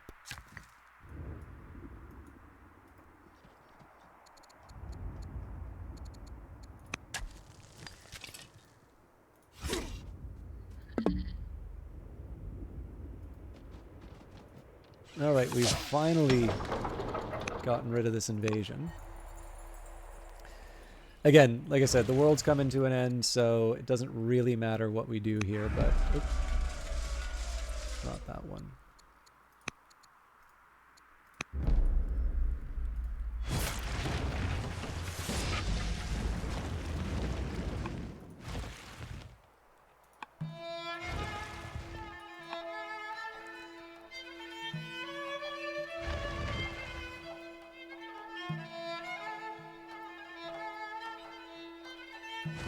Pretty boxed in.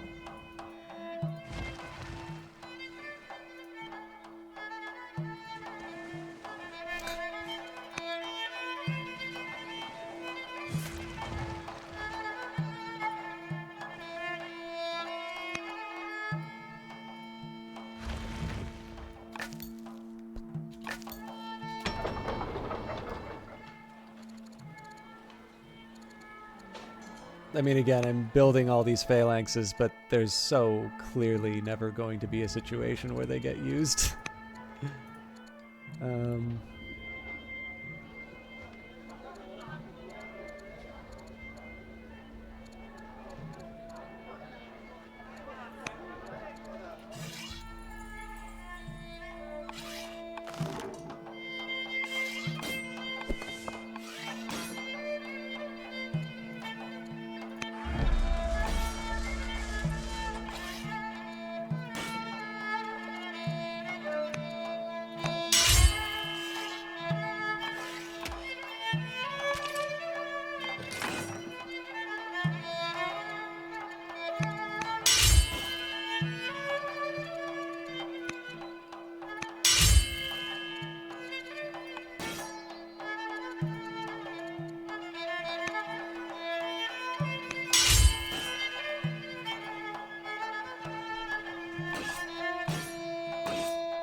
This is the sort of thing that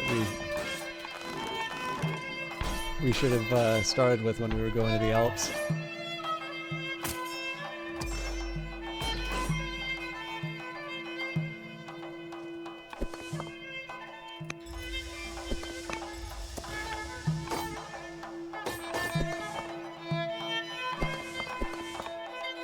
Yeah, there we go. So, presumably Rome wipes out the rest of my navy, and then we get a screen saying, ah, you did okay. So I don't know what there's the undiscovered goal. I mean, I'm assuming probably what happens if you kill 20 Roman units in Italy and you capture at least part of Sicily. Like, seize the islands by capturing Panormus and Corrales. I'm assuming at that point it says, you know, march on Rome. And if you do that, you get your epic victory. But like I said, probably the biggest complaint was just by virtue of the scenario. And like I'll be honest with you, I just don't see how you can field that large of an army, particularly one that's effective against legionaries. But Hannibal was sidelined. Like, he may as well have not existed in this scenario. he spent his time traveling to and from the Alps and Iberia, and I actually don't think he really participated in either in any meaningful way. But that's life. I'll know for next time, and I really don't think there will be a next time because there are just other scenarios to play.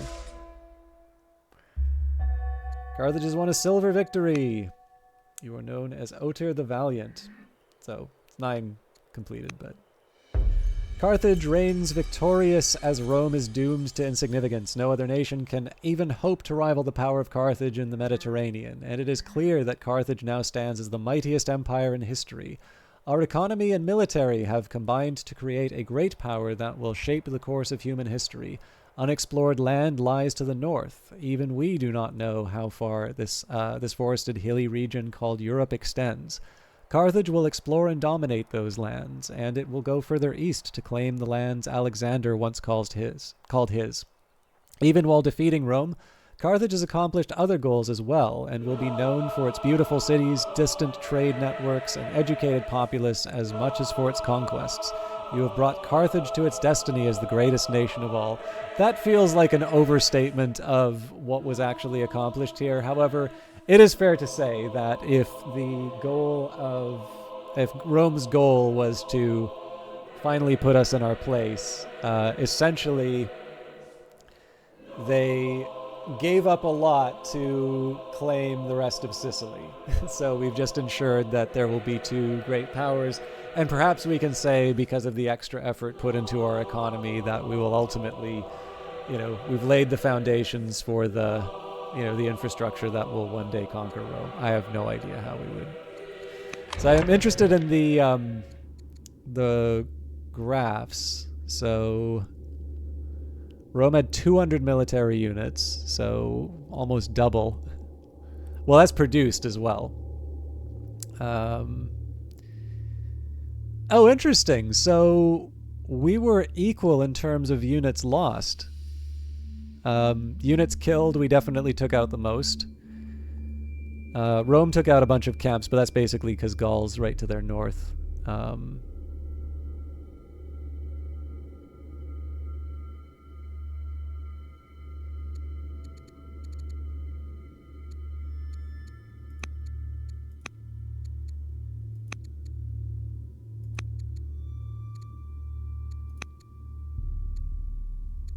Yeah, interesting. So, like, we actually grew quite a bit.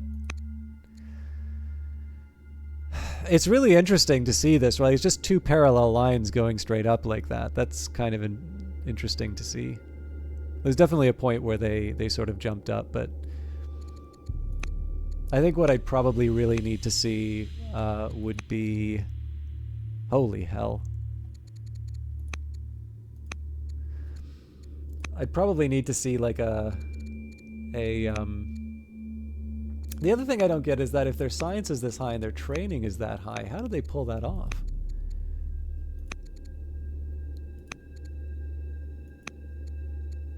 Yeah, we definitely overdid it on the wood.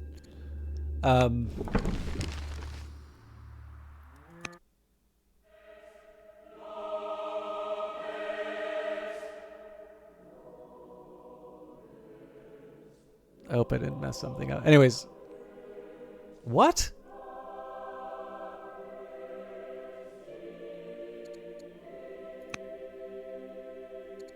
Alright, well, that's that. So yeah, we've completed the Rise of Carthage scenario.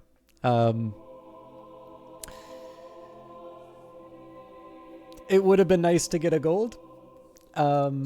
I'm trying to remember what I got before, so...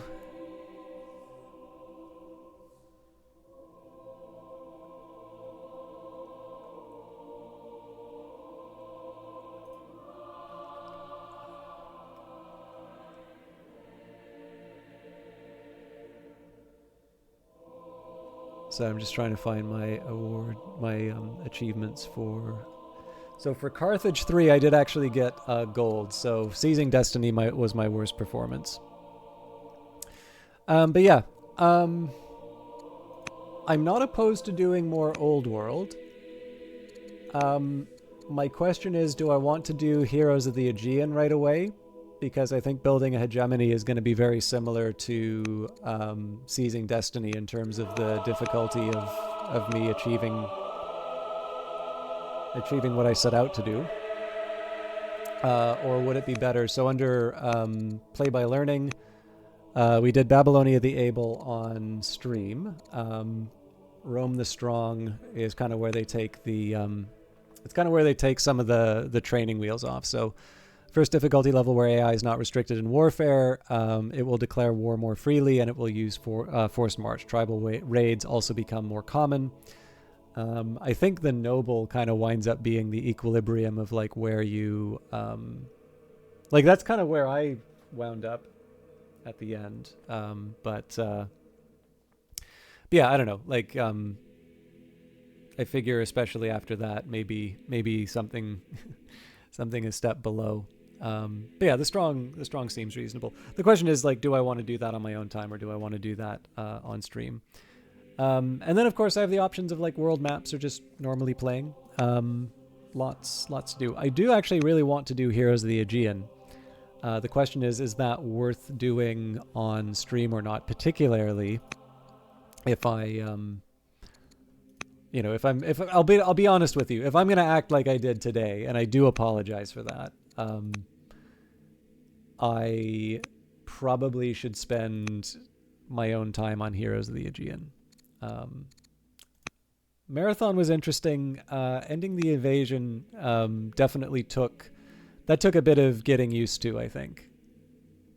Or yeah, I think I got this yeah, because this has got like two parts to it, I think. There's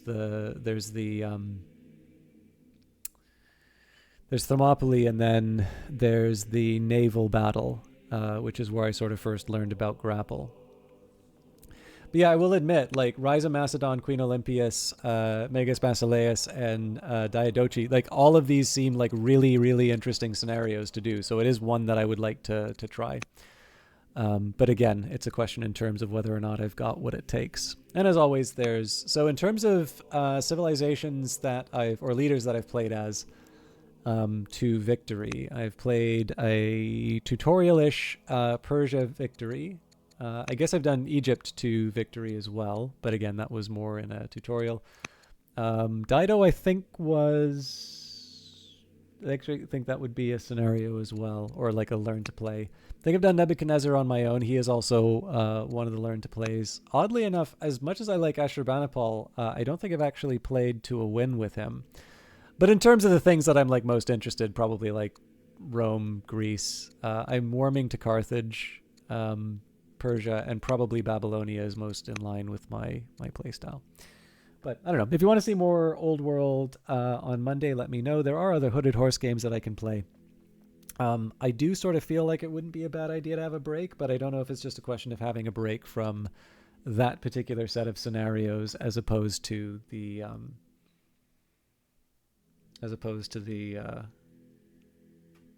the game overall. But thank you for putting up with what was, again, it's basically a break for me, and it wound up being like a double bill. It's actually quite late for me, so I have a bunch of stuff that I need to get through, and I still need to stop streaming. So let's see if there's somebody we can host for tonight. And again, I know I keep saying it, but I wish I'd streamed differently tonight. I think the game kind of deserves better and all of that, but I can't undo it. So don't have anybody to raid tonight, unfortunately, so I will have to leave you all all to your own devices. Thank you, everybody, for watching. I will try and do better for next time. Wednesday should be either Godless or Phantom Brigade. But we'll figure that out. Anyways, have a good night, everyone. Thanks.